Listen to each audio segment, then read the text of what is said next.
Welcome to Fiction Audiobooks. If you enjoy the content, like and subscribing would be greatly appreciated. If you have any recommendations for novels, comment below. Please join my Patreon at https://www.patreon.com/fictionaudiobook. Chapter 1: What to do when reincarnated into the Zenin family. Run. In 1996, on a small country road outside Kyoto, Japan, a pickup truck drove slowly. The driver of the pickup hummed a tune leisurely, enjoying the moment of peace away from the Zenin family. From beneath a black plastic sheet on the cargo bed, a small head peeked out, quietly observing the surroundings. "This is about the area." With that, the black plastic sheet was carefully lifted. A child, who looked only 6 or 7 years old, stood up clutching a bag almost as big as himself. He stared nervously at the river beneath a narrow bridge not far ahead. 3, 2, 1, jump. Just before the pickup truck drove onto the bridge, the child forcefully threw the bag in his hands out of the truck, then seized the moment to jump into the river himself. Puffed, cough, cough. "Good thing I learned to swim in college." The child's name was Eiji, and he was a transmigrator. What depressed him, however, was that he had transmigrated into the Zenin family in Jujutsu Kaisen. There were many hellish starts in Jujutsu Kaisen, and Eiji's was one of them, reborn into the Zenin family without awakening a curse technique. For such a person in the Zenin family, there were only 2 outcomes. 1. To live a life as a numb servant, with a status lower than that of cattle. 2. To rise up in rebellion, and then one of the rebels or the Zenin family would disappear. Situations like those of Toji Fushiguro and Maki Zenin were rare exceptions in the history of the Zenin family. If Nobita Zenin hadn't been the most open-minded head of the family in generations, Toji Fushiguro might have wiped out the entire Zenin family, and Maki Zenin wouldn't have gotten the chance. Even if Toji Fushiguro couldn't have wiped out the entire Zenin family by himself in a direct confrontation, his combat intelligence was extremely high. By assassinating Nobita Zenin, Oji Zenin, and a few others first, the rest would be no threat. The reason the Zenin family driver had been driving so slowly earlier was precisely this. Who would want to return to the Zenin family and be treated like a grandson if they could stay outside longer? However, this also provided Eiji with an opportunity to escape. After climbing ashore, Eiji found the bag he had thrown down. After changing into clean clothes, he headed towards the suburban train station. What was originally a large bag had been reduced to a small shoulder bag after removing the clothes and the thin blanket used for padding. It wasn't that Eiji didn't want to take more, but his current body was too young, and carrying more would significantly hinder his movement. Eiji needed to find a place to hide for the night and then take the morning train to Osaka the next day, before finding an opportunity to go to Tokyo. The Zenin family's roots in Kyoto were too deep, there were practically informants from the family everywhere. A year ago, Eiji had escaped the Zenin family for the first time, only to be caught and brought back within 3 days. The reason was that the store where he bought food was a Zenin family property. After the owner reported it, 2 people quickly arrived and followed Eiji's escape trail, capturing him. At that moment, Eiji bitterly regretted not having learned anti-investigation techniques in his previous life. But the problem was, what college student would learn anti-investigation techniques for no reason? As a result, Eiji was kicked half to death by the people who came to capture him and then taken back to the Zenin family. If Eiji hadn't been only 6 years old at the time and still had a chance to awaken a cursed technique, he probably would have died under the Zenin family's house rules. Non-Zenin, non-sorcerer. Non-sorcerer, non-human. This was the philosophy the Zenin family had always believed in. Under this philosophy, the Zenin family was a true den of demons for ordinary clan members who lacked curse techniques and power. If Eiji had been indoctrinated with such a philosophy from childhood, he might have become numb like the others. But having received a red education in his previous life, Eiji simply couldn't accept this philosophy. Thus, after his mother's suicide, he immediately fled. The experience of being beaten half to death after his failed escape not only didn't scare Eiji but further strengthened his resolve to run away. In an abandoned hut not far from the train station, Eiji looked with satisfaction at the hut he planned to stay in for the night. The hut hadn't been abandoned for long. If tidied up properly, it could even be lived in long term. More importantly, it was close to the train station, and next to the station was an old residential area with complete facilities like shops. However, to be safe, it was better not to go near the residential area. But life is always full of surprises. Just as Eiji was settling into a corner, ready to sleep, he heard a shocking voice from outside the door. "Is this it, Dairo?" The sudden voice startled Eiji. That's right. According to the feedback from the curse technique, that brat should be inside. Outside the hut, Zenin Dairo held a yukata. The cursed energy emanating from the yukata pointed to Eiji's hiding spot. How is this possible? They caught up so quickly. What Eiji didn't know was that his previous escape had already set off alarms within the Zenin family. If he hadn't been a child, he might have already disappeared from this world. Having not awakened a cursed technique after turning 6, Eiji's value to the Zenin family was very low. Coupled with the fact that it wasn't his first escape. Therefore, the Zenin family had already decided to dispose of Eiji as quickly as possible to uphold their family law. That's the yukata I wear for my family lessons and chores during the day. This is bad. Is it a curse technique that can locate the user through an object? Although Eiji hadn't awakened as a sorcerer and couldn't see the effects of cursed energy, he was aware of some of the bizarre cursed techniques possessed by sorcerers. Cursed techniques are the peculiar powers mastered by sorcerers in the world of Jujutsu Kaisen. A sorcerer's curse technique is usually innate, almost impossible to learn through later training or other means. Hence, they are called innate techniques. However, almost doesn't mean completely. This world also has methods for acquiring cursed techniques later, like Itadori. Of course, some people don't have curse techniques and simply rely on cursed energy and learned skills to exorcise curses. A representative figure is Kyuzokabe of Shinkajiryu. Additionally, barrier techniques and some techniques involving summoning spirits can also be learned later. In this world, possessing an innate curse technique doesn't guarantee its use, one also needs a brain capable of using it. In the original story, Junpei Yoshino had both a cursed technique and cursed energy, but lacked the brain structure to use the technique.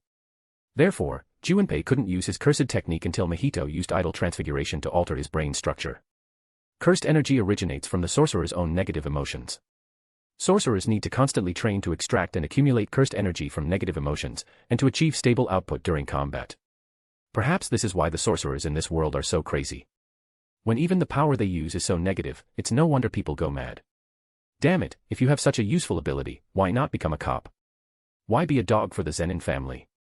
Eiji said angrily. Propping himself up with his hands, Eiji quickly got up, grabbed the small bag beside him, and ran towards the window. You brat, you think you can run? Because of your uselessness, I have to work overtime again. Seeing Eiji running towards the back of the house through the front window, Yoda Zenin said furiously. Lu Xun once said, the strong, when angered, draw their swords against the stronger, the weak, when angered, draw their swords against the weaker.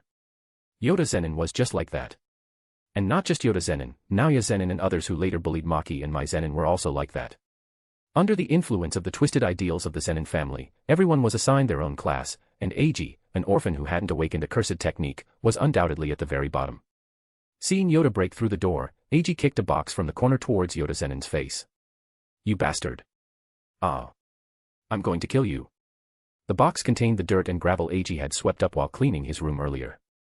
Since there was no trash can, he had put it in the box, and it unexpectedly served its purpose well now. Taking advantage of Yoda Zenin and Dairo Zenin being blinded by the sand and gravel, Eiji quickly climbed out the back window and ran towards the bridge crossing the train tracks. Crossing this bridge would lead to a densely populated residential area, and he could then use the people inside to block Yoda Zenin and Dairo Zenin's pursuit. After that, he'd take it one step at a time. If he couldn't shake off his pursuers, there would be no after. He'd definitely be thrown into a pile of curses as a warning to others. Pushing the distracting thoughts from his mind, Eiji began to run at full speed, with Yoda Zenin and Dairo Zenin rapidly closing in behind him. Just as Eiji was about to get off the bridge, 3 strange figures came into view. More reinforcements. Eiji panicked. 2 behind him, and 3 in front of him. Eiji felt he was doomed. Gritting his teeth, Eiji looked forward resolutely, intending to go all out. It was at this moment that Eiji got a clear look at the 3 people ahead. A child with short white hair and eyes as blue as the sky, and 2 kind-looking, burly men who resembled bodyguards. Satoru Gojo. Just as Eiji was surprised, a strange force swept all 6 people on the scene into it. Detected host has entered Lost Belt. Strongest Lost Belt system activated. Now detecting Lost Belt information, error. Error. Error. Restarting information detection. Translation by randomtranslator.com. Read 2500 plus original and fanfic translations and translate for free at randomtranslator.com. Chapter 2, The System Comes and Goes. Teak. Teak. Everything around them was suddenly engulfed in darkness, the dim lights on the bridge becoming the only source of illumination. Strange sounds echoed from the stairs on the other side of the overpass, like stones scraping against the ground, continuously approaching. Teak. Teak. Hey, you. Yoda, this isn't. Zenin Teru, standing in the middle of the overpass, trembled as he looked at the bridge, which had suddenly been shrouded in darkness. Just a moment ago, they could still see the twinkling stars in the sky, the brightly lit residential area not far away, and the railway tracks stretching into the distance beneath the bridge. But now, everything was enveloped in darkness. Everything outside the overpass seemed to have vanished. No, it wasn't everything outside the overpass that had disappeared, but them. Ah, Teru, this is a domain expansion. Yoda Zenin nervously swallowed, his voice trembling as he uttered the answer Teru Zenin least wanted to hear. As Jujutsu sorcerers from the Zenin family, both of them understood Jujutsu knowledge well. It was precisely because of this understanding that they felt such despair. Damn it, it's all your fault, you brat. I'm going to kill you. Knowing that survival was hopeless, yet not daring to attack the special grade cursed spirit capable of deploying a domain expansion, Zenin Teru directed all his rage towards Eiji. Hey, it's like this again. This is common in the Zenin family. People like Zenin Teru, who held no status, would be bullied by those important figures with status, and then take their anger out on Eiji and others of lower status. It wasn't just Eiji, Toji Fushiguro, Maki Zenin, and Mai Zenin were all victims of this custom in their childhood. Glancing at Yoda Zenin and Zenin Teru, whose faces were filled with fear, Eiji refocused his attention on the system that had just activated. When Eiji heard the word domain expansion, he despaired. But the suddenly activated system reignited his hope for survival. Strongest lost belt system activated. Detecting lost belt information, error. Error. Error. Resuming information detection, comparing with database. The piercing error sounds left Eiji somewhat bewildered. Shouldn't the system activate and then I descend like a god, showcasing my might? Why is this system constantly throwing errors? System, you better pull through, otherwise I'm definitely done for this time. As Eiji stared intently at the system's detection progress, Zenin Teru in the center of the overpass seemed unable to withstand the terrifying atmosphere and began walking towards Eiji. You damn brat, how dare you ignore me? Zenin Teru angrily stepped forward, intending to attack Eiji, as if doing so could dispel some of his fear. But the next moment, he felt the surrounding environment change, and he couldn't breathe. NNNGH. NNNGH. Grabbing the rope around his neck tightly with both hands, Zenin Teru found himself hanging from the overpass. Wah. The sound of a train approached, and blinding lights appeared before Zenin Teru. To his horrified gaze, everything below his waist was crushed into pulp. Ah. Since the major human organs are concentrated in the upper body, Zenin Teru did not die immediately. Instead, he endured intense pain. At the same time, Satoru Gojo and the others at the edge of the overpass finally saw the full appearance of the cursed spirit. It was a female cursed spirit with a broken right arm, and only an upper body. The constant teek, teek sounds were the sounds of its broken spine hitting the ground as it crawled. How is this possible? The intelligence said the half-body vengeful spirit was a grade 2 cursed spirit. Why can it deploy a domain expansion? The two bodyguards beside Satoru Gojo immediately deployed Falling Blossom Emotion, working together to shield the divine child of the Gojo family, Satoru Gojo, within its range. This time, they were accompanying Satoru Gojo out for practice. The target for practice, the half-body vengeful spirit, was a grade 2 imaginary cursed spirit carefully selected by the Gojo family from the Director's Bureau's intelligence. Imaginary cursed spirit, half-body vengeful spirit. The urban legends that spawned this cursed spirit are mainly divided into two versions. One tells of a girl who fell accidentally while passing by train tracks on her way home, was then run over by a train, her body cut in two, and later transformed into a half-body vengeful spirit to seek revenge on the driver. The other version speaks of a girl who suffered long-term bullying at school and eventually committed suicide. While hanging herself on an overpass, her lower body was crushed by a passing train, and she died in agony. Later, this girl transformed into a half-body vengeful spirit and would ask passers-by on the overpass a question. If they answered incorrectly, the vengeful spirit would use the scythe that grew from its broken right arm to slice them at the waist and then torture them to death. According to the Director's Bureau's intelligence, this imaginary cursed spirit had a strength level of grade 2.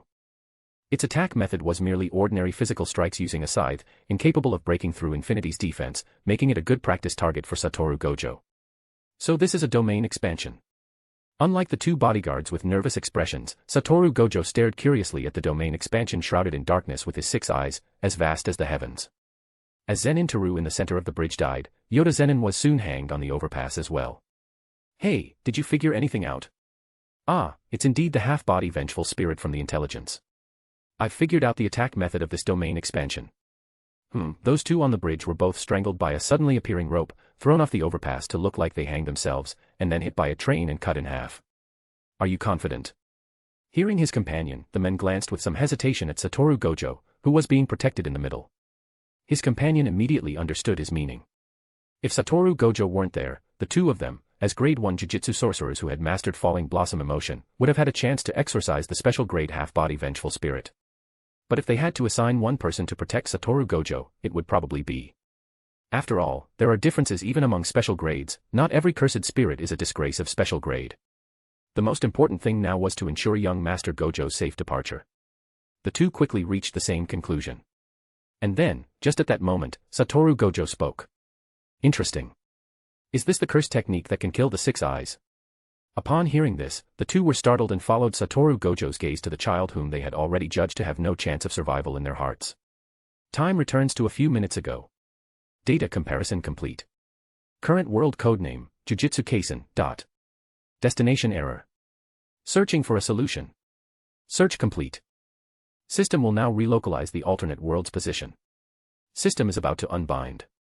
Compensating host according to System Rule Article 173. Reinforcement function activated. Host's physical fitness and talent are being reinforced to the highest level. Eiji felt an intense heat all over his body. His original fatigue vanished completely, and even his mental exhaustion disappeared. It was as if he had slept soundly for days, feeling refreshed and invigorated. At the same time, a peculiar message was transmitted from his shadow. It was a sound that was like a dog's bark, yet also like a wolf's howl. 10 Shadows Technique. Eiji was overjoyed, his lips unable to stop curling into a smile. Reinforcement successful. Commencing technique bestowal. Error: laws of this world only allow individuals to possess one innate technique. Searching for a solution. Search complete. Command spell engraving finished. Holy Grail is being distributed. Congratulations, host, on acquiring an external technique, Foundation of Fantasy, Holy Grail. System compensation has been issued. Unbinding in progress. Wishing the host a pleasant journey. From now on, I can truly enjoy life. Looking at the system's text and absorbing the information about the external technique transmitted from his mind, Eiji's smile widened uncontrollably. At this moment, he finally possessed the qualification to control his own destiny. Eiji raised his hands and formed hand seals. A crimson command spell disappeared, transforming into a vast amount of cursed energy that seemed about to burst his body. Burubiyu, Yura Yura, Yatsuka Tsurugi, Ikai Shinsho, Mahoraga. A sacred yet terrifying figure emerged from Eiji's shadow. Translation by randomtranslator.com. Read 2500 plus original and fanfic translations and translate for free at randomtranslator.com. Chapter 3, Mahoraga. Burbu, Yura Yura, Yatsurugi, Ikai Shinsho, Mahoraga. As Eiji's voice fell, a towering figure emerged from the shadow cast by the lights. The figure had a floating will above its head, no eyes on its face but 4 small wings on either side of its head, and a tail like an insect's abdomen at the back of its head. It was incredibly tall and imposing. Eiji compared himself to it and realized Mahoraga might be 4 to 5 meters tall. On its right arm was a simple arm blade, yet the aura it emanated carried an indescribable sense of divinity. This was the demon-slaying sword, specialized against cursed spirits. Eiji leaped backward, hiding behind Mahoraga. At this moment, the half-body vengeful spirit, after Yoda Zenin's death, now fixed its gaze on Mahoraga. From his previous observations, Eiji had realized the half-body vengeful spirit chose its targets based on their distance from the center of the overpass. Therefore, by standing behind Mahoraga, he was no longer the target. Mahoraga, being closer to the center of the overpass, was now the focus. A slightly manic grin spread across Eiji's lips. He had noticed the half-body vengeful spirit trembling. Ha ha ha, so cursed spirits get scared too. Finish her, Mahoraga. The second command spell on his hand disappeared. Under the command spell's influence, Mahoraga first locked onto the half-body vengeful spirit crawling on the ground. Mahoraga stomped its feet, shattering the ground instantly. Its massive body shot towards the half-body vengeful spirit like a cannonball. The next moment, ropes appeared out of nowhere, wrapping around Mahoraga's neck and hanging it from the overpass. Woo! A familiar sound echoed as a train, moving at extreme speed, hurtled towards Mahoraga, now suspended from the overpass. Asterisk boom. Sizzle, asterisk. The train slammed violently into Mahoraga's colossal frame, turning the domain into a car crash scene. Mahoraga's formidable defense meant that while the train damaged it, it didn't completely shatter Mahoraga's body like it had Yoda Zenin's. Instead, the train itself became twisted and deformed from the impact before careening off the tracks. The wheel above Mahoraga's head spun, and its injuries began to heal rapidly. Simultaneously, 2 pieces of information appeared in Eiji's mind. One was that Mahoraga was adapting to and deciphering the ropes around its neck. The other was that it was prioritizing adaptation and deciphering the train's impact during the collision. While Eiji felt a surge of joy, a sliver of worry also crept into his heart. He was happy because he knew this time it was a sure win. The half-body vengeful spirit was no match for Mahoraga. He was worried because Mahoraga had also added the command spells to its list of things to adapt to, though they were a lower priority since it was currently in combat. Mahoraga interpreted the command effect of the command spells as an attack from Eiji, its tamer. Damn it, if only I had gotten the system earlier, I could have used 3 command spells to order Mahoraga to kill itself. If he ordered Mahoraga to commit suicide now, during the brief period after Mahoraga's disappearance before it could be resummoned, the half-body vengeful spirit would immediately target him. He couldn't withstand the half-body vengeful spirit's attacks. Similar to Yudo Katsu, Eiji's external curse technique was a summoning and commanding ability for summoned spirits, activated through the Holy Grail implanted within him. However, the original heroic spirit summoning had transformed into summoning imaginary heroic spirits after assimilation into this world. Imaginary cursed spirits required a certain level of notoriety to manifest. This meant Eiji would need to ensure the heroic spirits he wished to summon gained sufficient fame before he could summon them as imaginary cursed spirits. This frustrated Eiji, who had initially wanted to summon heroic spirits to protect and care for him. After localization, the Holy Grail's operation was linked to the cursed energy system, which was only active in Japan. Furthermore, the heroic spirit legends from the Type Moon world differed from this world. Therefore, Eiji had to find a way to gather imaginings related to the heroic spirits from the Type Moon world. Fortunately, after the system's modifications, command spells could affect not only heroic spirits but also the summoned spirits he summoned using the 10 Shadows technique. After all, command spells evolved from the magic of commanding familiars, and the summoned spirits summoned by the 10 Shadows technique were also a type of familiar. Thump. Mahoraga, its body restored, grabbed the edge of the overpass for leverage and leaped heavily in front of the half-body vengeful spirit, only to be thrown off the overpass again by the ropes amidst the vengeful spirit's terrified screams. Woo! The train approached again, but this time, it failed to inflict any damage on Mahoraga. The wheel above its head rotated gently, and Mahoraga leaped in front of the half-body vengeful spirit once more. Eiji knew that this time, Mahoraga had adapted to the rope's restraint.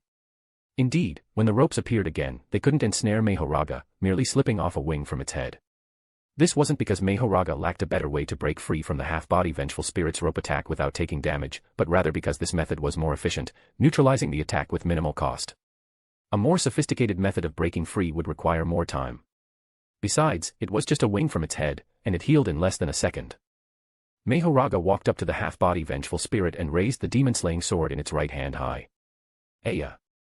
The half-bodied vengeful spirit let out a piercing scream, and cursed energy, like blood, gushed from its broken right arm, forming a giant blood scythe. Aya!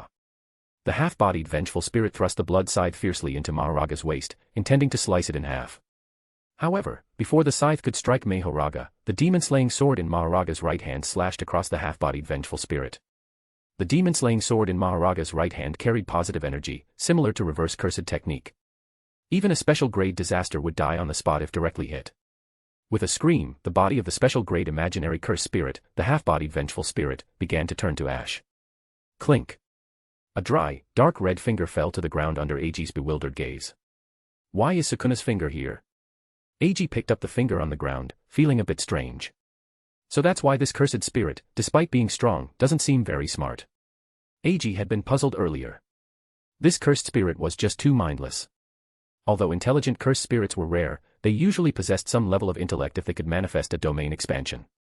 After all, this half-bodied vengeful spirit hadn't had its intellect erased by Sugurugeto's cursed spirit manipulation. Even a grade 3 cursed spirit in the story knew to threaten Nobara with a child. Some high-level cursed spirits, besides the 4 disasters, could also engage in simple communication. Yet, this special-grade half-bodied vengeful spirit seemed to have been just charging in blindly. But upon seeing Sukuna's finger, Eiji understood. This was a special-grade cursed spirit that had been artificially grown after consuming Sukuna's finger. Hey, tell me your name before you die. While Eiji was lost in thought, Satoru Gojo, who had been standing at the edge of the overpass, walked up behind him. Eiji. And who said I was going to die? Eiji initially thought Satoru Gojo was going to eliminate his rival here, but then he felt that Gojo wasn't that kind of person. That thing is still here. Satoru Gojo pointed at Mahoraga, who was watching them, and then at the 2 bodyguards behind him. I just asked them, and no one here can handle that thing. Or can you take it down? Satoru Gojo's face was full of curiosity. As a child of the 6 eyes, raised amidst countless admirers, Satoru Gojo had been constantly studying and training his 6 eyes. Naturally, he knew about this cursed technique that had once killed a user of the 6 eyes. The strongest summoned spirit of the 10 Shadows technique, never tamed, always kept by the Zenin family as a last resort for mutual destruction, Mahoraga. Eiji's lips twitched. Don't worry. A command spell flashed on his right hand, hidden behind his back, and Mahoraga began to disappear.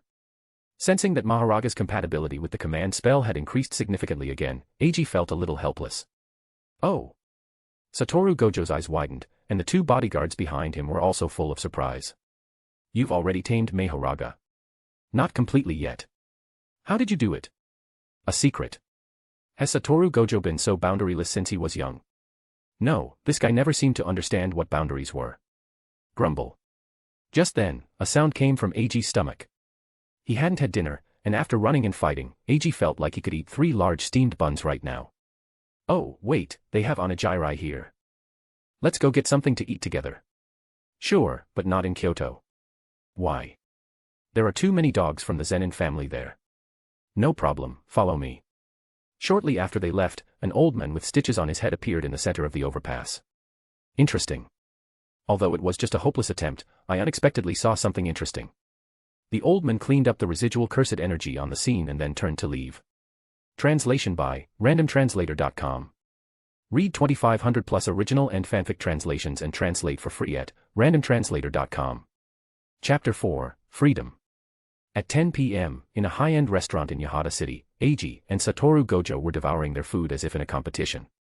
Are you a hungry ghost reincarnated or something? Finishing the last plate of dessert, Satoru Gojo picked up a napkin and wiped the corner of his mouth. Eiji, sitting opposite him, was less particular. He casually wiped his mouth and then ordered 2 more plates of steak.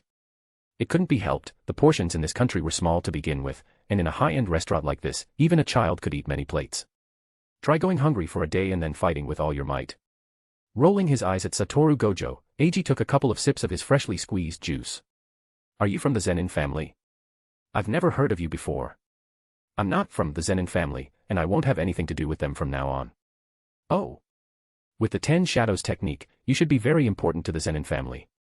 Would those old geezers let you leave? He's already calling the higher-ups old geezers. Hey, don't worry. In the Zenin family's records, I'm just a servant whose parents died and who has no curse technique. That bastard who became a grade 2 Jujutsu Sorcerer with the family's help is dead, so there's no way I'd still be alive. Awaken the 10 Shadows technique between life and death, huh? Satoru Gojo understood. Interesting. A glint of excitement flashed in Satoru Gojo's eyes. As one of the 3 great families, he knew some things about the Zenin family and had some idea of Eiji's situation. But now that you've awakened the 10 Shadows technique, as soon as you go back, you'll be a treasure in the eyes of those old geezers. Satoru Gojo deliberately emphasized the word treasure and then looked at Eiji with a smile, anticipating his answer. And then. Huh. Eiji's sudden question interrupted Satoru Gojo's thoughts.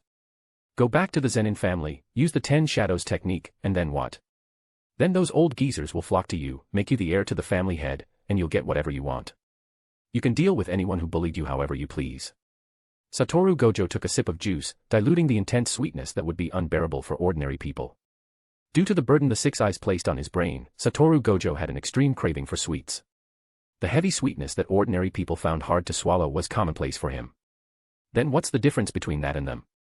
Eiji spread his hands. At that point, you'll be the Zenin family's divine child. Though you won't be able to compare to me. Forget it. I'm afraid I might lose control one day and kill all those bastards. You actually have the power to do that. The ancient texts passed down in the Gojo family contained records of Mahoraga. After all, the Gojo family head of that generation also possessed the 6 eyes. Although weaker than Satoru Gojo, he was still a top-tier powerhouse of his era. Therefore, the Gojo family was one of the few families that knew about Mahoraga's abilities. Out of curiosity, Satoru Gojo had once asked the current Gojo family head if he could defeat Mahoraga. The Gojo family head had always been evasive, but the intelligent Satoru Gojo understood his meaning. Even if the current Gojo family attacked together, they might not win. The Zenin family's strength was comparable to the Gojo family's. This meant that Eiji, in his current state, truly had the power to annihilate the Zenin family. If Eiji knew what Satoru Gojo was thinking, he would definitely say, "You're overthinking it." He didn't have Gari's magical power supply. Relying solely on himself to recover cursed energy and replenish the command spells, he didn't know when he'd be able to complete the 3 markings. Moreover, Mahoraga's adaptation to the command spells was progressing rapidly. If Mahoraga were truly allowed to eradicate the Zenin family, the most likely outcome would be that before the Zenin family was wiped out, Mahoraga would adapt to the command spell's restraint and punch him into a pancake. What are your plans now? I'll find a quiet village to hide in for a while. After a few years, when things have calmed down, I'll go to Tokyo and pursue the life I want. After speaking, Eiji focused on the steak the waiter had just served. He wasn't used to using a knife and fork, it felt a bit awkward. Oh, right. Do you guys take this? It's a special grade cursed object. It's useless to keep it with me. It might also attract trouble. Eiji didn't say the last part. We can. Clap clap. Satoru Gojo clapped his hands carelessly. The bodyguard, who had been waiting nearby, stepped forward, took Sukuna's finger, and left the restaurant. Shortly after, he returned with a bank card. Taking the bank card, Satoru Gojo waved his hand, signaling the bodyguard to retreat. The people of the Gojo family are all old fuddy-duddies, not as interesting as outsiders. However, Satoru Gojo knew the reason behind it. If one received the divine child's favor, it was one thing, but if they didn't and showed disrespect, they would be lightly punished by being transferred away from the divine child's side, or severely punished by family law. The three great families were all similar in this regard, though the Zenin family was the most devoid of human warmth. Is this enough? As he spoke, Satoru Gojo handed over the bank card. It's enough. Looking at the string of zeros on the bank card, the amount, and the password, then at Satoru Gojo resting his chin on one hand, completely unconcerned about money, Eiji felt a pang of desire to play landlord. Thanks for the meal, I'm leaving now. Taking the bank card, Eiji stood up, ready to depart. Why the rush? Satoru Gojo raised an eyebrow. Didn't I tell you before? There are quite a few Zenin family dogs in Kyoto. While it's still dark, I should leave Kyoto first. Coincidentally, Hachiman is located on the outskirts of Kyoto. Now that he had the divine dogs for transport, his speed would increase significantly. Leaving Kyoto under the cover of night and finding a place in the countryside or suburbs to rest tomorrow morning would be the safest. Do you want me to send someone with you? Eiji's footsteps paused at the question. After a moment of thought, he still refused Satoru Gojo's offer.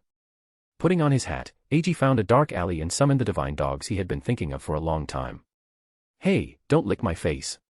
The divine dogs seemed to have been holding it in for a while. As soon as they came out, they lunged forward, their front paws pressing on Eiji's shoulders, their tongues licking his fair, tender face, and their tails wagging like windmills. Eiji didn't scold them, just fumbled to fend off the divine dog's advances. After all, what guy could refuse a majestic, powerful dog that also loved to cling to him? It took Eiji a great deal of effort to calm down the divine dogs, who had wanted to meet their young master since his curse technique awakened, but had been ordered by Eiji to stay hidden in the shadows for a long time. Looking at the divine dogs, which were almost as tall as he was, Eiji felt a bit surprised. Were the divine dogs he summoned for the first time about the same size as the ones Megumi Fushiguro summoned at the start of the plot? Before the system left, it had strengthened Eiji's body.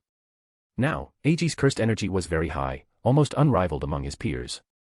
Therefore, the divine dogs he summoned were also considerably larger. In this world, the upper limit of cursed energy was determined by birth, but whether one could reach that limit depended on subsequent growth and training. With the system's reinforcement before its departure, as long as Eiji didn't slack off, he wouldn't lose to anyone in terms of cursed energy in the future. Remember, the new summoned by Megumi Fushiguro was only about the size of a person, while the one summoned by Sukuna was as big as a building. As he spoke, Eiji's gaze fell upon the white divine dog, which had half its tongue sticking out and strongly resembled a husky. Will there be a chance in the future to summon divine dogs as big as skyscrapers? And also the great serpent. Maybe I'll find someone to film some Norse mythology movies then, like Fenrir fighting Jormungandr, and arrange for some people to play heroic spirits. Carrying his fantasies about the future, Eiji rode one of the divine dogs and disappeared into the darkness. Translation by randomtranslator.com. Read 2500 plus original and fanfic translations and translate for free at randomtranslator.com. Chapter 5, Masamichi Yaga Evaluates Special Grade. Special Grade Jujutsu Sorcerer Evaluation, Principal Yaga. Suguru Geto also saw the contents of the text message on Eiji's phone. Geto's first reaction was to feel happy for Masamichi Yaga. But the next second, Geto sensed something was off. This was because 4 out of the 5 people in their year were special grade. Only Shoko Yeri, the medical personnel, was an exception. Therefore, Geto could be considered among those in the jujutsu world who understood special grade jujutsu sorcerers the best. Although Masamichi Yaga's combat power was off the charts, capable of suppressing the 3 of them, special grade jujutsu sorcerers, by himself. That was because Masamichi Yaga had a special advantage against the 3 of them. If someone like Yuki Tsukumo, who didn't have that advantage, were to come. Yuki Tsukumo could hang Masamichi Yaga from a tree and whip him with her Holuan brand mini-whip until the tough guy begged for mercy. How strange, why would Jujutsu headquarters conduct a special grade Jujutsu Sorcerer evaluation for Principal Yaga? Geto fell into deep thought. Eiji, however, knew a little about this. The suddenly mutated cursed corpse, Panda. This cursed corpse, which Masamichi Yaga regarded as his own son, was different from ordinary cursed corpses. Panda not only had its own thoughts but could also continuously grow as a cursed corpse. Although its growth potential wasn't high, the key point was its identity as a cursed corpse. In the eyes of Jujutsu headquarters, cursed corpses and cursed tools were things they could mass-produce if they wished. It was just that the mass-produced cursed tools and cursed corpses didn't have much value. They were even less effective than letting Jujutsu sorcerers directly inject cursed energy into cursed tools. Low-level Jujutsu sorcerers couldn't afford them, and high-level Jujutsu sorcerers didn't need them. So they were quite useless. However, Masamichi Yaga's cursed corpse was different. Masamichi Yaga's cursed corpse not only had self-awareness but also room for growth. This meant that if they were to mass-produce cursed corpses like Panda, they could obtain an army of cursed corpses in just a little time. Such power in the hands of Masamichi Yaga alone was too dangerous. It had to be managed by Jujutsu headquarters, which truly had the capability to control it. Masamichi Yaga had naturally thought of this as well. He also knew what kind of covetous eyes this technology would attract. Therefore, Masamichi Yaga had always claimed that Panda was a suddenly mutated cursed corpse. He attributed Panda's condition to uncontrollable mutation, something that couldn't be replicated. This was both for his own sake and to protect Panda. After all, theoretically, Masamichi Yaga could use this technology to form an army by himself, reaching a level where a special grade Jujutsu sorcerer could threaten or even annihilate a small country. But it would take too long to cultivate such an army, longer than Suguru Geto's cursed spirit manipulation. Moreover, Masamichi Yaga couldn't bring himself to let his own children die for his ambitions. So Masamichi Yaga had been working hard to keep this secret hidden. Unfortunately, secrets eventually get revealed. The staff at Jujutsu High discovered the smart and cute Panda, and the news spread by word of mouth to Jujutsu headquarters. After investigating the situation, Jujutsu headquarters immediately realized the value of this technology and subsequently placed Masamichi Yaga under house arrest. Jujutsu headquarters promised that if Masamichi Yaga handed over the technology, he would become the 5th special grade Jujutsu sorcerer. They could offer him fame, status, wealth, and even power. No politician would refuse to have an army of cursed corpses that didn't need to eat, didn't need to sleep, was completely obedient, and could grow. But in Masamichi Yaga's eyes, the cursed corpses born from his technology were like his own children. He would not allow his children to become tools in someone else's hands because of him. Thus, the situation became a stalemate. Masamichi Yaga insisted that Panda was a product of sudden mutation and couldn't be replicated. Jujutsu headquarters did not believe this claim and continued to try to tempt and coerce him into revealing the method for creating such cursed corpses. To confirm his suspicions, Eiji made a phone call to Shoko Yeri. Moshi Moshi. Shoko Yeri's voice, somewhat muffled, came through the phone. Drinking again. Eiji was speechless. Just a little, it helps me sleep. Eiji understood this point. After all, like doctors, Shoko Yeri's sleep schedule was entirely dependent on the injured, and never fixed. This often led to insomnia due to her irregular routine. Doctors could at least take shifts. But as the only doctor among the Jujutsu world support staff capable of projecting the reverse curse technique outwards, Shoko Yeri had no one to share the burden with. So, as long as Eiji was at Jujutsu High, he would lend her new, otherwise, her sleep time would likely be even less. Never mind, I have a question for you, is Panda at Jujutsu High? Panda. He's with me. Principal Yaga entrusted him to my care before he left a few days ago, and specifically instructed me not to give him to anyone, no matter who came. Shoko Yeri also sensed something was amiss from Masamichi Yaga's words. But Masamichi Yaga said he would handle the matter, so she didn't ask further. Has anyone come asking for Panda recently?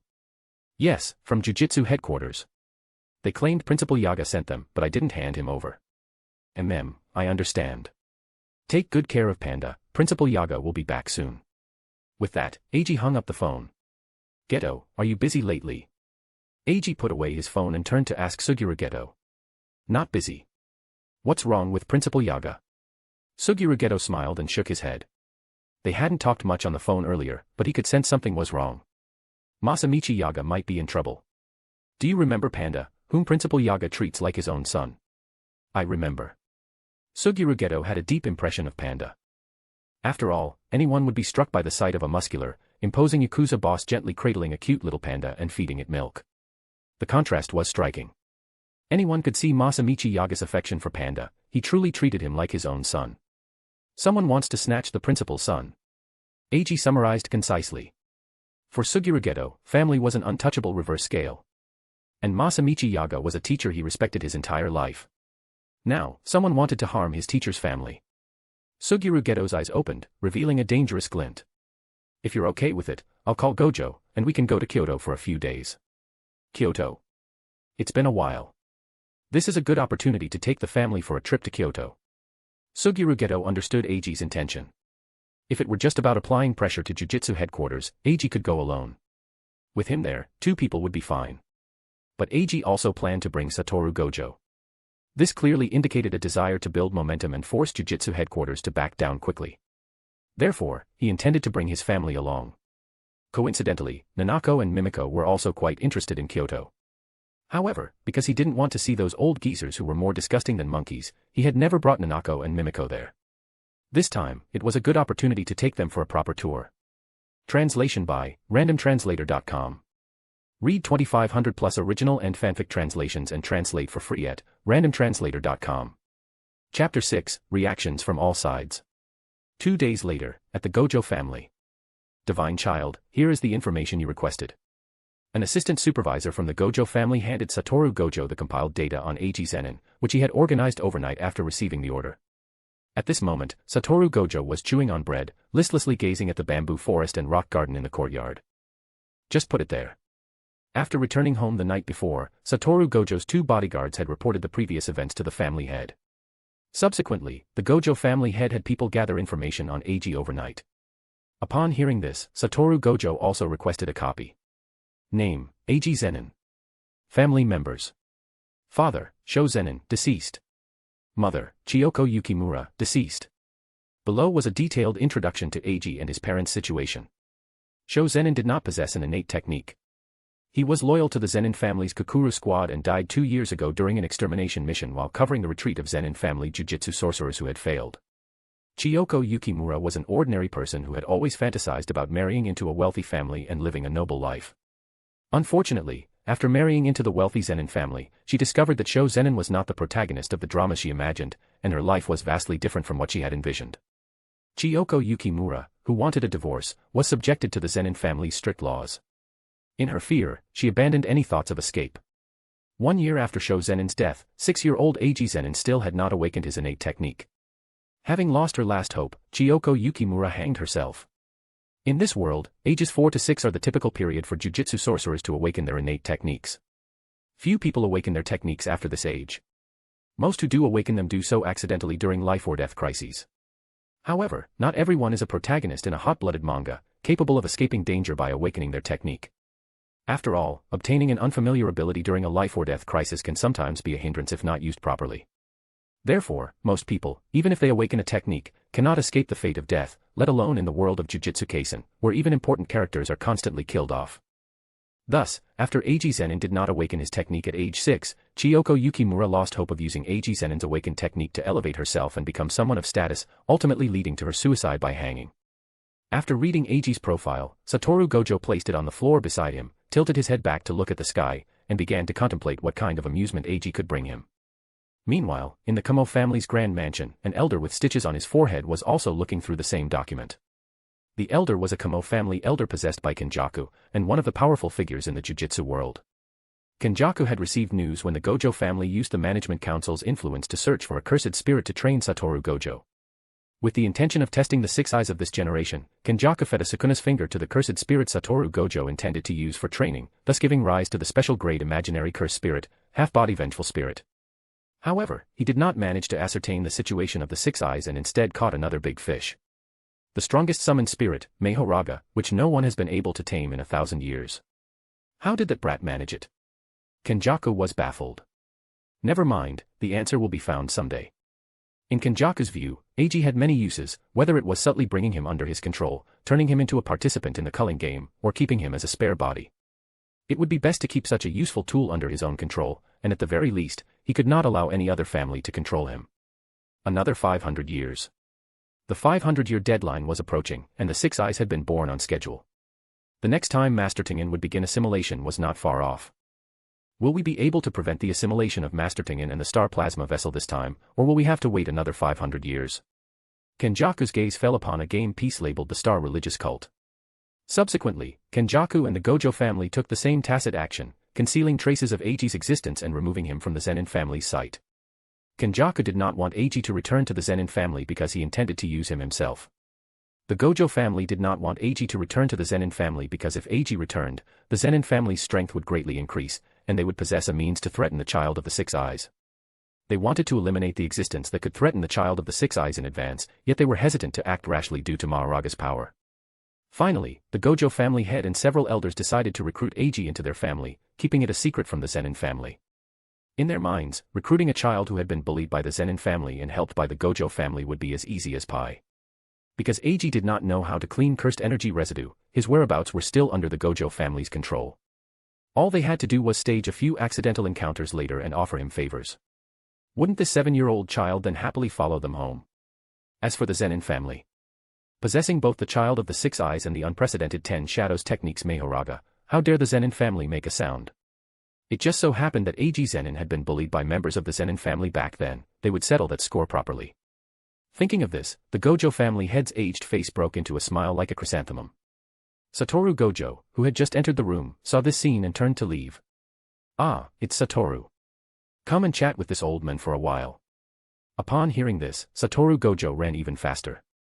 Born with the 6 eyes, Satoru Gojo possessed unparalleled observational skills, allowing him to perceive countless details invisible to ordinary people. Because of this, Satoru Gojo was far more mature than his peers. Because those people's thoughts were completely transparent to Satoru Gojo, he didn't need to study micro-expressions, he could guess what they were thinking just by the subtle changes in the adults' expressions. And he knew that when the old family head made that kind of expression and called him with such an intimate tone, he would probably try to drag him into doing something boring again. For example, dragging him out to visit people and telling them that he only awakened his infinity technique at 4 years old and could exorcise cursed spirits at 5, saying things like, "He's not as good as your child." Sigh, why is this child running away?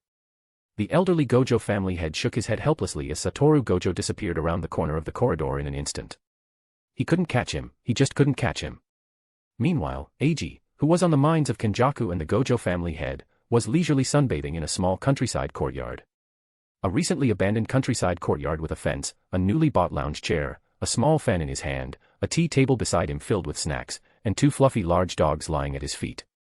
This is the life. Eiji couldn't help but exclaim. After resting for a day yesterday, Eiji took advantage of the time before dark and before the shops closed to withdraw some money from an ATM. After that, Eiji went on a shopping spree in town. This area was already within Osaka. Whether it was the information he indirectly obtained about the Zenin family's sphere of influence or the intelligence he got from chatting with Satoru Gojo the day before yesterday, this area belonged to the Gojo family, and Zenin family members rarely appeared here. Therefore, Eiji no longer had to hide. Mainly, the Gojo family's presence in the plot was too weak, and because of Satoru Gojo, Eiji didn't have any aversion to the Gojo family. Thanks to the ATM, which had been in use for many years, otherwise, if a 7-year-old child like Eiji took a bank card with a huge deposit to withdraw money, the bank would probably mistake him for a child stealing money from home and call the police. He was also grateful to the worker who went to the city to work a few years ago and left the small courtyard to him, allowing him to have a warm little home. And so, 7-year-old Eiji was living the retired life he couldn't even achieve in his previous life, ahead of schedule. Translation by randomtranslator.com.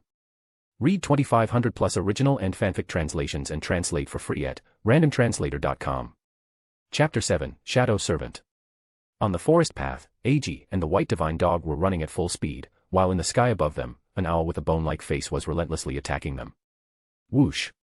The gnu closed its wings and shot towards Eiji like an arrow loosed from a bow. Woof woof. The divine dog, which had been closely monitoring the gnu's movements, immediately issued a warning. Hearing this, Eiji immediately executed a clumsy roll, dodging behind a nearby tree and successfully evading the gnu's pounce. Seeing the gnu approach the ground, the divine dog, White immediately lunged forward, attempting to force it down. Unfortunately, the gnu was prepared and repelled the divine dog, White with several bolts of lightning. What a shame. Seeing that White had failed to bring down the gnu, Eiji didn't linger. Using the cover of the forest, he continued to advance towards his destination.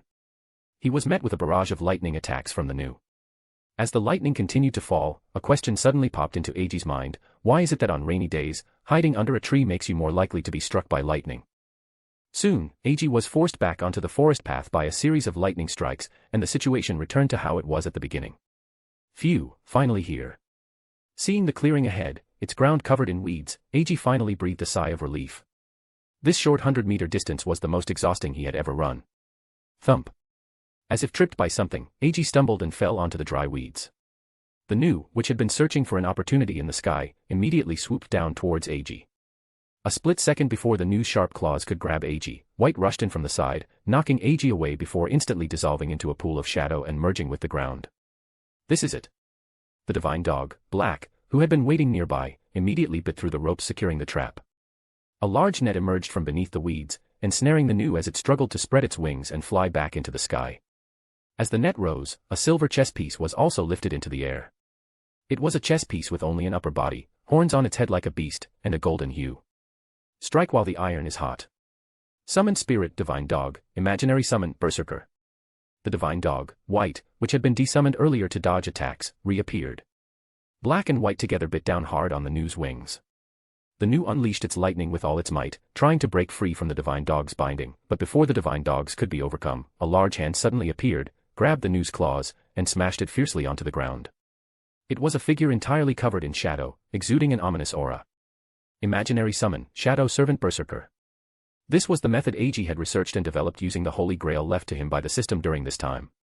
The Holy Grail left by the system contained chess pieces corresponding to the 7 classes.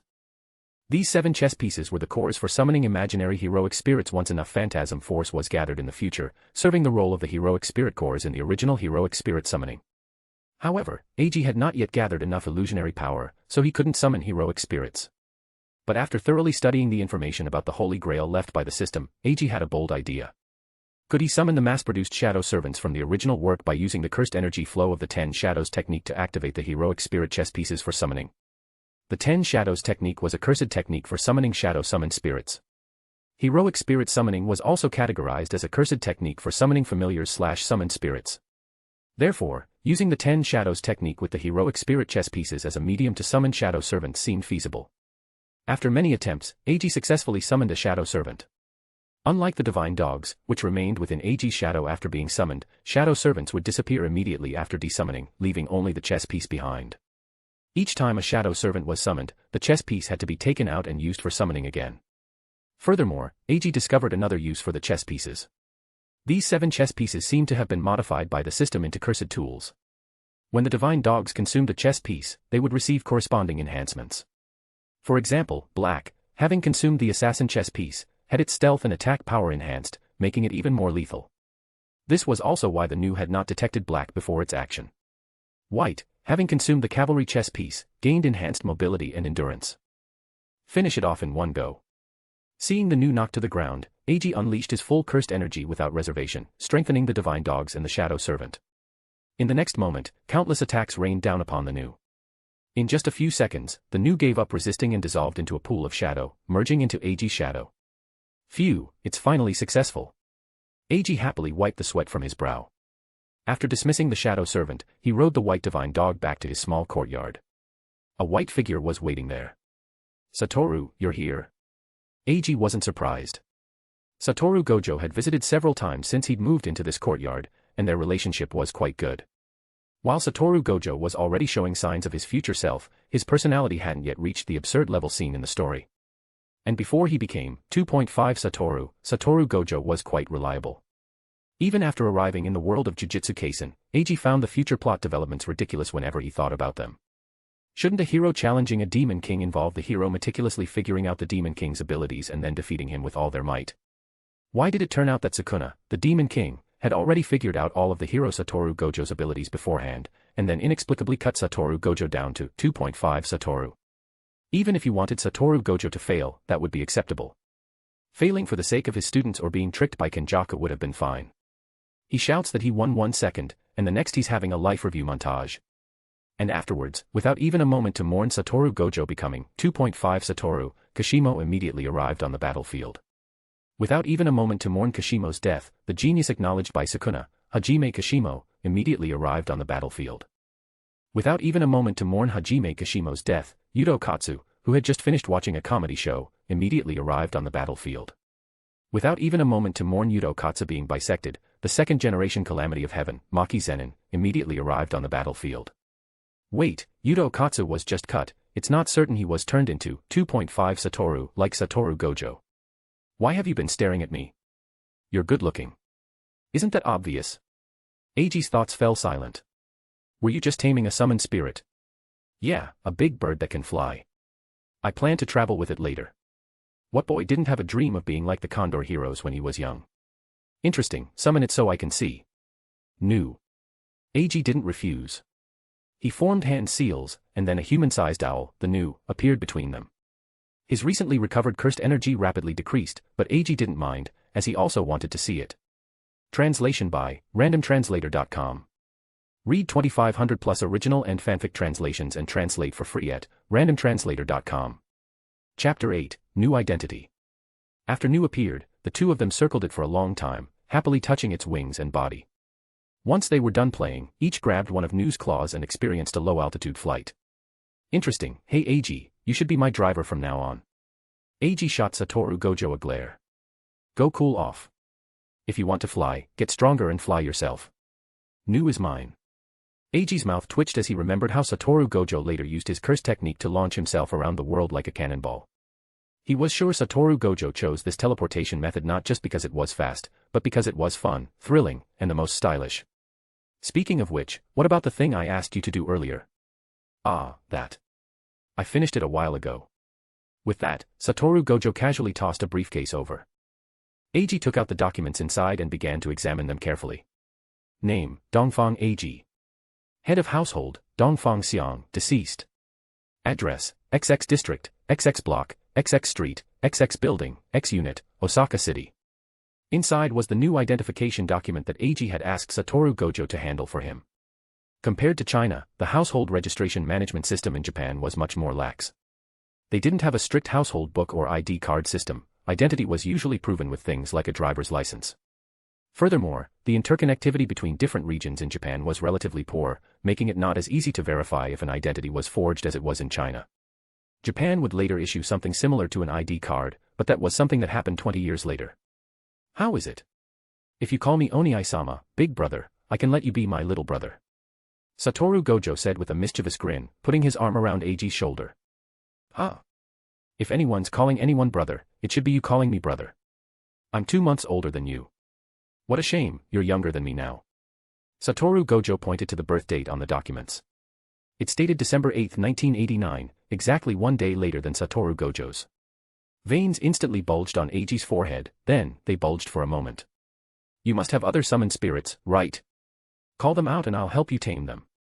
Seeing Eiji remain silent, Satoru Gojo muttered boring to himself and looked for a new topic. I really don't understand whether you understand the 10 Shadows technique or not. Eiji looked at Satoru Gojo speechlessly. Sometimes, this guy would spout information about the 10 Shadows technique, including Mahoraga, as if he knew it better than Eiji, the owner of the technique. Other times, what he said was completely nonsensical. Wait, don't tell me you only looked at Mahoraga's information and came here to show off. Recalling his childhood habit of showing off any new knowledge he learned to adults, Eiji suddenly understood something. How could that be? I looked at full elephants too. Satoru Gojo spread his hands, showing no sign of embarrassment at being exposed. Don't even think about it. Taming the 10 Shadows technique summoned spirits has restrictions. It's no use for you to try. Oh. What kind of restrictions? Eiji didn't hide anything. There are quite a few conditions, but they can be summarized into 2 aspects. First, no entity other than the cursed energy of the 10 Shadows technique's owner can interfere with the taming ritual. Second, the taming site must meet certain conditions to ensure fairness. The taming ritual for the 10 Shadows technique summoned spirits is essentially the owner of the technique beating all 10 spirits into submission. However, even the strongest person so far has only managed to subdue 9 spirits. Oh. Satoru Gojo fell into thought, catching the subtle meaning in Eiji's words. However, he gave up thinking in less than a minute. Eiji didn't seem to mind this much.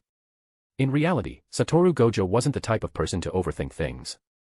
During their time at Jujutsu High, many of his decisions were made based on Suguru Geto's arrangements. For example, during the Star religious cult incident, he had asked for Suguru Geto's opinion and abandoned the idea of killing the cult's pawns after Suguru Geto stated it was meaningless. Simply put, there are 2 points: only my cursed energy can be present during the taming ritual, and the taming site, at least the site where the summoned spirit is summoned, must be relatively fair. After speaking, Eiji pointed to a structure outside the courtyard, pieced together from various materials. See that? I see it. Do you like that trashy style? Eiji's forehead veins bulged again. That's an iron cage I temporarily put together with materials I found nearby. I originally planned to summon Nu inside it so it couldn't fly, but I was told the site didn't meet the requirements for the taming ritual. So, I had to go to an open space outside to perform the taming. Is that so? What a shame. What Eiji didn't say was that although the 10 Shadows Technique's taming ritual had many rules, there were still quite a few loopholes. This time, Eiji had exploited the second rule concerning the site, preparing a trap in the woods outside the taming ritual's designated area. Afterward, he summoned a Nu in a clearing by the woods and immediately entered the forest. He used the trees to disrupt the Nu's aerial dive and lightning attacks, finally using himself as bait to lure the Nu into a trap and subdue it in one go. Regarding the first rule, Eiji also had some ideas. On one hand, there were modern firearms, which many people discussed online in his past life. They had no cursed energy but possessed immense destructive power. Unfortunately, he had no way to acquire them now. On the other hand, there were cursed tools. Eiji discovered that some cursed tools possessed their own cursed techniques and cursed energy. They were not recognized by the subduing ritual. However, cursed tools like the heroic spirit chess pieces, whose cursed energy fluctuations were identical to the person who injected cursed energy into them, were recognized by the subduing ritual.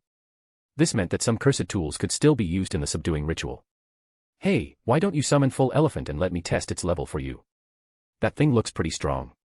After a few seconds of quiet, Satoru Gojo's lips curved into another mischievous smile, and he kept poking Eiji's shoulder with one hand.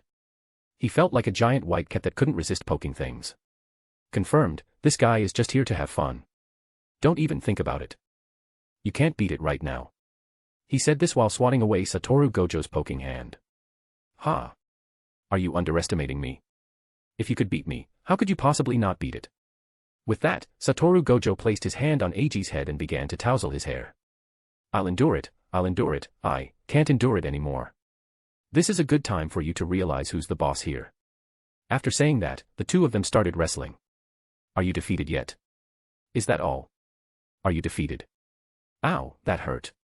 My turn. Are you defeated? You're a sore loser, aren't you? Using infinity. You have the nerve to say that. That dog almost bit my leg off. Who told you to step on the divine dog's tail, you brat? Apologize to the divine dog. Ha, you want me to apologize to a dog? I won't. Divine dog, bite him. After a chaotic brawl, both boys and both divine dogs lay sprawled in the yard. Although Eiji's cursed energy hadn't fully recovered, the two divine dogs he summoned earlier still retained a significant amount of cursed energy. With a 3-on-1 advantage, they actually had the upper hand. What Eiji didn't know was that while the two of them were having fun in the yard, their two bodyguards stationed outside were on the verge of a heart attack, terrified that if the divine child were accidentally injured, they would be severely punished by the head of the Gojo family. Fortunately, although the divine dogs looked fierce, they were only targeting clothes. After all, it was just a playful fight between boys, and neither Eiji nor Satoru Gojo was using their full strength. Moreover, Satoru Gojo was only 7 years old, and his control over infinity was not as skilled as it would be later. Several times when he lost his balance, he unintentionally interrupted the operation of infinity. Eiji naturally instructed the divine dogs to be careful and not bite too hard, just enough to tear Satoru Gojo's clothes to shreds. You can endure the pain, but can you still be stubborn when your clothes are this tattered? As it turned out, Satoru Gojo was indeed stubborn. He would probably still be defiant even if he were burned to ashes. Translation by randomtranslator.com. Read 2,500 plus original and fanfic translations and translate for free at randomtranslator.com. Chapter 9, Suguru Ghetto. Ding-a-ling-ling-ling. The melodious school bell rang, and the students, who were listless as sickly children just a moment ago, instantly revived, transforming into Olympians and rushing out of the classroom. The teacher, long accustomed to this scene, shook his head helplessly, closed his lesson plans, and left behind the students. Eiji, who had been drawing and doodling in the back row all day, also prepared to pack up and go home. Time had already arrived in 2003. Eiji was now a second-year middle school student, 2 years away from being able to enter Jujutsu High. As for why Eiji was attending school outside the Jujutsu world, the story went back several years. It all started when he was playing with Satoru Gojo. Eiji had used his knowledge from his past life to mock Satoru for a long time, and then Satoru suddenly received a notification that he had to go to elementary school. Satoru, this is your doing, isn't it? Upon hearing the news, Eiji grabbed Satoru in a chokehold. MMPH, don't you like studying? I'm doing this for your own good. Besides, you're already at the age to go to elementary school. Satoru Gojo, while forcefully pulling Eiji's arm to break the chokehold, retaliated by reaching behind him and grabbing half of Eiji's face, pulling it outwards. Aren't you also at that age? Why aren't you going? His rare moment of leisure was shattered. The thought of having to go back to school and pretend to be young with a bunch of brats made him blush. I'm studying family traditions. If you have the guts, you can too. Family traditions, the Zenin family's family traditions. Eiji's fists clenched. The scene in the courtyard became quite chaotic for a while after that. The two bodyguards outside the courtyard were no longer worried about Satoru's situation. Instead, they skillfully lit cigarettes, drank tea, and occasionally commented on the two's moves. Later, Eiji did go to school, but it was a school he chose himself. What are you thinking about, Eiji?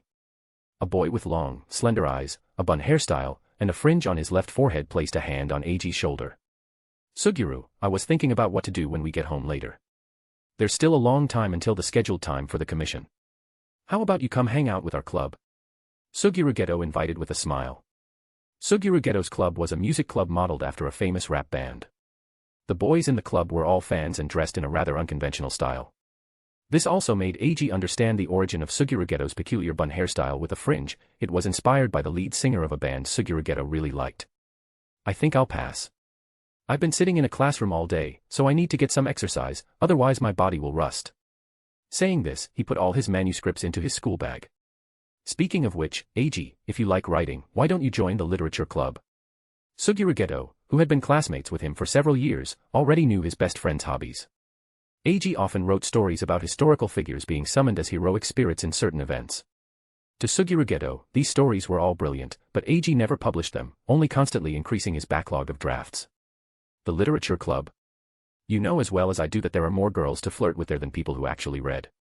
Initially, Eiji was genuinely curious about club activities. After all, in his past life, his gym teacher was often sick, so he rarely had gym class, and he longed for such extracurricular activities. However, after participating in a few clubs, he lost interest. He discovered that these clubs were essentially just a group of children with similar interests playing together, or a supervising teacher giving extracurricular tutoring to their favorite outstanding students. The literature club, however, was a special case. Because it had many female members, it also attracted many male students. To be honest, Eiji was quite surprised when he first learned about this. Didn't the teachers here prevent underage relationships? It wasn't until Eiji learned that in Japan, women could apply for marriage registration at the age of 16. It was quite absurd. Japan's legal age of majority was 20, but the law also recognized that men aged 18 and women aged 16 could apply for marriage and be considered legally adult. Time quickly passed, and it was night. Suguru Geto and Eiji, after finishing their club activities, arrived at an abandoned amusement park. This is the commission. Seriously, can't the client be more responsible? Unknown number of cursed spirits, unknown strength of cursed spirits. They can issue a commission like this. Eiji complained without reservation about the commission document in his hand. It's precisely because there's no information that the price has increased 3 times. Why are they so keen on this piece of wasteland? A big boss took a liking to this cheap land and bought it to develop. Later, when they started construction, several workers died. To prevent the project from failing, they had to ask around everywhere. After learning about the existence of cursed spirits, they pulled some strings and found the Jujutsu world to issue a commission. The one speaking was Kong Shiyu. The two had met through Toji Fushiguro. After Toji Fushiguro left the Zenin family a few years ago, Eiji had started contacting him under the guise of being a fellow outsider. Perhaps because Eiji had also left the Zenin family, Toji Fushiguro's attitude wasn't too harsh, but it certainly wasn't good either. However, Eiji, who already knew his personality, didn't mind. Later, when Kong Shiyu contacted Toji Fushiguro, he successfully obtained Kong Shiyu's contact information and, through Kong Shiyu, took on some commissions related to cursed spirits. The people in the Jujutsu world don't care. Suguru Geto was a little curious. They think nobody comes to this place, so they can't be bothered to manage it. After all, the Jujutsu world is chronically understaffed. I'll send a few fly heads in to check the situation. His curiosity satisfied, Suguru Geto prepared to take action. No, I'll have Rabbit Escape go and check. Eiji rejected Suguru Geto's proposal. Although small cursed spirits like fly heads were easy to find and their loss wouldn't be a pity, Eiji had noticed Suguru Geto's visibly pained expression during the previous few commissions whenever he had to replenish his cursed spirits. The taste of a cursed spirit was like a rag that had wiped up vomit. Remembering this, Eiji voluntarily took on the reconnaissance duty, trying his best to reduce the number of times Sugurageto had to swallow a cursed spirit jade. Then, a colossal object emitting countless red lights appeared before Kong Shiyu, causing him to swallow hard. It was a small mountain formed by rabbit escapes, and the countless red lights were the scarlet pupils of each rabbit escape. Whoosh, whoosh, whoosh. Hundreds of rabbit escapes immediately scattered. Eiji quickly got the answer he was looking for. Interesting, the cursed spirits are located in the office building west of the amusement park and the adjacent dining area. Eiji's interest was piqued. What's wrong, Eiji? Sugurageto, on the other hand, looked somewhat puzzled. Normally, the targets that generate negative emotions in an amusement park would be figures like clowns handing out balloons, ghost employees in haunted houses, or spirits on roller coasters and Ferris wheels, right? It's strange that the cursed spirits here are concentrated in the office building and dining area. That does seem a bit odd. Sugurageto considered the usual urban legends about amusement parks and agreed with Eiji's statement.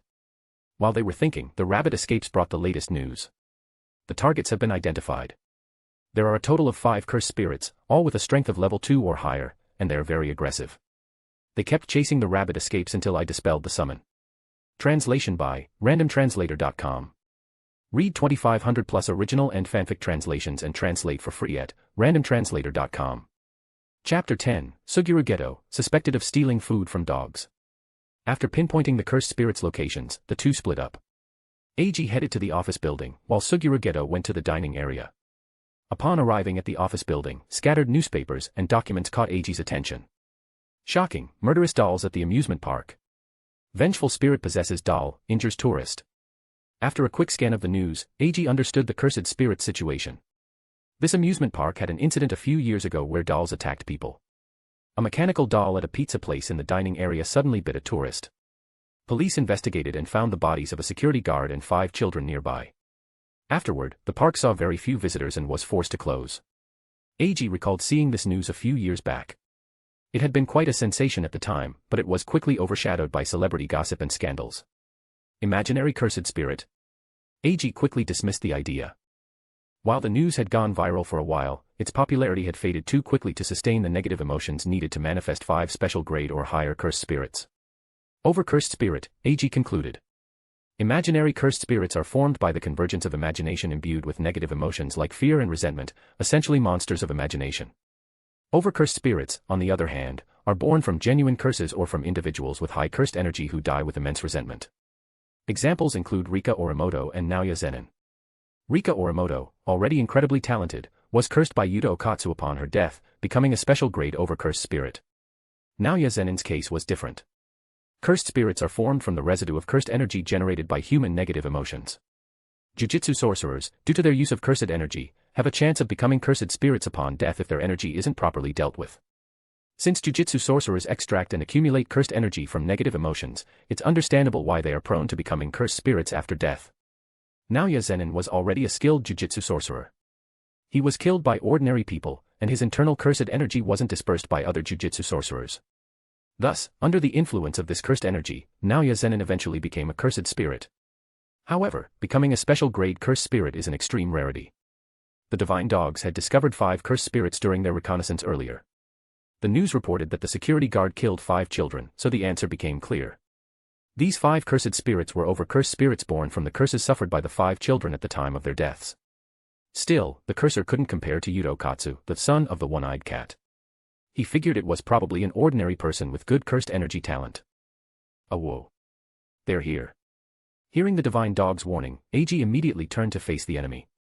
3 tall mechanical dolls came into view. A bear, a fox, and is this a chicken? Dolls like these would scare kids at an amusement park. Eiji couldn't help but complain after seeing the cursed spirit's appearances. Boom. A reddish-brown mechanical bear swung a punch at Eiji. Eiji dodged to the side and kicked the bear's leg, simultaneously noticing the name imprinted on its body. Freddy. Bang. Ouch. It really is a machine.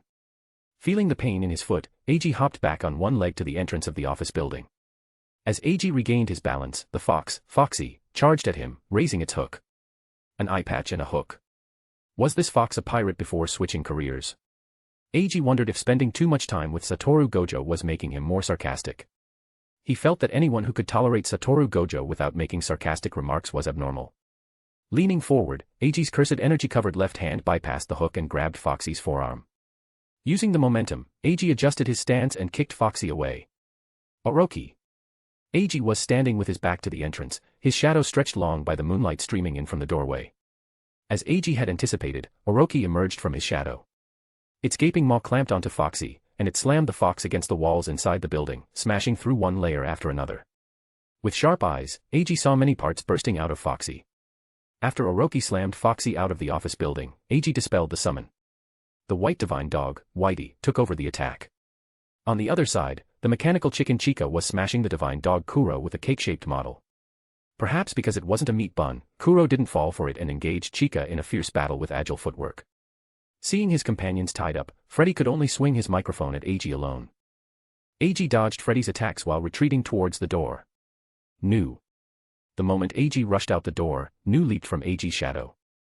Eiji turned to face the threat, using agile footwork to continuously attack Freddy's joints. The unbalanced Freddy was met by a diving Nu, whose claws fiercely pierced Freddy's body. As Nu unleashed lightning, it continuously flapped its wings, carrying Freddy into the air.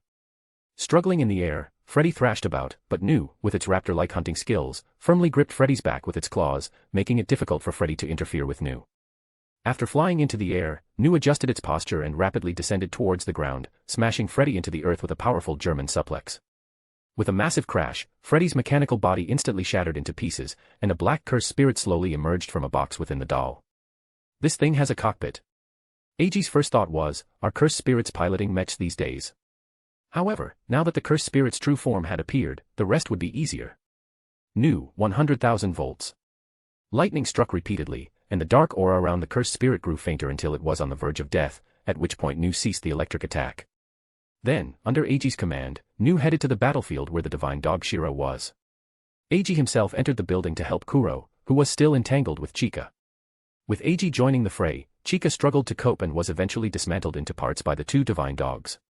Shortly after, Eiji, with the two divine dogs carrying the cursed spirit in their mouths, and Nu found Suguru in the dining area. The battle here also ended quickly. A total of 5 grade 2 cursed spirits, a good haul. Suguru tossed one cursed spirit to a divine dog, then turned and swallowed the remaining 4 cursed spirit orbs one by one. Here, you must be thirsty after all this work.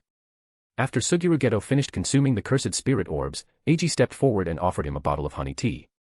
Eiji had heard that this tea was good for removing unpleasant tastes from the mouth, and the slight sweetness from the honey could relieve stress and relax the mood. Why don't you want that cursed spirit? Pointing to a rabbit-shaped cursed spirit being devoured by the two divine dogs, Eiji asked curiously. Forget that one, it had no respect for music. Cursed spirits understand music. Looking at the remains of the rabbit-shaped doll and the matching electronic guitar nearby, Eiji had an idea. Did this rabbit just hit Suguru with a guitar? Suguru was currently a Chunibyo and a rock fan. If this cursed spirit really used an instrument as a weapon against him, it would surely meet a terrible end. On the other side, Suguru mood improved significantly as he watched the two divine dogs happily eating. The first time Suguru saw the divine dogs eat cursed spirits, a strange thought crossed his mind, was he snatching food from dogs? It wasn't until Eiji said that it was like feeding leftovers to dogs that he felt better. Eiji was right, he was giving the divine dogs leftovers, not snatching food from them. The two left the amusement park, chatting and laughing. They split the commission fee 70/30ths, with Eiji taking 70%. Suguru felt that Eiji had found the client and had also held back to help him capture cursed spirits during the mission, so he absolutely refused a 50-50 split. In the end, they agreed on a 70/30th split. Translation by randomtranslator.com. Read 2,500 plus original and fanfic translations and translate for free at randomtranslator.com. Chapter 11, Toji Fushiguro. A few days later, in the mountains outside the Tokyo metropolitan area. Too slow. The person speaking was burly, with an air of laziness tinged with arrogance. I came straight here after school, Toji and I. Toji Zenin, no, he had changed his name to Toji Fushiguro now. 2 years ago, Toji, who had rebelled and left the Zenin family, was picked up by a beautiful young woman named Fushiguro. Worried that Toji wouldn't survive out there with his personality, the kind and beautiful young woman took care of him for a while, and eventually, she fell for him too. On one hand, Toji wasn't famous at this time. Because he had shown some respect to the old man, Naobito Zenin, Toji hadn't wiped out the Zenin family. In reality, if the old man hadn't died, Maki Zenin wouldn't have chosen to destroy the Zenin family. On the other hand, this young woman knew nothing about the Jujutsu world or cursed spirits. Later, when they got married, Toji Zenin changed his name to Toji Fushiguro. I'm the one who moved in, so now I'm Toji Fushiguro. At the time, the young woman was both touched and helpless. After all, in the customs of the country at that time, it was already good if the man didn't insist on changing his surname after marriage. Toji had actually taken the initiative to move in. Unfortunately, the young woman died in an accident shortly after Megumi Fushiguro was born. Alright, let's start. My time is very valuable. Exhaling a smoke ring, Toji Fushiguro stomped out his cigarette and stood up, leading Eiji to an open space. Hey, let's begin. Toji Fushiguro clenched his fists, a defiant smile appearing on his face. Hearing this, Eiji didn't waste any time. He bent his knees slightly, cursed energy surging. Full elephant. The shadow behind him stretched in the opposite direction against common sense, and a large pink Asian elephant appeared before the two of them. Oh! A nice punching bag. After Megumi was born, Toji Fushiguro had visited the Zenin family once. It wasn't to reclaim his lineage, but to break into their library and flip through all the books related to the 10 Shadows technique. The reason for doing this was simple. When Eiji was celebrating Megumi's birthday, he had said, "This child is also a 10 Shadows user, just like me." At that moment, Toji Fushiguro had said, "I'll leave this child to you. You expect me, a bastard son from a branch family who ran away from the Zenin family at age 7, to understand the 10 Shadows technique?" Under Eiji's scornful gaze, Toji Fushiguro left behind a single sentence, "If you dare to lie to me, I'll kill you." Eiji, who had read the script.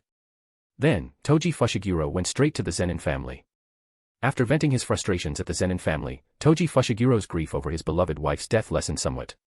However, since he hadn't attended school, when Toji recited the records of the 10 Shadows technique to Eiji, he often missed a sentence here or changed a word there. You ask why Toji didn't take pictures.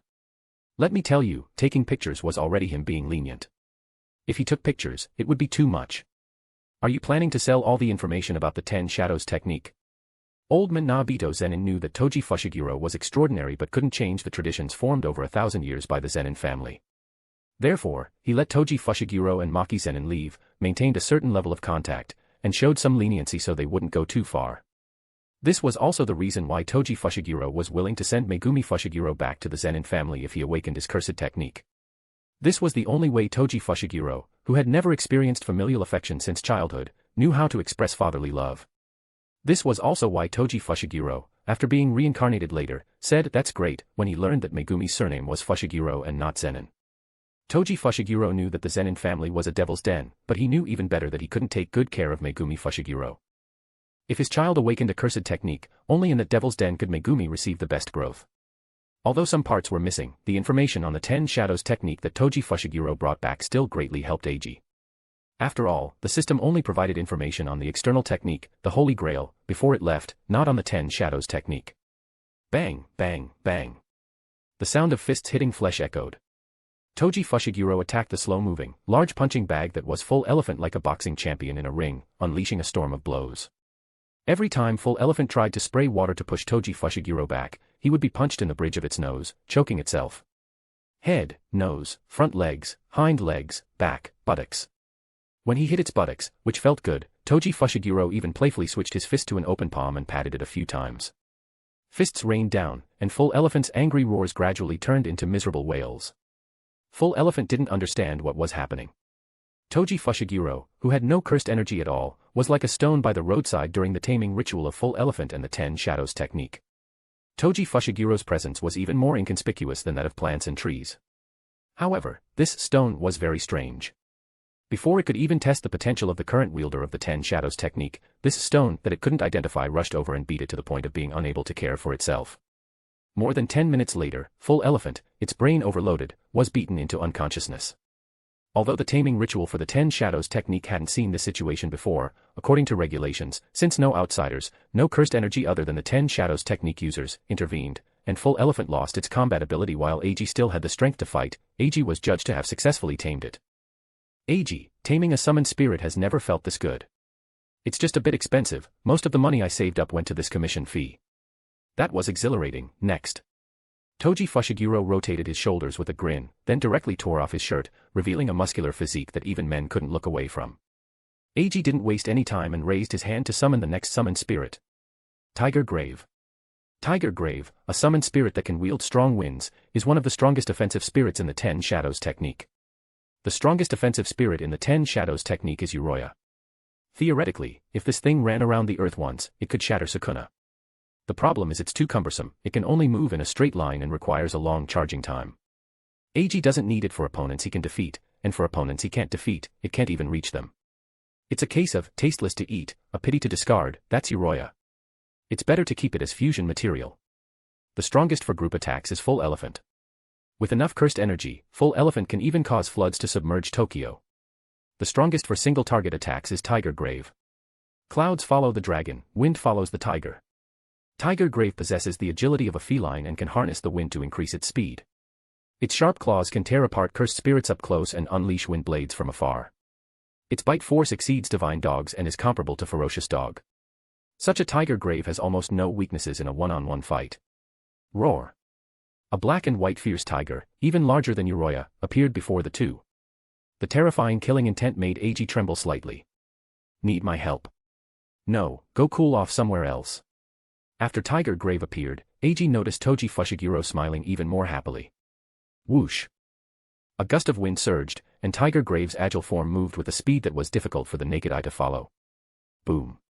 Toji Fushiguro stomped on the ground with both feet, launching himself like a cannonball towards Tiger Grave. Sharp claws, fangs, whip-like tail. Iron fist, elbow strike, whip kick. Unlike Full Elephant, which could only be used as a punching bag due to its clumsiness, Tiger Grave, being agile and highly offensive, was barely a match for Toji Fushiguro. A true battle began. Translation by randomtranslator.com. Read 2500 plus original and fanfic translations and translate for free at randomtranslator.com. Chapter 12, Mahoraga reappears. For as long as Eiji could remember, there had been a popular topic of discussion. When a person encounters a tiger, does a sliding tackle directly into it either rip its belly open or fill its stomach? Now, Eiji finally had the answer to this question. The tiger could eat until it was full. During his fight with Toji Fushiguro, the tiger wolf had repeatedly used its pounce attack, but its height varied depending on Toji Fushigiro's height. Its claws and gaping maw both targeted Toji Fushiguro's shoulders and head, and its hind legs rarely left the ground. There was no situation like in movies or TV shows where a tiger would suddenly leap into the air. If one were to actually slide tackle a tiger, they would undoubtedly be pinned by the suddenly descending tiger, its paws on their shoulders, and then receive a French kiss. This battle also allowed Eiji to witness Toji Fushigiro's fighting style. He was a man who could truly use anything as a weapon. The wind was compressed within the tiger wolf's mouth and shot out as air cannons. Countless trees were hit by the air cannons and snapped. Toji Fushiguro didn't just focus on dodging, he grabbed the fallen trees, blasted apart by the tiger wolf's air cannons, and threw them at the tiger wolf. With its vision obstructed by the fallen trees, the tiger wolf was caught off guard and Toji Fushiguro closed the distance, forcing him to unleash a full power storm around himself to push Toji Fushiguro back. Toji Fushiguro leaped out of the storm's range, landing with his back to the tiger wolf in front of a large rock about half a meter high. Seeing that his enemy had just landed and was unstable, and with its back to him, the tiger wolf's feline hunting instincts told it this was an opportunity. Without making a sound, the tiger wolf lightly leaped behind Toji Fushiguro. It opened its gaping maw and lunged for Toji Fushiguro's neck. Seeing the shadow gradually engulf him under the moonlight, a cold smile appeared on Toji Fushiguro's lips. He grabbed the rock in front of him with both hands, turned, and slammed it down with immense force onto the tiger wolf's head.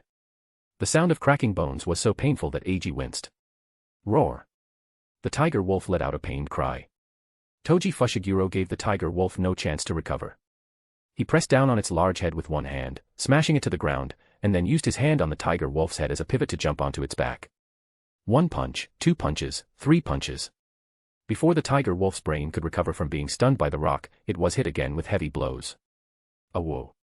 The tiger wolf desperately tried to throw Eiji off with its limbs, but Toji Fushiguro's stance was stable.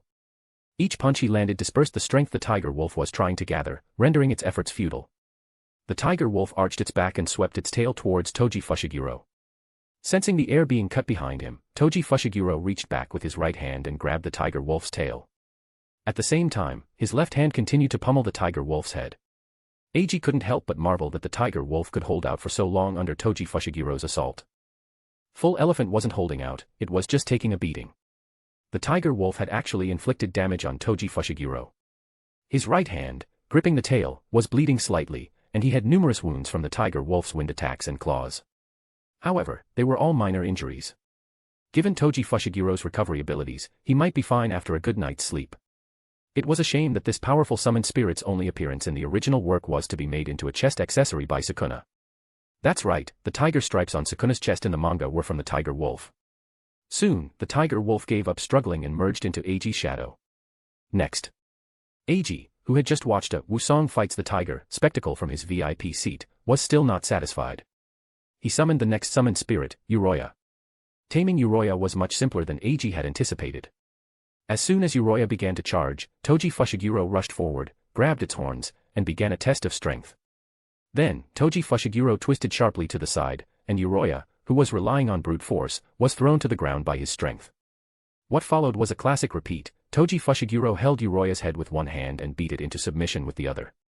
Toji Fushiguro stood up with a bored expression, as if Uroya hadn't been strong enough. Uroya, who was nearly beaten to death. Seeing Toji Fushiguro's gaze, Eiji silently formed hand signs and summoned the next summoned spirit, Nu. As soon as Nu appeared, Toji Fushiguro kicked it in the head. Eiji, who had never had poor eyesight, could clearly see Nu's distorted and misshapen head. However, the next Nu's had immediately returned to its original state.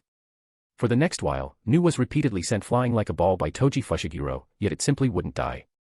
This was Nu, a summoned spirit capable of using reverse curse technique. Its recovery ability was very strong, and it could even be used on others. TCH, this is boring. As if he'd grown tired of it, Toji Fushiguro pouted listlessly and walked over to a patch of bushes in the distance. Toji Fushiguro grabbed a corner of the bushes with his right hand and forcefully flipped it open, revealing several wooden boxes hidden beneath the camouflage. It was only then that Eiji realized the bushes were a disguise. After the camouflage was removed, Eiji saw a blurry C-shaped cross on several boxes nearby. A C-cross? What was that?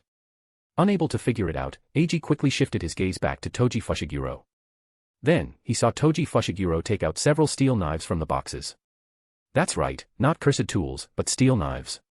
Toji Fushiguro took out 2 of the steel knives and charged at Nu, beginning a culinary demonstration. The steel knives turned into a meat grinder, surrounding Nu. At first, Nu could instantly recover from its injuries, but soon the speed of its recovery couldn't keep up with the speed at which Toji Fushiguro was inflicting damage. Just as Nanami, despite being unable to harm the soul, could still greatly deplete Mahito's cursed energy, the steel knives, lacking cursed energy, couldn't inflict cursed energy damage on Nu. However, restoring its form still consumed a certain amount of cursed energy. But it was still a consumption, and in this way, Toji Fushiguro, using a chopping motion, repeatedly struck Nu with the 2 steel knives. In the end, Nu, unable to recover, was literally chopped to death. Watching the Nu that was literally worked to death and the still vigorous Toji Fushiguro, Eiji wanted to say something but stopped himself. Summoned spirit Nu successfully tamed. With this, Eiji now possessed 9 of the 10 Shadows Technique's abilities. Only Mahoraga remained. So, only Mahoraga is left, right?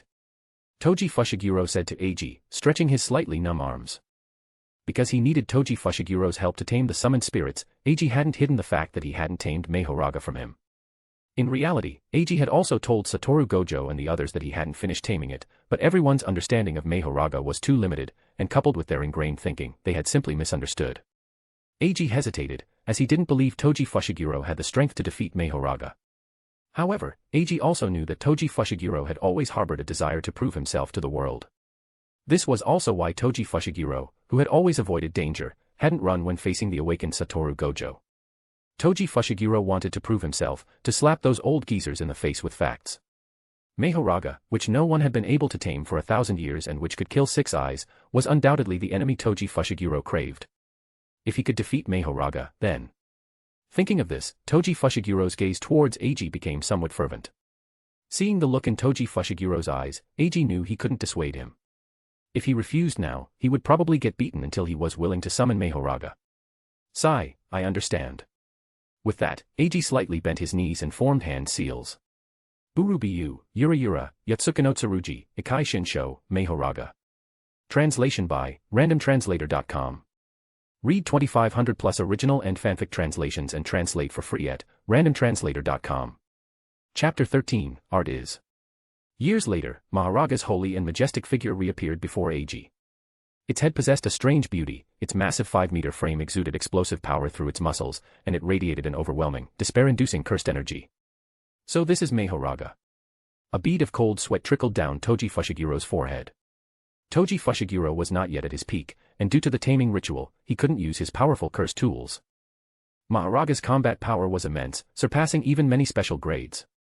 In the original story, although Jogo had earned Sukuna's recognition, Sukuna had easily defeated him. However, when facing Mahoraga, Sukuna had to put in considerable effort, even fully deploying his domain expansion with countless slashes in an attempt to cleave Mahoraga apart. In the end, Mahoraga had adapted to the slashes, and Sukuna only managed to destroy it with an extremely powerful burst. Toji suddenly wondered what a fight between Jogo and Mahoraga would look like. He figured Jogo would likely be unaware of Mahoraga's mechanism at first, get chased and beaten due to the stat difference, and then, after figuring it out, be helpless against Mahoraga due to lacking a secondary curse technique. If, by chance, Jogo touched the demon-slaying sword, he'd probably be done for right away. Even without the demon-slaying sword's special effectiveness, Mahoraga could likely defeat the four calamities head-on. Toji Fushiguro, on the other hand, had easily defeated the special-grade curse spirit Dagon with just the heavenly restriction. As a newly hatched cursed embryo, Dagon's strength was significantly inferior to Jogo's. However, Toji Fushiguro at the time only had the heavenly restriction and wasn't fighting at full capacity. Therefore, the peak Toji Fushiguro should be comparable to Jogo and qualified to fight Mahoraga. But it would only be a fight. After all, no curse tool was known to possess enough firepower to eliminate Mahoraga in one blow. Toji wondered what effect Amaterasu would have if it struck Mahoraga. But none of that mattered during the taming ritual.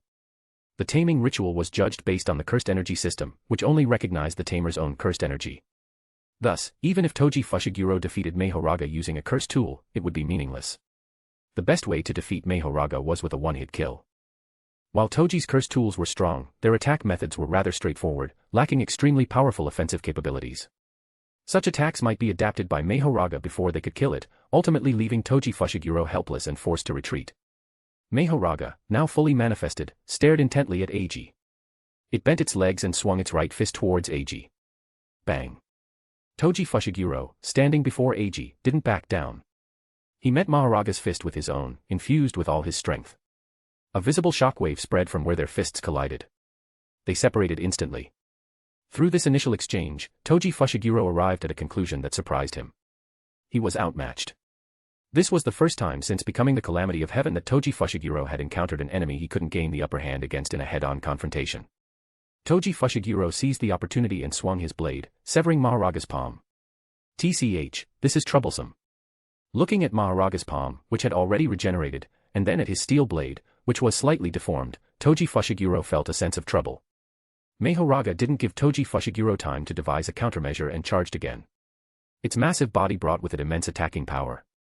Toji Fushiguro abandoned the head-on fighting style he used when taming other summoned spirits and began to kite. Rabbit escape. Toad. Hundreds of rabbit escapes surged from Eiji's shadow, crashing onto Mahoraga like a tidal wave. The charges from rabbit escape didn't damage Mahoraga but effectively disrupted its perception. Ha! Having switched weapons, Toji Fushiguro circled behind Mahoraga and slashed down with all his might. As Mahoraga turned to swing its blade, its arm was entangled by the toad's long tongue. Toji Fushiguro didn't miss the momentary opening. He used both hands to forcefully sever Mahoraga's right arm, disabling its most threatening weapon, the demon-slaying sword. Following that, a series of powerful slashes rained down on Mahoraga. Soon, Mahoraga was covered in wounds. Ding! Crack! The wheel atop Mahoraga's head spun, and with a crisp cracking sound, the weapon in Toji Fushiguro's hand snapped. Hey, this isn't an attack from the cursed energy system, it adapted to this too. Toji Fushiguro looked helplessly at his broken weapon. Mahoraga has adapted to slashes. All subsequent attacks related to slashing will be greatly weakened or even rendered ineffective. Can you control it? The toad vanished, replaced by Uriya, who was running into the distance. I'll try my best. Having personally experienced Mahoraga's troublesome nature, Toji Fushiguro's previously arrogant expression disappeared, replaced by unparalleled solemnity. The figures of both sides flashed rapidly through the jungle, their physical combat alone nearly altering the terrain of the forest. This made Eiji deeply understand why so many netizens in his past life called Jujutsu Kaisen, Fighting Arts Kaisen, and jokingly referred to the strong characters within as gorillas. There are no wrong nicknames, only fitting ones. Under Eiji's anxious gaze, Uriya finally returned to the battlefield. Now's the time. Eiji shouted at Toji Fushiguro, and then countless rabbit escapes swarmed forward, enveloping Mahoraga into a fluffy ball. Glancing at Uriya's position, Toji Fushiguro no longer hesitated. He gathered all his strength and used an Iron Mountain collision to send the much larger Mahoraga flying. Mahoraga, midair, skillfully flipped and landed, immediately preparing to attack. Full elephant. Rabbit escape vanished, replaced by a pink African elephant descending from the sky. Unable to use his domain expansion yet, Eiji couldn't summon full elephant from high above while standing on the ground like Megumi Fushiguro in the original story. Thus, he had been using rabbit escape to hop between trees, manually airdropping full elephant through the shadows of the branches. Boom. The weight of several tons slammed into Mahoraga, the immense force causing its movements to pause for a moment. The wheel of Dharma spun, and the next instant, Mahoraga was sent flying by full elephant. Hoo-hoo. Eiji, his cursed energy nearly depleted and relying on the Holy Grail for replenishment, looked at the rapidly approaching Uriya. This was his last hope to defeat Mahoraga. After a long acceleration, Uriya's attack power was greatly enhanced. An ordinary special-grade cursed spirit might have been instantly killed by this strike. This powerful attack came at the cost of immense cursed energy. If not for the Holy Grail's replenishment, Eiji's cursed energy would have long been depleted. Under their tense gazes, Uriya pierced Mahoraga's body like a black meteor. The wound was too small. Uriya's attack had damaged Mahoraga, but the damage didn't even qualify as a serious injury, let alone a fatal one. The next moment, to Eiji's unwilling eyes, Mahoraga's body began to rapidly recover. Still too weak. Eiji felt a pang of unwillingness. As mentioned earlier, Mahoraga's strength was likely higher than special-grade cursed spirits like Jogo and Dagon. This superiority wasn't just about the demon-slaying sword. After all, the demon-slaying sword's counter to cursed spirits was too powerful. If it had hit Jogo, he would have been finished. Sukuna's slash had directly severed Jogo's body, but Mahoraga, after taking Sukuna's initial probing slash, wasn't completely cut apart. It had even deflected Sukuna's slash later. However, when Sukuna got serious and increased the power of his slashes, Mahoraga's body was severed multiple times. Therefore, without knowing the specific information, Mahoraga's strength was likely superior to Jogo's. And Eiji currently, at best, was only a grade 1 Jujutsu Sorcerer, still a considerable distance from special grade. Even with all his effort, Eiji couldn't reach Jogo's level, let alone Mahoraga, who might be even stronger than them. Watching Mahoraga's body nearing complete repair, Eiji gritted his teeth and decided to cancel the subjugation ritual. At that moment, a figure appeared behind Mahoraga, and a string of red glowing objects were thrown onto it. Before Eiji could even see what those red glowing objects were, Toji Fushiguro grabbed him and sprinted away. In less than 10 seconds, the two had put a kilometer between themselves and Mahoraga. Their speed would have made even world champions envious. Rumble. A massive explosion erupted from where Mahoraga had stood up. To Eiji's stunned eyes, a huge fireball with a faintly mushroom-shaped black smoke plume shot into the sky. The force of the explosion could still be felt even from a full kilometer away from the epicenter. Say Seiji, is that? Eiji looked at Toji Fushiguro in disbelief. I brought back some explosives from abroad. This thing isn't detected by the cursed energy system, so I thought it might be useful. It was indeed useful. Eiji could feel Mahoraga already beginning its next round of adaptation. Tisk, truly troublesome. Toji Fushiguro clicked his tongue, looking at the tattered figure slowly rising from the flames. Let's call it a day for now. Toji Fushiguro looked down at Eiji. Eiji nodded. On one side was himself, whose strongest offensive abilities had proven ineffective. On the other was Toji Fushiguro, who had fought for half the night, sustained significant injuries, was greatly exhausted, and had even run out of weapons. Eiji also knew that this taming ritual could only go this far. Eiji had no complaints about this. Toji Fushiguro had already helped him gauge Mahoraga's strength in this battle, providing valuable experience for his future attempts to tame Mahoraga. Eiji felt that was enough.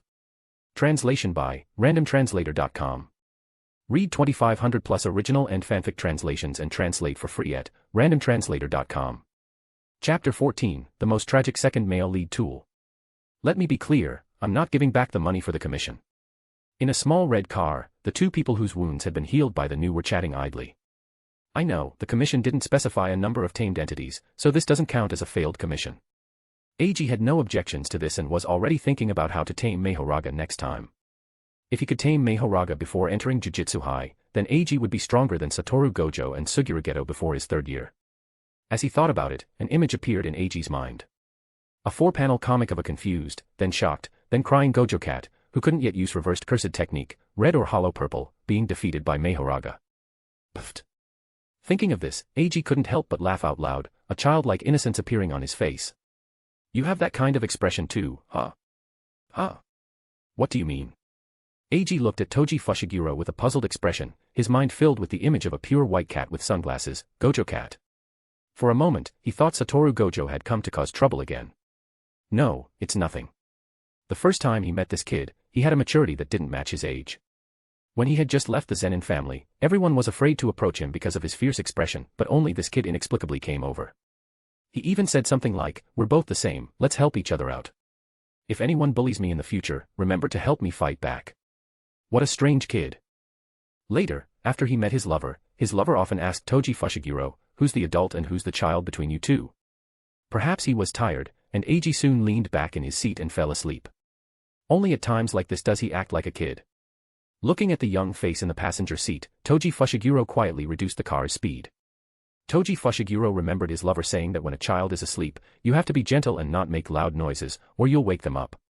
In the quiet atmosphere, time passed until the next day. A strange ceiling. I must have fallen asleep in Toji's car last night. Rolling out of bed, Eiji surveyed his surroundings. It doesn't look like a hotel, so this must be Toji's place. Thump. Whoa. The sound of something colliding and a pained cry came from the next room. Eiji hesitated for a moment before deciding to go see what was happening next door. Opening the door, the figures of two small children came into view. Is this Megumi Fushiguro and Tsumiki Fushiguro? Megumi Fushiguro was sitting on the ground, holding his head with both hands, looking like he had bumped into something and was in pain. Tsumiki was squatting beside him, stroking Megumi's head and murmuring, "It doesn't hurt, it doesn't hurt. You're finally awake. The sun's already high in the sky." Toji Fushiguro's voice came from behind. "Is this your house? Aren't you watching these two kids?" Eiji turned and asked. "No need, their mother will take care of them." After saying that, he opened a beer from the refrigerator and started watching TV. Eiji's mouth twitched, and he suppressed the urge to complain. He felt that if Toji Fushiguro were to raise them, Megumi Fushiguro wouldn't even live long enough for Satoru Gojo to find him. As expected of the most tragic tool user male supporting character written by the one-eyed cat. Why is he a tool user? Because if you look at the entire plot, the purpose designed for Megumi Fushiguro so far is to work for Sukuna. This can be seen by comparing it to the character designs of the one-eyed cat. The one-eyed cat designs important characters very perfectly. Take Suguru Geto, for example. He has the template of a summoner, yet possesses top-tier physical combat skills, able to subdue a curse user who is also skilled in physical combat in just 2 moves. Moreover, Suguru Geto has a very high mana pool, directly releasing thousands of cursed spirits to attack 2 cities simultaneously during the 100 curse extermination. From the activation of his curse technique, not only are the cursed spirits cast instantly without hand seals, but he has never run out of mana in the story. In other words, his cursed energy output efficiency is extremely high. In contrast, Megumi Fushiguro, a genius acknowledged by the one-eyed cat in the plot. The summoning of the 10 Shadows technique summons has a startup animation and requires hand seals, and increasing the number of manifested spirits is very difficult. Let alone releasing thousands like Suguru Geto. If he couldn't later deploy an incomplete domain expansion, even releasing 3 to 5 would be enough to cost Megumi Fushiguro his life. His physical combat skills are average, and during battles, he often runs out of mana after summoning a few spirits. Most importantly, Mahoraga. Cyclops made Mahoraga the strongest of the 10 Shadows technique summoned spirits, and Mahoraga truly lives up to that title. However, this summoned spirit was meant for Sukuna. Why? Because within the 10 Shadows technique, Cyclops left no means to subdue Mahoraga. To give an example from the original work, when introducing Maizenin's construction curse technique, Cyclops stated that it was one of the least efficient cursed techniques in terms of cursed energy conversion. In other words, while others might use 10 points of mana for 10 damage, construction curse technique would only deal 1 damage for 10 points of mana. In the 10 Shadows technique, when its attacks land, Uriya is almost the strongest summoned spirit in terms of attack power. Under these circumstances, Sukuna, whose cursed energy far surpasses that of Wan, summoned Uriya to hit Wan's insect armor, only to shatter a portion of it. Wan wasn't even severely injured. If even Uriya's attack is like this, how much stronger could the attacks from other equally ranked spirits like Full Elephant, Tiger Grave, Ferocious Dog, Orochi, and Nu be? But if the story progresses with Sukuna subduing Mahoraga, everything makes sense. Cyclops didn't care at all whether Megumi Fushiguro, the male second lead, could tame Mahoraga, because Mahoraga was initially prepared for Sukuna, the king of curses with a powerful second curse technique. As for the reason, naturally, it's because of Satoru Gojo.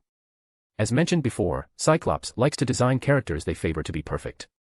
Satoru Gojo is a perfect character, embodying both overwhelming stats and unique mechanics. So perfect that even the equally perfect Sukuna had to give his all to defeat him. But that wouldn't do. Satoru Gojo isn't the protagonist. Sukuna, the great villain, must be defeated by the protagonist. However, Sukuna couldn't reveal his trump card against Satoru Gojo so early in their fight, otherwise, even if the protagonist won later, it wouldn't be interesting, all the spotlight would go to Satoru Gojo. In his frustration, Cyclops smacked their head. Sukuna can possess others, right? I'll give the male second lead a summoned spirit capable of defeating Satoru Gojo, and then let Sukuna take it. This way, Satoru Gojo's defeat can be justified, and the protagonist's group can get a power-up later. It's a win-win. Thus, Mahoraga was born. This strongest summoned spirit, on par with the Six Eyes, whose greatest role before Sukuna's arrival was to self-destruct with others, Mahoraga, was designed. Cyclops didn't care at all about the balance of the 10 Shadows technique's summoned spirits, or the setting that taming each one makes you stronger. Because Sukuna would solve it, the design of the 10 Shadows technique's summoned spirits became more casual. Tiger Grave's only appearance was on the chest of Crocodile Spit. At the same time, Megumi Fushiguro was utilized to the fullest by Sukuna, or rather, by Cyclops. His body successfully delivered Mahoraga, a summoned spirit capable of defeating Satoru Gojo, to Sukuna. His soul successfully helped Sukuna resist the massive information attack from Infinite Void. It also caused Satoru Gojo to hold back at a critical moment. That's right, Satoru Gojo held back. After successfully incapacitating Sukuna's brain with Infinite Void, Satoru Gojo could have directly destroyed Sukuna's brain and killed him. However, to rescue Megumi Fushiguro, Satoru Gojo chose to attack Sukuna's chest. At that time, Satoru Gojo said, "It's not over yet. At least I'll destroy your heart, liver, and lungs. I'll make you closer to death than Yuji was in the juvenile detention center." Note the word closer. Satoru Gojo's goal was to push Sukuna to his limit both physically and mentally, thereby giving Megumi Fushiguro's consciousness an advantage. Even against the strongest in history, Satoru Gojo fought an asymmetrical battle with Sukuna, self-restraining himself with the premise of saving Megumi Fushiguro. But unfortunately, as Satoru Gojo said, he can only save those who are ready to be saved. When Sukuna killed Tsumiki Fushiguro using Megumi Fushiguro's body, Megumi Fushiguro's soul had already collapsed. This also sealed Satoru Gojo's defeat. Translation by randomtranslator.com. Read 2500 plus original and fanfic translations and translate for free at randomtranslator.com. Chapter 15, A Small Foundation. Big Brother. Hello, Big Brother. A strange scene was unfolding on a bustling commercial street in Tokyo.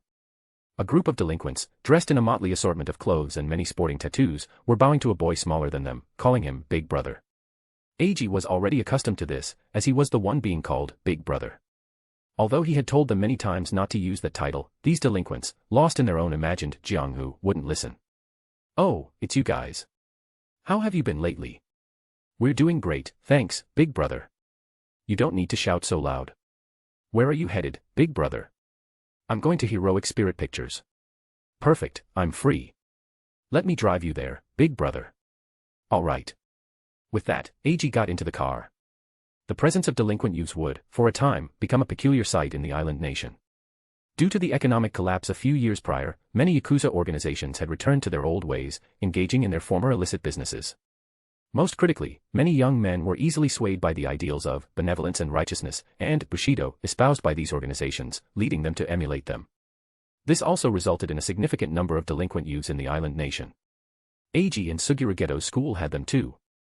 Would Eiji and Suguru be afraid of delinquents who were practically challenging them to their faces? Thus, it became a situation of, if you beat the small, the big comes, if you beat the big, the old comes. However, Eiji and Suguru were powerhouses even among Jujutsu Sorcerers. Even without using their curse techniques, they could fight 100 opponents with just their cursed energy-enhanced physical prowess. The end result was that the two of them subdued all the delinquents in the surrounding several blocks. Later, they were hounded by these individuals, who wanted them to be their leaders. Suguru had no interest in that, he still wanted to be a band frontman. Amidst their repeated requests, Eiji, on a whim, agreed. Perhaps it was because he wanted to live a richer life after being reborn. So, Eiji provided the funds and selected a few steady individuals to open several businesses, channeling the restless energy of these delinquents into work. When the shops first opened, many people thought Eiji was just a rich young master and tried to use underhanded tactics to swindle him out of his money. However, Rabbit Escape, which was monitoring them the entire time, saw all their little schemes. Eiji then played along, exposing these bad apples publicly and kicking them out of the group. As it turned out, most of these so-called delinquents weren't inherently bad, they had simply gone astray for a time. Eiji soon gained many excellent employees, forming a small crew. While these individuals might not have been exceptionally talented, they provided Eiji with considerable convenience in many small matters. For instance, a portion of the profits each month gave Eiji another source of income besides exorcising cursed spirits. Another example is that most of the staff at Heroic Spirit Pictures were recruited by them. Eiji needed to gather sufficient phantasmal energy of a heroic spirit to summon it. But phantasmal energy doesn't appear out of thin air, so companies involved in anime, movies, and games were essential for Eiji to establish. At this point, the small crew, originally underestimated, revealed connections that Eiji had never anticipated. In reality, it was mainly the parents of these young men and women. They were also worried about their children's situations, but they had no good solutions. Coupled with their demanding jobs and daily overtime, they felt powerless. When someone appeared who guided their children back onto the right path and into legitimate work, they were naturally overjoyed. Therefore, upon hearing their children mention that their boss was looking for talent in the anime industry, they all helped keep an eye out. On one hand, it was a gesture of gratitude towards Eiji, and on the other, they hoped their children would make a good impression on Eiji, their boss. As a result, the film and television company that Eiji had expected to take considerable time and effort to establish by visiting talent markets was up and running in half a month with their help. With a car for transportation, Eiji soon arrived in front of the Heroic Spirit Pictures company. Upon entering, he heard heated discussions. "I've told you, the script length is insufficient, scenes for supporting characters should be cut if they need to be." Why should my part be cut and not yours?" Seeing the intense discussion in the room, Eiji nodded with satisfaction. So spirited. He then walked into the adjacent office. "Director Yamaguchi, has the anime production plan been completed?" Eiji asked as soon as he entered. "Ah, young Master Eiji. Please, have a seat. I'll make you some tea." Director Yamaguchi is currently the head of the anime production team. The company he originally worked for was quite large, but after the boss lost all the company's funds in a disastrous bank investment a few years ago, the company has been struggling to stay afloat due to a lack of capital. The core members of the anime production team, including the experienced director Yamaguchi, were all poached from that company. Soon, a steaming cup of tea was placed on the table in front of Eiji. Picking up the teacup and taking a sip, Eiji nodded. Then, 3 planning proposals were laid out before Eiji. After carefully reading the first proposal, Eiji's brow furrowed slightly. Director Yamaguchi also took the opportune moment to explain the proposal's strengths and weaknesses to Eiji. If they followed the first proposal, the anime adaptation of Fate/Stay Night would be 52 episodes long, and the plot would be somewhat chaotic. This was because Eiji had previously asked director Yamaguchi to try and combine all the story elements when he handed over the game's text to him. Eiji's idea at the time was to showcase the charm of each heroic spirit within a single anime, hoping he could gather the illusory power of 7 heroic spirits through just one series. It turned out Eiji had been too greedy. After understanding all 3 proposals, Eiji made his decision. Let's split it into 2 parts. The first part will follow the Fate route, combined with the UBW route, making a 26-episode anime. The second part will focus on the Sakura route. In his original world, the 2006 Fate/Stay Night was essentially a classic platonic love story, and the plot that best fit the theme of Fate/Stay Night. This route's storyline presented a dreamlike quality, showcasing a flawed beauty that audiences could remember for a lifetime. This was also why the 2006 version of Fate/Stay Night was the easiest to fall prey to the King's poison and become a King's fan. However, the 2006 version of Fate/Stay Night also had many problems, the most significant being its poor production quality and lack of depth. He could solve the poverty issue, with the holidays approaching. If funds were truly insufficient, he could always hunt cursed spirits to raise money. The depth issue was a bit more troublesome. Although he had filled in the gaps to make Fate/Stay Night more perfect in this life, thanks to the countless fan theories and suggestions from his previous life, the 2006 main storyline was too short and lacked room for development. This was precisely where the UBW route could compensate. The UBW route's plot had good depth, but it couldn't match the dreamlike and unforgettable quality of the 2006 Fate/Stay Night. If they could merge the two, they should complement each other well. Following this, the two began to research the new plan. For example, how to introduce the stories of Caster and teacher Kuzuki within the short span of the anime, aiming for a concise, impactful, and touching result with limited screen time. They had to spend money where it mattered most. Every character needed at least one aesthetically pleasing highlight shot, and the budget for fight scenes absolutely could not be cut. After all, in his later years, Eiji had seen many people get hooked on an entire anime just because of a single scene or a spectacular fight. Finally, Eiji confirmed the progress of the opening and ending theme songs. Once he was satisfied that everything was in order, Eiji left Heroic Spirit Pictures. His next stop was the Eastern Folklore Research Institute. Translation by randomtranslator.com. Read 2,500 plus original and fanfic translations and translate for free at randomtranslator.com. Chapter 16, The Adult Era is About to Change.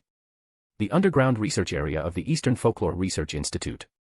Eiji was listening to an old professor report on the latest research progress. Speak plainly. After listening to the old professor recite what sounded like gibberish for over 10 minutes, Eiji finally couldn't take it anymore. The old professor, interrupted by Eiji, paused and instinctively looked at Eiji's clear yet confused eyes. My apologies, I forgot you haven't gone to university yet. I got excited and used a lot of technical jargon. The old professor scratched his head sheepishly. It wasn't just because Eiji was the benefactor funding their research, but also because he had treated a child as an equal conversation partner. When Satoru Gojo and Suguru Geto weren't around, Eiji often displayed a maturity beyond his years. Coupled with his rapid development, if not for his still childish face, no one would have thought of Eiji as a child. He opened his mouth, intending to retort, if you count my past life, I might not be younger than you, but then he thought better of it, realizing that would be even more embarrassing. Eiji helplessly closed his mouth. This scene made the old professor chuckle heartily, clearly having imagined Eiji's attempted retort as the stubbornness of a child. Simply put, we've discovered a property of cursed energy. Cursed energy is subjective. The old professor's body trembled slightly after saying this. This old professor had originally been involved in energy weapon research. Later, due to directives from Japan's father, many projects had to be cancelled. The old professor's research project also had a significant portion of its funding cut. Disheartened, the old professor chose to retire and live out his remaining years in peace. Eiji, who unexpectedly received this news, had a strange idea pop into his head. Energy. Weapons. Cursed energy could be considered a type of energy, a single-soldier combat energy. Cursed tools were weapons that utilized this energy. This idea lingered in Eiji's mind, and later, Eiji prepared a pair of glasses, similar to Maki Zenin's, that allowed ordinary people to see cursed spirits, and paid a visit. The old professor, idle at home and bored, was quite frustrated. When cooking, he either cut the potatoes too thick or cut his own hand. When cleaning, he left watermarks everywhere and accidentally broke a vase. Under his wife's disdainful gaze, the old professor could only drink tea and read newspapers every day. Go out and play. Having spent his entire life researching, the old professor didn't know how to play. His children had their own jobs and he didn't want to bother them. It was at this time that a strange young man approached him, showing him a world he had never encountered before. This immediately piqued the old professor's interest. After a deep conversation with Eiji, the old professor immediately agreed to help Eiji with cursed energy research. At first, Eiji was very happy, until he saw the equipment procurement list the old professor handed him. Trembling, he took out the bank card Satoru Gojo had given him years ago. Looking at the balance, Eiji, who hadn't smoked since his rebirth, suddenly felt the urge to light a cigarette and calm down.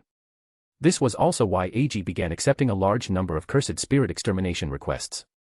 Research and development really burned money. Fortunately, cursed spirit extermination was also a quick way to earn money. After examining the equipment with his subordinates, Eiji directly called Satoru Gojo. There was no other way, some things were restricted, and others required connections. With the equipment ready, he hired many assistants. Eiji didn't have to worry about this, the old professor found them all himself.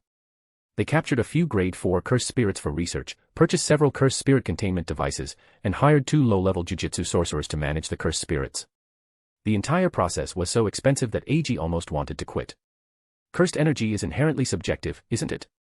Otherwise, how could we control them? Eiji looked at the old professor speechlessly. You spent so much money just to discover this. Hearing this, the old professor sighed. Yes, cursed energy is inherently subjective.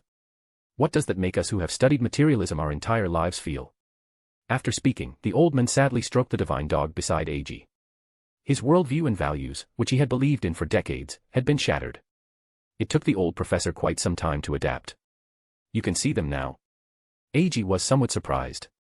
Although the old professor was wearing glasses now, they were reading glasses, not the cursed tool glasses used to observe cursed spirits. That's right. This is also why I said cursed energy is subjective just now.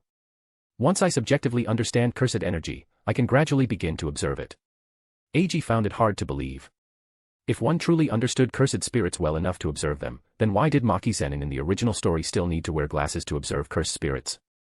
She had received education related to cursed spirits and had even killed a large number of them. Dare you say Maki Zenin didn't understand cursed spirits? Nu was summoned from his own shadow. As expected, the old professor didn't notice the additional summoned spirit in front of him. It was the divine dog's action that made the old professor aware of the anomaly. Judging by the little guy's behavior, have you summoned a new summoned spirit? That's right. If you can really see cursed spirits and summon spirits by understanding cursed energy as you said, then why can't you see Nu? Because I don't know Nu's appearance, size, or the nature of its cursed energy. My mind can't picture Nu, so I naturally can't observe it. But I knew the appearance of the divine dogs the first time we met. Hearing this, Eiji remembered Nanami teaching Itadori to observe cursed remnants in the original work. The cursed remnants were there, but Itadori couldn't see them until Nanami taught him. After Nanami taught him, Itadori could see them. Kid, do you know Schrodinger's cat? I've heard of it. You can research it when you have time. Now, let's look at the results of my research. With that, the old professor led Eiji to a laboratory. Inside the laboratory was a metal box containing a level 4 cursed spirit emanating a chilling aura. Matsushita-kun, begin. Yes, Professor. After speaking, the researcher named Matsushita flipped a switch. The space inside the box seemed to ripple slightly, and Eiji could see the air inside the box distorting faintly. The level 4 cursed spirit, radiating cold, began to wail in pain. What is this? An electromagnetic wave. Electromagnetic wave. That's right. You can think of it as us heating the experimental apparatus with this electromagnetic wave. An induction cooker. No, that thing inside was a box. A microwave. It's different, but you can think of it that way if you want. Seemingly sensing Eiji's confusion, the old professor continued. At the beginning, we had a question: why can cursed spirits penetrate matter, yet still physically strike and destroy it? Eiji recalled the cursed spirit that phased through the ceiling and walls to injure Megumi Fushiguro at the start of the story, and then the one that appeared through a wall and grabbed the child to threaten Nobara. When a young researcher proposed an idealistic viewpoint, we quickly verified it and found that cursed spirits also observe themselves in this idealistic manner. It believes it can phase through walls, so it phases through walls. It believes it can touch things, so it touches them. Later, we conducted a test. A researcher without cursed tool glasses fired a gun, and the bullet passed straight through the cursed spirit. However, when an observer wearing glasses fired, the bullet created a hole in the cursed spirit's head. This further convinced us that cursed spirits and cursed energy exist through idealism. However, this idealism has significant limitations. It cannot exceed their cognition, otherwise, the cursed spirit will be unable to maintain its body and will collapse. By studying the cursed remnants left behind after cursed spirits dissipate, we discovered the special energy that constitutes cursed spirits. Later, we began to research this special energy and found a way to interfere with it. Take this cursed spirit, for example. The old professor pointed to the cursed spirit in the laboratory, which was already beginning to dissipate. According to the cursed spirit guide you gave me, this cursed spirit was born from people's aversion to extreme cold. After studying it multiple times, we found that while observing it, applying electromagnetic heating can disrupt the stability of its energy structure, thereby killing it. After thinking for a moment, the old professor decided against using technical jargon and opted for the explanation Eiji related to a microwave. You didn't use cursed energy. No cursed energy was used. Hearing the old professor's affirmative reply, and because he genuinely didn't detect any cursed energy fluctuations from this large microwave, Eiji believed him. They had indeed found a way to harm cursed spirits using science without employing cursed energy. Regardless, it was a good start. Translation by randomtranslator.com. Read 2500 plus original and fanfic translations and translate for free at randomtranslator.com. Chapter 17, Person Falling from the Rooftop. People often don't notice time flying by when they're busy. The few days of leave Eiji had requested from school using Toji Fushiguro as a fake parent passed quickly, and Eiji had to return to school. What were you doing the past few days? Sitting against the wall on the school rooftop, Suguru Geto and Eiji ate bread they'd just bought from a convenience store. Fried noodle bread is a really weird food, carbs with more carbs. Going to tame summoned spirits. Finishing the last 2 bites of his bread, Eiji chugged down a bottle of green tea. Oh. How many have you tamed? Hearing this, Suguru Geto became interested. Suguru Geto was a true commoner genius. After interacting with Eiji and Satoru Gojo, he learned a lot of information about the Jujutsu world, and thus understood the status of the 10 Shadows technique and the 6 eyes within it. However, he was confident that his cursed spirit manipulation wouldn't be inferior to theirs. If nothing else, the 10 Shadows technique only had 10 summoned spirits. Couldn't he wear them down with 10 or 100 times more cursed spirits? The only thing to be wary of was Mahoraga, the legendary strongest summoned spirit. Satoru Gojo had told him that years ago, when he and Eiji first met, Eiji had exorcised a special grade cursed spirit using Mahoraga. But it was fine. Once he became strong enough, he could just capture more special grade cursed spirits and find a way. In reality, Suguru Geto didn't have any information on Mahoraga. Otherwise, he could have just used an ultimate technique, Swirl, to instantly destroy Mahoraga the moment it appeared. 9. Which one is left? Mahoraga. Huh. Suguru Geto was stunned. Didn't Satoru Gojo mention during their previous chat that Eiji had already tamed Mahoraga? I haven't tamed Mahoraga. I only temporarily controlled it through some special means. Seeing Suguru Geto's confusion, Eiji didn't try to hide it. However, I've figured out Mahoraga's strength during this taming ritual. It won't be long before I can fully tame it. After speaking, Eiji looked at the command spell on the back of his hand. The Fate/Stay Night anime hadn't been released yet, but the preparations were complete. Moreover, promotional materials like posters had already started. He believed it wouldn't be long before he accumulated enough phantom force to start summoning heroic spirits. Once he started the taming ritual, he could directly shove a noble phantasm into Mahoraga's mouth and see if it would obey. What about you? How have things been lately? I'm planning to quit the club. Why? Eiji looked at Suguru Geto in surprise. I want to use this power to help more people and protect them from the harm of cursed spirits. Do you want to be a savior? Eiji tilted his head and looked at Suguru Geto. Suguru Geto felt a flicker of temptation upon hearing that, but he didn't admit it verbally. I don't have such grand ambitions. It's just that only Jujutsu Sorcerers can exorcise cursed spirits, right? After speaking, Suguru Geto looked up at the sky. Then, as a strong individual capable of exorcising cursed spirits, I have a responsibility to protect those who aren't Jujutsu Sorcerers. So arrogant. Eiji looked at Suguru Geto's profile. Non-Jujutsu Sorcerers aren't necessarily weak. And they don't all necessarily deserve protection. This was also the reason why Suguru Geto would later abandon the righteous path he once adhered to. Constantly dealing with twisted cursed spirits, coupled with the immense physical discomfort caused by consuming cursed spirit jades. Suguru Geto was actually under tremendous pressure. It was precisely because of this that Suguru Geto would constantly talk about the righteous path he upheld. Only by doing so could Suguru Geto firmly believe that his continuous act of swallowing those disgusting cursed spirits had meaning. But human nature has never been solely good. Especially in this island nation where countless bullying incidents occur despite the age of innocence. Suguru, you have the makings of a demon king. Based on what I just said, shouldn't you think of me as a hero or a brave warrior? He was still a middle schooler, after all. No matter how mature he appeared, he would revert to his true self when faced with unexpected situations. No, it's like this. Someone like you, who believes in a grand cause and embraces the world, is more likely to become a demon king. Hey, no matter how you think about it, it shouldn't be like this. If anything, Satoru Gojo is the demon king, right? No, Gojo will be the hero. A hero who challenges the demon king Sukuna and tries to save Megumi Fushiguro.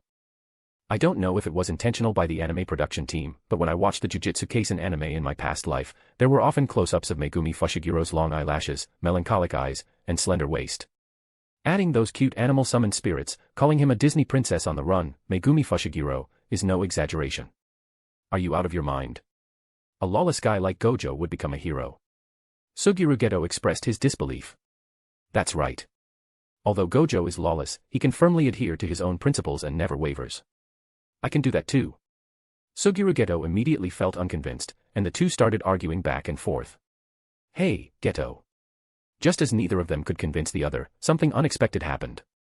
The school where they were located originally only had a high school, a private aristocratic school. Later, because of its excellent reputation and revenue, an affiliated middle school, which Eiji and Suguru Geto were currently attending, was established next to it. After graduating from this affiliated middle school, students could choose to directly enter the high school. Because of this, the high school and middle school departments were only separated by a wall. And at this moment, in Eiji and Suguru Geto's sight, several people were surrounding another person on the rooftop of the high school building. Although in anime, rooftops seem to be freely accessible and a great place for countless close friendships and romantic relationships to deepen. In reality, school rooftops are always locked, and very few people can get up there. Eiji and Suguru Geto were able to freely access the rooftop thanks to their superhuman physiques enhanced by cursed energy. But the situation on the other side was clearly not right. Is it bullying? Suguru Geto asked. Not sure, let's watch a bit longer. If it were bullying, the victim would definitely be panicked and scared, with the most common reactions being falling to the ground and covering their head like an ostrich. But the current situation was the complete opposite. The group with more people was constantly waving their arms, seemingly very flustered. And the one person on the other side remained very calm. Although their face couldn't be seen clearly, judging by the uniform, it was a girl. A girl being cornered by a group of people on the rooftop and still remaining so calm was clearly not right. The next moment, the situation changed again. On the opposite rooftop, a boy suddenly grabbed the girl forcefully and pushed her towards the guardrail at the edge of the rooftop. New. An owl with a bone mask on its face emerged from Eiji's shadow and quickly flew towards the opposite rooftop. But it was too late. The girl had already been forcefully pushed off the rooftop by the boy, who had both hugged and shoved her. Go save her. At this moment, even Suguru Geto couldn't stand by. The two immediately jumped off the rooftop. Suguru Geto summoned a flying curse spirit resembling a manta ray to help him land, while Eiji used the wind-controlling ability of Tiger Grave to descend steadily. The two quickly ran towards the opposite high school building. But as they ran, Eiji's doubts grew deeper. Why did the perpetrators, who were more numerous, seem more flustered than the victim, who was alone? Why was the victim girl pushed off the rooftop by the boy without any resistance? If the girl had resisted even for a few seconds, Nu could have saved her. Why were the remaining people on the rooftop jumping for joy after the girl fell? All of this exuded a sense of strangeness. Translation by randomtranslator.com. Read 2500 plus original and fanfic translations and translate for free at randomtranslator.com. Chapter 18, Please help me find my body. That school uniform looks like it's from the junior high section. Why are they here? Shoo, they'll hear you. It's fine, why are you so scared? You don't know anything. Those two are delinquents. I heard they defeated the strongest delinquent around here in one move. No way. Similar conversations had been happening frequently since the two entered the high school building. Neither Eiji nor Suguru Geto particularly enjoyed excessive socializing, so during school breaks, they usually stuck together or went their separate ways. After school, they often went to exorcise cursed spirits, rarely interacting with other classmates. Therefore, the biggest impression they made on both the junior high and high school sections was that the two of them had teamed up to subdue all the delinquents. It was said that later these delinquents found many seniors from the streets, but these two defeated them with a 100-man kill record. In short, the more terrifying the story, the more it spread. Eiji had no intention of refuting any of it. After all, he had understood a principle in his past life. No matter when, if you try to prove yourself according to others' demands, you've already lost, regardless of the outcome. Geto. Eiji signaled Suguru Geto with his eyes. Suguru Geto nodded, understanding. A seam quietly split open in the shadows beside them. Several fly heads crawled out. Some flew to the students' heads, while others clung to their feet, interfering with them without causing any harm. Soon, the two escaped the crowd and reached the rooftop. It really wasn't an illusion. As soon as they arrived at the high school section, the two had immediately gone to check on the girl who fell from the rooftop, but they found nothing. That's right, the girl's body had disappeared. But now, looking at the messy footprints on the ground, Eiji was certain that everything that had just happened was real. I found those people from earlier. They're in the infirmary. The infirmary? Did they take the girl there for treatment? Eiji was a little surprised, but if that were the case, it would just be a false alarm. No, the cursed spirit didn't see any injured people, only those few bullies from earlier. As he spoke, Suguru Geto clenched his fists, his eyes icy cold. Eiji knew that Suguru Geto must be filled with rage at the moment. In fact, Eiji was also angry, but his greater experience gave him more composure. Let's go take a look. We need to find out what happened. If it was bullying. Eiji didn't finish his sentence, but Suguru Geto knew what he meant. They had to teach them a lesson and make them receive their due punishment. Rabbit escape. Eiji, following behind Suguru Geto, silently summoned Rabbit Escape and began a carpet search of the entire high school. The reason for doing this was that Eiji felt a strong sense of dissonance. This feeling had been present since they entered the high school section. The strange sense of dissonance, combined with the disappearing corpse, made Eiji extremely vigilant about the current situation. The two had personally witnessed the girl fall from the rooftop. During their rush to the high school section, their eyes had been fixed on the spot where the girl had fallen. Yet, the body had still vanished. Even Nu in the sky hadn't noticed. Nu had only glanced at the bodies of the few people who went down from the rooftop before disappearing. Taking a body in just a few seconds was clearly beyond human capability. Led by Suguru Geto, the two quickly arrived in front of the infirmary door. Bang. Suguru Geto yanked the infirmary door open with force, slamming it against the door frame with a loud noise. The sudden commotion clearly startled the people inside the infirmary. Suguru Geto strode into the infirmary, his legs spread wide, the buttons of his collar and sleeves undone, his face practically overflowing with anger. Hey, be careful. The two boys and two girls in the infirmary immediately adopted defensive stances. Ah, what's wrong, Ise-kun? Asaka, suddenly pulled behind Ise Takahiro, was flustered and a little shy. This guy is tough to deal with. Although not a delinquent, Ise Takahiro, who had excellent physical fitness, had dealt with some delinquents before and had personally witnessed Suguru Geto beat up over a dozen delinquents by himself. Ise Takahiro, seeing Suguru Geto's furious expression and combat stance, instinctively pulled Asuka behind him to protect her. What did you just do? Unexpectedly, Suguru Geto didn't attack immediately. Who are you? What do you want? Urushi Shota, wearing glasses and looking like a model student, asked from the side. Suguru Geto's gaze shifted, fixing intently on Urushi Shota. You were the one who made the move just now, weren't you? Huh. Made a move. What move? Could it be? As if realizing something, Urushi Shota quickly spoke up to explain. No, don't talk here if you don't know anything. Hearing Urushi Shota's continued denial, Suguru Geto, his patience exhausted, threw a punch at him. Wait a moment. Ise Takahiro stepped forward, crossing his arms to block Suguru Geto's attack. Even without using cursed energy, Suguru Geto's attack sent Ise Takahiro flying. Ise Takahiro crashed into Urushi Shota behind him, and the two of them fell to the ground. Ise-kun. Asuka, ignoring her companion's attempts to stop her, rushed to Ise Takahiro's side. Suguru Geto, who was about to deliver another kick, was forced to halt his actions. My name is Dongfang Eiji. What's yours? Seeing that Suguru Geto's attack had some restraint, Eiji ignored him and walked over to a girl who was trembling all over, clearly terrified. Ri. My name is Ri. The girl in front of Eiji had teary eyes and a pale face, clearly traumatized. Suguru Geto was the one who attacked. Why is she looking at me so scared? Eiji scratched his head helplessly, but the next moment, he noticed that the girl named Ri wasn't looking at him, but rather behind him. Is there something at the infirmary entrance? Confused, Eiji turned around, and a disheveled figure came into view. He saw a girl with a messy school uniform, several tears in it, and her neck bent at an unnatural angle, as if broken, towards her shoulder. When did she appear? Eiji hadn't sensed the girl's arrival at all. He looked at Rabbit Escape, who shook its head. Eiji understood what Rabbit Escape meant. She appeared out of nowhere. Do you need treatment? As Eiji asked, he adjusted his stance, preparing hand seals. The girl before him was too strange. Her skin was deathly pale, and judging by the damage to her clothes, she should have suffered severe injuries. Yet, apart from her broken neck, there were no visible wounds on her body. Furthermore, the girl's eyes were vacant, not like those of a normal person. Seeing this, Suguru Geto stopped confronting the other three people in the room and stood beside Eiji, warily watching this unidentified person. Are you a Jujutsu Sorcerer? Doesn't seem like it. As the two spoke softly, the girl, who looked like a corpse, finally spoke.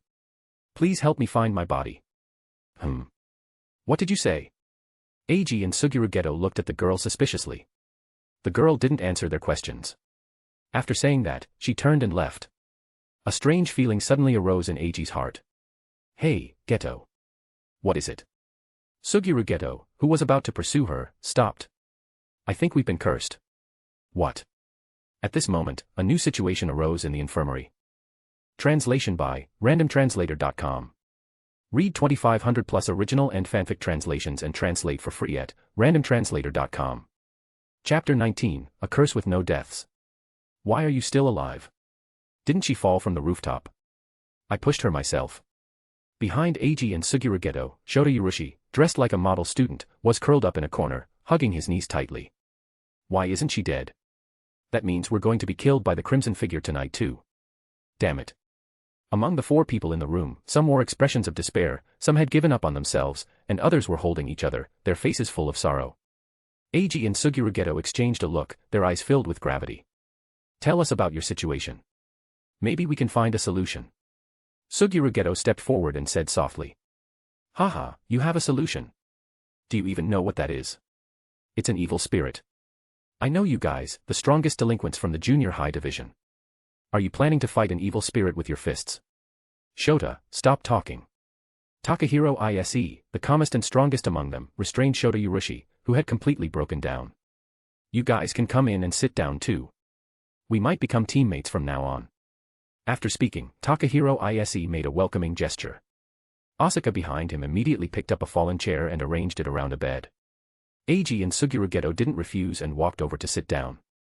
My name is Takahiro Ise, a second year in high school. These are Shota Urushi, Asuka Morishita, and Ri. What about you? Takahiro Ise, the leader of the small group, introduced the other three to Eiji and Suguru Geto. Dongfang Eiji, second year in junior high. Suguru Geto, second year in junior high. Takahiro Ise nodded politely and continued his story. It all started 3 days ago. We were on lunch break when the girl you just saw walked up behind me and asked me to help her find her body. At first, I thought I misheard. Just as I was about to ask for clarification, the girl suddenly disappeared, much like just now. Eiji and Suguru Geto understood. Just as Eiji was hesitating whether to chase her, the girl's body had dissipated into the air like mist. That evening, the four of us suddenly appeared in the school, and a blood-soaked crimson figure began chasing us. As he spoke, Takahiro Ise raised his hand to cover one of his eyes. It must have been a pretty terrible memory, Eiji thought to himself. I thought I was killed, but when I woke up the next day, I was at home, completely unharmed. Are they too? Eiji's gaze swept over the others. Yes, when we exchanged information yesterday, we found out that the girl had asked all of us to find her body. Also, we exchanged information. Ri found a coffin in the auditorium. Inside, there was a humanoid empty space meant to hold body parts. Asuka found an arm in a classroom. I think the body we need to find might be those parts. After finishing, Takahiro Ise looked up at Eiji and Suguru Geto. Now you've also been asked, so you might also get caught up in this search for a body, curse tonight. He paused, feeling that curse was a more fitting description for their situation than game. Of course, it's also possible that the scope of this curse is limited to the high school division, and you from the junior high division might be fine. As if trying to comfort Eiji and Suguru Geto, Takahiro Ise said this. Takahiro Ise had initially been unhappy with the two who had rushed over to attack, but after understanding that they had misunderstood and thought they were bullying the girl, this dissatisfaction vanished. What do you think? Eiji looked at Suguru Geto. It's a type I haven't seen before. What about you? It's my first time seeing it too. Normally, cursed spirits have simpler behavior patterns. It's rare for a cursed spirit to have such a complex modus operandi. And most importantly, this cursed spirit didn't kill them. Most cursed spirits have low intelligence and act with beast-like behavior patterns, driven by instinct to find and kill humans. But according to Takahiro Ise, they had been killed multiple times yet all woke up in the morning alive. Could the experience of being killed have been a dream? Why do you call that cursed spirit the Crimson Figure? Oh, that's because the broadcast said so. The broadcast? Eiji looked up at Takahiro Ise. Yes, the school's broadcast system intermittently announces the location of the Crimson Figure. This made it even stranger. Constantly broadcasting the cursed spirit's location would make it easier for people to avoid it. I've been hearing you talk about cursed spirits. What exactly are cursed spirits? Asuka, who was beside them, seized on the key point. Cursed spirits are monsters born from the collective negative emotions of humanity. They curse and kill people. Suguru Geto explained it simply and understandably to Asuka. Then what are you guys? On Myoji. Hearing this, Asuka became a little excited. Urushi Shota, who had been on the verge of collapse, also looked up at the two with hopeful eyes. We are Jujutsu Sorcerers. We can use cursed energy to exorcise cursed spirits. We're a bit different from Onmyoji. Jujutsu Sorcerers, cursed spirits. A new concept appeared in the minds of the group. Please, can you lift the curse on us? Ise Takahiro asked nervously. Yes, no problem. According to what you said, we'll be pulled into the curse tonight as well. We'll be responsible for exorcising the cursed spirits then. Eiji nodded affirmatively. Really? Thank you so much. Upon hearing this, Ise Takahiro immediately stood up and bowed a standard 90-degree bow. Eiji and Suguru Geto were unfazed. They often encountered similar situations when exorcising cursed spirits. You don't need to thank us. This is what we should do. Suguru Geto smiled and helped Ise Takahiro up. Tell us all the information you know. That way, we can protect you better tonight. Yes, I understand. Seeing hope for lifting the curse, the group immediately started talking, sharing everything they knew. Eiji took out his notebook, which he used to record ideas for his novels, and recorded and summarized all the information described by the group. Finally, he deduced the appearance of the cursed spirit. The cursed spirit was small in stature, appearing to be a girl of junior high school age. She wore a blood-stained dress and held a dirty doll in her hand. She had great strength, capable of tearing people in half with ease. Her movement speed was not fast, about the same as a normal high school student running. If one used corners, they could effectively create distance. She was suspected of possessing an instant movement ability that required certain conditions to be met. According to Asuka, one time when she turned around, the crimson figure, who had been far away, suddenly appeared in front of her. Furthermore, those caught by the crimson figure were usually not killed immediately. The crimson figure would hold them tightly and sing a song before killing them. Eiji curiously asked what song the crimson figure sang, thinking that the song might contain information about the cursed spirit's identity or curse technique. Ise Takahiro and the others began to think. Finally, they collectively completed the lyrics of the song. Please give me a red dress. Dye all the white clothes red. Dye them until they are blood red. Dye my hands and face red. Translation by randomtranslator.com.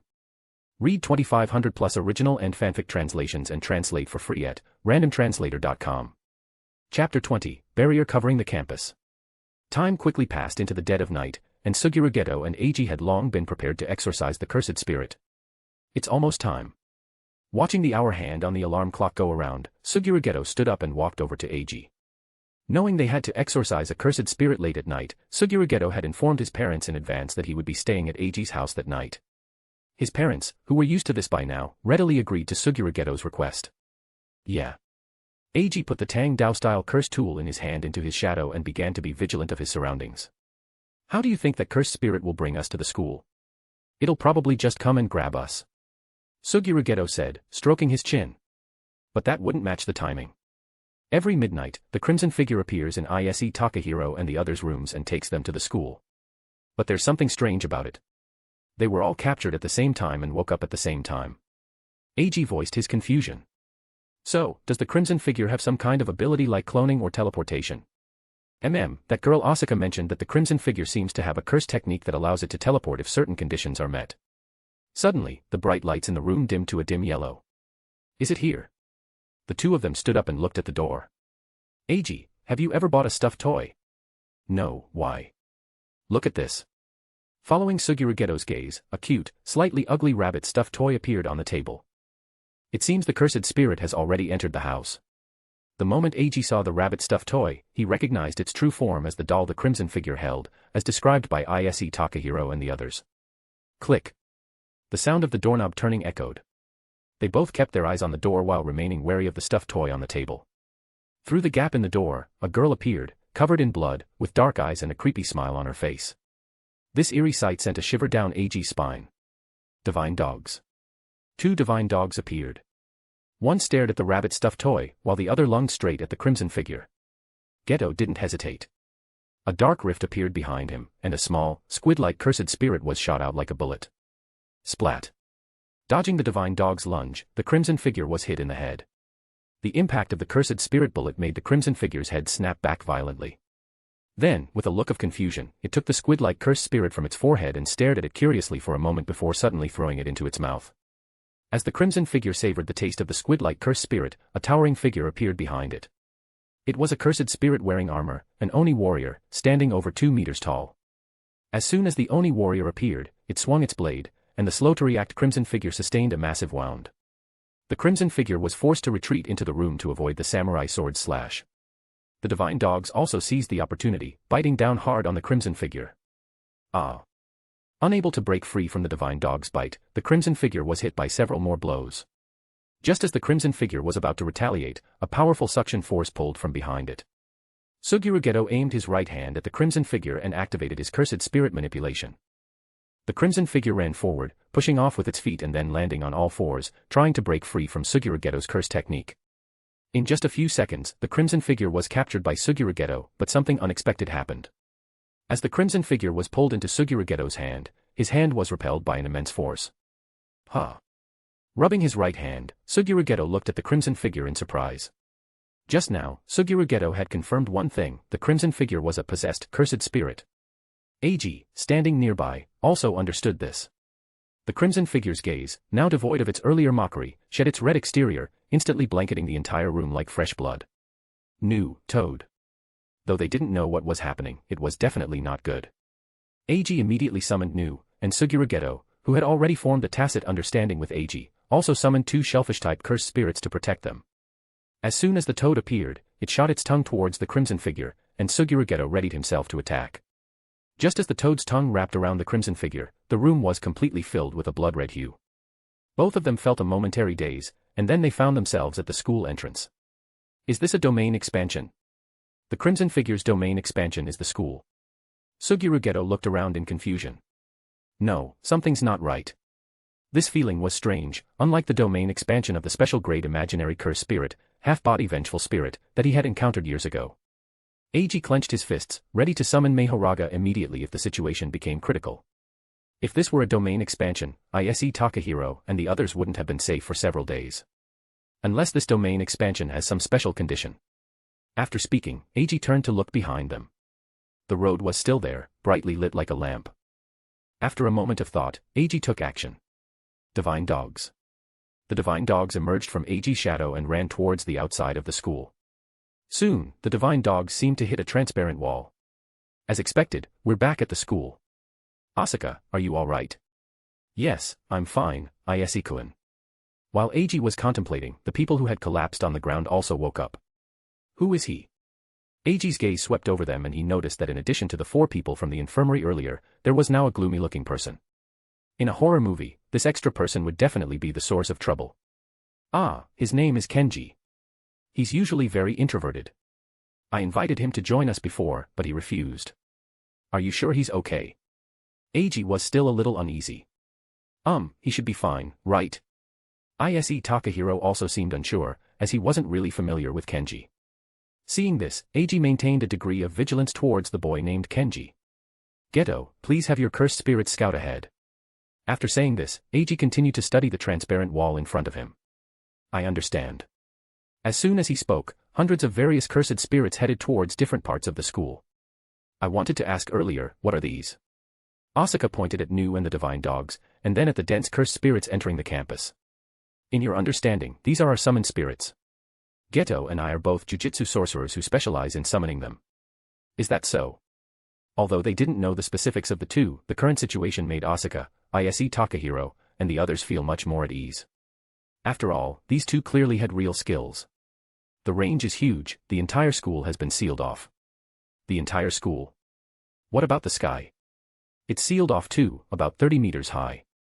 We're in a box right now. I see, it's a barrier. A barrier? Suguru Geto pondered. Not yet having entered Jujutsu High, he was unfamiliar with barriers. Yes, I felt a sense of unease ever since I entered the high school building during the day, but I couldn't pinpoint the source. Now I can finally confirm it, someone has set up a barrier in the school. So, the Crimson Figure's actions were orchestrated by someone behind the scenes. No wonder my cursed spirit manipulation couldn't track it. What is the motive of the person behind this? It can't just be to scare these few people, right? Suguru Geto turned to look at Ise Takahiro and the others. As for our objective, let's just grab someone and ask them directly. Eiji breathed a sigh of relief upon confirming that the group was trapped in a barrier, not a domain expansion. The Crimson Figure has appeared in the gymnasium. A sudden broadcast interrupted their thoughts. In that case, let's go deal with that cursed spirit first. Right, you guys stay close behind us. Suguru Geto said, then turned to look at Eiji. Compared to his own terrifying cursed spirits, Eiji's summoned spirits were better suited for protection duties. Eiji nodded in understanding, and then 2 divine dogs appeared behind the group to protect the ordinary people. Indeed, seeing the 2 fluffy big dogs wagging their tails beside them, the group's tension eased considerably. Translation by randomtranslator.com. Read 2500 plus original and fanfic translations and translate for free at randomtranslator.com. Chapter 21, The Unkillable Crimson Figure. Regardless of who was behind this, their actions were being carried out through the Crimson Figure. Therefore, instead of searching aimlessly, dealing with this cursed spirit first was the best course of action. Perhaps, by exorcising the Crimson Figure, they could even force the mastermind out into the open. The group quickly arrived at the gymnasium. Leave this to me. Suguru Geto strode forward, cursed spirits appearing one after another behind him. Eiji didn't object. On one hand, he trusted Suguru Geto's strength. On the other hand, his combat effectiveness was significantly limited with the 2 divine dogs protecting the civilians. Oni Warrior, Granny Fire. An Oni Warrior, standing over 2 meters tall, and a fireball emitting a chilling laughter appeared to Suguru Geto's left and right. The Oni Warrior was a cursed spirit born from the fear of defeated samurai souls, a very common traditional cursed spirit. Granny Fire, as its name suggested, was based on a folk tale where a pair of unfilial children neglected their elderly parents, driving them into the mountains. The elderly person eventually transformed into a ghost fire to exact revenge. My hands and face are all red. Sensing the commotion at the entrance, the Crimson Figure stopped its eerie singing, turned its head, and looked at the group, its smile stretching almost to its ears. Go. With a command, the Oni Warrior initiated the attack first. The Crimson Figure ducked low to evade the Oni Warrior's slash and then charged towards Suguru Geto. Much faster than before. Suguru Geto was surprised but didn't hesitate. Within Granny Fire, the face of an old woman faintly appeared, and then clusters of fireballs shot towards the crimson figure, completely blocking its path. Boom. The sound of exploding fireballs echoed as the crimson figure was hit by over a dozen. Previously, because they were at Eiji's house, Suguru Geto had been holding back, afraid of demolishing Eiji's home. Now, it was different. The gymnasium was spacious, and Eiji was protecting the civilians, so he didn't need to worry and could unleash his full power. A scorched figure burst out from the smoke created by the explosion. The crimson figure leaped forcefully towards Suguru Geto's head.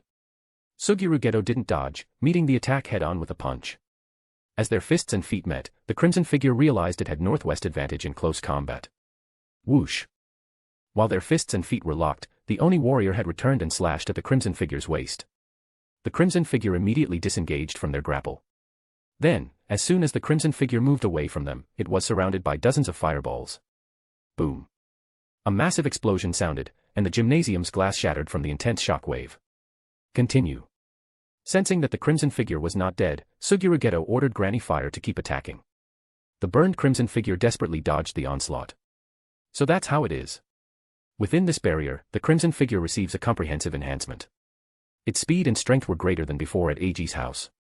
Previously, it was heavily injured by a few slashes from the Grade 2 Cursed Spirit, the Oni warrior, but now it could move freely after taking dozens of Granny Fire's fireballs and its injuries were healing rapidly. Hair Spirit.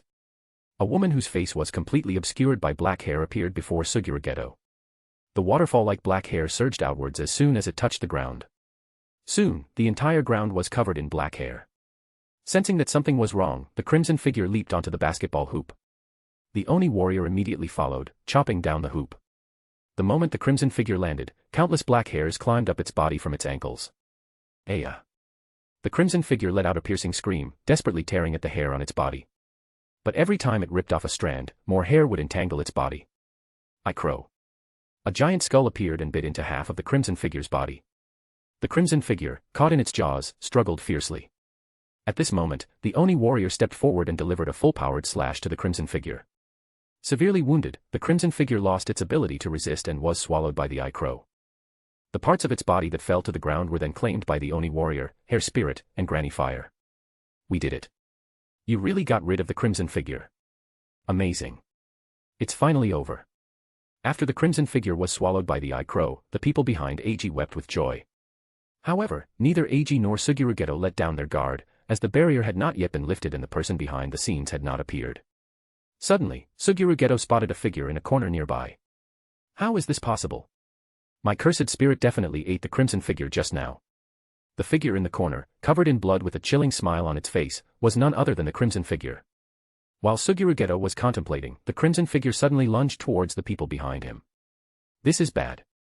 Sensing the crimson figure's intention, Suguru Geto immediately turned around, trying to return to Eiji's side. But in the next moment, the blood-red figure abruptly appeared in front of Suguru Geto. Squelch. To Suguru Geto's surprise, the crimson figure's right hand pierced his abdomen. Sensing that something was wrong, Eiji immediately took out his Tang Dao from the shadows and forced the crimson figure back. After dodging Eiji's attack, the crimson figure sniffed its blood-covered right hand with its small nose and then put its finger in its mouth. Nu. After forcing the crimson figure back, Eiji didn't pursue. Instead, he immediately formed hand seals and summoned Nu to heal Suguru Geto. Suguru Geto wasn't idle either. His black hair and fireballs immediately attacked the crimson figure. Are you all right? Eiji breathed a sigh of relief as he watched the wound slowly heal. Fortunately, there was enough height difference between them, it would have been troublesome if its heart had been ripped out. I'm fine. It's that cursed spirit, though. Suguru Geto slowly stood up. She can probably teleport directly in front of whoever turns their back. Yes, it seems so. Earlier, in the infirmary, Asuka had mentioned that the distant crimson figure had suddenly appeared in front of her. Coupled with Suguru Geto's recent experience, the two of them deduced the condition for the crimson figure's teleportation. The problem now was how to exorcise this cursed spirit. Suguru Geto was certain that the cursed spirit he controlled earlier had indeed killed the crimson figure. So what was the second crimson figure? What do you think? Suguru Geto stepped forward and asked.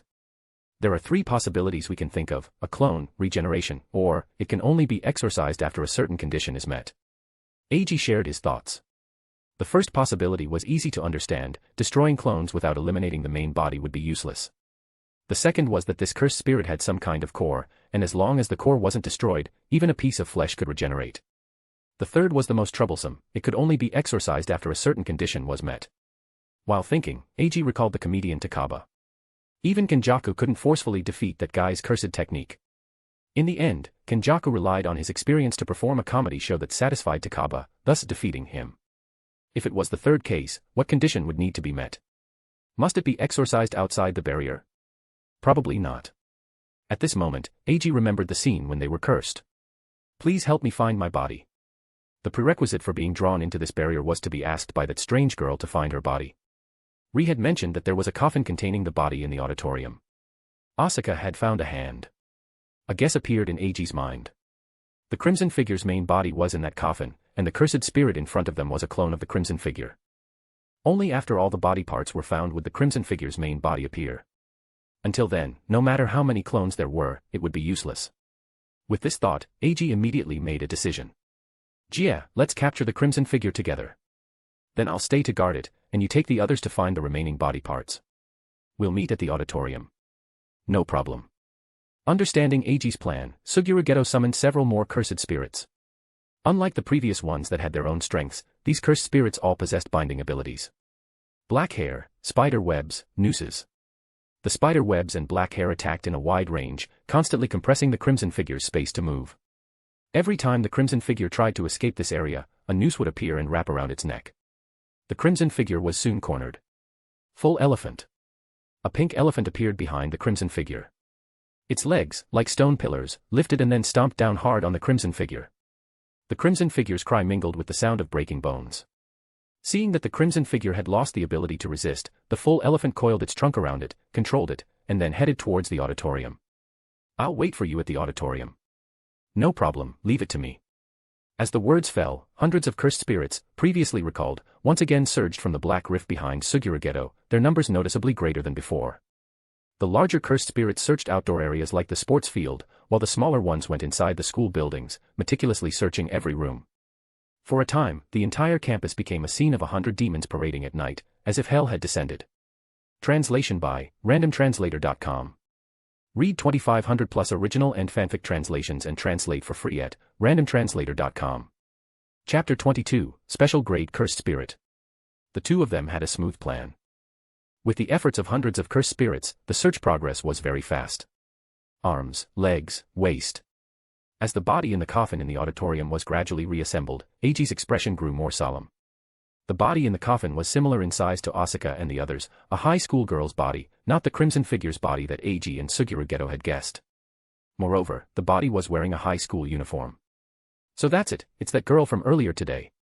As another body fragment was placed into the coffin, Eiji was finally able to confirm the identity of the person lying in the coffin. It was the girl who had asked them for help finding her body after falling from a building earlier that day. Only the head is left. Looking at the body in the coffin, which would be complete with just the head, Eiji began to think about what might happen next. Since the body in the coffin was not the Crimson Figure's, their previous conclusion that finding the complete body would resolve the issue of the Crimson Figure could not be true. Now, he needed to consider other possibilities and prepare countermeasures. Snap, snap, snap. Strange footsteps sounded, and Eiji turned his head in their direction. A figure, completely red and carrying a rabbit doll, appeared in his vision. It seems I won't have to go through so much trouble. The aura emanating from the figure before him was even more terrifying than when they were in the gymnasium. It held the doll that Asuka and the others had mentioned, so it was clear this was the Crimson Figure's true form. The Crimson Figure stopped at the entrance, its mouth splitting into a wide, eerie grin on its blood-stained face. The Crimson Figure clone, wrapped around the full elephant's trunk, slowly dissipated. The Crimson Figure's aura at the entrance intensified once more. Then, I'll exorcise you first. He released the summon of the full elephant, formed hand seals, and the roaring tiger grave appeared behind Eiji. After retracting its clone, the Crimson Figure charged at Eiji without hesitation. After summoning the tiger grave, Eiji crouched down, drew his Tang Dao from the shadows, and met the charge. The first to arrive was the wind blade swung by the tiger grave. The Crimson Figure twisted its stance, dodging all the wind blades with Z-like movements, then lunged at Eiji with its fingers curled like 5 small knives. Eiji parried the Crimson Figure's claws with a slash from lower left to upper right. Taking advantage of the opening created when the Crimson Figure's arm was deflected, he raised his Tang Dao and brought it down. Thwack, clang. The blade bit into flesh, then became stuck on hard bone. In pain, the Crimson Figure kicked at Eiji. So hard. Eiji frowned, drawing his Tang Dao and holding it in front of him to block the kick. Screech. Eiji's feet dug into the ground, sliding back several meters.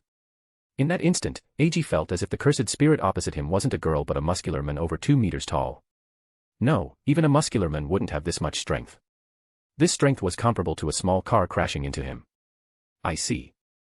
Although its appearance is different from those big, ugly guys, it's essentially a grade 1 cursed spirit that would require at least a tank to deal with. Looking at the crimson figure battling the tiger grave, Eiji's smile widened. Behind him, 2 divine dogs protected several ordinary people, one in front of the other. Before him was the tiger grave.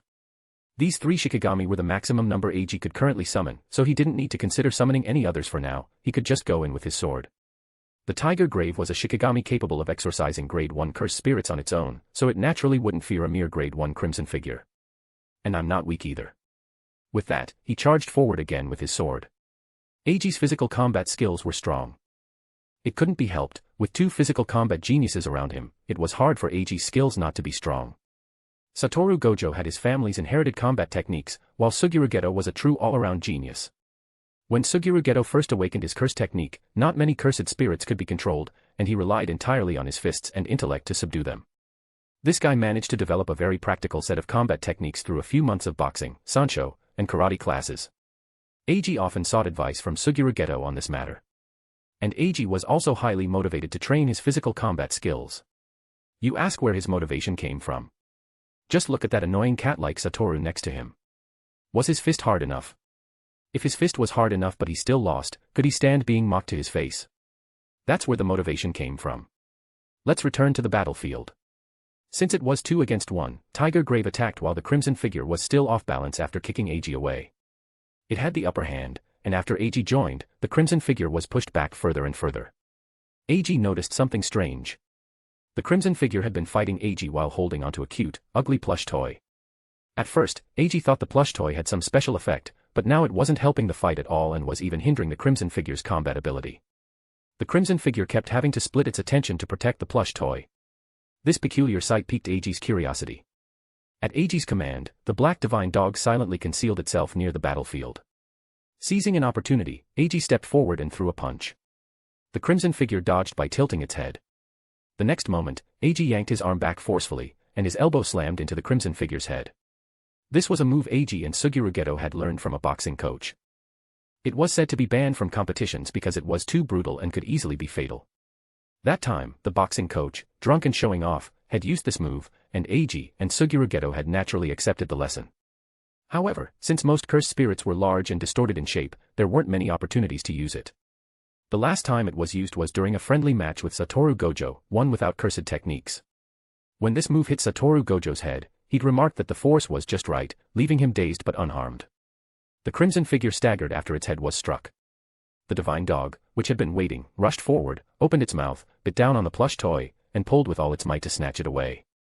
The crimson figure immediately grabbed the plush toy with both hands, not even paying attention to Eiji beside it. Eiji, of course, didn't hesitate and severed the crimson figure's arm with a single slash. Ah! Like a flashbang exploding right in his face, a deafening roar, a mix of a bellow and a wail, shook Eiji, forcing him to cover his ears and retreat repeatedly. Fortunately, Tiger Grave, being a summoned spirit, didn't react much to this. Tiger Grave stepped forward and slammed the crimson figure into the ground with a palm strike, interrupting the deafening roar.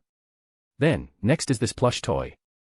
Under Eiji's gaze, the divine dog sniffed the plush toy. Then, it placed one paw on the toy's body, bit down on its head, and began to tear it apart. Rip, whir. The sound of tearing fabric filled the air, and then a spherical object rolled onto the ground. Is this a head? Looking at the body in the coffin that was missing only its head, and then at the head that had rolled out of the plush toy, Eiji finally understood why Suguru Geto hadn't been able to find the last body part for so long. Just as Eiji was about to place the head into the coffin, a black mist erupted from both the plush toy and the crimson figure. The terrifying cursed energy caused a bead of cold sweat to trickle down Eiji's temple.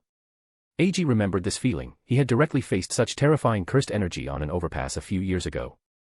Hey, no way. A special grade cursed spirit.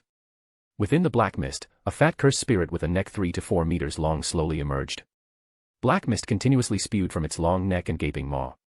Translation by randomtranslator.com.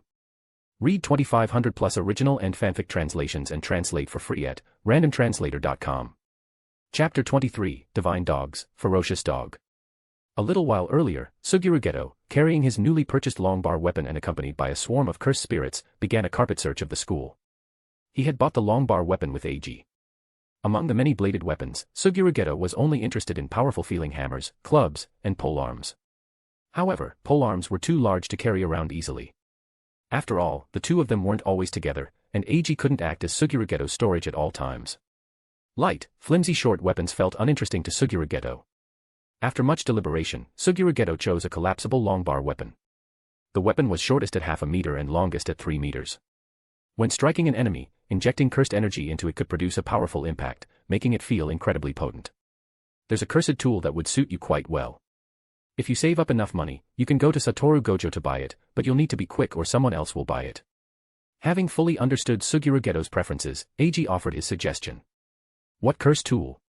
Hearing about a cursed tool that suited him, Suguru Geto became interested. Special grade cursed tool, heavenly restriction. Among the known special grade cursed tools, it's the only one that doesn't have a cursed technique imbued. When attacking, it grants powerful physical destructive force based on the user's arm strength. Oh. How much is it? Suguru Geto's interest piqued. A cursed tool that sounded this powerful was exactly his type. 500 million. Suguru Geto's jaw dropped. While exorcising cursed spirits was lucrative, that was 500 million. He'd need to exorcise dozens of grade 1 cursed spirits just to save up that much. However, if he worked alone. Suguru Geto stroked his chin.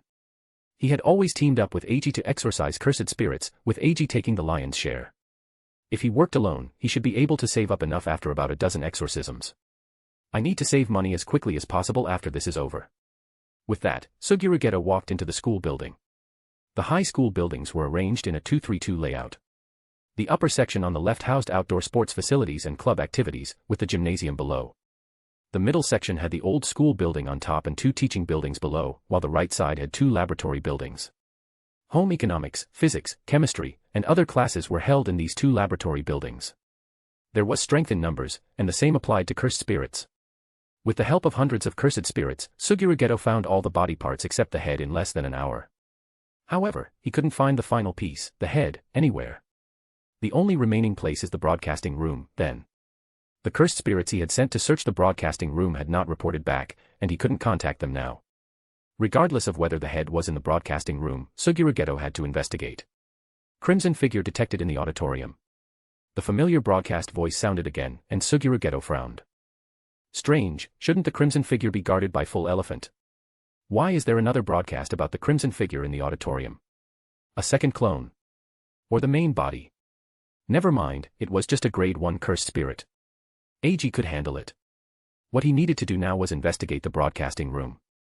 Soon, Suguru Geto arrived at the door of the broadcasting room.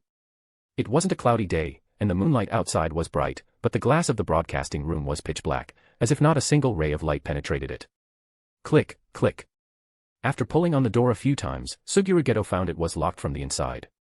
Taking his long-bar weapon, Suguru Geto prepared to break down the door. Just as Suguru Geto was gathering his strength to attack, the broadcasting room door creaked open a sliver. A pair of crimson eyes from within stared at Suguru Geto. Suguru Geto's heart skipped a beat, and he immediately prepared for battle. Come in. Suguru Geto, who was about to attack, froze. This was the first time he had ever encountered a cursed spirit that could speak complete sentences. He had encountered some grade 1 cursed spirits that could utter words before, but their speech was always fragmented and nonsensical. The broadcasting room door opened completely, and the figure of a girl appeared before Suguru Geto. Who are you? Meanwhile, in the auditorium. Black mist gushed out, and a cursed spirit, about 6 meters tall, slowly materialized within the dark fog. The cursed spirit's body resembled an ordinary stout person, but its neck was a staggering 4 meters long, with black mist continuously spewing from both sides of the neck. Its massive head had a mouth that opened in 4 petals like a flower, and its dark eyes, easily overlooked, fixed on Eiji. Demon. That was the thought that crossed everyone's mind when the special grade cursed spirit appeared. Cold sweat trickled down Eiji's forehead. The pressure from the special grade demonic cursed spirit made him tremble. Should he summon Mahoraga? Mahoraga's adaptation to command spells wasn't complete yet. If he used all 3 command spells at once, he should be able to control Mahoraga for a short time. But what then? How long would it take for Mahoraga to fully adapt to the command spells? Minutes. Seconds. It wasn't impossible that Mahoraga had already fully adapted to the command spells. After all, Mahoraga's ability was to adapt to anything. It only needed to withstand one attack to start adapting. He had already used 3 command spells on Mahoraga before. At this moment, Eiji suddenly realized his mindset was overlapping with Megumi Fushigiro's. Megumi Fushiguro always thought summoning Mahoraga would solve everything. In the 6 months before the plot began, he had nearly self-destructed 8 times. It seemed Eiji had developed the same idea. How pathetic. He was actually afraid. Yes, Eiji realized that the moment the demonic cursed spirit appeared, he was actually afraid. What's there to be afraid of? The demonic cursed spirit in front of him is special grade, but isn't he a grade 1 Jujutsu Sorcerer? Even if it wasn't recognized by the Jujutsu world, would Satoru Gojo's 6 eyes be less accurate in judging strength than the Jujutsu world? Before Satoru Gojo and Suguru Geto rose to prominence, special grade cursed spirits were eliminated by grade 1 Jujutsu Sorcerers. So what's there to be afraid of? Let's do this. A hint of madness flashed in Eiji's eyes. He didn't know when Suguru Geto would arrive. No, he couldn't always rely on others. Assuming Suguru Geto couldn't make it back in time, he would go all out and win. Divine Dogs. Tiger Grave. Tiger Grave went first, with Divine Dogs flanking it. The 2 summoned spirits began a probing attack. The next moment, black mist billowed, and the entire auditorium was instantly enveloped in black fog. No signs of poisoning, weakness, or anything like that. Just a method to obstruct vision. Eiji thought. Suddenly, a gaping maw appeared in front of Eiji. Die. Eiji, greatly alarmed, immediately swung his sword down. The demonic cursed spirit's head was instantly cut in half by Eiji's attack, but Eiji felt something was wrong. It was too light. It didn't feel like I was cutting a cursed spirit's head, more like hacking at a stuffed toy. The next moment, another cursed spirit burst out from behind the first one. Eiji blocked with his sword, and the immense force sent him flying. Pua. Eiji slammed hard into the auditorium wall, and spiderweb-like cracks spread outwards. He cancelled the summoning of the black divine dog, and Nu appeared beside Eiji, beginning to heal him. Tiger Grave. Blow away this black mist. Eiji shouted. Hearing Eiji's voice, the vortex around Tiger Grave transformed into a storm that scattered outwards, immediately dispersing most of the black fog. The next moment, Eiji's eyes widened. Beside Tiger Grave, the crimson figure was relentlessly entangling Tiger Grave's movements, while the demonic cursed spirit not far away held a corpse severed in 2. It was the corpse of the white divine dog. You bastard. With his injuries healed, Eiji immediately charged into the black mist towards the special grade cursed spirit, brandishing his long sword. At that moment, Eiji seemed to enter a strange state. Half of his brain was filled with rage like an erupting volcano, while the other half was as cold as an ice cave, terrifyingly calm. Charging into the black mist, Eiji swung his sword at the demonic cursed spirit's neck. The next moment, the demonic cursed spirit dissolved like mist again. A huge figure appeared behind Eiji. Eiji swung his sword behind his back, adopting a defensive posture similar to Suchin carrying his sword on his back. Clang. As expected, it was a physical entity. The moment Eiji was sent flying, a figure appeared behind the demonic cursed spirit with lightning speed, its claws slashing out and leaving huge wounds on the demonic cursed spirit.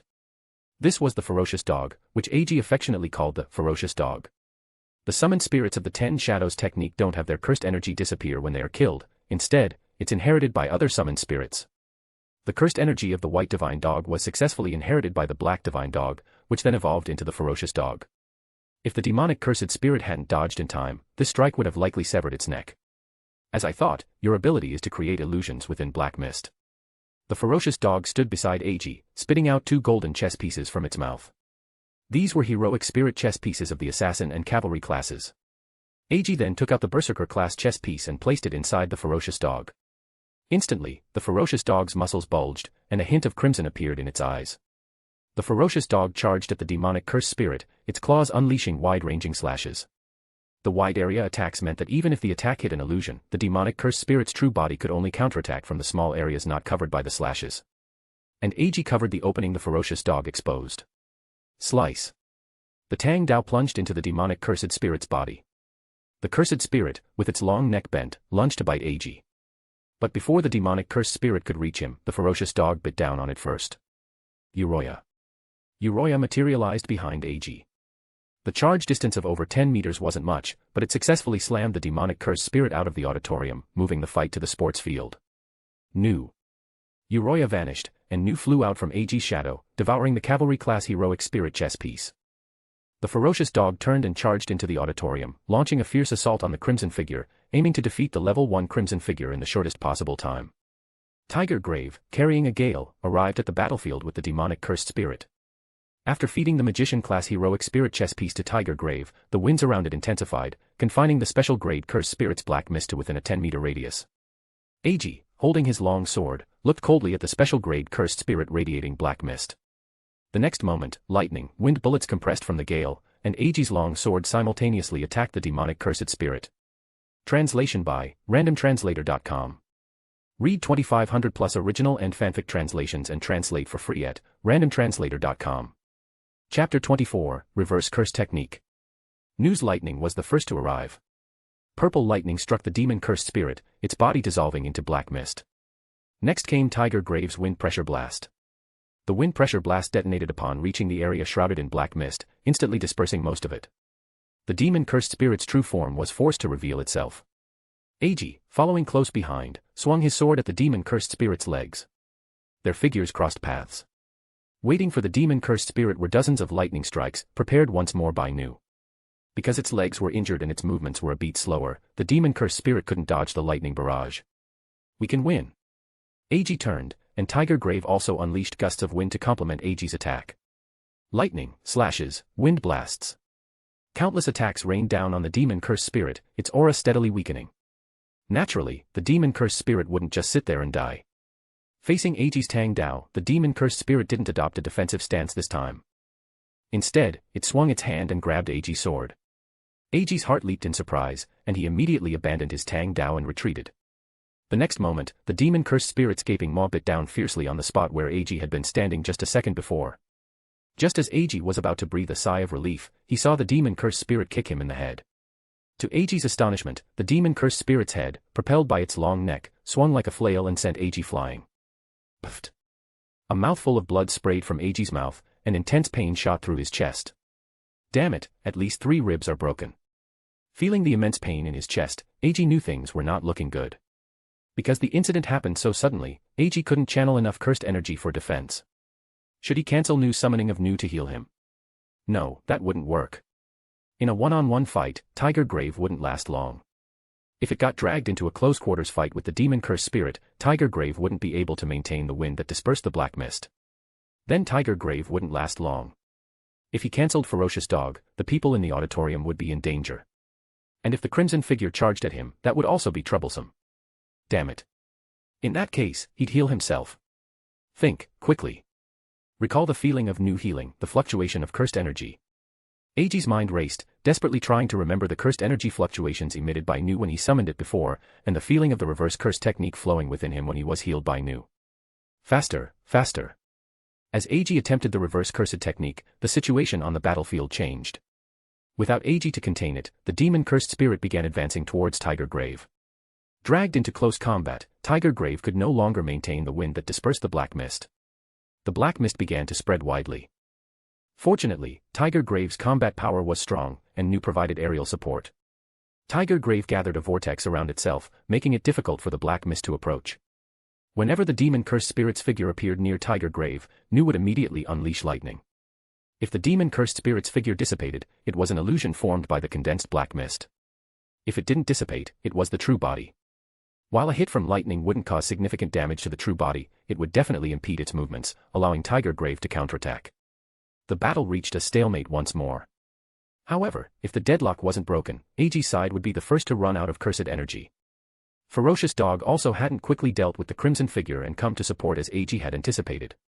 A sense of immense crisis enveloped Eiji, and his potential was continuously stimulated at this moment. Cursed energy flowed rapidly within his body. Suddenly, a surge of cursed energy paused within him, then whooshed in the opposite direction, colliding with another surge.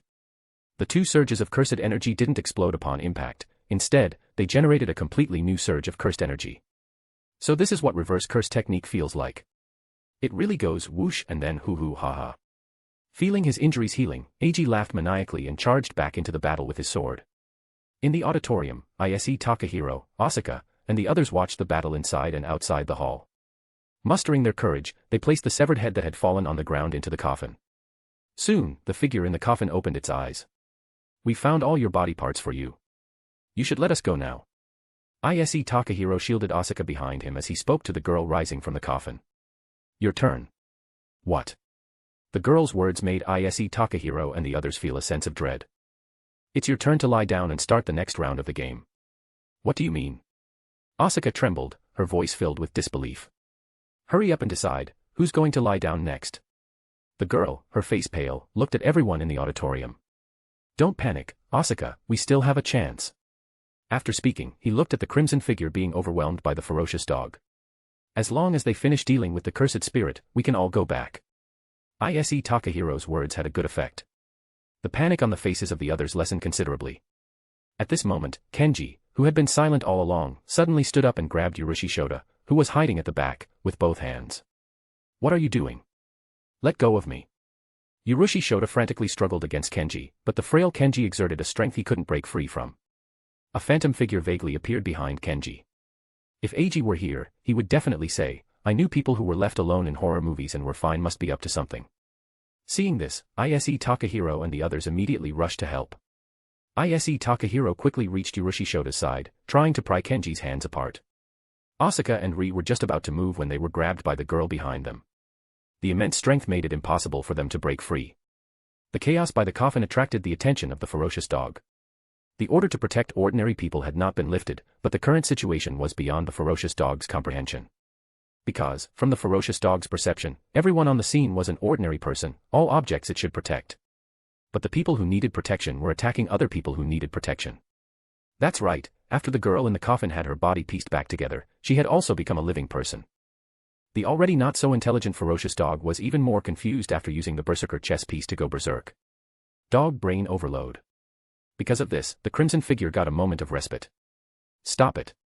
A female voice echoed through the auditorium, drawing everyone's attention. The girl in the coffin, Kenji who seemed to be possessed, and the crimson figure all stopped their actions. Seeing that the ordinary people were no longer in danger, the ferocious dog intended to continue exorcising the crimson figure, but the crimson figure disappeared and reappeared at the auditorium entrance. Two people were walking into the auditorium there. You can control the crimson figure. Within this barrier, I can influence the crimson figure's actions, but I cannot influence it. As long as we deal with it, everything will be over. Under the auditorium lights, Ise Takahiro and the others could clearly see the figures of the newcomers.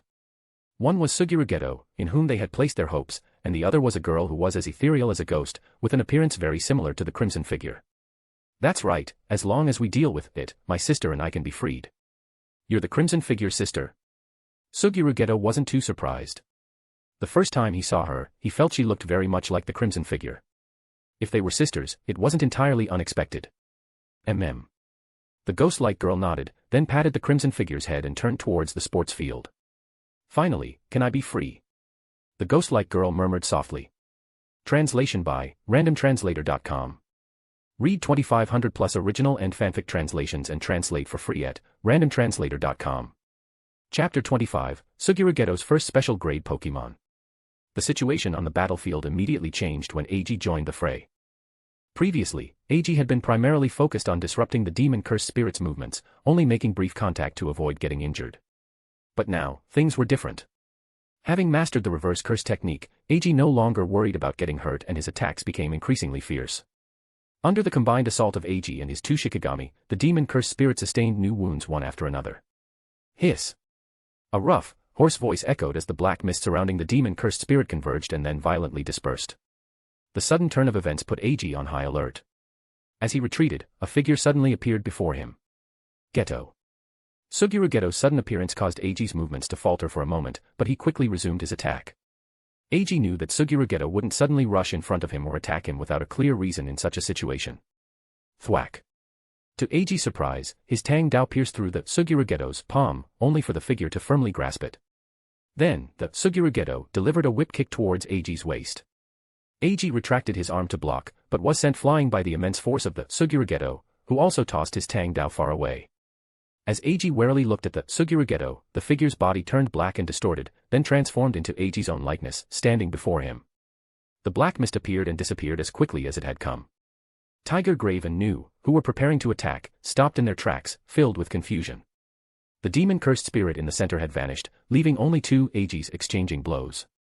The two Eijis looked identical, fought the same way, and even emitted the same cursed energy signature. However, Tiger Grave and Nu soon discerned which one was the real Eiji. Tiger Grave and Nu identified their master through the connection with the heroic spirit chess pieces Eiji had used to empower them earlier. The Eiji impersonated by the demon cursed spirit was almost indistinguishable from the real one, making it difficult even for those closest to him to tell the difference in a short time. But ultimately, it was a fake. It hadn't formed a contract with Eiji Shikigami, nor did it possess the connection provided by the heroic spirit chess pieces. Since the enemy had become smaller, to avoid friendly fire, Tiger Grave and Nu switched from long-range magical bombardment to close-quarters combat. Tiger Grave's sharp claws, imbued with wind blades, tore through the demon-cursed spirit's defenses time and again. Nu's dive-bombing attacks from the sky forced the demon-cursed spirit into a constant state of evasion. Unlike the thoroughly battered special-grade cursed spirit, Eiji felt incredibly good, better than ever before. Every move he had learned was executed flawlessly, his once visually impressive techniques becoming increasingly concise and deadly. In Eiji's eyes, everything in the world seemed to have slowed down tenfold, allowing him to see through every enemy movement with perfect clarity. The bent posture, the fist thrown from behind, the corner of his clothes fluttering in the wind, and the distorted face of the Eiji formed by the cursed spirit. At this moment, Eiji felt as if nothing in the world could escape his perception. He felt like the center of the universe. Black flash. He swung his clenched right fist towards the cursed spirit's chest. Black cursed energy flashed in his hand. Thud. The black flash, arriving later but striking first, pierced the cursed spirit's chest. Hiss. The demon-cursed spirit let out a hoarse, tragic cry. Severely wounded, the demon-cursed spirit could no longer maintain the facade of Eiji and reverted to its grotesque, 6-meter-tall form. Eiji didn't pursue. Instead, he looked down at his right hand. So this is Black Flash. Black Flash is a critical hit achieved when the error between a Jujutsu Sorcerer's physical attack and their cursed energy impact is within 0.00000001 seconds. It's an attack that deals damage 2.5 times its original power when the physical and cursed energy strikes land almost simultaneously. The immense power of Black Flash can even distort space upon impact. Eiji, having landed a Black Flash, felt better than ever. The cursed energy he usually had to carefully control now flowed as smoothly as breathing, with every strand moving according to his will. Eiji could even taste the cursed energy. The cursed energy within him exuded anger, while the dark purple blood of the special-grade cursed spirit that still lingered on his hand conveyed a sense of malicious satisfaction. The taste of falsehood, of deception. Hiss. Screams of agony echoed as the demon-cursed spirit's shattered body began to convulse, releasing one cursed spirit after another from within. Soon, nearly 100 low-level cursed spirits filled the training ground. They were almost all humanoid grade 4 cursed spirits, with a few reaching grade 3. Each cursed spirit wore a chilling smile on its twisted face, as if utterly content in death. Is this your true nature? Deceiving humans with false illusions and enslaving their souls within yourself. A futile struggle. Even with a large number of enemies appearing before him, Eiji's calm expression remained unchanged. A horde of insignificant cursed spirits posed no threat to the current Eiji. Tiger Grave and Nu began their attack. One by one, the humanoid cursed spirits turned to ash amidst the fierce winds and thunder. Eiji walked expressionlessly before the demon-cursed spirit, dodged its attack with a sidestep, and then landed a punch on the special-grade cursed spirit's head. Straight punch, jab, whip kick. Attacks rained down on the special-grade cursed spirit, while the demon-cursed spirit's counterattacks missed every time. Black Flash. The second Black Flash struck, creating another large hole in the special-grade cursed spirit. Its broken body finally fell. Ignoring the demon-cursed spirit struggling to crawl away on the ground, Eiji tilted his head and looked behind him. Too slow. If you'd been any later, your special-grade Pokemon would have been gone. Perhaps it was because victory was within his grasp, or perhaps it was due to Suguru Geto's arrival, but Eiji slowly emerged from his peculiar state. Are you alright, Eiji? Suguru Geto looked at Eiji with some concern. Eiji was covered in blood, and his clothes were heavily damaged. I'm fine. I've comprehended the reverse curse technique, so my injuries have already healed. After speaking, Eiji turned to look at the demon-cursed spirit struggling to crawl on the ground. Let's deal with this guy first, and then you can tell me about the situation with those two behind you. With that, Eiji's gaze fell upon the crimson figure and the cursed spirit beside her that looked very much like her. Tiger Grave stood behind Eiji, and Ferocious Dog had also somehow blocked their escape route. Yeah, I got it. Suguru Geto didn't waste any words. He stepped past Eiji, activated his cursed technique, and turned the demon-cursed spirit into a black and purple cursed spirit jade. He then turned his back to Eiji and swallowed it.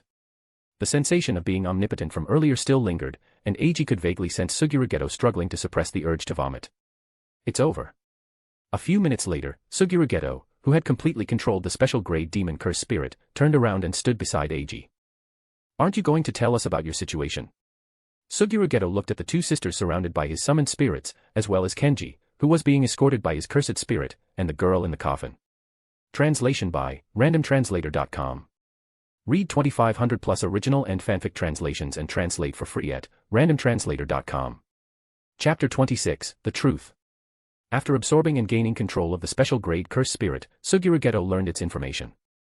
This special grade cursed spirit was born long ago during the chaotic medieval period in the West, born from the fear of demons.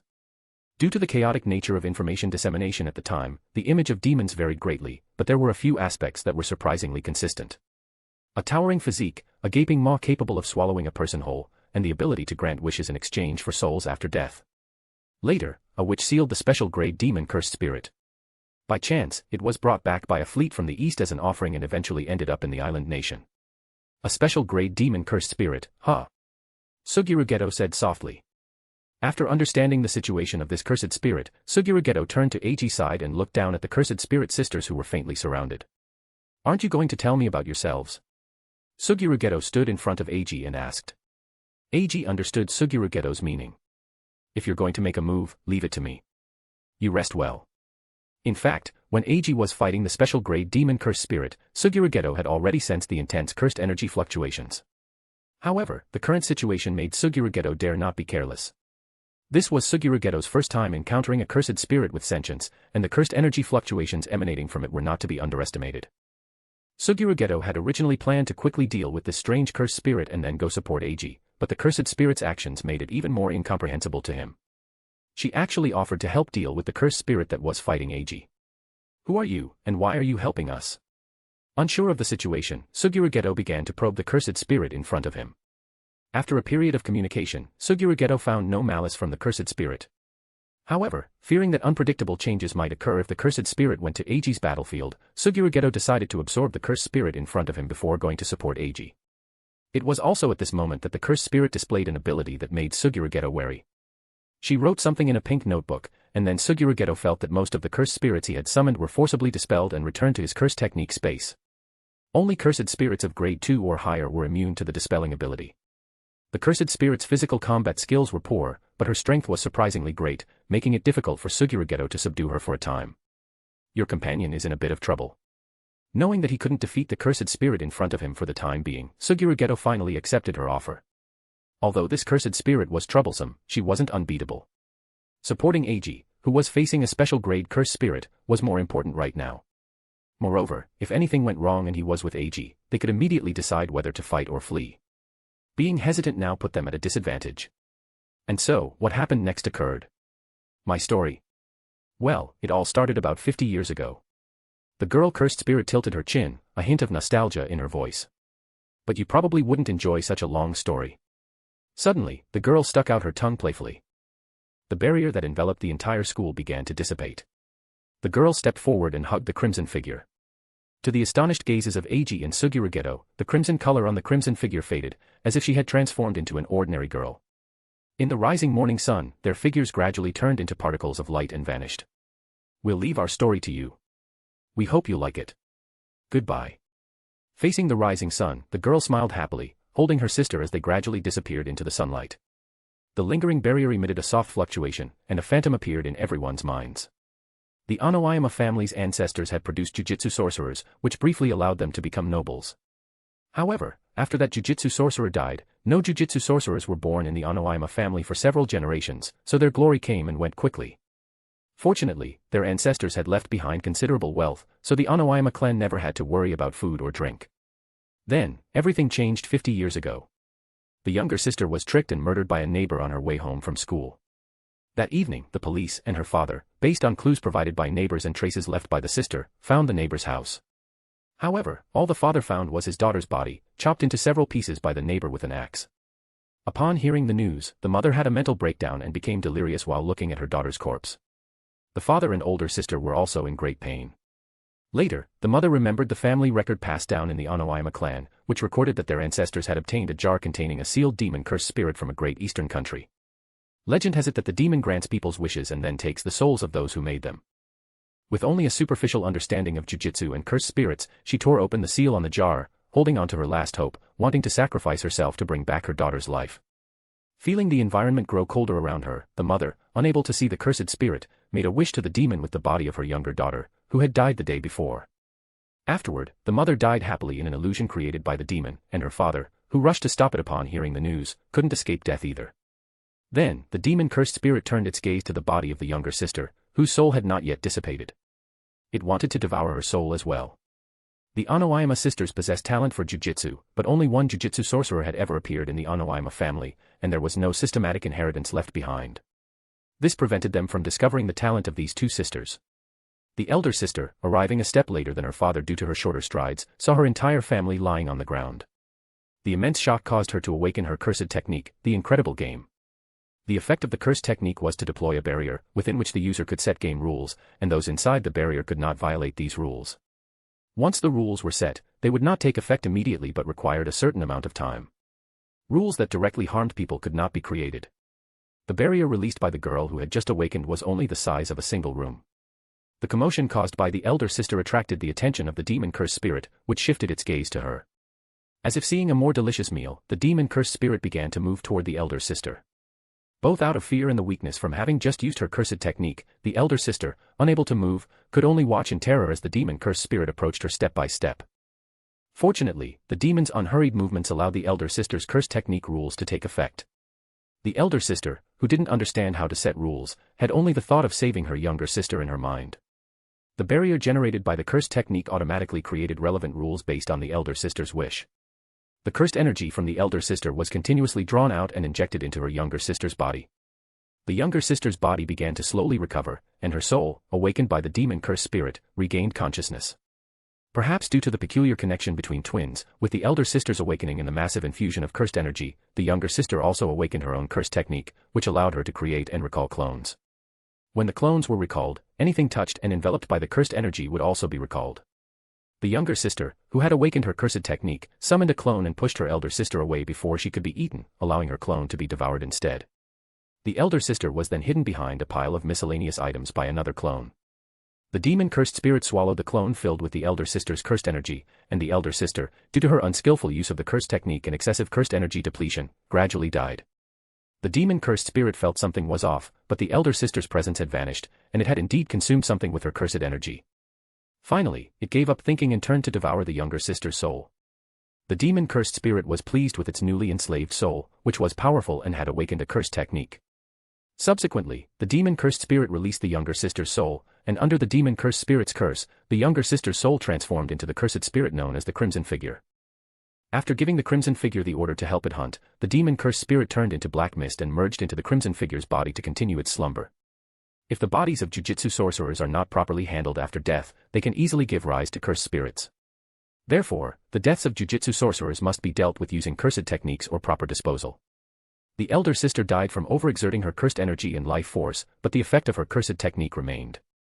Coupled with her obsession with her sister at the time of her death, the elder sister unexpectedly became a cursed spirit. Sister, sister, sister. The cursed spirit sister kept muttering. What is sister? What is sister? The cursed spirit sister began to question. Through continuous inquiry, suitable rules were generated by the barrier, and the cursed spirit sister gradually regained her senses with the help of the cursed technique. Over the next decade, the Crimson Figure killed and helped the demon-cursed spirit enslave the souls of nearly 100 people, while the cursed spirit sister relentlessly pursued the Crimson Figure, wanting to free her sister. Gradually, the elder sister discovered that the demon-cursed spirit was almost always dormant and that it required large amounts of negative emotions rather than human lives. After this, the elder sister began to use her cursed technique's barrier to influence her sister's actions. After continuous attempts, this game of finding a body emerged.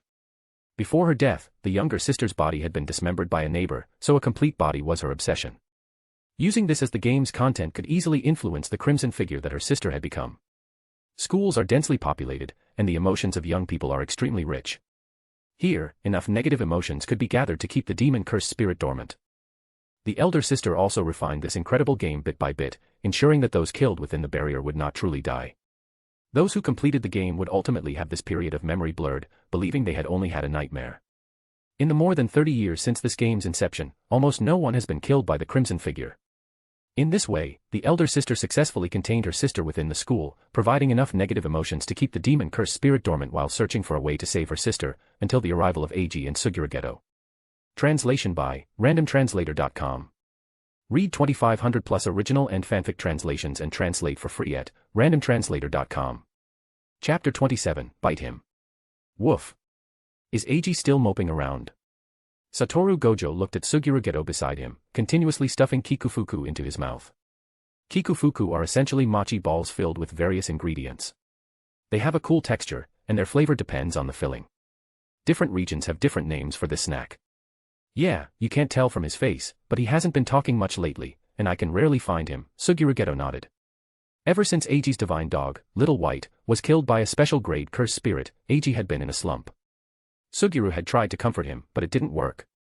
It was only then that Suguru realized Eiji was usually the one comforting him. While he could spout eloquent words about justice and righteousness, he had no idea what to do when someone close to him needed comfort. Suguru felt a pang of guilt. If they hadn't split up, if he had been a little faster, Eiji might not have lost one of his divine dogs. After casually discussing with his parents how to comfort friends, they offered a suggestion. Take him out and have some fun to distract him.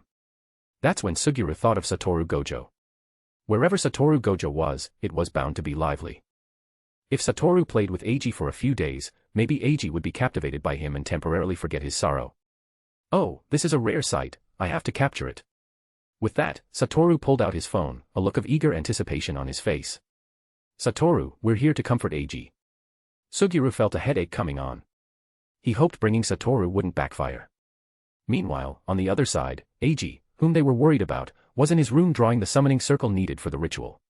A golden cavalry chess piece was placed within it. Each user of the 10 Shadows technique has only one summoned spirit. Once this summoned spirit is completely destroyed, it cannot be summoned again, not even with a retaming ritual, because there is no longer a summoned spirit that can respond to the ritual. Knowing this, Eiji was devastated after the death of his divine dog, Little White. In his previous life, Eiji had also experienced the loss of a pet. That was a fox dog named Bebe, raised by his grandmother. Sometimes, his grandmother would even cook a special dish just for Bebe. When Bebe passed away, his family gathered around. His grandmother gently stroked Bebe's head, murmuring words of blessing. Don't be afraid, Bebe. Go to the other side where there's endless meat. If you're not happy there, come back and be our dog again.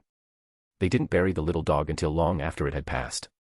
When Eiji truly had to say goodbye to a dog he had grown up with, he found it far more painful than losing Bebe in his past life.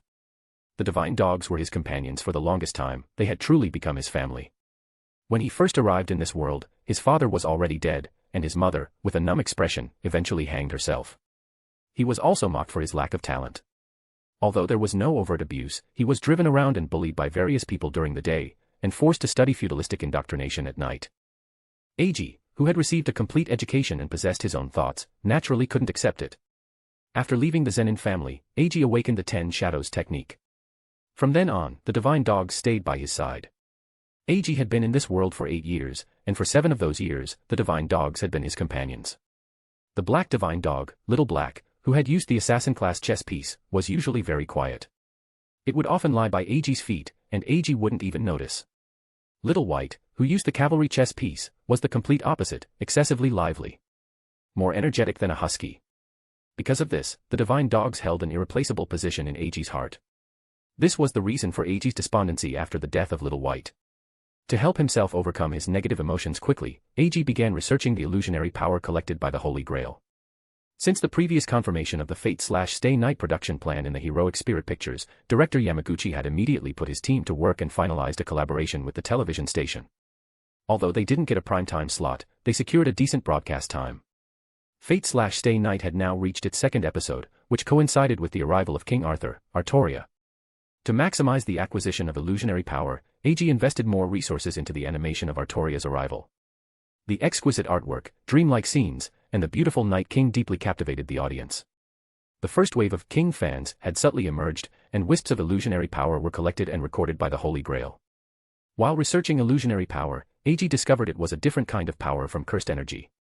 Compared to cursed energy, this power born from curses, the illusionary power collected by the Holy Grail gave a more positive and beautiful feeling. This also gave Eiji a certain understanding of the existence of heroic spirits. Heroic spirits were not cursed spirits, but rather beings like elementals or deities born from faith. Most importantly, while researching these powers, Eiji discovered information about the divine dogs within the cavalry chess piece. That's right, the existence of the divine dogs was recorded in the cavalry chess piece, and the information was very comprehensive. This was understandable. Ever since Eiji discovered that heroic spirit chess pieces could be used by the summoned spirits of the 10 Shadows technique, the assassin and cavalry chess pieces had been on the 2 divine dogs. Other chess pieces were taken as needed on site. At this moment, Eiji suddenly had a new idea, to summon the divine dogs in the form of heroic spirits. With the fans' illusions of Artoria as a reference, Eiji quickly succeeded in using the Holy Grail to convert his cursed energy into the illusionary power needed to summon heroic spirits. Eiji began to devote all his energy to researching the Holy Grail and heroic spirit summoning, continuously converting his cursed energy into the illusionary power required for summoning heroic spirits through the Holy Grail. This was also why Suguru had been unable to contact Eiji recently. Other heroic spirits needed to collect illusionary power because people's understanding of them was insufficient. Therefore, the Holy Grail needed to gather enough illusionary power as an anchor to shape the heroic spirit's image and strength. However, the divine dog, Little White, did not need this, because over the past 7 years, the Holy Grail had been recording Little White's information every moment through the cavalry chess piece. Phew, done. Wiping the sweat from his forehead, Eiji looked at the summoning circle he had drawn and the golden chess piece in the center of the circle. The storage of illusionary power is also sufficient, so now all that's needed is. Eiji was a little nervous. The Holy Grail already had the function of absorbing and storing magical power. Eiji's talent was extremely high, and his cursed energy output was also large. In addition, he injected excess cursed energy into the Holy Grail every day for storage. Therefore, even though the 10 Shadows technique consumed a lot of cursed energy, Eiji had never experienced running out of cursed energy. This was also why Eiji was able to quickly convert enough illusionary power after finding a way to summon Little White again. I declare.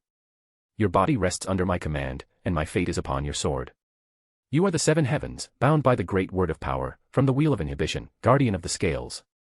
The golden chess piece emitted a pure white radiance, and a white figure gradually appeared on the summoning circle. Woof, woof. As soon as the white figure fully appeared, it pounced on Eiji. Little White placed its paws on Eiji's shoulders, its tongue constantly licking Eiji's face. Eiji did not dodge. He held Little White with one hand and vigorously petted its dog head with the other. Welcome back, Little White. Woof, woof. Just then, a figure suddenly jumped in through Eiji's window. Yo Eiji, let me see if you've been crying. Little White and Eiji simultaneously looked at Satoru Gojo, who had jumped in through the window and struck a protagonist's pose. Huh? What's going on here? Satoru Gojo pushed down his sunglasses, his 6 eyes curiously looking at Eiji and Little White. Eiji and Little White, as if telepathically connected, turned to look at each other. Bite him. Woof. Huh? Attacking me out of nowhere. Young man, you have no honor. Hey, don't bite my pants, they're new. Everything was as if they had returned to the small country courtyard 7 years ago. What is this situation? Suguru, who arrived a step late because he used the door, thought he was still dreaming. The ferocious dog beside him glanced at Suguru, yawned, and continued its nap. Translation by randomtranslator.com. Read 2500 plus original and fanfic translations and translate for free at randomtranslator.com. Chapter 28, Sunshine, Beach, Beautiful Boy. The summer sun beat down, making the July weather exceptionally hot. Eiji, who had just started his summer break, arrived at the beach with the other person. Eiji lay relaxed on the shallow water, arms spread wide, feeling the waves push his body. A cool sensation touched his arm, and Eiji turned his head to see a translucent object washed ashore by a wave, landing on his arm. He reached out and picked up the strange object, discovering it was a dead jellyfish. Its translucent body and elastic feel made Eiji squeeze it hard. It's like a jelly that won't break, so springy. Sitting up and playing with it for a while, Eiji suddenly thought of a few things. I remember jellyfish are supposed to be poisonous, right? I've been holding it for so long, am I okay? Although Eiji was physically strong now and knew reverse curse technique, it was less effective against attacks with a poison attribute. It was like rhyme, knowing reverse curse technique made them not weak among special grade Jujutsu Sorcerers, but it still took a long time to deal with Choso's poison. This was because using reverse curse technique to detoxify required more complex procedures. Unless your reverse curse technique was fully automated. I think jellyfish venom can only be delivered through their tentacles, right? Checking himself and finding no signs of poisoning, Eiji went back to examining the jellyfish in his hand. Having lived in the mountains in his past life and only seen the ocean a few times, Eiji was curious about everything related to the sea. Stop lying around like an old man by yourself. Come play with us. Slap. A jellyfish much larger than the one in Eiji's hand was placed on his head. From a distance, it looked like Eiji was wearing a jellyfish hat. SA, 2, are you? He slapped the jellyfish off his head, feeling a sting on his face. A hashtag symbol appeared on Eiji's forehead. You idiot, don't you know jellyfish are poisonous? Eiji clenched his fist and roared. It's fine, it's fine. I was stung by that kind of jellyfish when I was 6, and I was completely fine. As he spoke, Satoru Gojo extended his right hand and gave a thumbs up. A mischievous smile spread across his face, hidden behind his sunglasses, his exposed white teeth glinting faintly. Hardened. My fist has hardened again. Excellent, let's settle this. With that, Satoru Gojo waved his hand, and the suction from blue pulled 2 surfboards, decorated with coconut trees and waves, into his hands. All right, be prepared, Satoru Gojo. You too. Don't cry when you lose later. Ha, you're the one who's going to lose. When Suguru Geto returned from the seabed, he saw his 2 best friends having a blast. He walked to the makeshift camp on the beach. Suguru Geto opened the cooler, took out a slice of watermelon, sprinkled some salt on it, and ate it while watching the 2 of them play. Watermelon was a luxury fruit in this country, more expensive than meat, and rarely eaten by ordinary people. You ask why? With such a small country, where would they grow watermelons? They relied almost entirely on imports, so of course, they were expensive. The way he used to eat watermelon in his past life, scooping out large chunks every summer, would surely be considered extravagant by the people of this country if they saw it. Actually, they liked eating it that way too, but it was too expensive to eat like that. So, they chose to cut it into small slices and eat it bite by bite, sprinkling salt on it beforehand to enhance its sweetness. However, Suguru Geto's leisurely time was soon interrupted. A water balloon, deep blue with a darker center, flew towards Suguru Geto's head and burst with a pop. The water balloon exploded, drenching Suguru Geto completely. Suguru, come play. Looking up, he saw the infuriating Satoru Gojo waving his hand and shouting towards him. Satoru, we're still on duty. Suguru Geto felt an urge to push down and rush over to argue with Satoru Gojo. Because of Eiji, Suguru Geto had met Satoru Gojo earlier than he otherwise would have, but also because of Eiji, Suguru Geto took a little longer to adjust to him. Used to the usually serious Eiji, Suguru Geto initially had a bias against the less serious Satoru Gojo. However, after a few encounters, this prejudice quickly disappeared. Moreover, Suguru Geto also found that being with Satoru Gojo always gave him a sense of freedom and carefree joy. This significantly eased the pressure Suguru Geto usually felt from consuming cursed spirits. The world is so beautiful, yet I am so irritable. This is not good, not good. Repeating this phrase in his mind, Suguru Geto's urge to get up lessened considerably. But the next moment, a highly compressed water bomb of blue, a special offering from Satoru Gojo, hit Suguru Geto again. Eiji turned his head to look. Satoru Gojo had already activated blue again, and seawater was being sucked into the vortex like blue. This time, the water bomb exploded lower down, and the upward blast sent Suguru Geto's bangs flying, merging with the hair on his head. Silently fixing his hairstyle, Suguru Geto stood up and took a volleyball from a nearby box. Here you go. The volleyball was sent flying with immense force, hurtling towards Satoru Gojo's face with Suguru Geto's fury. Beach volleyball, this is great. Dispelling the water ball in his hand, Satoru Gojo unceremoniously smacked the ball towards Eiji. Eiji, who was about to watch the show. However, Eiji's movements were not slow. He aimed at Satoru Gojo's face and hit the volleyball back. Satoru Gojo, who was preparing to receive the ball, noticed with his 6 eyes under his sunglasses that something seemed to be flying from the direction of the beach. Satoru Gojo quickly lowered his head. The volleyballs from both Suguru Geto and Eiji appeared simultaneously in the space where Satoru Gojo's white hair had been, and then they collided fiercely. Hey, 2 on 1 is unfair. Satoru Gojo grabbed the 2 volleyballs that were about to bounce away after colliding and protested loudly. What, are you going to surrender? Eiji provoked him, and Satoru Gojo took the bait immediately. You're the ones who should surrender. The next moment, Satoru Gojo smacked both volleyballs back. Happy times always pass quickly. Soon, the few of them gathered back at the small campsite. After a quick rinse to wash off the seawater, they began to re-establish the campsite. Suguru Geto and Eiji started setting up the sun umbrella and spreading out the mats. Satoru Gojo, meanwhile, opened the refrigerator and began arranging the food and cold drinks one by one. However, quite a few of these snacks disappeared after being placed on the beach mat. Geto, have you found our target yet? Eiji, having finished setting up the sun umbrella, sat down on the beach mat. Not yet, the ocean is too vast. Suguru Geto opened a bottle and poured out the iced juice. Are you sure the rainbow dragon operates in this area? Eiji turned to look at Satoru Gojo, who was still openly stealing food. I'm sure. As expected, edamame and fresh cream kikufuku is still the most delicious. After eating more than a dozen desserts, Satoru Gojo gave his assessment. It looks like this will be a protracted battle. Yeah. Eiji and Suguru Geto sighed. That doesn't matter. If the rainbow dragon shows up, we'll catch it. If it doesn't, we'll just enjoy our vacation. Satoru Gojo, on the other hand, seemed indifferent. Eiji thought about it and agreed. It was rare to come to the beach, and it would be a shame not to have a good time. Translation by randomtranslator.com. Read 2500 plus original and fanfic translations and translate for free at randomtranslator.com. Chapter 29, Rainbow Dragon. Another day spent by the sea. After several days of investigation, Suguru Geto had finally found the target of this mission, the Rainbow Dragon. Speaking of which, Satoru Gojo was the one who accepted this mission for Suguru Geto. Once Suguru Geto learned that the Gojo family had a cursed tool suitable for him, he started working overtime to earn money. Along the way, he didn't forget to confirm the details of the cursed tool with Satoru Gojo. Satoru Gojo usually didn't pay much attention to his family's affairs. After all, in his opinion, the decaying old folks in his family were nowhere near as interesting as Eiji and Suguru Geto. However, he happened to know about Heavenly Restriction, as it was a rare special grade curse tool.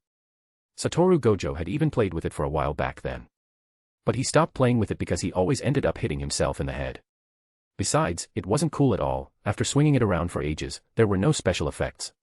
Remembering that such a thing actually existed, Satoru Gojo gave a positive reply. Thus, Suguru Geto worked even harder. With this situation in mind, Satoru Gojo, who came to play with Eiji, remembered a big job and asked Suguru Geto if he wanted to take it. Suguru Geto accepted without hesitation. It was a 9-figure job. Satoru Gojo knew about this mission because the client was the director's bureau, and the Gojo family had also discussed it internally. However, they later deemed the risk too high and wanted more compensation, so they didn't reply. After all, the enemy they had to deal with in this mission was a special grade cursed spirit. The special grade cursed spirit, Rainbow Dragon, was born from people's fear of dragons and snakes. It possessed a physical body that even a grade 1 Jujutsu Sorcerer would find difficult to damage, along with incredible speed, strength, and the ability to fight on land, in the sea, and in the air. The Director's Bureau had organized 2 attempts to exorcise it but failed both times, even injuring several grade 1 and grade 2 Jujutsu Sorcerers. Unlike other cursed spirits with limited and relatively fixed ranges of activity, the Rainbow Dragon's range of activity was too vast, covering almost half the island nation. This point gave the Director's Bureau a major headache. In previous cursed spirit exorcisms, the cursed spirits would obediently stay in their birthplace. They only needed to send a few Jujutsu sorcerers from civilian backgrounds to investigate the situation and then gather personnel to subdue them based on the cursed spirit's condition. But the Rainbow Dragon's range of activity was too wide, they could only search and fight as they went. However, the Rainbow Dragon would fly for a while and then swim for a while, making it impossible for them to keep up. They couldn't just leave it alone either, as the Rainbow Dragon's threat was too great, even impacting the island nation's fishing industry. To resolve the Rainbow Dragon issue quickly, the Director's Bureau decided to offer a bounty. There was no other way. Before Satoru Gojo intervened in the Jujutsu world, the strongest power in the Jujutsu world was actually held by the 3 major families. The higher-ups of the Director's Bureau were almost all from these families. To mobilize enough experts for a mission, their consent was necessary. However, the 3 major families were not ones to act without incentive, they were unwilling to act unless the benefits were substantial. In the end, the Director's Bureau made this decision. They would simultaneously ask the 3 major families to quickly form a cursed spirit exorcism team and offer a bounty to see if they could lure out a few brave souls to deal with the Rainbow Dragon. And so, through Satoru Gojo's introduction, this mission fell into Suguru Geto's hands. The weather was exceptionally clear after the rain.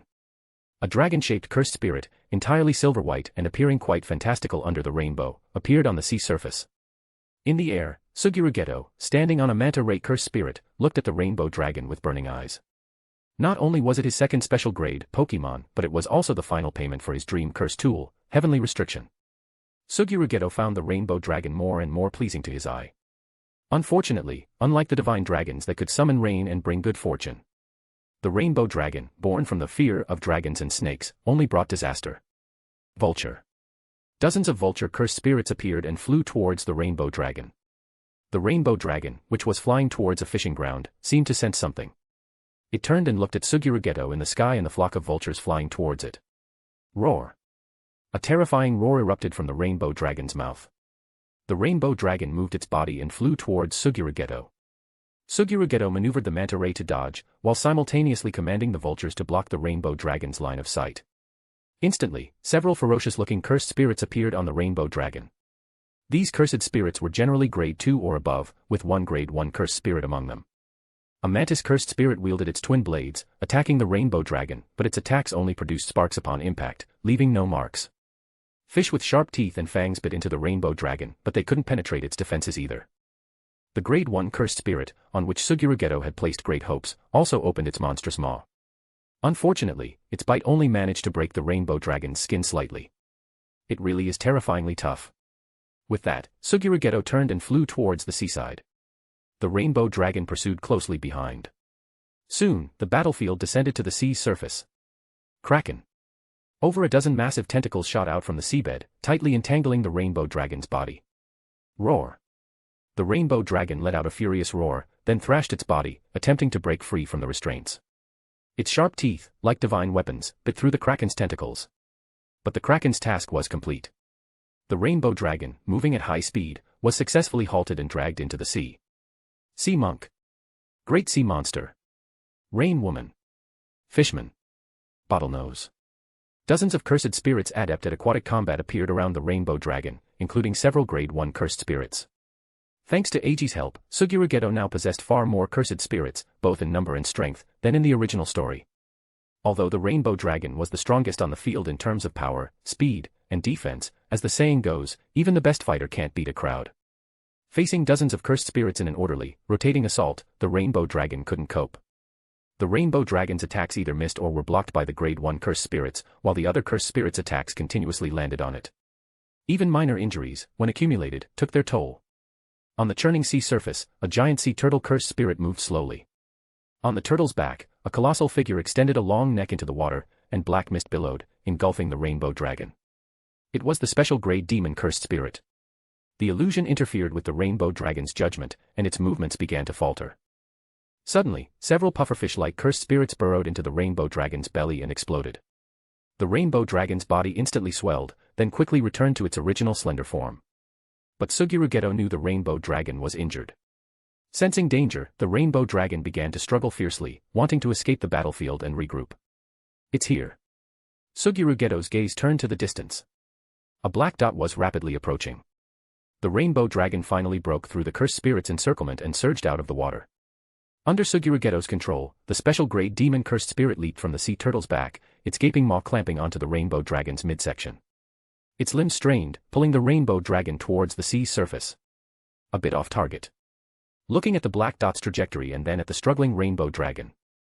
A black rift appeared behind it, and a massive worm cursed spirit burst forth, slamming hard into the rainbow dragon. Snow Woman.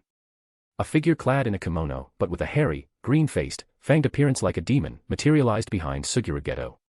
Bone-chilling winds mixed with snow and sleet howled past, temporarily freezing the rainbow dragon's body. Several more tentacles appeared, pulling the rainbow dragon's body towards the black dot's approach. That's more like it. Just then, the black dot, which had been flying for a long time, finally appeared before the rainbow dragon. Its body was covered in explosive muscles, with enormous wings and long horns extending from its head. This figure, resembling the mythical ferocious beast Cheonchi, was the chimera beast Cheonchi, fused by Eiji from Tiger Grave, Nu, and Uroya. Translation by randomtranslator.com. Read 2,500 plus original and fanfic translations and translate for free at randomtranslator.com. Chapter 30, 10 Shadows Technique and the Holy Grail. Months ago, the battle against the special grade cursed spirit was the first time Eiji had to fight for his life, and it was also the first time he lost a companion. Even though Divine Dog, White was later resummoned through the external technique, Holy Grail, Eiji never wanted to experience that heart-wrenching feeling again. Since then, Eiji has been striving to become stronger. From his innate technique, the 10 Shadows technique, to the external technique, the Holy Grail, Eiji has spent these past months re-examining all his abilities and constantly exploring ways to grow stronger. First, the Holy Grail. Months have passed, and the Fate/Stay Night series is more than halfway through its broadcast. The discs, novels, and games have all begun to be released. After the Fate/Stay Night game was released, the game department hasn't been idle. They are currently developing Fate/Extra. With a series of promotions, the illusionary power of heroic spirits has been continuously absorbed by the Holy Grail. However, the speed is still too slow because information dissemination in this era is too limited. If this were the future internet age, Eiji might have even been able to start summoning within months. But this era is different. The primary means of spreading information in this era are still traditional methods like newspapers and television. Sometimes, even if you catch a glimpse and feel a spark, you can't find the anime, and you have to wait a week for the next episode. Is he supposed to just wait around for over a decade? Impossible, absolutely impossible. Although the complete summoning of a heroic spirit still requires at least another year, Eiji has actually researched something. Shadow of the Spirit Foundation. It's an incomplete manifestation of a heroic spirit, more advanced than a shadow servant. Although the duration is short and the power is incomplete, it is still a heroic spirit. A brief introduction to heroic spirits. Heroic spirits, they are beings who have ascended after achieving great deeds, such as humans or demigod heroes. Their true forms are recorded in the Throne of Heroes. Servants, these are avatars of heroic spirits summoned from the Throne of Heroes using the heroic spirit summoning system. They are a weakened version of heroic spirits, akin to Naruto and his shadow clones. Shadow of the Spirit Foundation. This is a method developed by Chaldea to partially manifest heroic spirits by collecting and recording information about the heroic spirits who have fought alongside Chaldea. Servants are avatars of heroic spirits, while the Shadow of the Spirit Foundation is an incomplete servant summoned by Chaldea through imitation of servants. To put it metaphorically, if the information volume of a heroic spirit on the Throne of Heroes is 100 gigabytes, the main unit of the heroic spirit summoning system can only hold 10 gigabytes, so the summoned servant is weaker than the heroic spirit.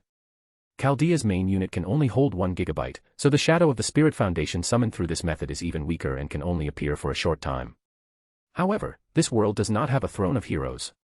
The Holy Grail that Eiji currently possesses temporarily fulfills the function of the Throne of Heroes. Although the specifications of the two are vastly different, this is not a place where world-destroying powers appear at the drop of a hat, so it's sufficient. After realizing that he couldn't strengthen himself through the Holy Grail in a short period, Eiji turned his attention to the 10 Shadows technique. The reason was simple: the system provided detailed information about the Holy Grail, giving him a clear direction to work with. However, the system didn't provide any information about the 10 Shadows technique. Therefore, it was only natural for Eiji to research the Holy Grail first. Fortunately, there wasn't a complete lack of research direction for the 10 Shadows technique. Chimera Beasts. In the original story, Sukuna's Chimera Beast, Jaws of the Beast, created by fusing the powers of 5 Shikigami, was qualified to participate in the battle against Satoru Gojo. According to Satoru Gojo, Jaws of the Beast was a fusion that inherited the Nu from Orochi, Tiger Grave, and Nu, along with Divine Dog, Umbra. The fact that it could participate in the battle between Satoru Gojo and Sukuna was enough to demonstrate the immense power of Jaws of the Beast. With a target in mind, Eiji began to practice with Toad of the Well. Toad of the Well is a winged frog created by synthesizing a toad and a Nu. Its function is similar to that of a toad, which is to restrict the enemy's movements. However, with wings, it is more agile.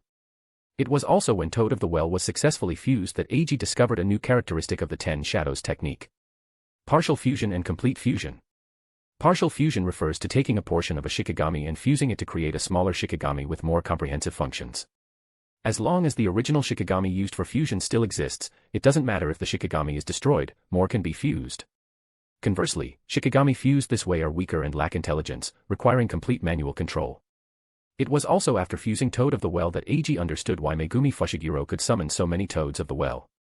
At the time, Eiji wondered if there was only one Nu, so where did all those wings come from for these little frogs? Was it a new Shikigami? This characteristic of the 10 Shadows technique made Eiji realize that although it's called the 10 Shadows technique, its ultimate potential is certainly not limited to 10. Perhaps in the future, Eiji could expand it to 100 shadow techniques. In the subsequent Chimera Beast experiments, he relaxed his mind because he could first explore through fusion experiments without worrying about accidentally ruining a Shikigami during fusion and then having to spend great effort to separate it. Eiji first extracted a portion of the cursed energy from 9 Shikigami and then fused them in pairs and triplets. Through countless attempts, Eiji obtained his first Chimera Beast, Cheonchi. It was also Eiji's first Shikigami with special grade strength. Incidentally, Divine Dog, Black, which inherited White's power, is at quasi-special grade. Black possesses claws and fangs that can easily injure a special grade cursed spirit, but its physical body is relatively fragile, making it a typical high-offense assassin.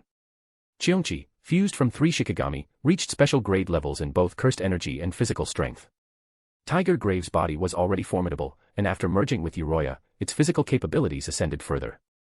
Its explosive muscles made onlookers tremble. To power this massive form, Eiji focused on enhancing Nu's flight capabilities during the Chimera process. Combined with Tiger Grave's ability to ride the wind, Cheonchi's flight speed became incredibly fast. Tiger Grave was now an all-around Shikigami. In close combat, it possessed a powerful physique, fangs, claws, and the sharp horns on its head. For one-on-one combat, it had precise lightning strikes. Even if the opponent wasn't killed by the lightning, its paralyzing effect would render the enemy temporarily defenseless, allowing Tiger Grave to finish them off with a single blow. For area of effect attacks, it unleashed a storm that could tear apart everything, capable of crushing and shredding anything within hundreds of meters. It also had a special move derived from Uriya's characteristics. Eiji was very satisfied with his new Shikigami. Having heard that Suguru Geto planned to hunt a special grade cursed spirit, he decided to bring it out for a test. After accelerating for several kilometers, Cheongchi's head horn fiercely pierced Rainbow Dragon's body. Purple lightning erupted within Rainbow Dragon. The Rainbow Dragon, which had just broken free from Snow Woman's ice, was electrocuted and trembled uncontrollably before it could even resist. Cheongchi continued its straight flight, its immense power pushing Rainbow Dragon all the way to the sea. Boom. Cheongchi, with Rainbow Dragon, crashed onto the beach. When the dust settled, a crater hundreds of meters in diameter appeared before the three of them. The scene in the center of the massive pit gradually came into view. Rainbow Dragon, split in half from the middle, and Cheongchi, shaking its head and struggling to stand steadily nearby. "Hey, Eiji," Satoru Gojo pointed at Cheongchi, who had stars in its eyes and looked dazed. "Doesn't that winged tiger look a bit dim-witted?" "That's Cheongchi." Eiji rolled his eyes and silently drew some cursed energy from the Holy Grail to replenish himself.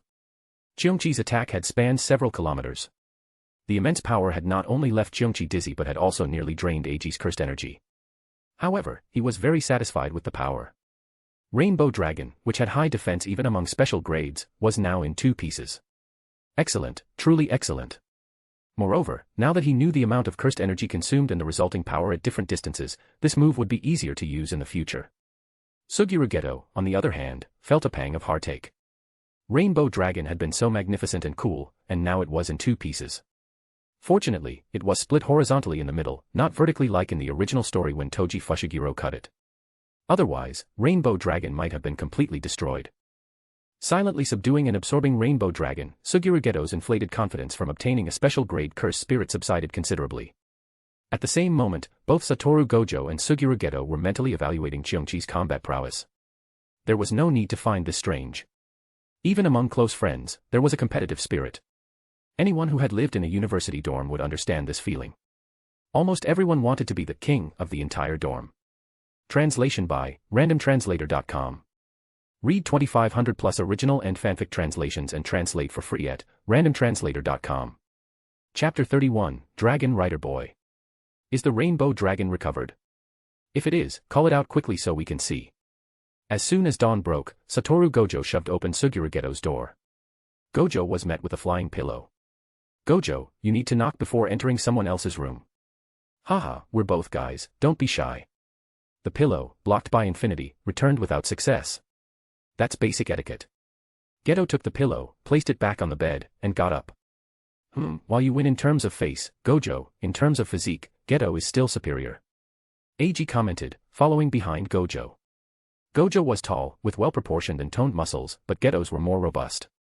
Of course, neither could compare to Toji Fushiguro. His physique made even men unable to resist looking. "Are you blind?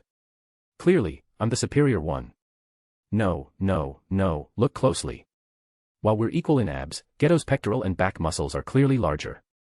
Eiji pointed at Geto. "It's not like we're girls, bigger isn't always better." Geto raised his hand, and a turtle-like cursed spirit appeared before him. A massive jet of water directly blasted the two out of the room. The world fell silent. With his sleepiness completely gone, Geto grabbed his clothes and went into the bathroom to wash up and change. Soon, the three, now dressed, gathered again. Slurp. Geto slurped a mouthful of soba noodles. Eiji opted for a bowl of ramen for breakfast.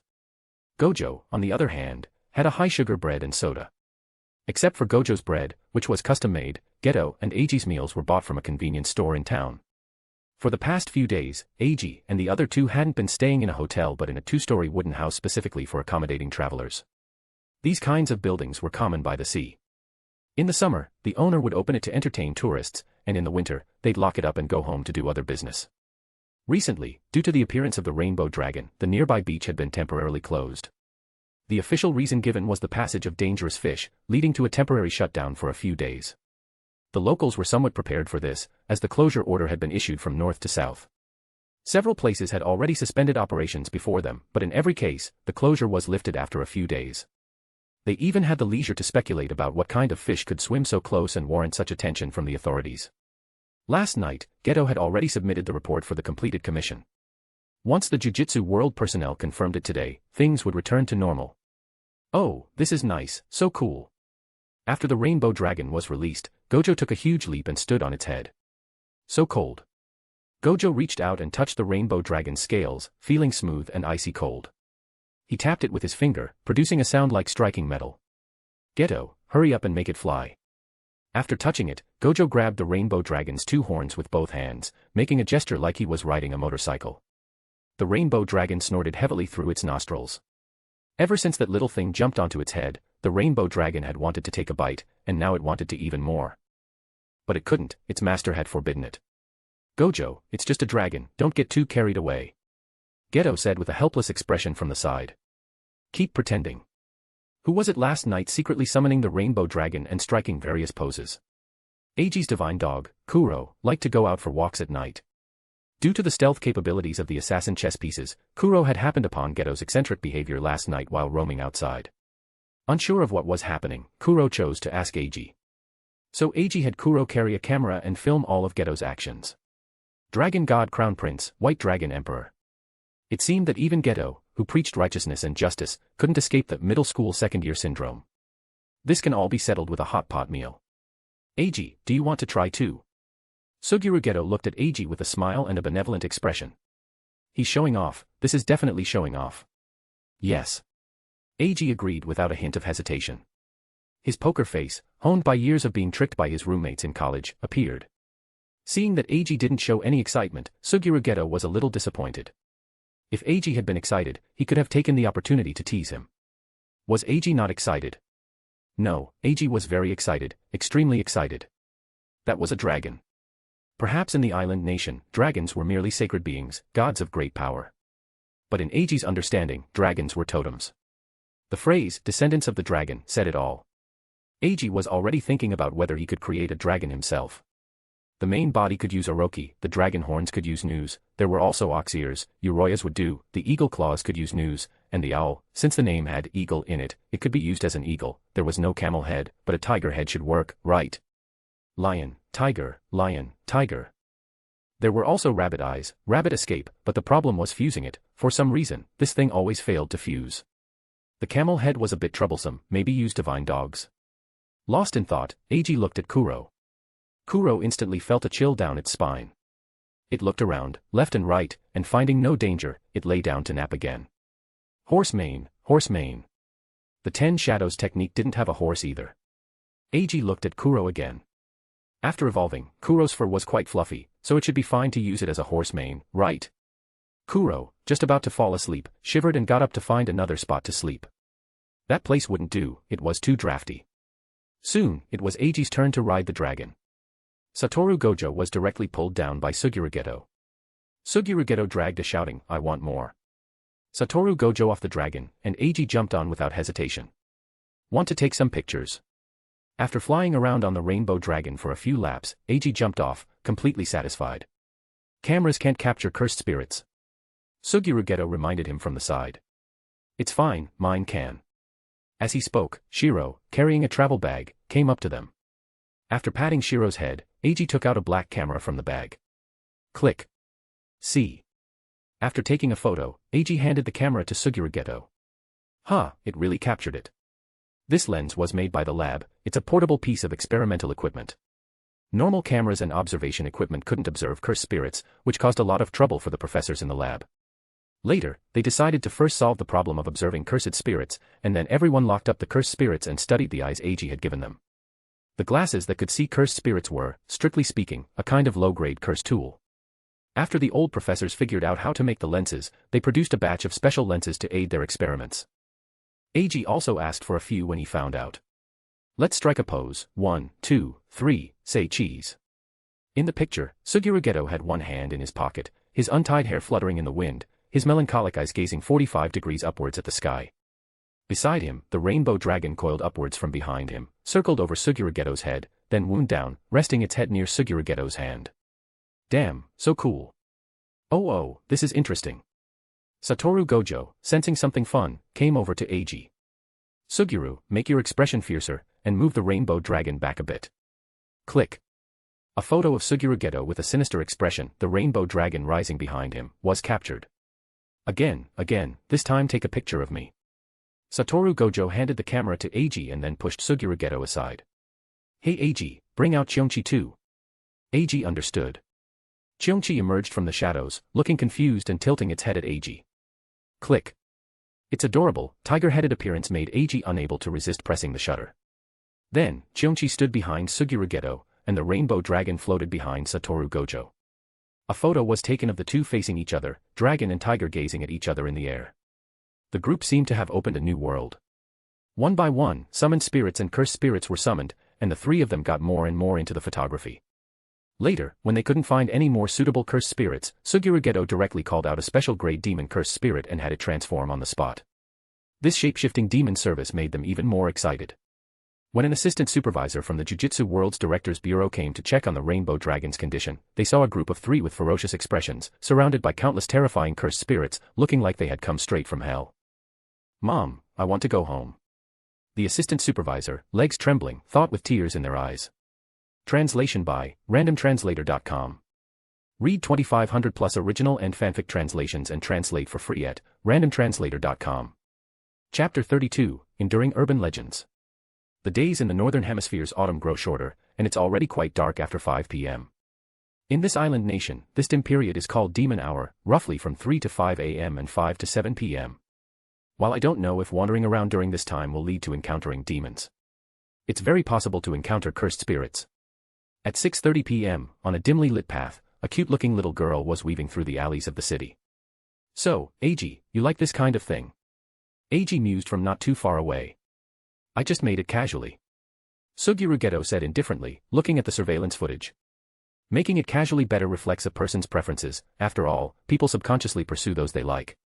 Seeing his teasing was fruitless, Eiji picked up a newspaper and began to read. 1979, Himeji City, a 25-year-old woman in a trench coat and mask, impersonating a slit-mouthed woman, blocked people in an alley with a kitchen knife and was arrested by the police. 1981, a man dressed in women's clothing, with scissors hidden in his trench coat, injured a woman.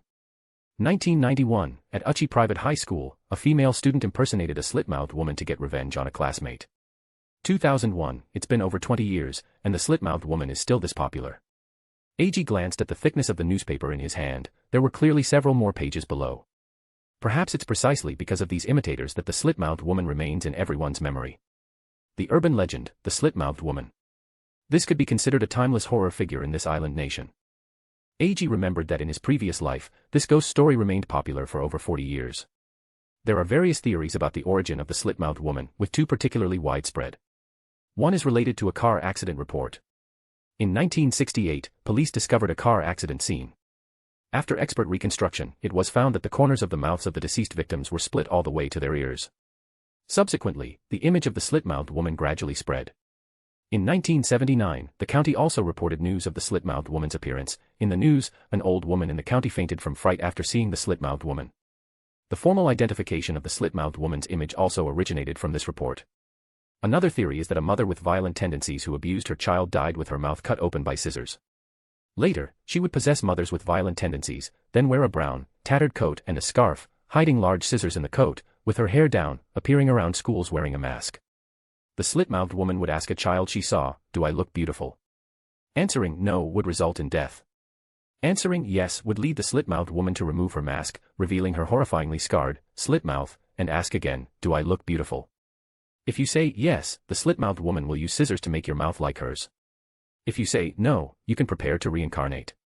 It's a shame this is the world of Jujutsu Kaisen, where cursed spirits have almost no intelligence. Otherwise, Eiji would have liked to test whether the ingenious ideas of netizens from his previous life would work. Like kissing it directly. Suguru Geto initially felt very uncomfortable with this kind of imaginary cursed spirit because, in his opinion, such imaginary cursed spirits could clearly be avoided. Eiji, however, felt it was inconsequential. It's all negative emotions. Compared to those strange and ethereal cursed spirits, these cursed spirits with clear targets and sufficient information are actually easier to deal with.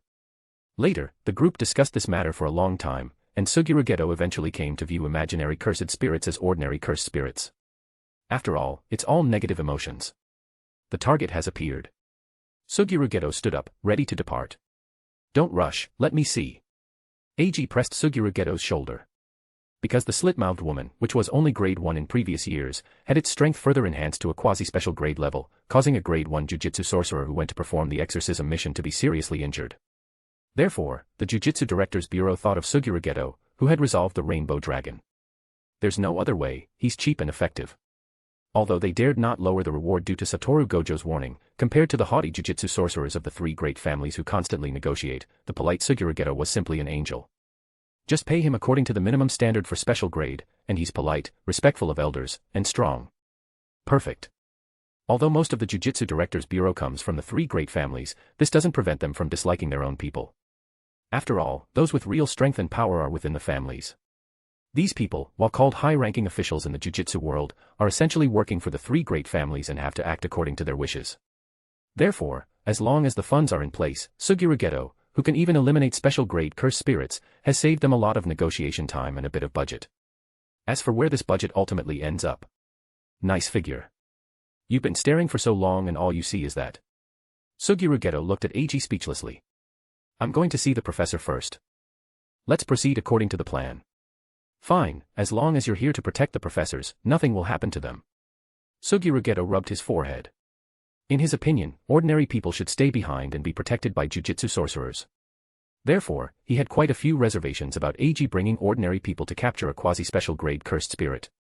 Suguru Geto knew about the laboratory Eiji had established, and he had even worked there part-time during the summer break. After more than half a year of research, the laboratory had begun producing weapons capable of harming cursed spirits. Tests showed that these weapons were highly effective against grade 4 cursed spirits and had decent lethality against grade 3 cursed spirits. Later, when those professors wanted to use grade 2 cursed spirits for experiments, they were decisively refused by the security department. What a joke, we're only grade 4 Jujutsu sorcerers. Although the equipment here is good enough to deal with grade 3 cursed spirits, grade 2 is out of the question. If we can't defeat a grade 3 cursed spirit, we can still escape with people. But if we can't defeat a grade 2 cursed spirit, it's a total wipeout.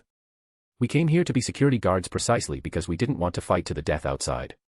Now you want me to go fight a grade 2 cursed spirit?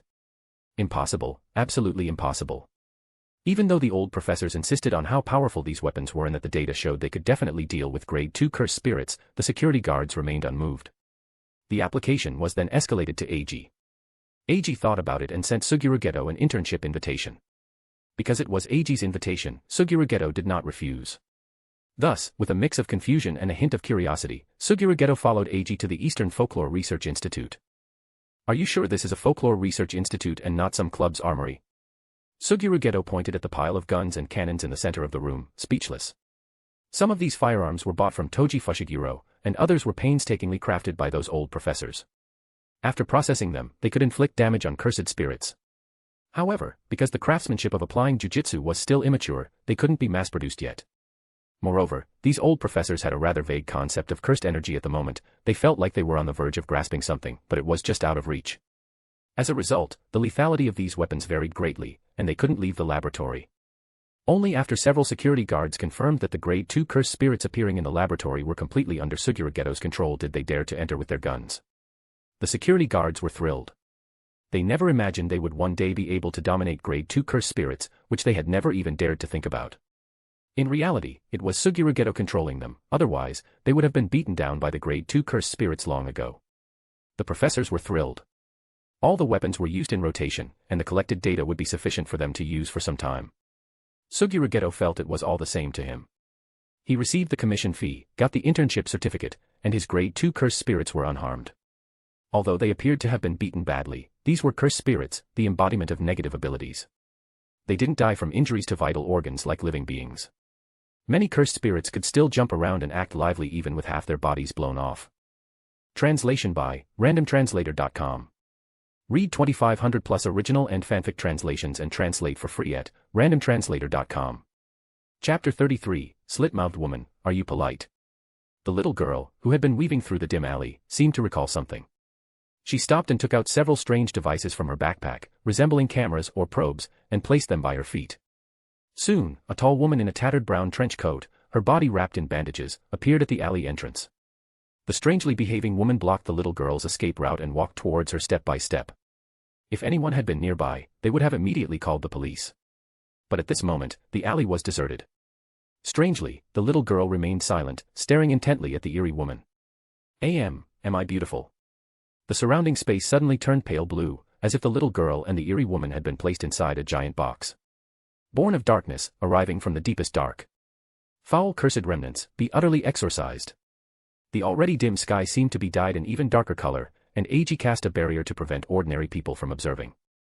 That should do it. Now for those professors. Then Eiji turned his gaze to a truck that had just arrived nearby. Several assistants were unloading experimental equipment from the truck. This is incredible, it's like frozen space from a sci-fi movie. A young assistant looked excitedly at the simple domain released by the slit-mouthed woman. Could it be that the molecular motion in that space is frozen, like absolute zero? A young man who had just finished setting up the experimental equipment also began to fantasize. After all, supernatural powers were something every young person yearned for. Having recently graduated, they were still at an age of innocence and fantasy. They were academically excellent but not top tier, and without connections, they couldn't get into their ideal research institutions. They had originally planned to just coast by. Later, they received an interview invitation and discovered several well-known former professors among the staff. With a might-as-well-try attitude, they interned at the Eastern Folklore Research Institute for a while. And then, their world was opened up. How could it be absolute zero? The air is still flowing inside. A professor with half-white hair raised his detector. You two, stop daydreaming and come help. We're pressed for time. Yes. The two assistants, wearing glasses, immediately stood at attention, bowed, and joined the urgent research.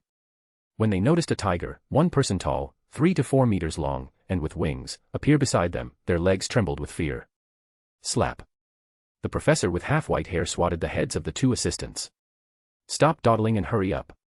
But professor, there's a tiger over there. That's our bodyguard. You're new here, you don't know, but we have plenty of these bodyguards. What? The 2 assistants looked dumbfounded. After coming to their senses, they worked even harder. There were so many cursed spirits in the institute, oh no, summoned spirits. If they performed well, could they also apply for one? At the front of the research team, in front of the slit-mouthed woman's simple domain. Eiji and Suguru were studying the slit-mouthed woman's simple domain. A cursed spirit walked up to the simple domain and was forced to stop. A pale blue barrier, like transparent glass, blocked the cursed spirit's path. My cursed spirit is completely immobilized. Is this a domain expansion? Suguru was trying to control the cursed spirit inside the barrier to break free from the slit-mouthed woman's simple domain. This is still an incomplete domain.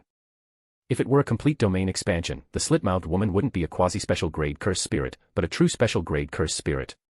Eiji chimed in from the side.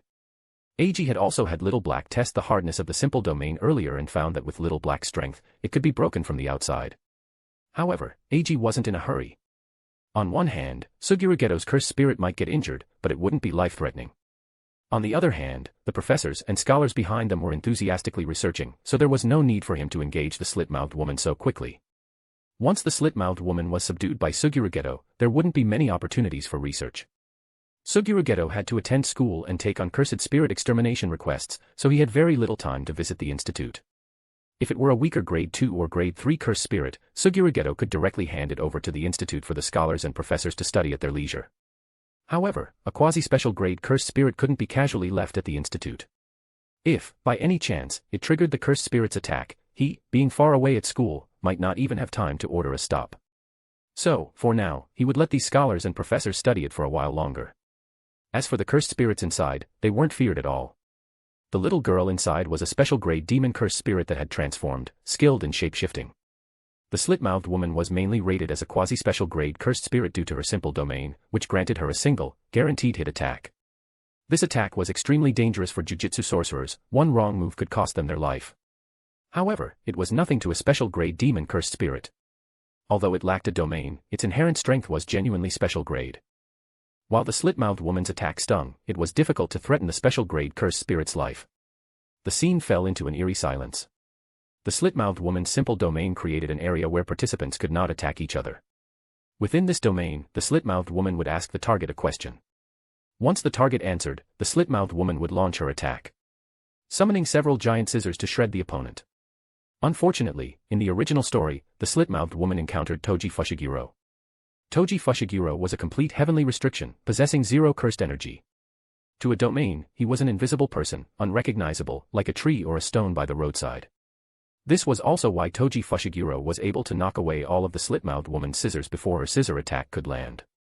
The domain couldn't recognize Toji Fushiguro, rendering the guaranteed hit attack ineffective. The slit-mouthed woman had to manually control the scissors to attack Toji Fushiguro, thus, although the attack was launched, it lost its guaranteed hit property. Toji Fushiguro could then treat it as a normal attack and counter it. Speaking of which, Suguru Geto was quite unlucky. The two trump cards of his second year at Jujutsu High, the special grade Cursed Spirit Rainbow Dragon, known for its physical strength, and the slit-mouthed woman, powerful due to her simple domain's guaranteed hit attack, were both completely countered by Toji Fushiguro. The Rainbow Dragon was cut by the Soul Release Blade, which ignored hardness, while the slit-mouthed woman's strongest move, a guaranteed hit attack usable only once per battle, was rendered useless. Just as Eiji's thoughts drifted afar, the slit-mouthed woman, who had been silent for a long time, finally made a new move. The slit-mouthed woman felt insulted. In the past, anyone who encountered her either screamed and fled, or fought her with fear in their hearts, even those who could defeat her. But what were these people around her? This little girl in front of her had stared at her expressionlessly for over an hour without saying a word. Was she mute? And those two behind her were actually discussing her right in front of her. The curious gazes from dozens of meters behind, which felt like they wanted to strip her bare and study her, were unbearable. As an existence that had lived for over 20 years and reached the level of a quasi-special grade cursed spirit, the slit-mouthed woman was clearly not a completely brainless cursed spirit. Thus, the not-so-bright slit-mouthed woman became enraged. Her bandaged mouth opened, revealing a mouth full of sharp teeth, stretching to her ears in a bloody grin. The pale blue simple domain disappeared, and the scissors that had surrounded the little girl began to descend upon her. As the scissors fell, the slit-mouthed woman wasn't idle.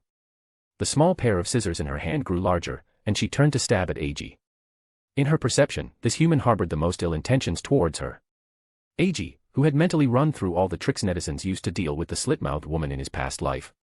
Translation by randomtranslator.com. Read 2500 plus original and fanfic translations and translate for free at randomtranslator.com. Chapter 34, Suguru Geto gets carried away. That's so ugly, I can barely bring myself to attack. The guys in the comments are true warriors. Looking at the slit-mouthed woman, whose bandages had burst open to reveal a mouth stretched to her ears, filled with sharp teeth, her skin like withered wood, and her eyes brimming with killing intent. At that moment, Eiji held a profound respect for the warriors who dared to attack beings like the slit-mouthed woman and Hakushaku-sama, these imaginary cursed spirits. Without a moment's delay, Eiji drew his Tang Dao from the shadows and swung it upwards, deflecting the slit-mouthed woman's large scissors. To Eiji's surprise, the slit-mouthed woman directly abandoned her large scissors and pulled out a pair of mini scissors, even smaller than ordinary household scissors, then aimed for the area below Eiji's abdomen. Hey, big sister, what did I do to you to make you attack so fiercely? Imaginary cursed spirits are born from the convergence of people's thoughts about an existence. Eiji stood behind the slit-mouthed woman, and the strange thoughts directed towards the slit-mouthed woman naturally gathered around her. At this moment, even the slit-mouthed woman, who lacked intelligence, felt the emotion of anger. Eiji retreated several steps and then threw his scabbard at the slit-mouthed woman. The slit-mouthed woman tilted her head to dodge the scabbard and opened her mouth, filled with sharp teeth, to bite at Eiji. Simultaneously, two large pairs of scissors appeared beside the slit-mouthed woman, snipping at Eiji's arms from both sides. Eiji ducked and dodged the two pairs of scissors, then thrust his Tang Dao towards the slit-mouthed woman's abdomen. The slit-mouthed woman grabbed Eiji's Tang Dao with both hands and lunged to bite Eiji's shoulder with her mouth. Bang! Before the slit-mouthed woman's fangs could reach him, Eiji stood up. He delivered a powerful headbutt to the slit-mouthed woman's chin. The slit-mouthed woman, whose teeth were surprisingly strong, didn't get a taste of Eiji but instead tasted her own tongue. Blood flowed from the slit-mouthed woman's mouth. Dizzy, Eiji retreated to regain his composure. The slit-mouthed woman, clutching her mouth, was about to pursue when she felt a chilling killing intent. The slit-mouthed woman leaped to the side as dark claws lunged from the darkness. Slish. Despite dodging immediately, the slit-mouthed woman couldn't escape Little Black's attack. 3 deep gashes, spanning her entire back, appeared on the slit-mouthed woman. A large amount of purplish-black blood sprayed from the wounds. Meanwhile, the Chionchi, which had been sitting next to the research team, also flew in front of Eiji. From the moment the simple domain was cancelled to the slit-mouthed woman being in a desperate situation, only a few seconds had passed. Wait, Eiji. Eiji turned his head. The special-grade demon-cursed spirit was covered in black mist, and the scissors attacks, after breaking through the mist, lacked the power to do more than leave a few shallow wounds on her. Suguru Geto on the side was in a similar situation. Several beetle and centipede-shaped cursed spirits clung to Suguru Geto, blocking the scissors attacks. Suddenly seeing so many insects on Suguru Geto, Eiji felt a momentary shiver. What is it? The feeling subsided considerably after the centipede disappeared. Give me that. It's time to test it out. Suguru Geto looked at the slit-mouthed woman with interest. This cursed spirit was perfect for him to practice on. That. No problem. After a brief thought, Eiji knew what Suguru Geto was referring to. Eiji bent down and pulled a cursed tool from the shadows. It was entirely red, with black spiral patterns, and connected by a chain in the middle. Special grade curse tool, Playful Cloud. Suguru Geto's dream weapon. After experiencing the power of Playful Cloud, Suguru Geto was very satisfied with the strong and powerful feeling it brought. For the past few months, he had been practicing using Playful Cloud. Now he could finally use it in a real battle. Domain expansions consume a lot of energy. A normal person can only activate their domain once a day. Even if the slit-mouthed woman's was a simple domain, she probably couldn't use it continuously. Without the ability to use her domain, the slit-mouthed woman was just a slightly stronger grade 1 cursed spirit. This was an enemy that could get Suguru Geto excited but wasn't too dangerous. And even if the slit-mouthed woman could activate her simple domain a second time in a short period, it wouldn't matter. Eiji had already seen the range of the simple domain earlier. As long as he stayed silent once he was caught within the domain, Eiji could break it from the outside. Catch. Eiji tossed Playful Cloud with one hand, and it arced through the air, landing in Suguru Geto's grasp. Suguru Geto grabbed the short rods on either side of Playful Cloud and charged at the slit-mouthed woman. Little Black, who had been entangled with the slit-mouthed woman, immediately retreated from the battlefield upon seeing this. The moment Suguru Geto and the slit-mouthed woman engaged, Eiji and his summoned spirits adjusted their positions. Eiji leaped onto a nearby wall, placing himself outside the slit-mouthed woman's domain while still being able to support Suguru Geto at any time. Cheongchi landed on a rooftop that allowed it to protect the research team and Eiji at all times. Little Black went to help the special-grade demon cursed spirit recover the experimental equipment. Seeing Suguru Geto charging at her, the slit-mouthed woman enlarged the scissors in her hand and met him head-on. Clang! The sound of metal clashing echoed. The slit-mouthed woman was forced to retreat repeatedly by the immense power transmitted through Playful Cloud. Sensing that close combat was disadvantageous, the slit-mouthed woman attempted to create distance. She sidestepped, hiding her left hand behind her back, and a second pair of scissors appeared in her grasp. Snap! Whoosh! The sound of bones breaking could be heard. The slit-mouthed woman's right arm fractured under Playful Cloud's attack, but her left hand instantly struck out. The long, sharp scissors aimed directly for Suguru Geto's heart. Seeing this, Suguru Geto quickly raised a section of Playful Cloud to block. Screech! After the long, sharp scissors were blocked by Playful Cloud, the attack slid from Suguru Geto's heart toward his shoulder. Sensing this, Suguru Geto immediately used the momentum to spin sideways. The slit-mouthed woman's attack missed, and Suguru Geto, using the rotation, released the other end of Playful Cloud with his right hand. He swung Playful Cloud with all his might using his left hand. With a full swing, Playful Cloud, carrying immense force, struck the slit-mouthed woman's already fractured right arm. The tremendous power directly snapped the slit-mouthed woman's right arm, and the remaining force continued to hit her body. The slit-mouthed woman's body was instantly severed at the waist, and the entire cursed spirit turned into a projectile, flying deep into the alley. Boom. Boom. Boom. The slit-mouthed woman flew dozens of meters, smashing through 3 walls before stopping. Good thing there aren't many people living around here. It would have been bad if someone got hit.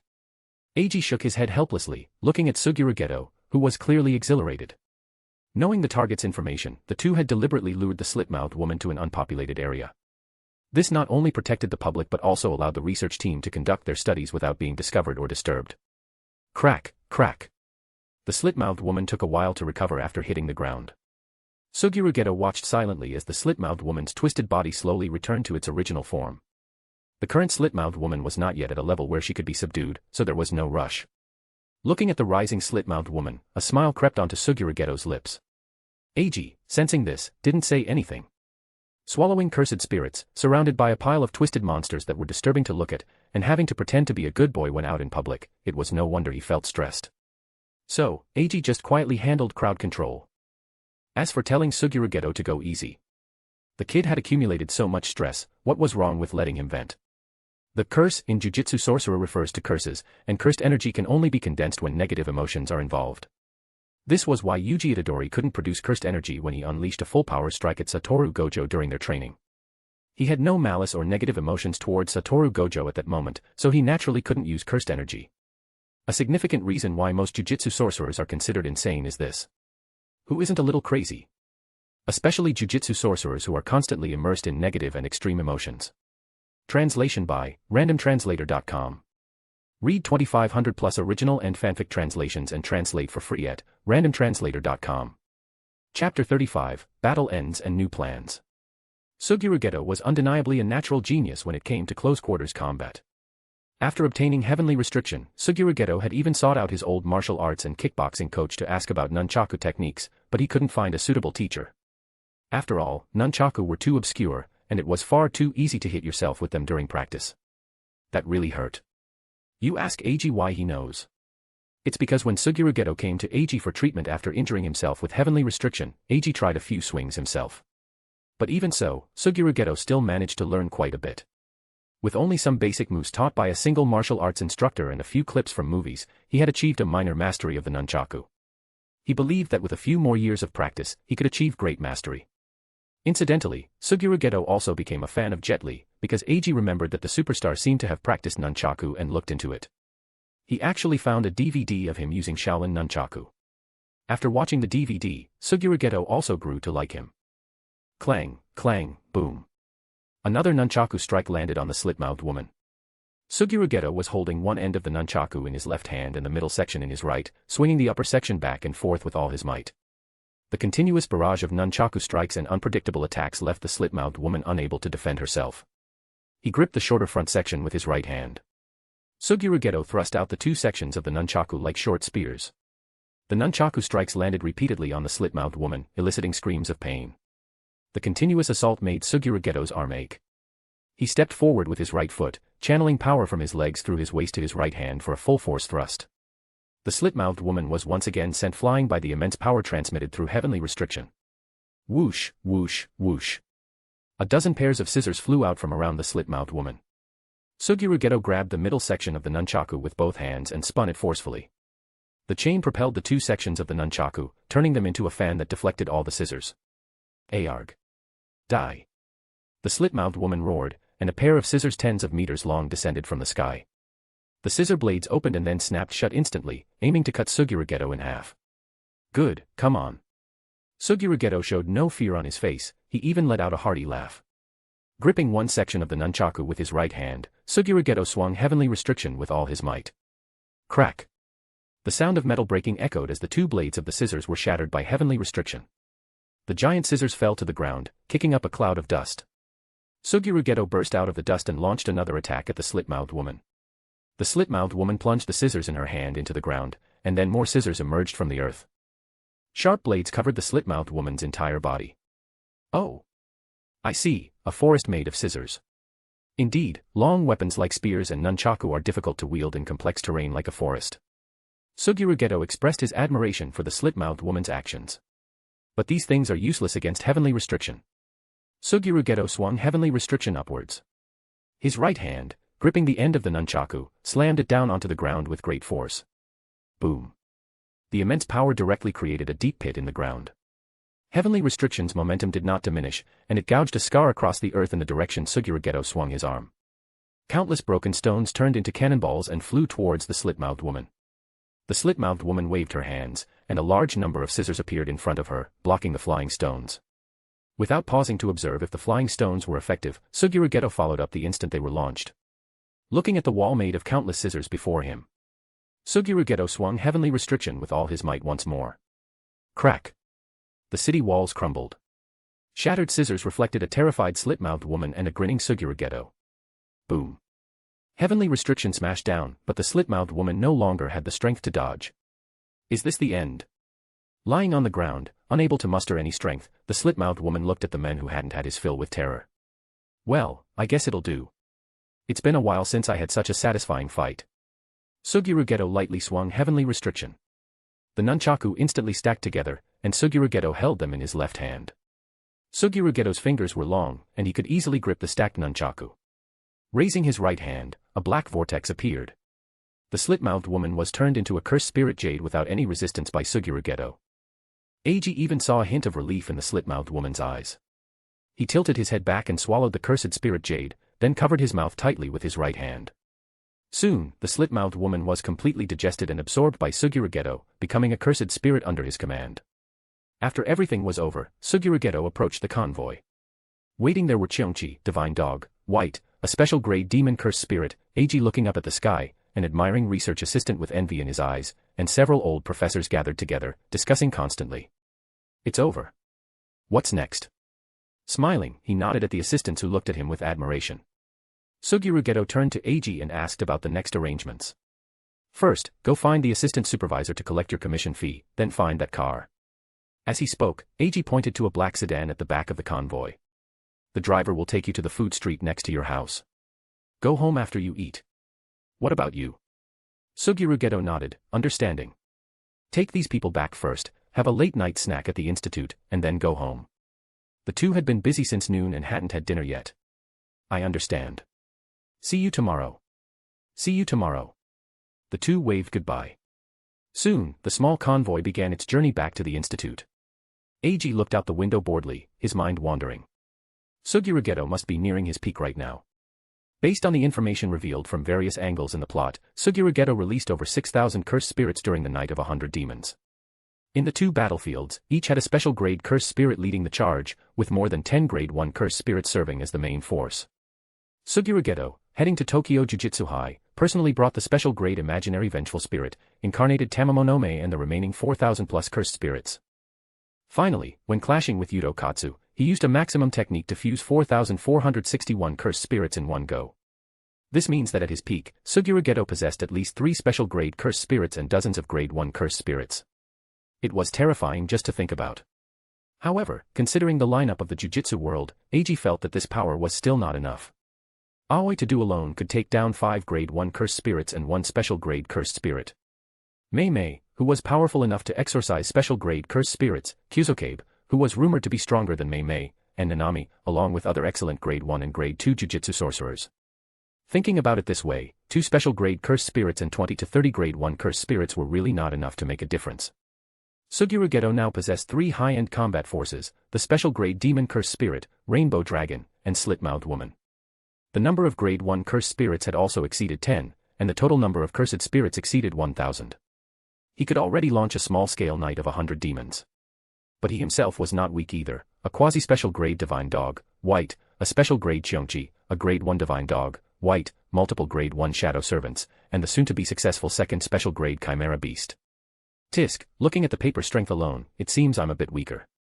No, the taming of Mahoraga must be put on the agenda. With Toji's help last time, Eiji had successfully tested Mahoraga's strength. Since then, Eiji had been formulating a plan to tame Mahoraga. Eiji believed that it wouldn't be long before this strongest summoned spirit would completely become his power. Translation by randomtranslator.com. Read 2,500 plus original and fanfic translations and translate for free at randomtranslator.com. Chapter 36, The Zenin Family's Warmth. Jingle jingle jingle. The crisp alarm rang out.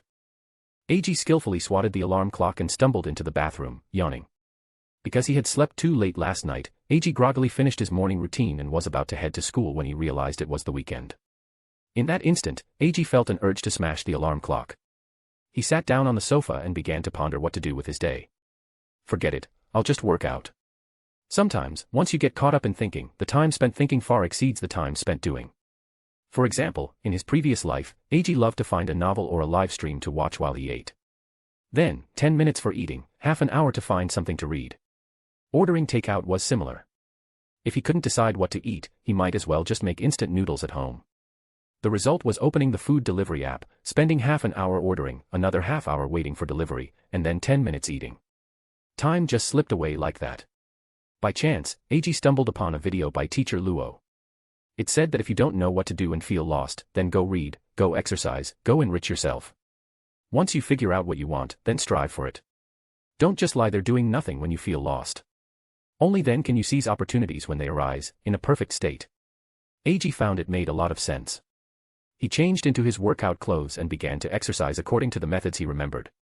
First, a few sets of warm-up exercises. 100 push-ups, 100 sit-ups, and finally 100 squats. These simple exercises worked the muscles in his chest, abdomen, and legs. After warming up, Eiji headed out the door and turned left for a 10-kilometer jog.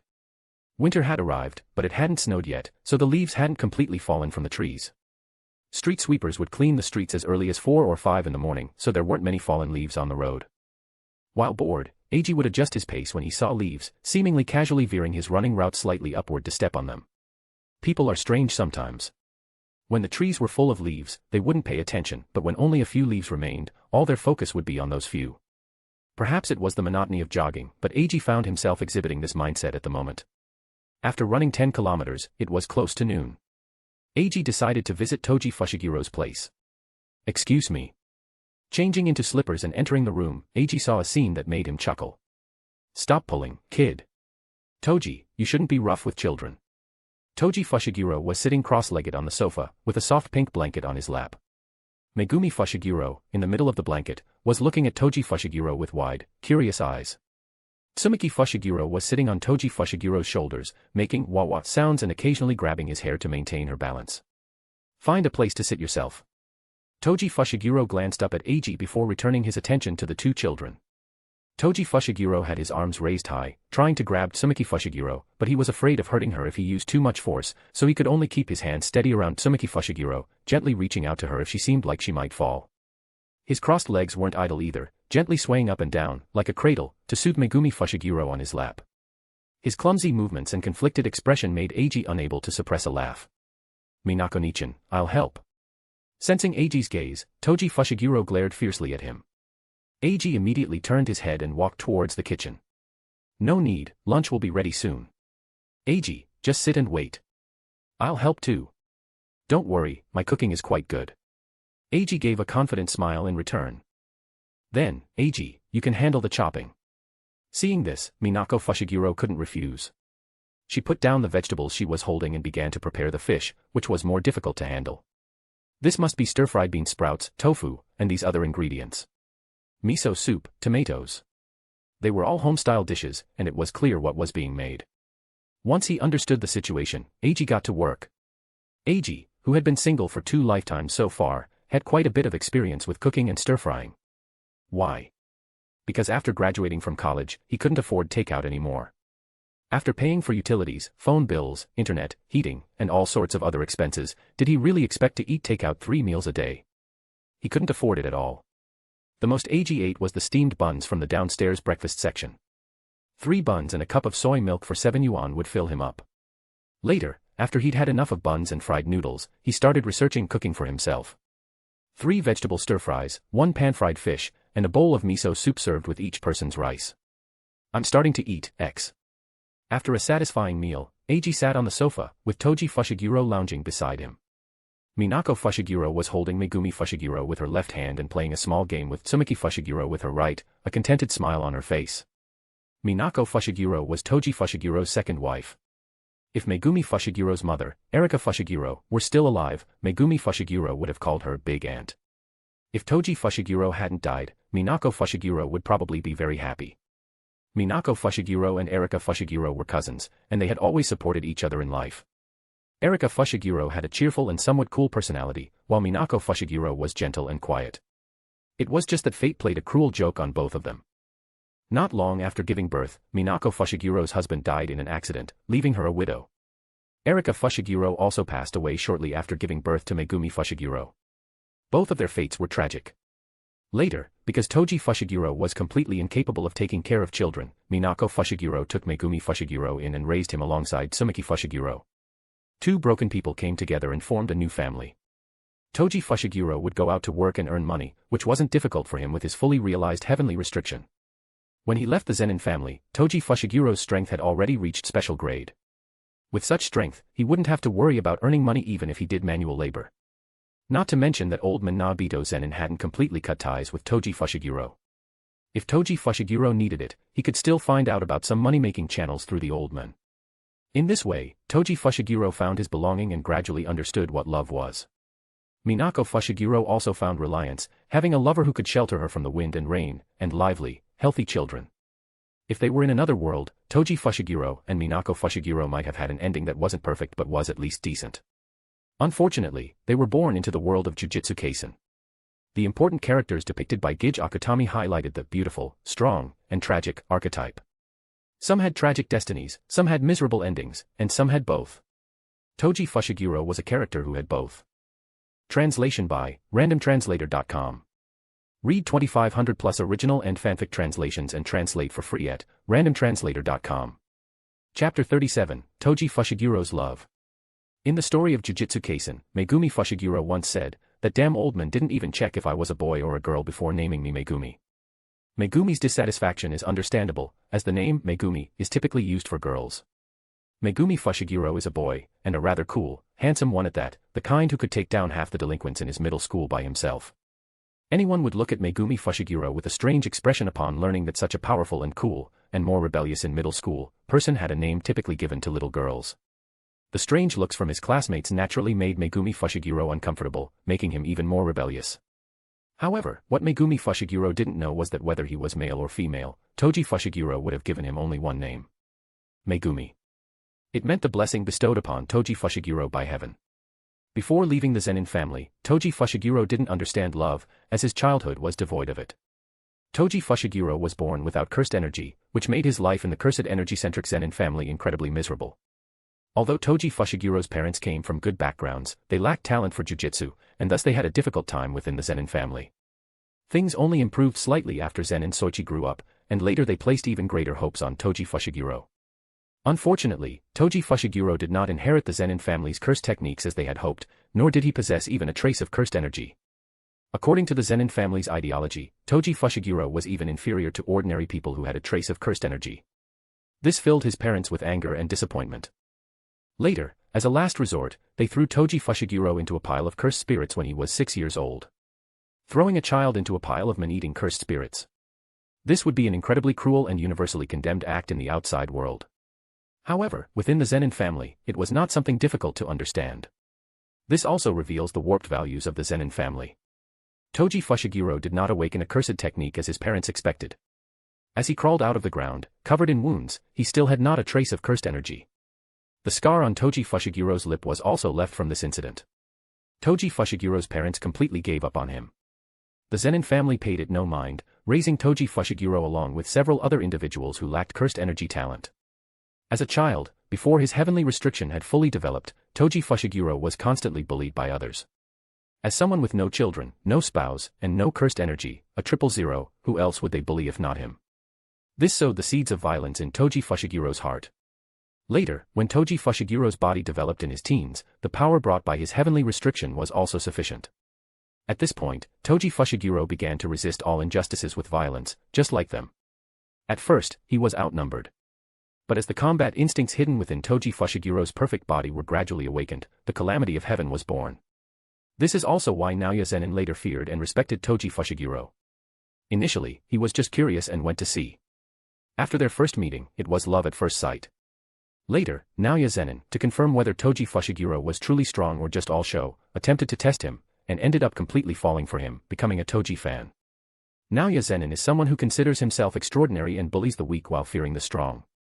Many in the Zenin family are like this. They consider themselves extraordinary due to their status, yet they dare not rebel against those above them because of their status. Later, the Zenin family bored Toji Fushiguro. Everyone feared him, dreaded him. Those who had bullied Toji Fushiguro in the past would simply detour around him.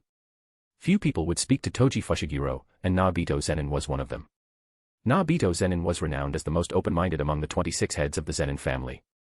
Nobito Zenin noticed Toji Fushiguro's situation and understood what was in Toji Fushiguro's heart. Therefore, when Toji Fushiguro struck out at the Zenin family, Nobito Zenin did not intervene. Because it wasn't worth it. Letting Toji Fushiguro leave preserved a bit of face for both himself and Toji Fushiguro, and also prevented the family from suffering too much loss. This was because Toji Fushiguro merely injured members of the Kokuru squad and a few Bing members who were staying at home before leaving with a few cursed tools he found convenient. Fortunately, Toji Fushiguro had not yet tamed Uram at that time, otherwise, the Zenin family's treasury would not have much left, and by then, Nobito Zenin would likely have fought Toji Fushiguro to the death. Toji Fushiguro was a heavenly restriction user who grew step by step, unlike Maki Zenin, who accumulated strength and awakened suddenly to reach the pinnacle. Therefore, if Nobito Zenin had fought Toji Fushiguro with the Bing members, the outcome would have been truly uncertain. After leaving the Zenin family, Toji Fushiguro experienced what love was for the first time. It started with just physical love with Erika Fushiguro. Slowly, Erika Fushiguro's care and her anticipation for new life made the big boy Toji Fushiguro realize what love was. Toji, what name are you planning to give the baby? Erika Fushiguro touched her growing belly and looked at Toji Fushiguro. Megumi. And if it's a boy? Still Megumi. Erika Fushiguro found it a little strange. It's the blessing bestowed upon me by heaven. Hearing this, Erika Fushiguro's face was filled with a happy smile. Zenin Megumi. What a nice name. Not Zenin, it's Fushiguro. Eh. Erika Fushiguro was full of surprise. I hate the Zenin family. That's why he didn't want to pass that name down to his child. I'm marrying into her family, so we're Fushiguro. MHM. Erika Fushiguro, who had vaguely guessed something, agreed with Toji Fushiguro's decision. Having spent so much time together, she also knew that Toji Fushiguro's past was not pleasant. When they first met, Toji Fushiguro was like a pathetic and helpless stray dog. It was just that fate did not let Toji Fushiguro go. Erika Fushiguro died. Fortunately, Megumi Fushiguro still had someone to look after him. Minako Fushiguro couldn't bear to see Megumi Fushiguro being looked after so clumsily by Toji Fushiguro, so she took Megumi Fushiguro in and looked after him alongside Tsumaki Fushiguro. Toji Fushiguro loved Megumi Fushiguro very much, but he didn't know how to express this love. Because his parents didn't love him, he didn't know how to express his love to Megumi Fushiguro. Later, before accepting the mission to assassinate the star plasma vessel, Toji Fushiguro met with Nobito Zenin. During that meeting, Toji Fushiguro and Nobito Zenin reached a deal. If Megumi Fushiguro awakened his cursed technique, he would sell Megumi Fushiguro to the Zenin family. Did Toji Fushiguro lack that little bit of money? No. This was merely a means for Toji Fushiguro to apply pressure. No one would cherish cheap linen clothes, but people would walk carefully even when wearing expensive silk garments. Therefore, Megumi Fushiguro could not be directly given to the Zenin family. Toji Fushiguro knew this, and this was the only way Toji Fushiguro could think of to ensure Megumi Fushiguro had a good life. And there was an additional clause in this deal. If Satoru Gojo died or lost his consciousness for some reason, the agreement with Toji Fushiguro would be fulfilled, and Megumi Fushiguro would be established as the head of the Zenin family. Yes, before undertaking the mission to assassinate the star plasma vessel, Toji Fushiguro had decided to bet everything to secure a future for his beloved child. In Toji Fushiguro's understanding, the position of head of the Zenin family was the most noble status in the world. Toji Fushiguro wanted to give this status to his most beloved son. Even if the one standing in his way was the pinnacle of the Jujutsu world, the legendary Six Eyes. Nobito Zenin had no objections to this. If Megumi Fushiguro truly awakened the Ten Shadows technique, he would naturally have the qualifications to be the head of the Zenin family. At that time, he could take Megumi Fushiguro as his adopted son and nurture him well. A Zenin bloodline, possessing the Ten Shadows technique, and the adopted son of the previous family head. It wouldn't be difficult to push Megumi Fushiguro to the position of family head. Furthermore, if Toji Fushiguro, the sorcerer killer, could indeed kill the Six Eyes, it would also help the Zenin family eliminate a major threat. It was just that fate did not favor Toji Fushiguro. Before the assimilation with Master Tengen was completed, the karma between Master Tengen, the Six Eyes, and the star plasma vessel would not be severed. Just as a second star plasma vessel appeared before Master Tengen soon after Riko Amanai's death, the Six Eyes, as a safeguard, would not disappear until Master Tengen completed his assimilation. Genjaku had once attempted to kill the Six Eyes and the star plasma vessel 500 years ago, but the Six Eyes and the star plasma vessel still appeared afterward, and Master Tengen once again completed his assimilation with the star plasma vessel. Facing such an overpowered and unreasonable existence, Toji Fushiguro could only be defeated with resentment. However, there was still one lingering concern, and that was Megumi Fushiguro. Without him applying pressure to the Zenin family from the outside, would Megumi Fushiguro be bullied like he was? With this final worry, Toji Fushiguro tried to entrust Megumi Fushiguro to the Six Eyes. Toji Fushiguro was fortunate, because this final, gamble-like entrustment paid off. When he descended in Shinjuku, Toji Fushiguro took his own life with satisfaction. Toji Fushiguro was also unfortunate, because Megumi Fushiguro was later possessed by Sukuna. Sukuna used his curse technique to kill his own sister with his own hands. From then on, Megumi Fushiguro wished he were dead. Translation by randomtranslator.com. Read 2500 plus original and fanfic translations and translate for free at randomtranslator.com. Chapter 38, Everything is Ready. In the small courtyard of the Fushiguro household, Toji Fushiguro and Eiji stood facing each other. Eiji, with nothing better to do, decided to spar with Toji, who, equally bored, agreed. Alright kid, let me see if you've improved lately. Toji waved a hand at Eiji.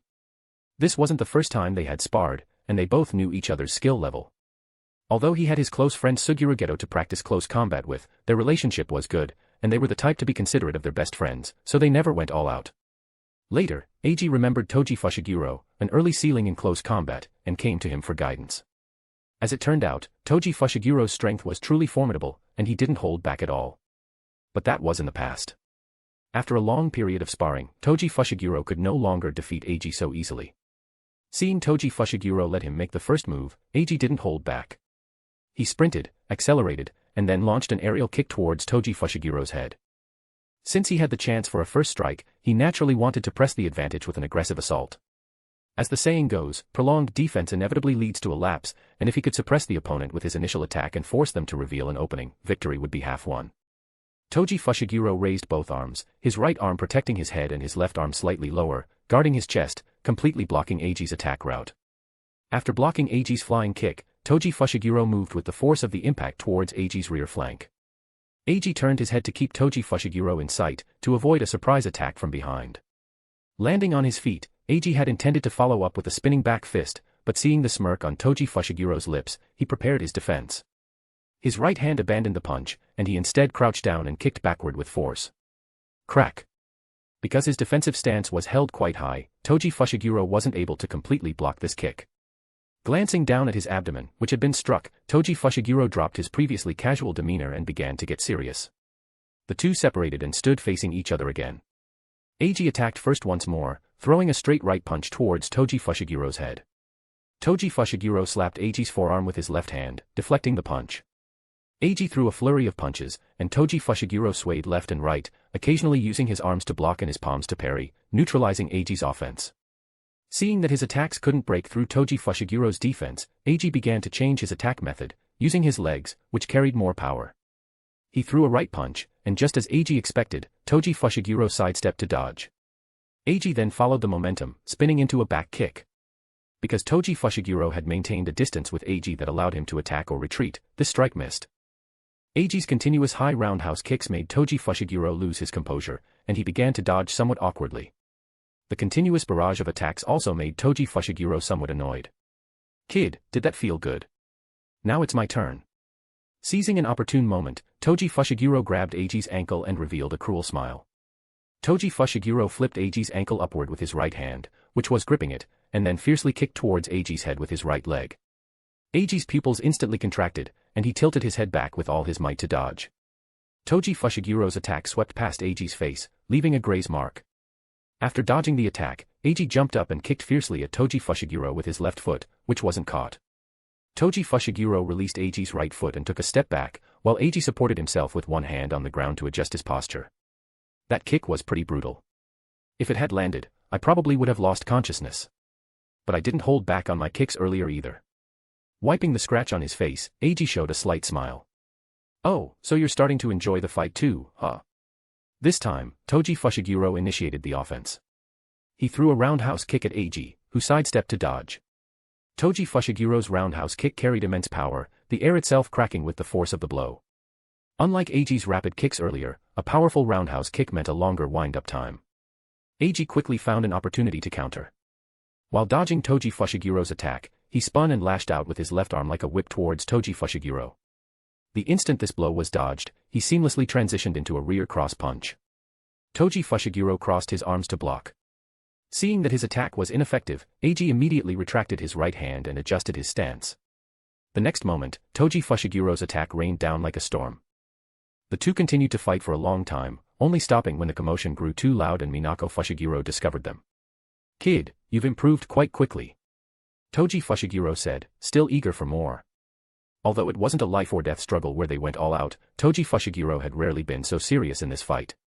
"What, afraid I'll surpass you? You. Go back and train for another 100 years.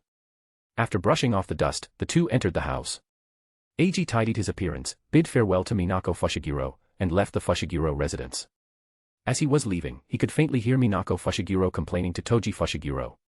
"Eiji is still a child, and you, Toji, didn't go easy on him at all, hitting him so hard." Toji scratched his head helplessly. That kid hadn't held back either. Upon returning home, Eiji went into the bathroom, changed his clothes, and took a refreshing shower. After everything was done, Eiji began his jujutsu training for the day. Whether it was jujutsu or other power systems like do-chi and magic, a solid foundation was incredibly important. That's why Eiji trained for a period every evening to solidify his fundamentals. After his jujutsu training, it was time for the main event, research on heroic spirit summoning.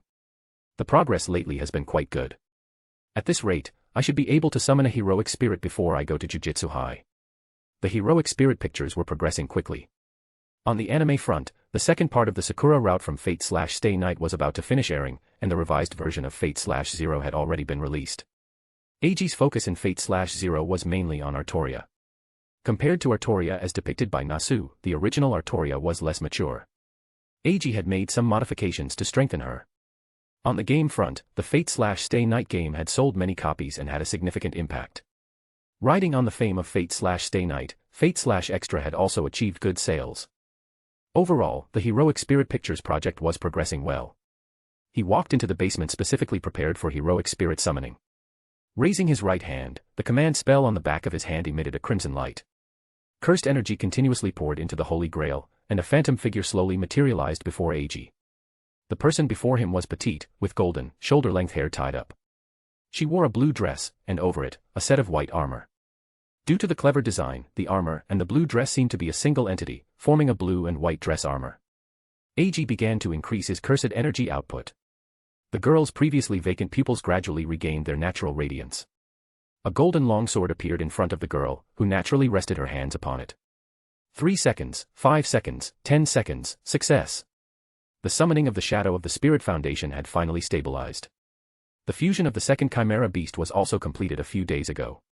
Now, all that remained was translation by randomtranslator.com. Read 2,500 plus original and fanfic translations and translate for free at randomtranslator.com. Chapter 39, Taming Mahoraga. In the following period, Eiji made preparations to tame Mahoraga. Soon, another weekend arrived, and Eiji traveled to the mountains far from the city on the first day of his break. Night fell quickly, and Eiji rose, ready to act. Cursed energy surged through his body, and 2 summoned spirits appeared beside Eiji. One was Cheonchi, which had appeared before, and the other was a newly fused giant elephant. The giant elephant was a summoned spirit Eiji had created by fusing Full Elephant, Orochi, and Nu.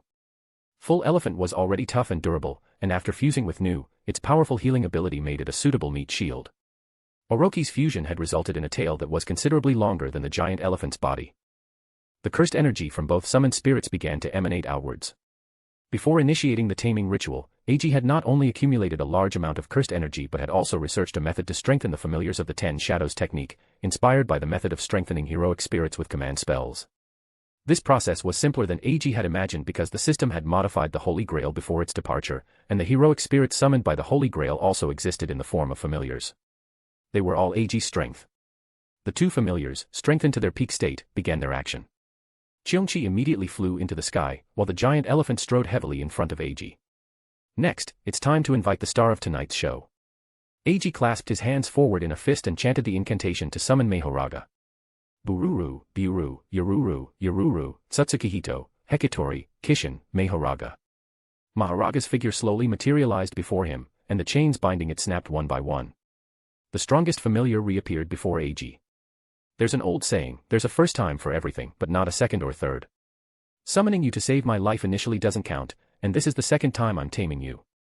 Looking at Mahoraga before him, Eiji grew more and more excited. Become my power, Mahoraga. As if sensing Eiji's fervent gaze, Mahoraga grinned, and the demon-slaying sword in its hand thrust towards Eiji's head. Moo. The giant elephant in front of Eiji moved.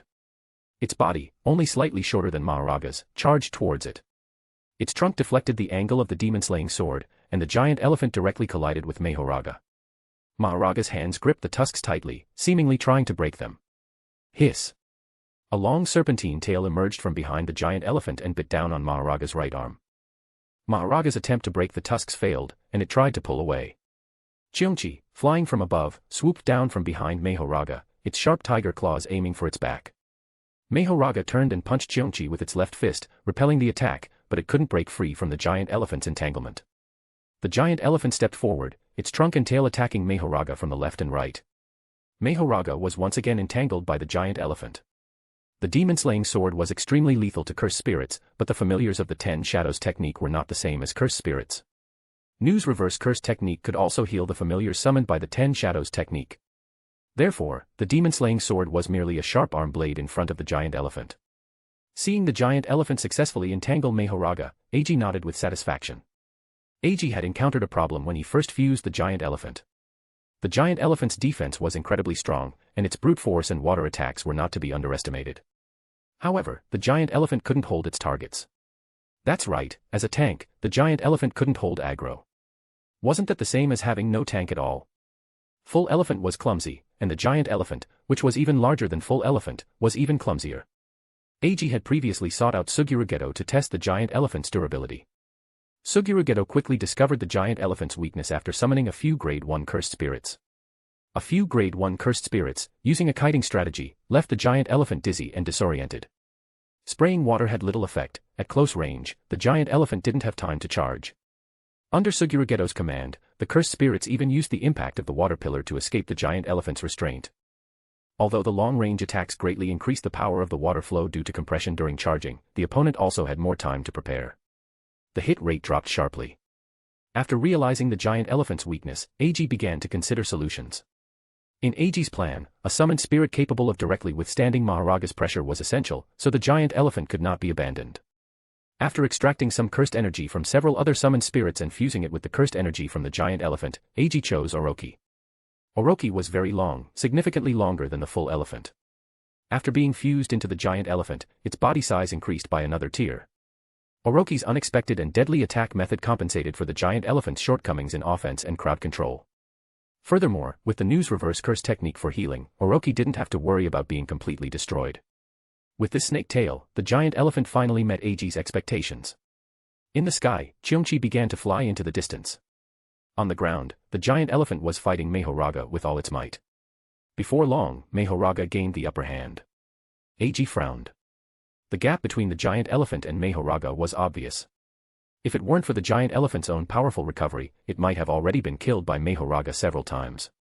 If this continued, Mahoraga would soon break free from the giant elephant's entanglement. Most noticeable was that the wounds the giant elephant had just sustained from Mahoraga's attack were healing very slowly. Clearly, Mahoraga had found a way to break the current situation. Eiji squatted down and reached into his shadow. The shadows of the 10 shadows technique were like an independent space, where not only could items be stored, but people could also move through it. As soon as Eiji mastered the ability to store items in his shadow, he happily stuffed many things into it. Then Eiji collapsed onto the ground.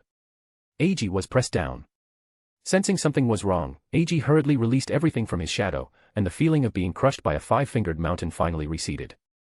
After several attempts, Eiji finally confirmed one thing. His shadow was like a backpack, the weight of whatever he put into it would press down on him exactly as it was. Eiji's right hand sank into the ground, and he soon retrieved 2 heroic spirit chess pieces from his shadow. Berserker and Lancer. Infusing cursed energy into the 2 heroic spirit chess pieces without reservation, the over 2-meter-tall Berserker holding a stone axe and Lancer holding a spear were summoned. Shadow Servant, Berserker. Shadow Servant, Lancer. Eiji began to move forward to attract Mahoraga's attention. Upon seeing the initiator of the taming ritual, Mahoraga began to attack Eiji. With the help of Berserker and Lancer, Eiji began to maneuver around Mahoraga. Eiji did not let the giant elephant, Berserker, and Lancer engage Mahoraga in combat, as their strength was truly insufficient to fight Mahoraga. Moreover, attacking Mahoraga too early would only cause Mahoraga to adapt to all their attacks. This would make it harder to fight later. Under Mahoraga's continuous attacks, the forest within a 100-meter radius was quickly destroyed. The area between Eiji and Mahoraga became completely clear, with nothing left to provide cover or interference. Translation by randomtranslator.com. Read 2,500 plus original and fanfic translations and translate for free at randomtranslator.com. Chapter 40, Covenant of Victory. The giant elephant and the shadow servant were still holding Mahoraga at bay. Behind them, Eiji observed every change on the battlefield with utmost seriousness, making appropriate responses at the fastest speed possible.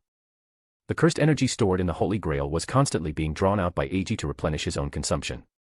Another shadow servant, Archer, was summoned. Suddenly, Eiji felt his cursed energy consumption drastically increase. A smile touched Eiji's lips. The moment of decisive battle had arrived. The next second, Eiji took a deep breath and vanished into the darkness. The chaotic battle in the arena continued. Mahoraga's powerful adaptability allowed it to go from being suppressed to being completely at ease. It was believed that it wouldn't be long before Mahoraga adapted to and broke through the current situation. However, Eiji would not give Mahoraga that chance. Finding an opportunity, Eiji emerged from the Berserker's shadow. Appearing without reservation, Eiji's right leg, enhanced by cursed energy, kicked Mahoraga's calf with full force. Black flash. Crack. The sound of bone breaking echoed. But it was Eiji's bone. Intense pain shot up from his foot, but under the effect of the reverse curse technique, the injury to his leg quickly healed. Eiji's attack was successful. Mahoraga, suddenly struck in the calf, stumbled and lost its balance. The lancer stepped forward, thrusting his spear with all his might towards Mahoraga's right shoulder. Mahoraga swung its demon-slaying sword, but the lancer showed no sign of evasion. The spear tip pierced Mahoraga's shoulder. It was clear that the lancer, with only level 1 strength, was not enough to wound Mahoraga.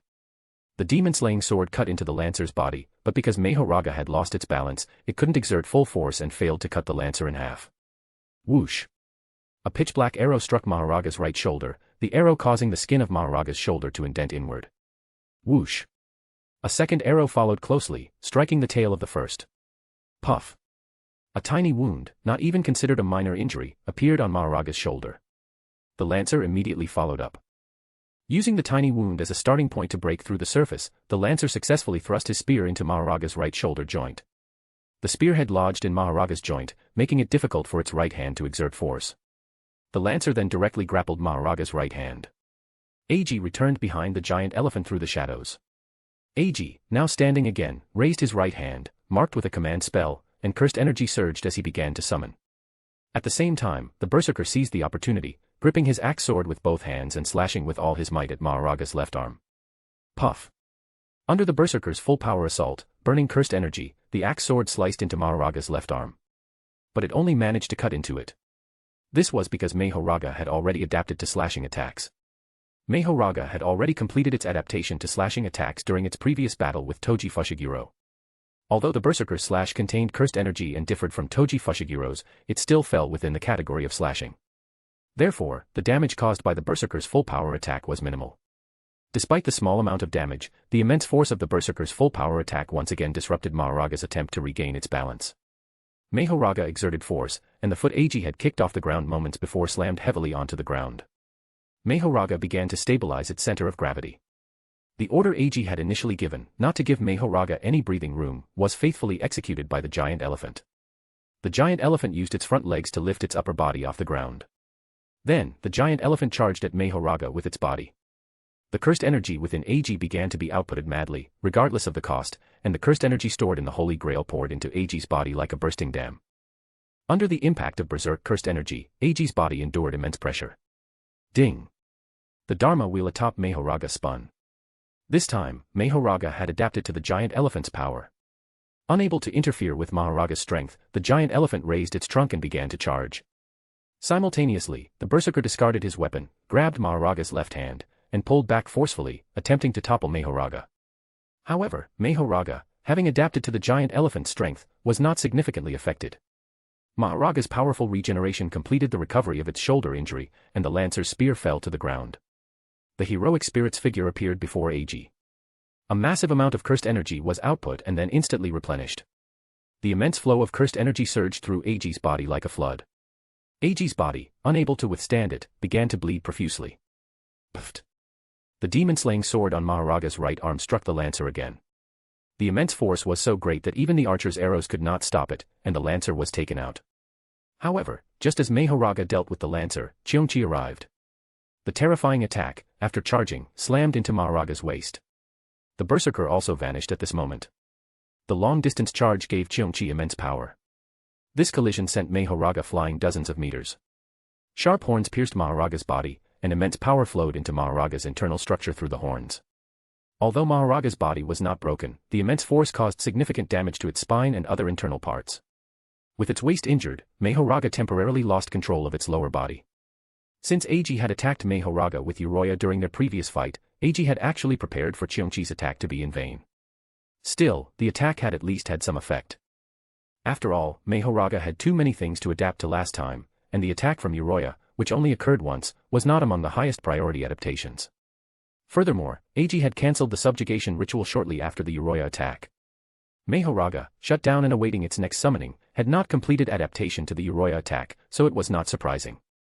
The giant elephant had also completed its charge and caught up, unleashing its water blades with full force. Unlike its usual attacks that were as vast as floods, this attack consisted of compressed, fine water blades.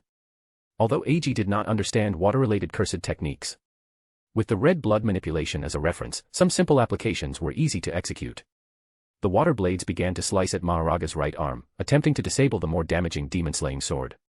Unfortunately, Mahoraga's defense was too high.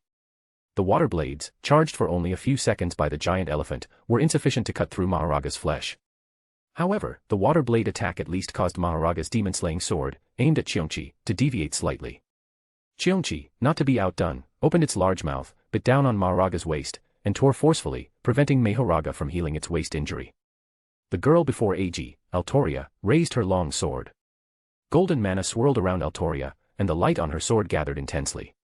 By command spell, Saber, unleash your noble phantasm with all your might. By command spell again, Saber, annihilate the enemy before you. And finally, by command spell, Saber, bring me victory. The 3 command spells vanished instantly.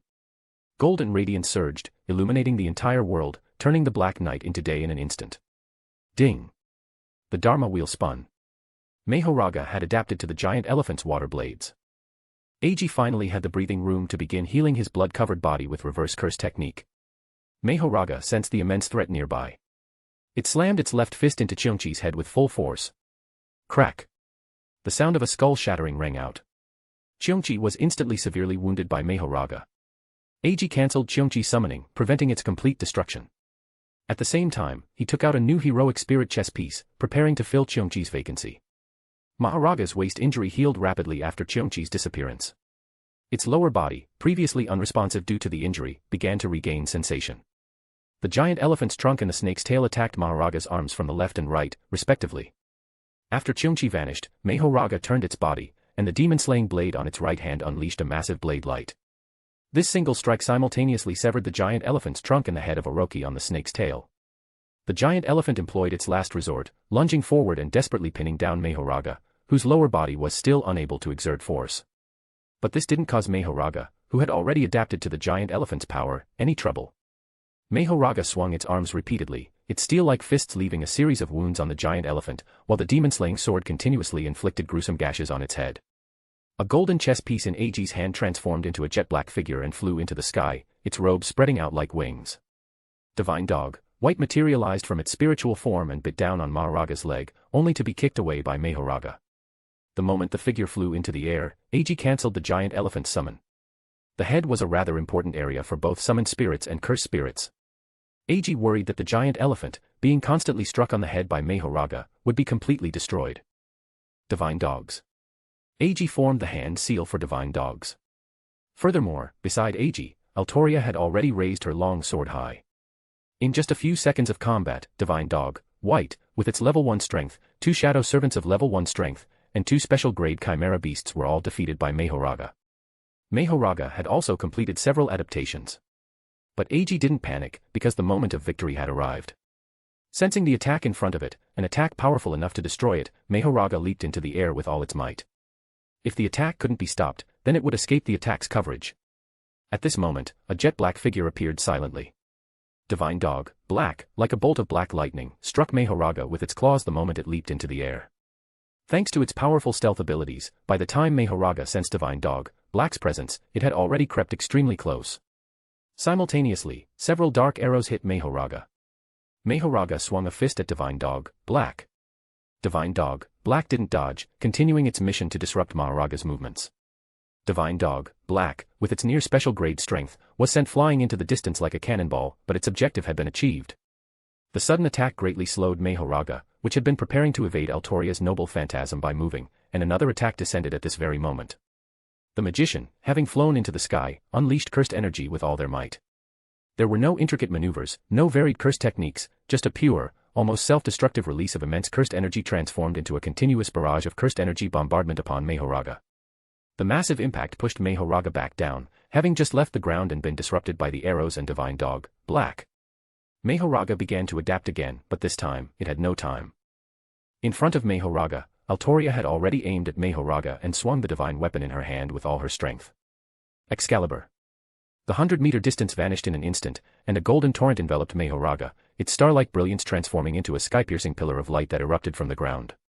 The barrier was broken the moment it came into contact with the pillar of light. The brilliance of King Arthur, Altoria, appeared in this world for the first time. Translation by randomtranslator.com. Read 2500 plus original and fanfic translations and translate for free at randomtranslator.com. Chapter 41, Raising a Divine Pet. Finally, it's over. Eiji's fatigue couldn't hide the joy in his heart. Before the battle, Eiji had repeatedly practiced with the Shadow of the Spirit Foundation. Finally, Eiji arrived at a conclusion. It took 6 to 7 seconds from summoning the Shadow of the Spirit Foundation to releasing its noble phantasm. This meant that for those 6 to 7 seconds, he had to ensure Mahoraga wouldn't interfere with him and the Shadow of the Spirit Foundation releasing its noble phantasm. This gave Eiji a huge headache. Even the strongest Cheonchi couldn't hold off Mahoraga for 7 seconds under its fierce assault. 3 seconds was uncertain at best. After all, for those 7 seconds, Cheonchi couldn't retreat an inch to cover Eiji and Altoria. After repeated deductions and practice, Eiji prepared this taming plan. A group attack, the kind where victory meant a desperate fight to the death. If one summoned spirit or shadow servant could hold out for 1 second by sacrificing itself, Eiji could extend the time to 2 or 3 seconds through coordinated efforts among the spirits, all to buy enough time. For the first 3 seconds, Eiji had planned to break Mahoraga's balance with a sneak attack, then have the giant elephant and 2 shadow servants exhaust themselves to prevent Mahoraga from regaining its balance, thus buying enough time. This did indeed cause Mahoraga some trouble, but only a little, far from Eiji's expectations. Next, within those 7 seconds, Eiji managed to secure the time at the cost of 2 light injuries to himself and caster, 3 heavily injured summoned spirits, and 2 shadow servants lost. Although it was brutal, it at least achieved the 2 goals set before the battle.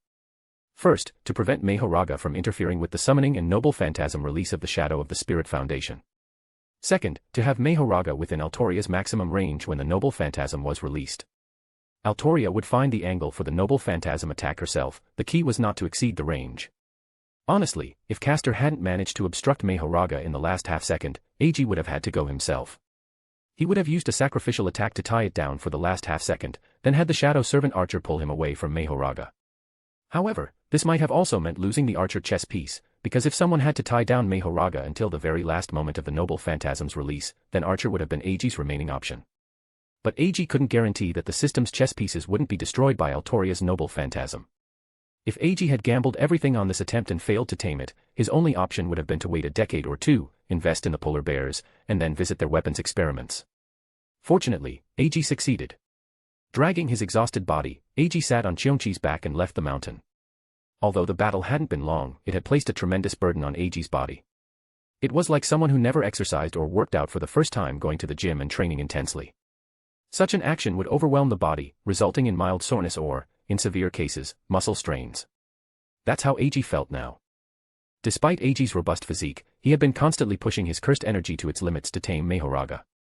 Finding a remote spot, Eiji cancelled Cheonchi's summon, letting it return to rest, and then released a large number of rapid escapes to maintain vigilance. After resting for a while, Eiji's condition recovered significantly.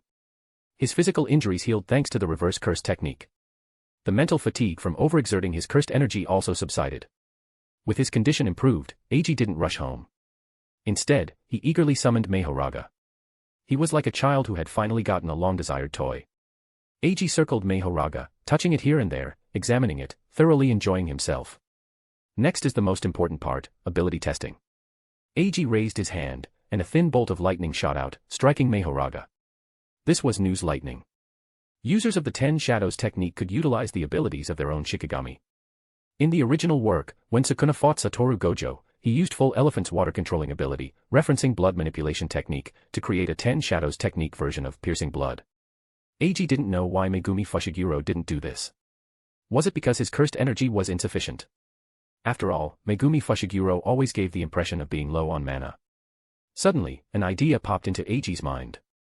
Could it be that this usage was something Gij Akutami only thought of later? Lost in thought, Eiji frowned because Mahoraga's solution was too simple, so simple it left Eiji speechless. Reinforce defenses with cursed energy. Mahoraga, why did you defend against the lightning like that? The next moment, Mahoraga gave Eiji an answer that made him want to laugh and cry. The attack was too weak, posing no threat, a simple defensive measure was sufficient. Eiji shook his head helplessly. Mahoraga was his summoned spirit, his partner, and Eiji didn't want to harm it unless absolutely necessary. This was also why the attack Eiji had just released was so weak. All he wanted to know was how Mahoraga would adapt to encounter news lightning, not to actually harm Mahoraga. Then what if I amplified the lightning attack from just now by 100 times? Mahoraga fell into thought. Soon, a new solution appeared in Eiji's mind. Modify the surface of the body with cursed energy to form a special insulating fatty layer on the skin. At the same time, fill the surrounding area with cursed energy, causing the blocked lightning to disperse in all directions. This feels so familiar. Eiji stroked his chin. I remember now, this is like an electric eel. Eiji slapped his forehead. When he was a child, he was curious why electric eels could electrocute other fish but not themselves. Later, he asked someone and got an answer very similar to this. What if it's 1,000 times stronger? Mahoraga provided the answer. Modify itself to adapt to lightning to a certain extent, while channeling most of the lightning into the ground. A lightning rod.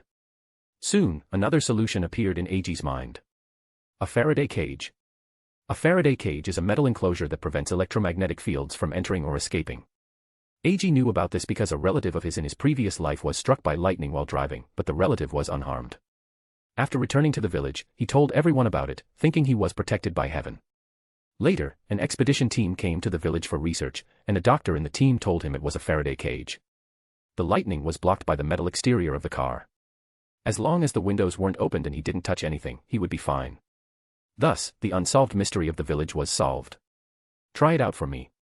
Curious, Eiji asked Mahoraga to experiment with the method it had proposed. Soon, Mahoraga's form underwent a slight change. It seemed to have gotten a little fatter. Eiji reached out and touched it. When he had touched it earlier, Mahoraga's body felt like solid muscle, but now the feel had changed considerably. Mahoraga's skin had become smoother. Eiji raised his hand, gathered power, and unleashed lightning. This time, it wasn't a casual swing like before, producing an attack similar to an arc of electricity, but a carefully prepared lightning strike with extremely high destructive power. Blinding lightning struck Mahoraga's body, yet Mahoraga's body showed no change whatsoever. The lightning that struck Mahoraga began to spread out around it. Mahoraga was unharmed. Interesting. If the enemy were a giant elephant, how would you adapt and defeat it? Eiji continued to ask. Because he had just fought a giant elephant, Mahoraga had data on it recorded, so Eiji didn't need to summon the giant elephant to fight Mahoraga this time. After some time, Mahoraga's body changed again. Mahoraga became more angular, its muscles like rock. Its hands also became sharper.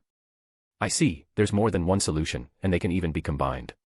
Mahoraga provided its answer through its actions. Strengthening its own body to overpower the giant elephant in close combat. This was the fastest way to adapt to the situation and escape the giant elephant's entanglement. Enhancing its sensory abilities to calmly deal with the giant elephant's tail attacks. This was the simplest and most direct way to adapt to the giant elephant's attacks by changing itself. Without the snake tail's restraint, the giant elephant would be too clumsy and would be toyed to death by Mahoraga. Eiji remembered Mahoraga's attack just now, which severed the elephant's trunk and snake tail. So that was the result of enhanced perception. Capture and decipher the trajectory of the snake tail's attack, and sever it. Soon, Eiji discovered something interesting.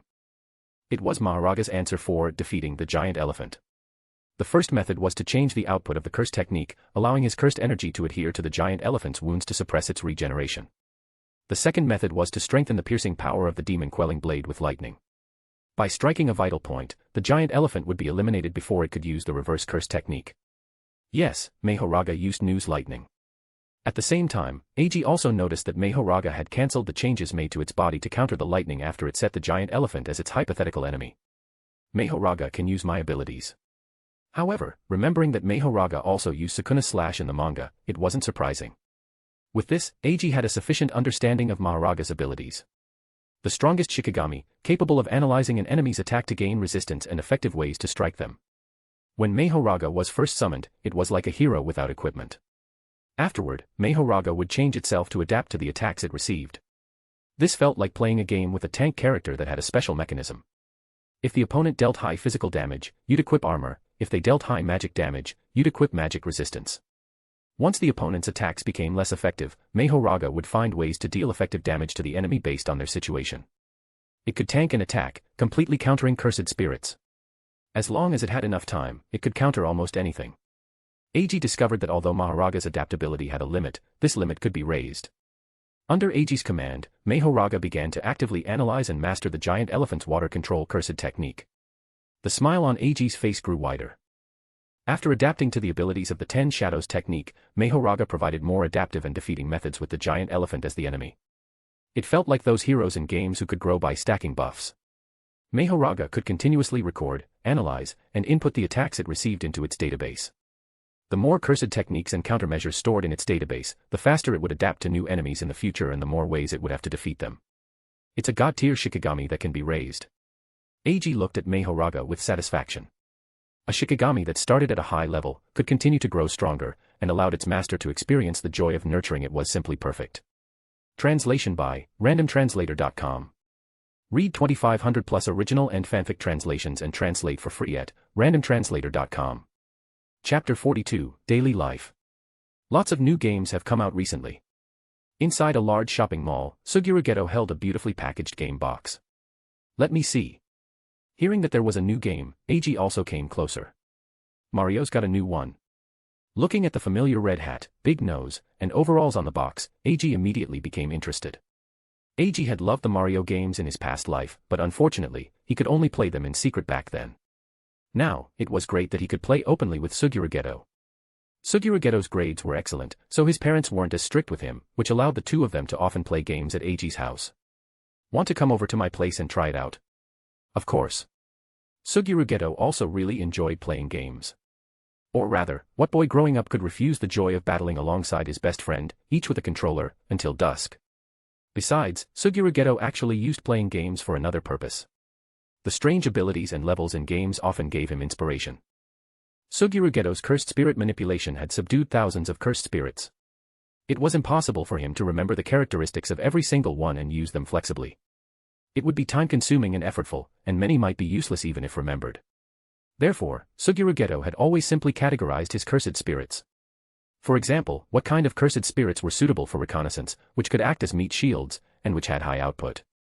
After simply categorizing the cursed spirits, Suguru Geto would group together those that could cooperate with each other. There were standard squads with cursed spirits for front lines, support, and output. There were also specialized squads formed for specific purposes. For instance, to pursue the goal of restricting enemy movement, he would team up cursed spirits that could control water with a snow woman. This way, when Suguru Geto used cursed spirit manipulation, he could summon the cursed spirits he had prepared in advance according to the situation. Some of the inspiration for these combinations came from actual combat, and some came from games. The myriad abilities of monsters in games had a high degree of overlap with the equally myriad cursed spirits.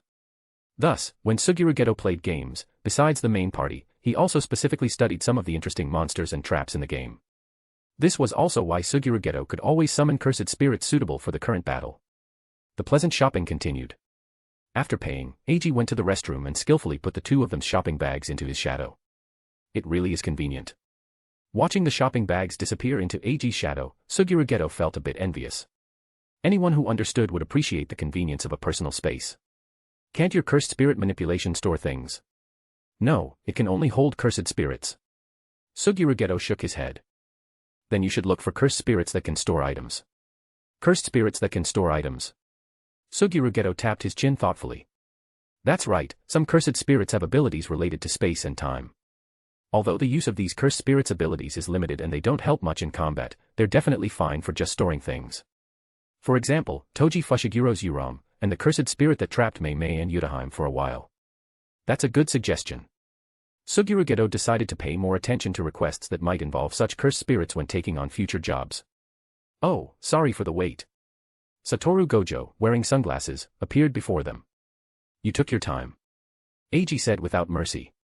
It's those people in my family being so slow, otherwise I would have been here already. Speaking of which, didn't you bring any bodyguards this time? Eiji looked left and right, completely failing to spot the bathrobed uncles who often appeared with Satoru Gojo. If they followed us, we wouldn't be able to have fun properly, so I sent them back. Satoru Gojo waved his hand. Ah, right, where are we going next? The comic convention. Eiji pulled out a flyer for a comic convention, advertising the event being held at this large shopping mall. Let's go. The group quickly arrived at the convention venue. As soon as they walked through the entrance, the three of them felt a visual shock they rarely experienced. The novel scene arrangements, the abundance of exquisite original artwork, and various handicrafts all captured their attention. Look, over there. Satoru Gojo pointed towards a booth not far from the entrance. Inside, Naruto and Sasuke were selling art books together. It's live-action Naruto and Sasuke. I'm heading over. Satoru, don't run around inside the venue, you'll bump into people. Suguru Geto quickly followed. Eiji trailed closely behind. Honestly, it was a peculiar feeling. He knew that the people before him were just cosplayers, not actual characters from anime who had come to life. Yet, every time he saw cosplayers at a convention, his eyes would light up, and he'd subconsciously treat them as the real anime characters. Yo, Naruto, want to go grab some ramen? Huh. Satoru Gojo, who had suddenly appeared, invited Naruto. Sure, Ichiraku ramen is the best. Naruto, snapping back to reality, gave Satoru Gojo a thumbs up with a bright smile. Alright, let's go now. Satoru Gojo grabbed Naruto's arm, ready to leave. Whoa, wait. I haven't finished browsing the convention yet. The guy cosplaying as Naruto couldn't hold back. I thought you were just being dramatic, but you're actually serious. Ah, it's Sakuragi Hanamichi. Fortunately, a new figure caught Satoru Gojo's attention. Beside him, Eiji picked up a sketchbook from the stall and opened it. Snap. The next second, Eiji forcefully closed the sketchbook with both hands. Eiji blushed slightly. What's wrong? Suguru Geto, who had just pulled Satoru Gojo back, noticed Eiji's strange reaction. It's nothing. Satoru wanted to see Sakuragi Hanamichi, right? Let's go take a look together. The group quickly walked over to the slam dunk booth. This, and this, wrapped them all up. Satoru Gojo bought the entire set of main character figures. Eiji also picked out a few favorites and bought them. They were all memories from his childhood. Soon, several familiar figures caught Eiji's eye. Artoria, Medusa, Golden Flash, Red A. The cosplayer's resemblance to the characters was very high. This one's nice. Eiji picked up a figure of Artoria in her formal dress and examined it closely. We have art books here too, would you like to take a look, customer? The stall owner enthusiastically promoted his wares to Eiji. Eiji flipped through the art book in his hands. One page had a drawing of a single person, and another showed teacher Kuzuki and Castor together. This drawing is really good. You like Medusa too? Let me tell you, Medusa is super cool. A mature woman with long hair and an eye patch is amazing. Just looking at Medusa makes me able to eat 3 bowls of rice. Soon, more and more people gathered to discuss. Some liked Artoria, some liked Rin Tosaka. Eiji, who had been maintaining his composure at first, was quickly swept up by the atmosphere and joined the ranks of people discussing and taking pictures. Translation by randomtranslator.com. Read 2500 plus original and fanfic translations and translate for free at randomtranslator.com. Chapter 43, Power and Responsibility. The group had a great time at the convention. At the convention, everyone didn't have to pretend to be good kids anymore, nor did they have to worry about not being understood. Here, everyone could meet friends with similar hobbies and go wild together for their favorite characters. After the convention, the group chose a cafe near the mall to rest. Maid latte. Welcome back, master. As soon as they entered, a maid greeted them with a smile. The girl looked to be high school age, wearing a classic black and white maid outfit, and even had cat ear and tail decorations. She was probably a student working part-time. Oh, these ears move. How do they do that? Cat ears naturally move. Anyway, master, what would you like to eat? Today's special recommendation is omelette rice. Then I'll have 3 of those. Let me see, one of these cakes, and this one, and this one. All sweets. Satoru, aren't you afraid of getting cavities? Suguru Geto looked at Satoru Gojo's long list of cakes and desserts and began to wonder why Satoru Gojo didn't have any cavities. He did get them. Eiji answered Suguru Geto's question. Wait, how do you know that? His embarrassing past exposed, Satoru Gojo couldn't sit still. The divine child of the Gojo family rolled around on the floor crying from a toothache, unable to eat snacks, and secretly cried in his room. Wah, so pitiful. Huh? Who's spreading rumors about me? Everyone's spreading it. This whole thing went around the 3 great families before. The news was brought back by Toji Fushiguro. At the time, the news also reached the Zenin family. Toji Fushiguro happened to overhear it when he went to the Zenin family to pick out a cursed tool. Damn it, those guys. Seeing Satoru Gojo grinding his teeth, Eiji felt that if the person spreading the rumor appeared before Satoru Gojo, he would definitely be severely punished by him. It sounds like something Satoru would do. Suguru Geto, standing beside him, also chuckled. Suguru. Why are you like this too? Satoru Gojo felt betrayed by his best friend. Master, this is the cute omelette rice, and this is the cherry blossom cream mousse. Misaki-chan, I'm ready to order over here. Coming right up. The maid named Misaki turned back and responded to the customers at a distant table. Please enjoy. Let me know if you need anything. Misaki bowed slightly, then turned to take orders from another table. She's quite energetic. What, are you interested in her? Satoru Gojo leaned in front of Eiji, nudging his waist with his elbow. No, I just feel like I've seen her somewhere before. Eiji gave Satoru Gojo a roll of his eyes. When you're interested in a girl, it's the prelude to falling for her. Suguru Geto held his coffee in one hand and propped up his cheek with the other, looking like he was enjoying the show. Go cool off somewhere else. Don't be shy. Go eat your cake. Eiji picked up a cream puff and stuffed it into Satoru Gojo's mouth. Oh, this tastes good. It's just not sweet enough. The level of sweetness you consider normal is lethal for ordinary people. Eiji picked up a piece of tamagoyaki and put it in his mouth. It was fluffy and soft, with a rich egg and milk flavor filling his mouth. It tasted really good. The omelette rice tasted great too. The egg was smooth and tender, and the flavor became richer when paired with the cream mushroom sauce and ketchup. The rice must have been seasoned, as it was very fragrant. What did you order, Geto? Satoru Gojo looked at the food in front of Suguru Geto. Let me see, coffee, matcha cake, chocolate mousse. I feel like it's not sweet enough. I remember both matcha and coffee have a faint bitterness. It's better to eat something sweet occasionally. I like it. Suguru Geto pushed Gojo's large face away. Ah, right. Gojo seemed to remember something. Jujutsu High is opening in a few months. Are you guys going? Yes, I'll go. Jujutsu High is a place specifically for teaching Jujutsu Sorcerers. By attending, I can understand Jujutsu and curse spirits better, and I can use this power to protect more ordinary people. Geto retracted his hand. Got it, got it. I know you're a good boy, Geto. Gojo leaned back lazily in his chair and waved dismissively at Geto. It's not like that. Gojo's perfunctory attitude made Geto much more serious. Listen, Satoru. The existence of Jujutsu is to protect non-sorcerers. The survival of the weak is how society should be. More platitudes. I hate platitudes. Gojo's lips curled up. Power is just power. Adding reasons and responsibilities to power is something the weak do. Gojo exerted a little force, shifting his posture from leaning back to resting his arms on the table, propping his chin with the back of his hand. His sunglasses slid down with inertia, revealing his sky-blue six eyes, which seemed to see through everything. Don't get all emotional over those platitudes, Geto. His ideals being so thoroughly denied, even though Geto and Gojo were best friends, made him somewhat angry at the moment. Geto narrowed his eyes, a look of anger on his face. This expression made his already small eyes completely disappear. Okay. This is a coffee shop, are you two going to fight here? Eiji shoved the last two cream puffs into their mouths, acting as a peacemaker. Geto took the cream puff and put it in his mouth, his face full of displeasure. Gojo, as if nothing had happened, opened his mouth and accepted Eiji's feeding. Eiji, did you give me the right one? Swallow your food before you speak.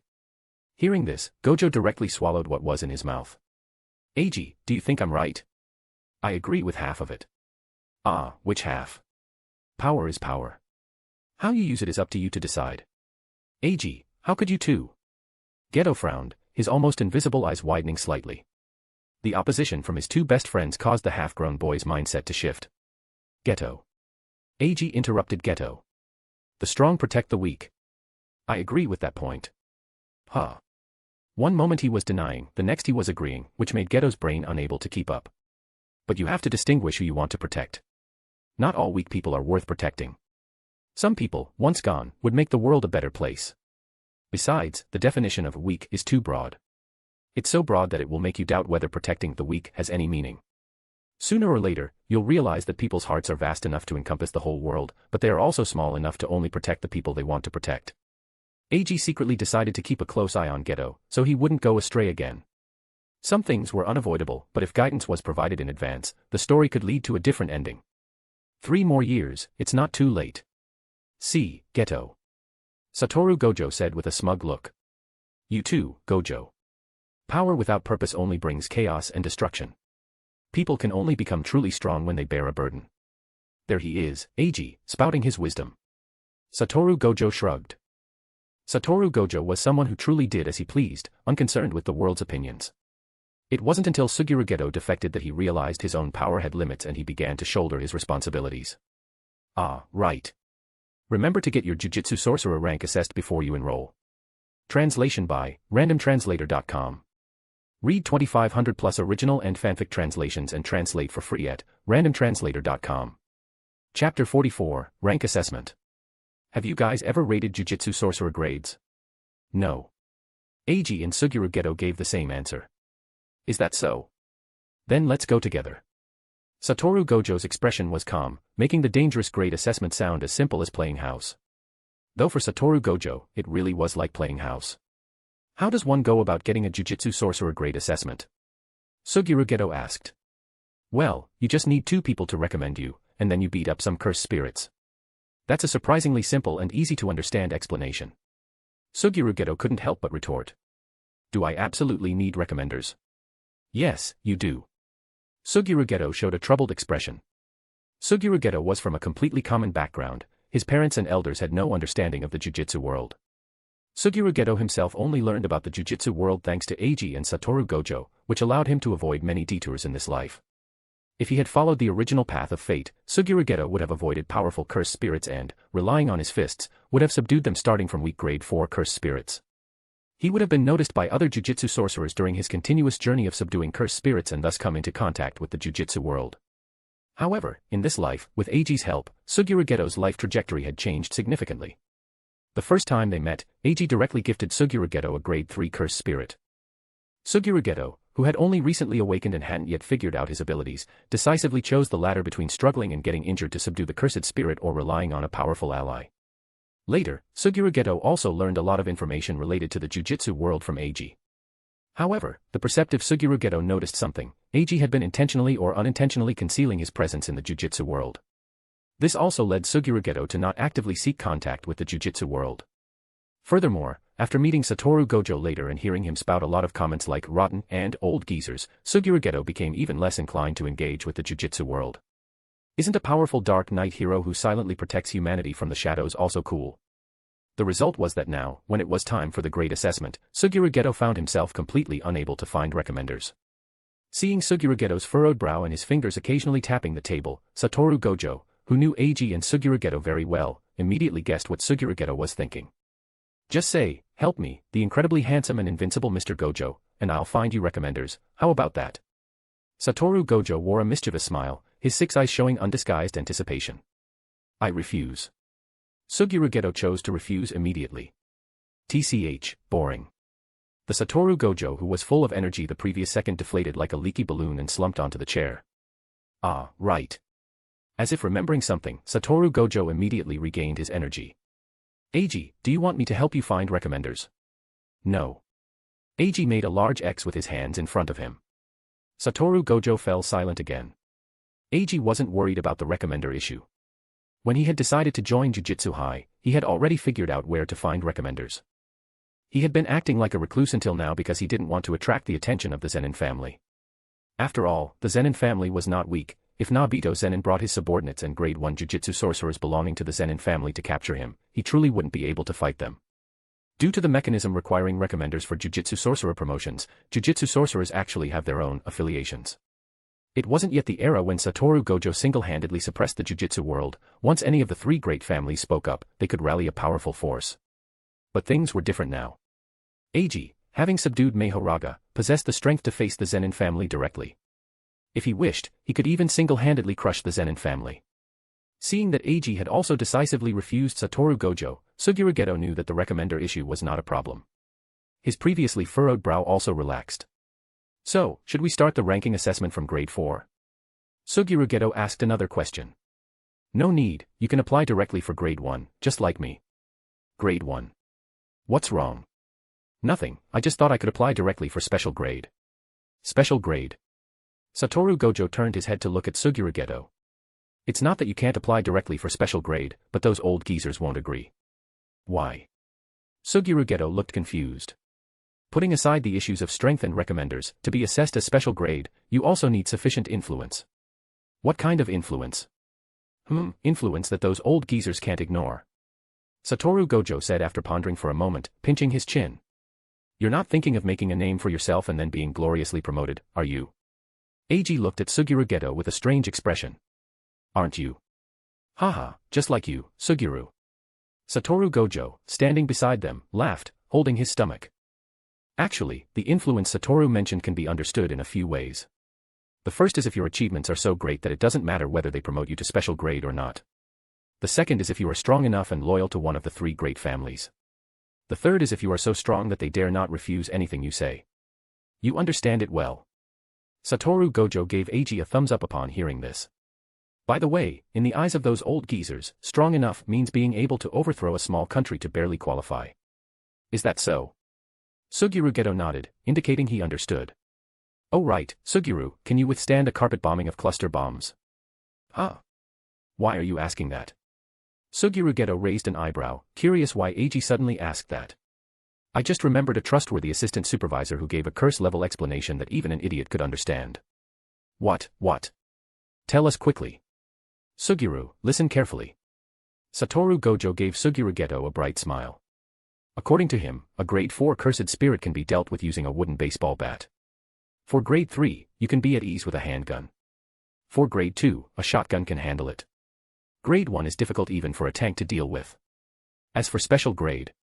Eiji paused. Suguru Geto pretended to have a blank expression, but his anticipation was piqued. You know, this simple and easy-to-understand explanation is actually quite interesting. Even a carpet bombing with cluster bombs probably wouldn't work. Eiji thought it was a shame he didn't see the expression he wanted, but he still gave the answer. I see. It's indeed an explanation even an idiot could understand, don't you think, Suguru? He then nudged Suguru Geto's side with his elbow. Please don't lump me in with you. Suguru Geto immediately retorted. See, you also think I'm smarter than you, right? Satoru Gojo completely ignored the original meaning of Suguru Geto's words. Now, a question, what was Oda Nobunaga's famous battle? Huh? Who would know about some old fossil like that? Next question, in the Battle of Okahazama. One could say every boy has a dream of being a general when they were young. Suguru Geto had also been obsessed with troop deployment, battles, and heroic deeds when the number of cursed spirits increased. However, after studying ancient Japanese campaigns and the Three Kingdoms period next door, Suguru Geto discovered a problem. Commanding humans in large-scale warfare and commanding cursed spirits in large-scale warfare were two entirely different things. The bizarre and brainless cursed spirits could turn any formation into a reckless charge. But those studies weren't entirely in vain, at least now he had gained an advantage over Satoru Gojo.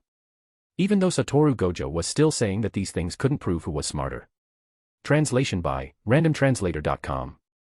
Read 2500 plus original and fanfic translations and translate for free at randomtranslator.com. Chapter 45, Mahoraga's stock increases by 2. Life returned to normal for the three of them after that one day they spent together. Satoru Gojo had already gone to apply for their Jujutsu Sorcerer rankings. However, since it was winter and the number of cursed spirits was low, the ranking missions weren't immediately issued. The Director's Bureau was looking for cursed spirits that matched the level of Satoru Gojo and his companions. In an abandoned building on the outskirts of town, a slug-like cursed spirit was continuously attacking Eiji. In response, Eiji simply reinforced his defenses with cursed energy and stood still. Mahoragas will silently rotated from within the shadows. A power with corrosive effects, huh?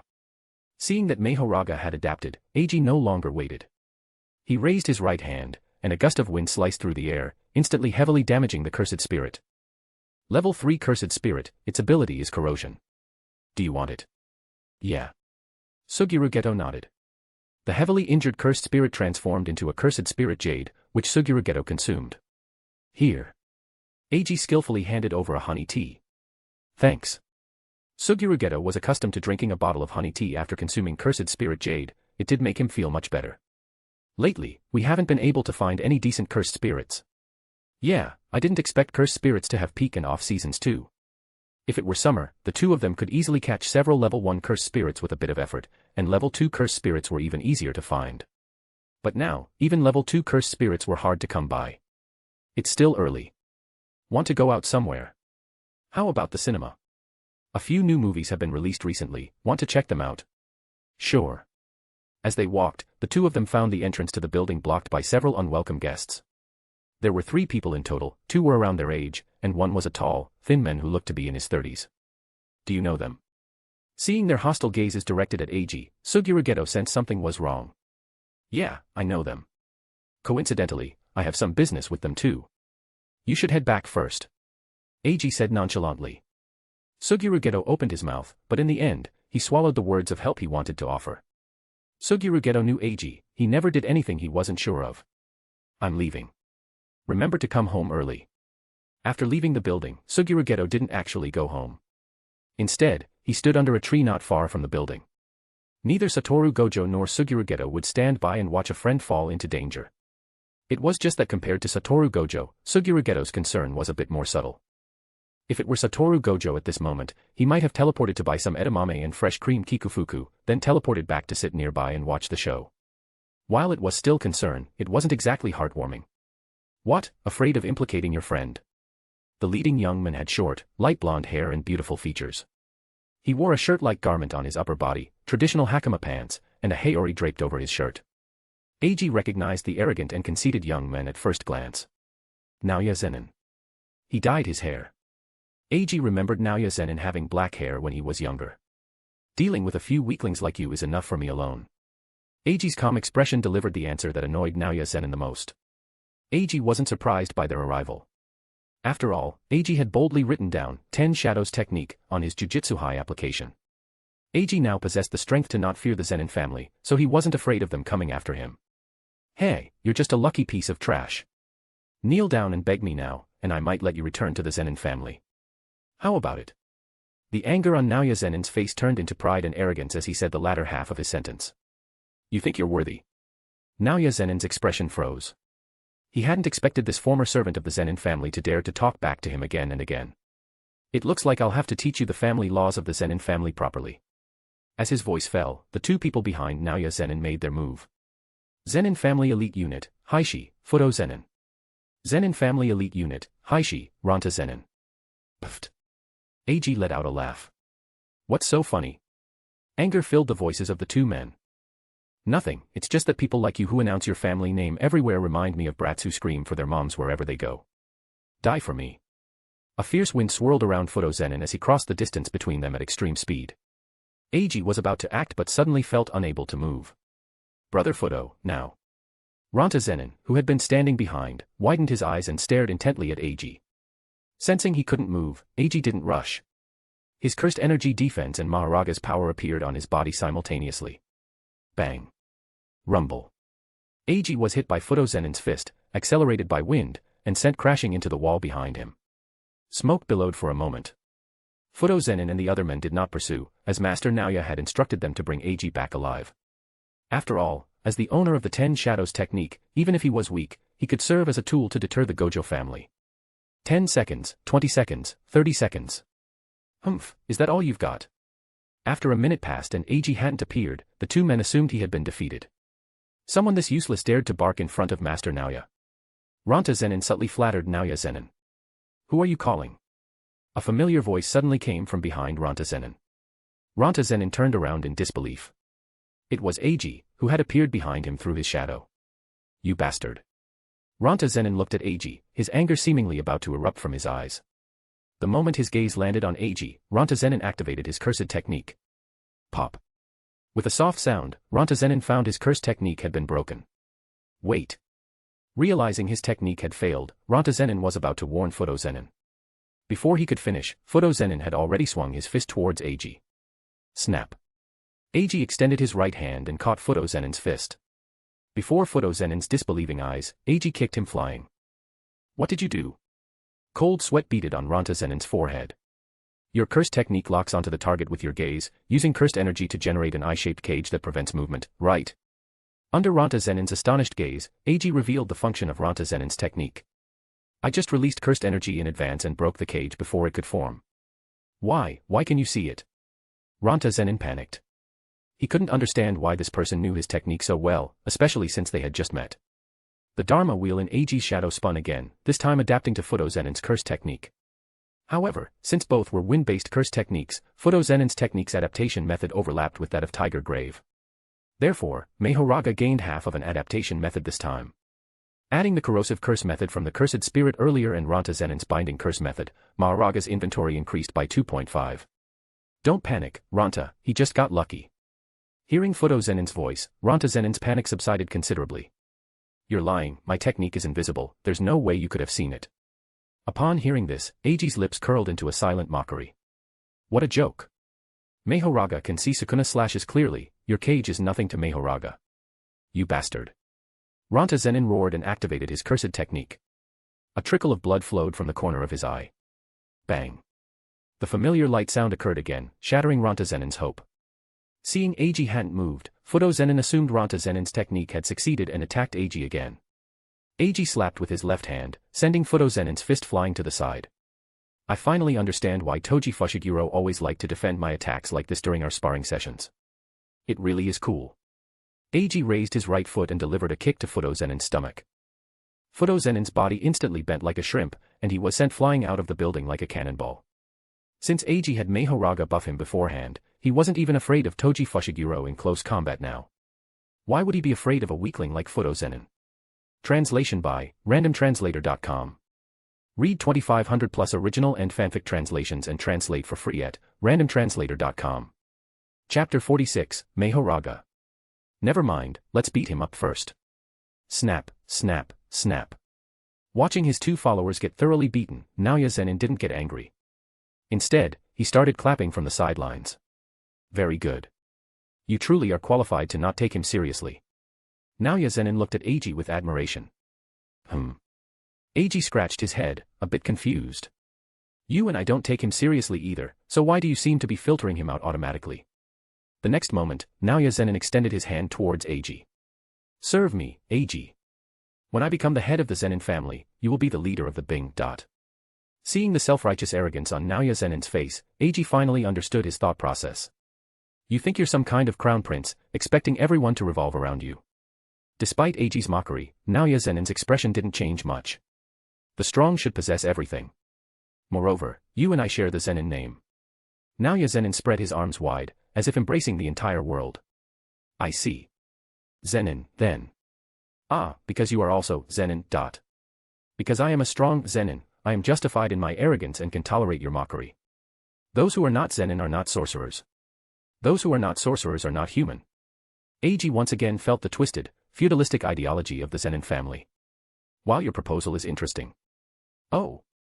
Are there any other conditions? Tell me. However, I refuse verbally.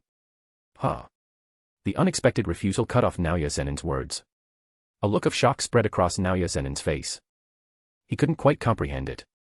Born into the Zenin family, a born genius, inheriting the powerful curse technique of the Zenin family head. The word refuse had never appeared in Naoya Zenin's life. No, it appeared once before.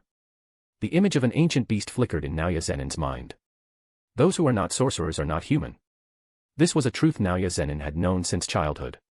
Therefore, the heavenly restriction user, who had no cursed energy and couldn't become a Jujutsu sorcerer, should be weak and pathetic. But the moment Naoya Zenin saw Toji Fushiguro, his worldview was profoundly shaken. Naoya Zenin didn't see a weak and pathetic Toji Fushiguro. He saw a dormant beast. The instant Naoya Zenin saw Toji Fushiguro, he understood one thing. This is an existence I cannot defeat. This was the first time Naoya Zenin's worldview had been shaken. And now, Naoya Zenin's worldview was facing its second shock. It seems I need to make you understand your place first. A cold smile touched the corner of Naoya Zenin's lips. There is no defense against speed. Naoya Zenin didn't know this saying, but his less than 10 years as a Jujutsu sorcerer could be summarized by it. With just you. Eiji's provocation completely ignited Naoya Zenin's rage. Eiji, however, was unconcerned. He had already applied Mahoraga's reinforcement to himself. A surge of cursed energy flowed into Eiji's eyes, the ticklish sensation making him squint involuntarily. This action made Naoya Zenin believe he had found an opening. Projection sorcery activated. Naoya Zenin charged towards Eiji with extreme speed. Naoya Zenin intended to crush Eiji with the fastest, most unstoppable force. He wanted to make Eiji clearly recognize his own identity. However, what Naoya Zenin didn't know was that his movements were completely captured by Eiji's eyes. The distance for the first step was less than a meter, and the second step increased the distance as he charged in a straight line towards himself. Facing Naoya Zenin's attack, Eiji easily dodged by simply shifting a few meters to the side. Naoya Zenin's curse technique is projection sorcery. The ability of this curse technique is to divide 1 second into 24 segments, and Naoya Zenin needs to design actions for each of these 24 segments in advance. Then Naoya Zenin needs to imitate these 24 actions. During this process, if the enemy is hit by himself, the enemy must act within 1/24th of a second. Once they fail to act within 1/24th of a second, they will be frozen by Naoya Zenin's curse technique and fall into a 1-second stiffening. Conversely, Naoya Zenin must complete the 24 actions he designed in advance. If even one of these 24 actions is interrupted, he himself will also fall into a 1-second stiffening. Information about Naoya Zenin's curse technique is not a secret. After all, when Naobito Zenin first appeared, Gyakutami gave him a very high power level, positioning him as the ceiling for grade 1 Jujutsu Sorcerers. However, later, in the battle with Sukuna, the title of strongest grade 1 Jujutsu Sorcerer was officially given to Kuzokabe. It's unknown if it's because Kuzokabe has always been holding back. Eiji had already prepared for the curse techniques of Naoya Zenin and Naobito Zenin. He had once asked Toji Fushiguro for advice on this matter. The answer he received was that as long as you are fast enough, you don't need to be afraid. Eiji asked Toji Fushiguro how fast he needed to be. Toji Fushiguro, unable to describe it, directly demonstrated it to Eiji. Mahoraga provided a suitable solution for Eiji during this demonstration through Toji Fushiguro's attacks and speed. First, enhance dynamic vision to be able to capture the opponent's high-speed movements. Then, stimulate the entire body with electricity to temporarily increase one's speed. Naoya Zenin's attack confirmed Eiji's speed level. Next, he just needed to endure one attack to allow Mahoraga to adapt. Are you just going to keep dodging? A single sentence from Naoya Zenin caused Eiji's thoughts to momentarily halt. Your attack was ineffective. Shouldn't you understand now that you don't have the advantage and analyze the situation to find a way to make your attack effective? Why do you think I'm dodging your attack because I'm afraid to face you head-on? Do you really think your projection sorcery is that strong? Never mind, adapting to cursed techniques can be done anytime. For now, I should beat this guy up first. Eiji grinned, his finger joints cracking. This smile, however, sent a chill down the spines of Ranta Zenin and Fudo Zenin. The smile looked both joyful and a little crazy. Naoya Zenin paid no attention to this, as he believed he would win. The victory of himself, the young master of the Zenin family, was a foregone conclusion. Naoya Zenin unleashed projection sorcery. Flashes of lightning flickered across Eiji's body. The two charged towards each other. The next moment, Naoya Zenin stopped. Literally and completely stopped. Eiji, enveloped in lightning, displayed a speed far exceeding Naoya Zenin's expectations. Projection sorcery was only halfway through when Eiji reached Naoya Zenin. This prevented Naoya Zenin from continuing his preset actions. Naoya Zenin fell into a 1-second stiffening due to the backlash of his curse technique. At this moment, Naoya Zenin looked like a flat piece of glass with a portrait of Naoya Zenin drawn on it. Naoya Zenin, like a producer, could only watch Eiji's fist fly towards his face. Translation by randomtranslator.com. Read 2500 plus original and fanfic translations and translate for free at randomtranslator.com. Chapter 47, Left Hand Mahoraga, Right Hand Fine Wine. Question: what is more terrifying than death? A. Watching things happen and being unable to stop them. Eiji's fist could have landed on Naoya Zenin's handsome face half a second ago. But Eiji deliberately slowed down, allowing Naoya Zenin to widen his eyes and watch Eiji's fist approach him little by little. Bang. The moment the freezing effect was released, Eiji's fist landed on Naoya Zenin's face. Naoya Zenin, struck, was slammed to the ground like a basketball and bounced back up fiercely. Blood flowed from his nose and mouth. Cough, cough, how is this possible? How could you keep up with my speed? Naoya Zenin clutched his profusely bleeding nose, looking at Eiji with utter disbelief. What's impossible about it? Your speed is still far inferior to Toji Fushiguro's. Eiji's face was full of mockery. Actually, while Toji Fushiguro's speed could effectively counter projection sorcery, it couldn't surpass it. But it didn't matter, because saying so would greatly damage Naoya Zenin's mindset. As expected, when the thoughts, he can keep up with my speed, and, how is it that men, simultaneously appeared in Naoya Zenin's mind. Naoya Zenin recalled the fear of being dominated by Toji Fushiguro. He subconsciously categorized Eiji into the same realm of fear. Young Master Naoya, leave it to us. Ranta Zenin, whose eyes were bleeding, and Fudo Zenin, who was not lightly injured, appeared before Naoya Zenin. Tisk, as expected of the Zenin family, you've trained your dogs well. Ranta Zenin and Fudo Zenin's actions perfectly embodied the definition of loyal hounds. This time, it was a combined attack from the three of them. Ranta Zenin, ignoring the excruciating pain in his eyes, activated his curse technique again. Fudo Zenin also launched an attack without hesitation. However, compared to the powerful attacks before, this one was clearly all bark and no bite. The next moment, Fudo Zenin's actions were explained. Under the cover of Fudo Zenin, Naoya Zenin charged into Eiji's inner circle. But it was meaningless. Eiji reached out and grabbed Naoya Zenin by the neck, then turned and threw him into the cage generated by Ranta Zenin's curse technique. Squelch. Divine Dog, black emerged from Eiji's shadow. Its claws slashed, leaving 3 bloody wounds on Fudo Zenin's body. Young Master Naoya. Seeing that his curse technique had actually attacked Naoya Zenin, Ranta Zenin immediately dispelled his technique. Eiji once again punched Naoya Zenin in the face. before Naoya Zenin could be sent flying by Eiji's attack. Eiji grabbed Naoya Zenin by his collar and pulled him back. Bang, smack. A right hook landed on Naoya Zenin's face, and Eiji changed his fist into a palm, delivering a slap. Bang bang smack, bang bang smack. Eiji somehow found a rhythm as he beat him. Naoya Zenin's once handsome face turned into a pig's head under Eiji's fists.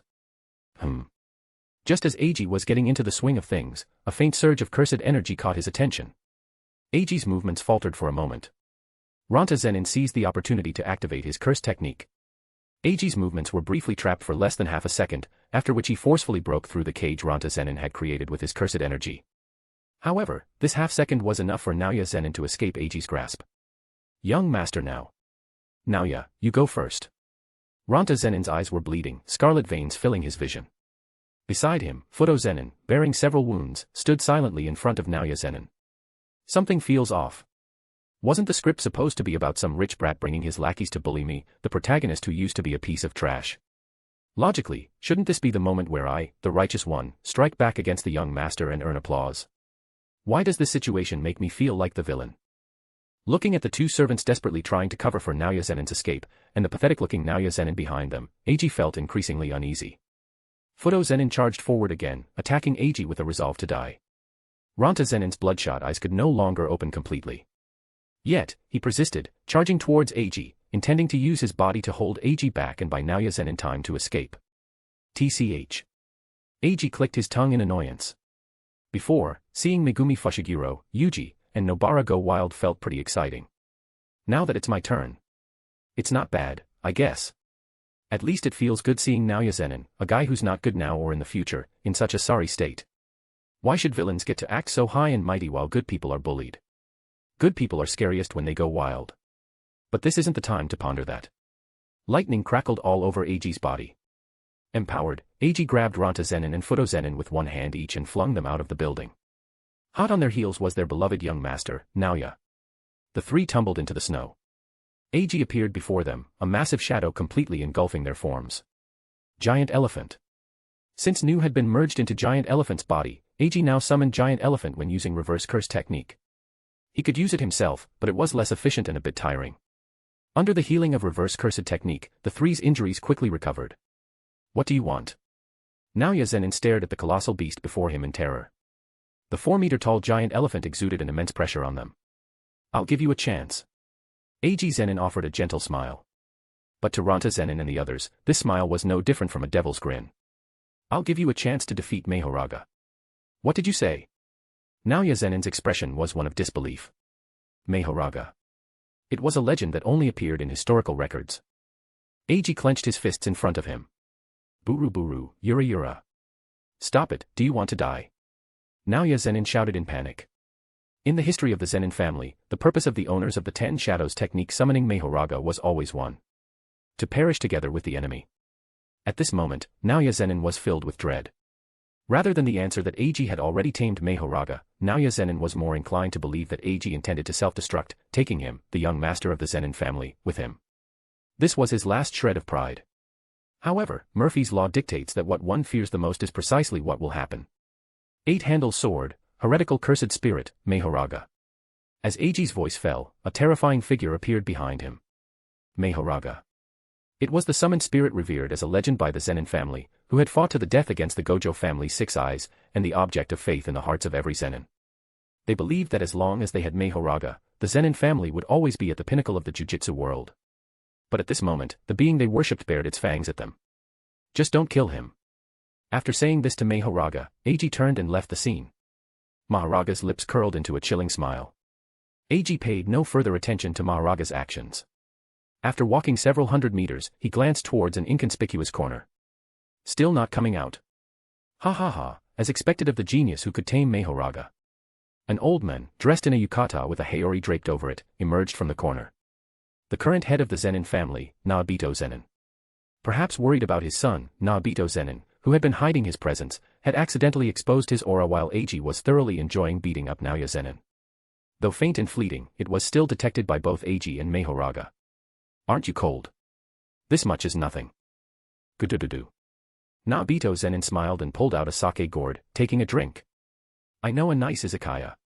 Want to go grab a seat? That would be great. Lead the way, kid. Nobito Zenin agreed to Eiji's suggestion with a smile. He was fond of alcohol, and the opportunity to sit down and talk was exactly what he wanted. Hearing Nobito Zenin's reply, Eiji on the side also revealed a satisfied smile. In reality, the choice was quite simple.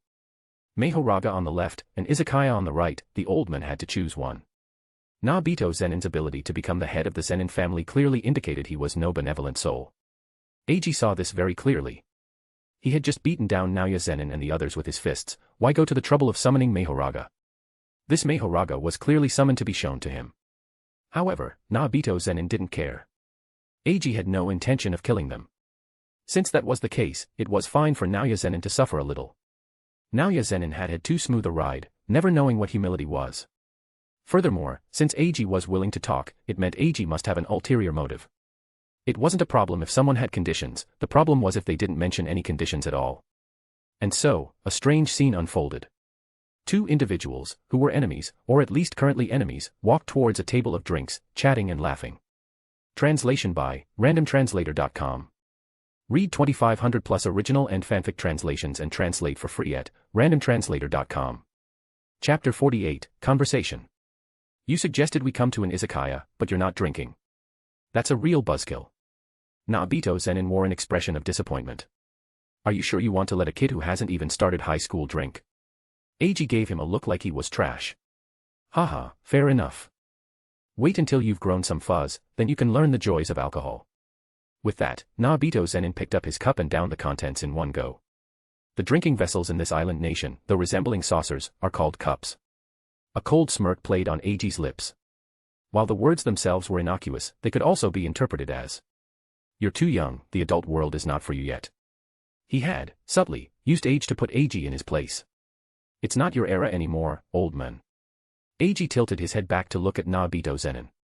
Young people nowadays don't really care for alcohol. Oh.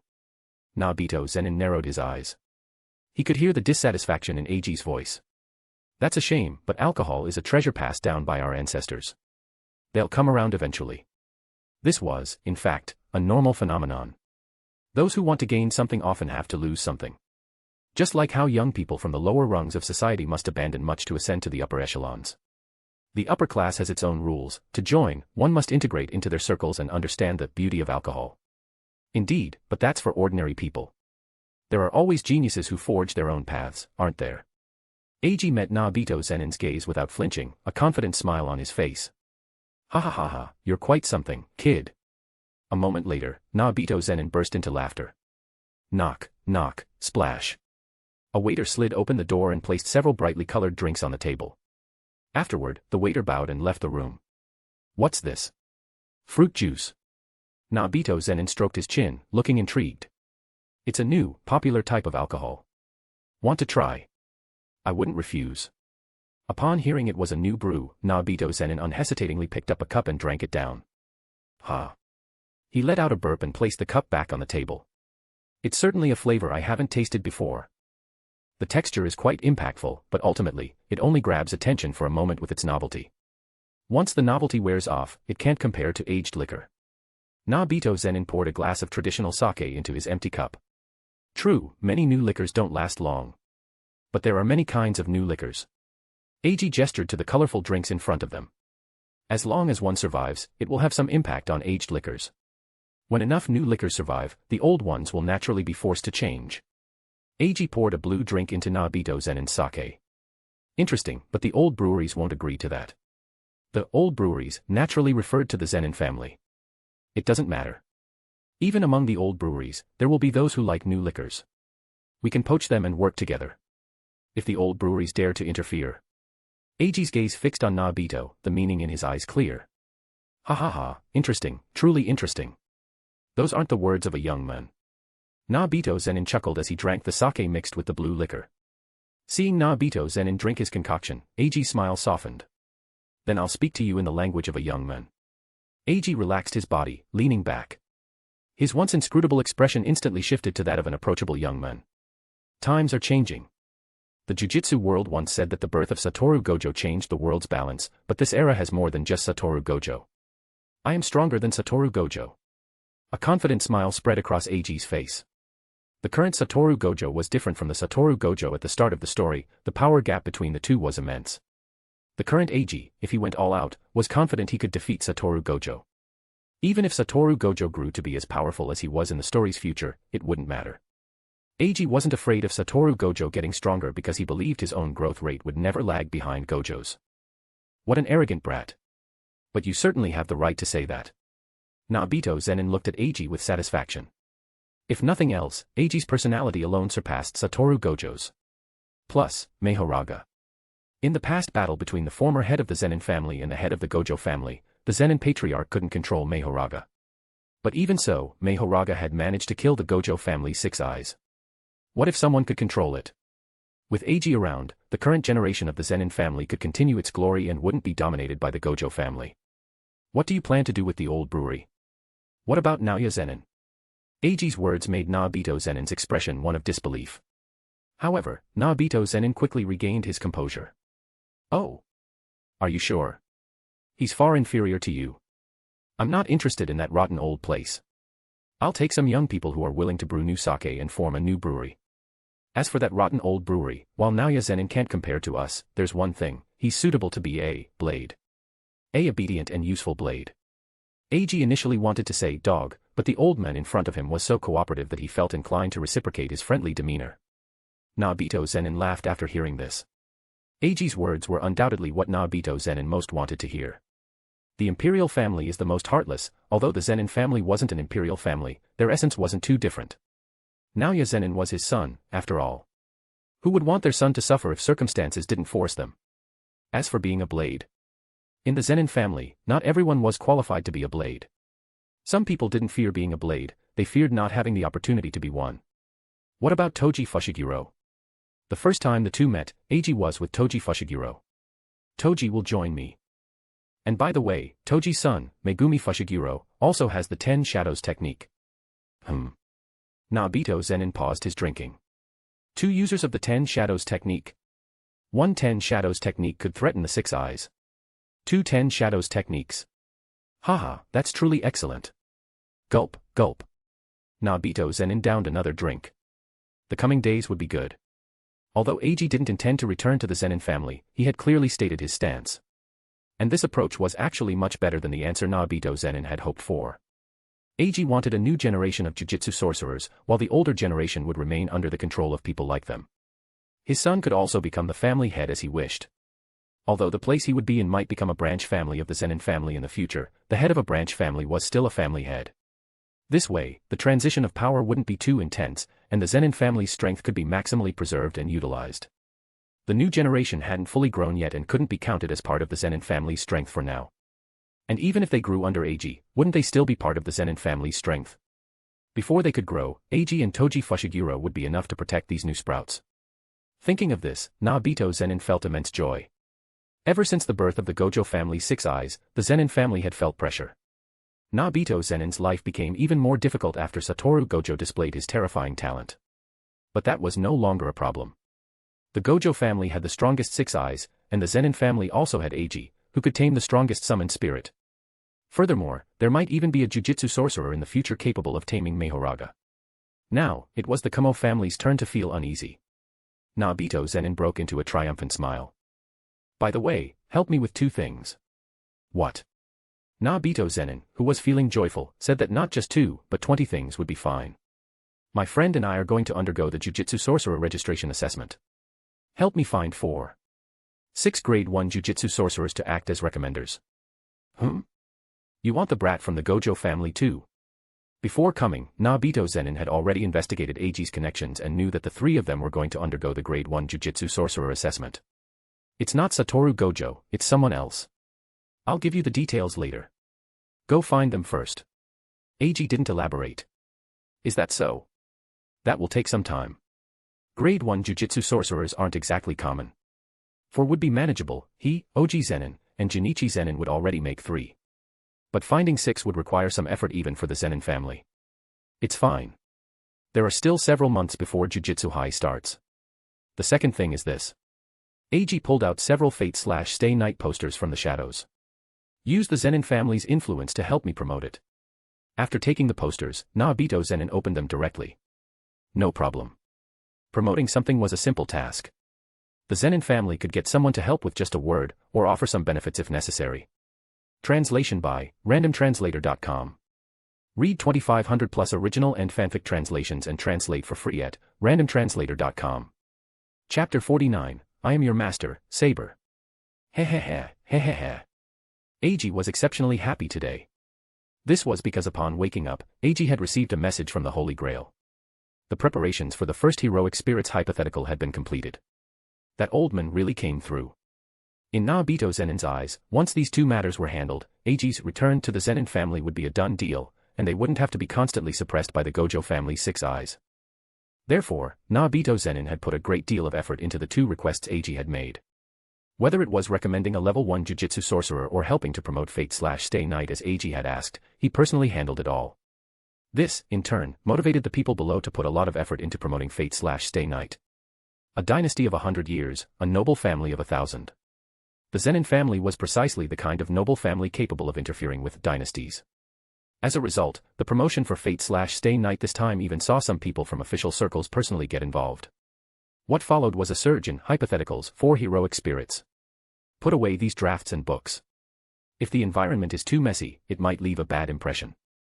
Humming a cheerful little tune, Eiji tidied up everything in the room, meticulously cleaning the floor and walls as well. Unknowingly, time had reached noon. Who? Suppressing the excitement in his heart, Eiji walked to the front of the summoning circle. He raised his right hand, and the cursed energy within him began to flow out. I declare. Your body shall serve me, and my fate shall be bound to your sword. If you are willing to answer the call of the Holy Grail, and obey this will, this reason, then answer. I make my oath here. I am the one who commits all good deeds in the world, I am the one who spreads all evil in the world. You are the 7 days bound by the 3 great spoken words, coming from the wheel of restraint, guardian of the scales. The golden chess piece emitted a dazzling radiance, and immense cursed energy surged into it from the Holy Grail and Eiji himself. For a moment, wind and thunder roared. The radiance grew brighter and brighter, and Eiji couldn't help but raise his hand to shield his eyes. Seconds later, the strong winds and thunder disappeared. The room returned to peace, with only one additional figure in the summoning circle. Her skin was soft and fair, her golden hair was tied up in a bun at the back of her head, and her blue and white armor gave off a solemn and dignified aura. I ask you, you are my master. Altoria looked at Eiji with eyes as green as jewels, asking in a stern voice. I am. Eiji raised his right hand, revealing the bright red command spell on his hand. Servant, Saber, I have answered your summons. Master, please give your command.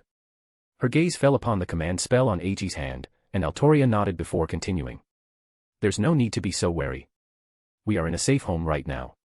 Altoria nodded in understanding, and the holy sword hidden by the Wind King barrier in her hand dissolved into cursed energy and disappeared.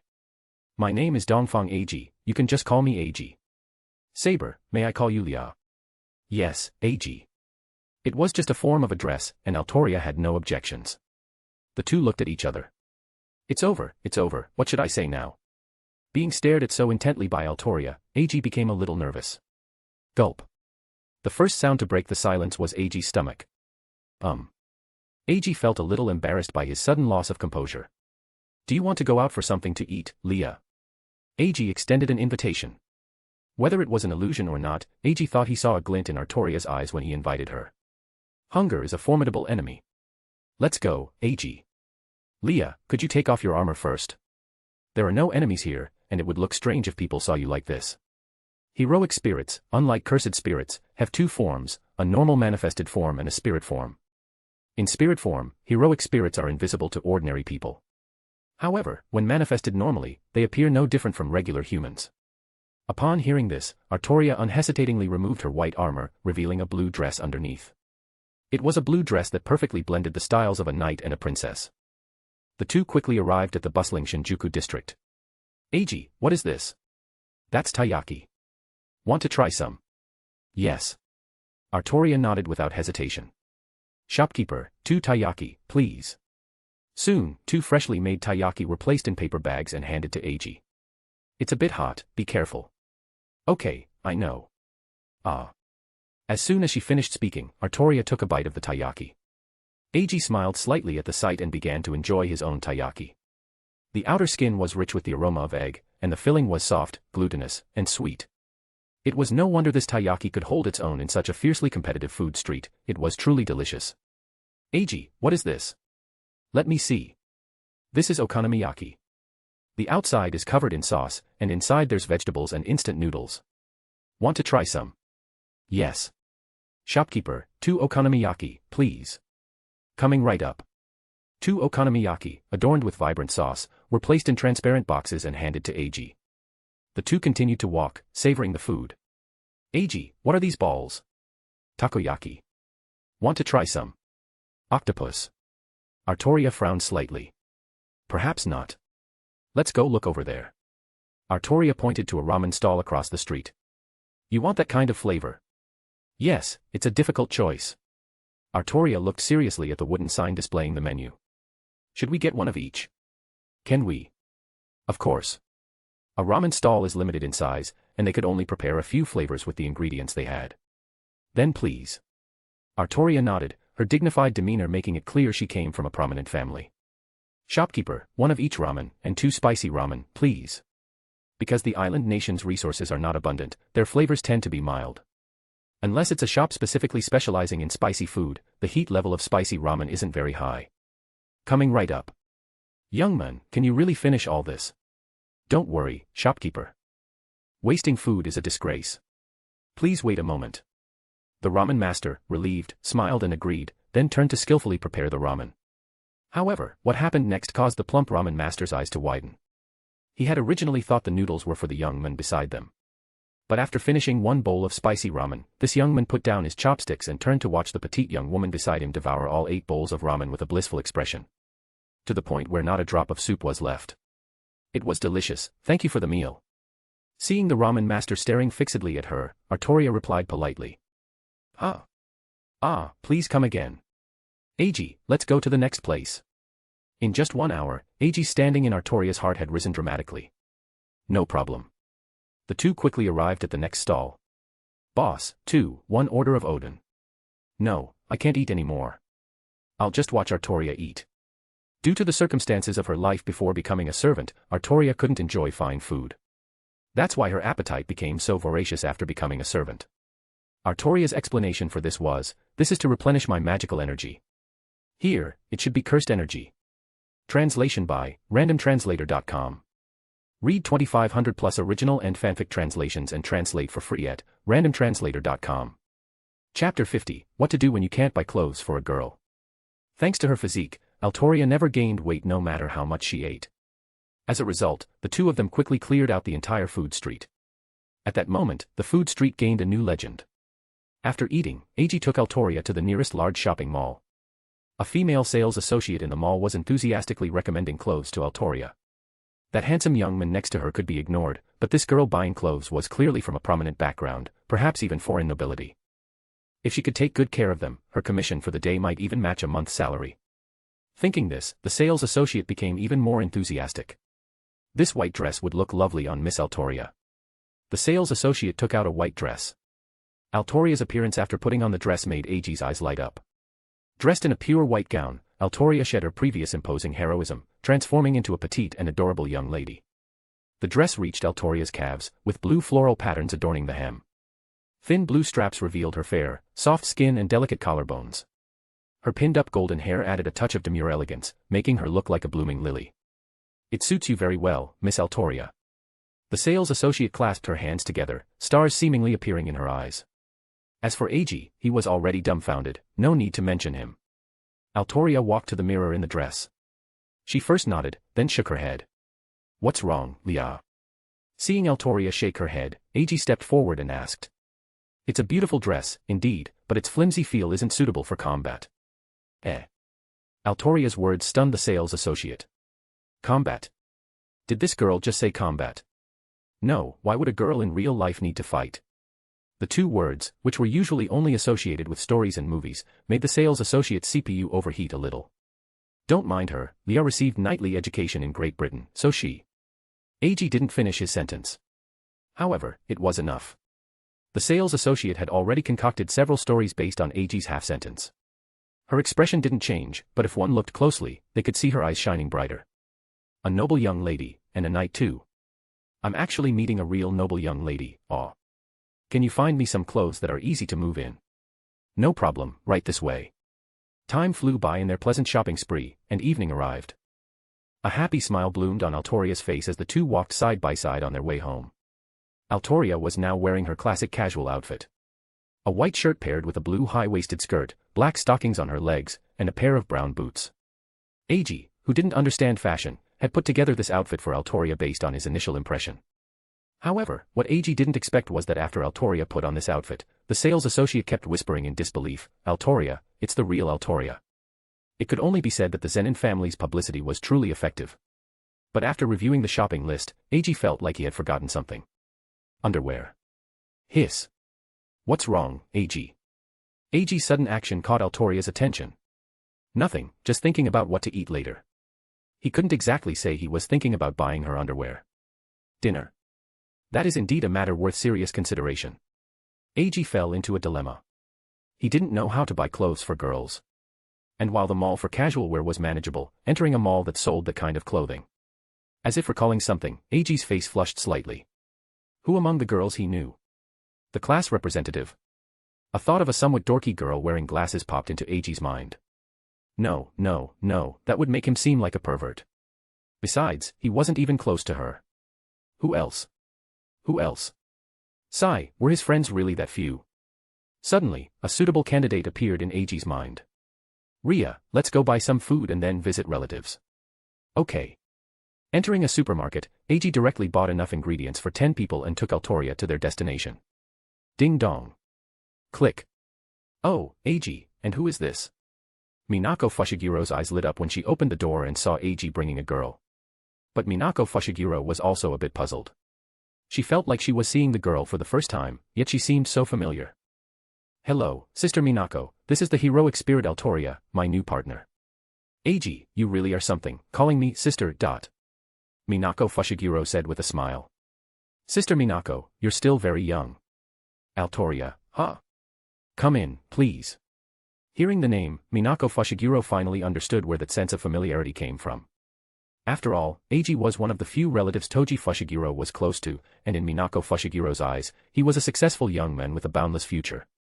Therefore, she was aware of Eiji starting a company and making anime. Upon hearing Altoria's name, she also recalled Altoria's identity. Jujutsu is truly magical, Minako Fushiguro mused. As soon as they entered, they saw Toji Fushiguro engrossed in betting on horse races.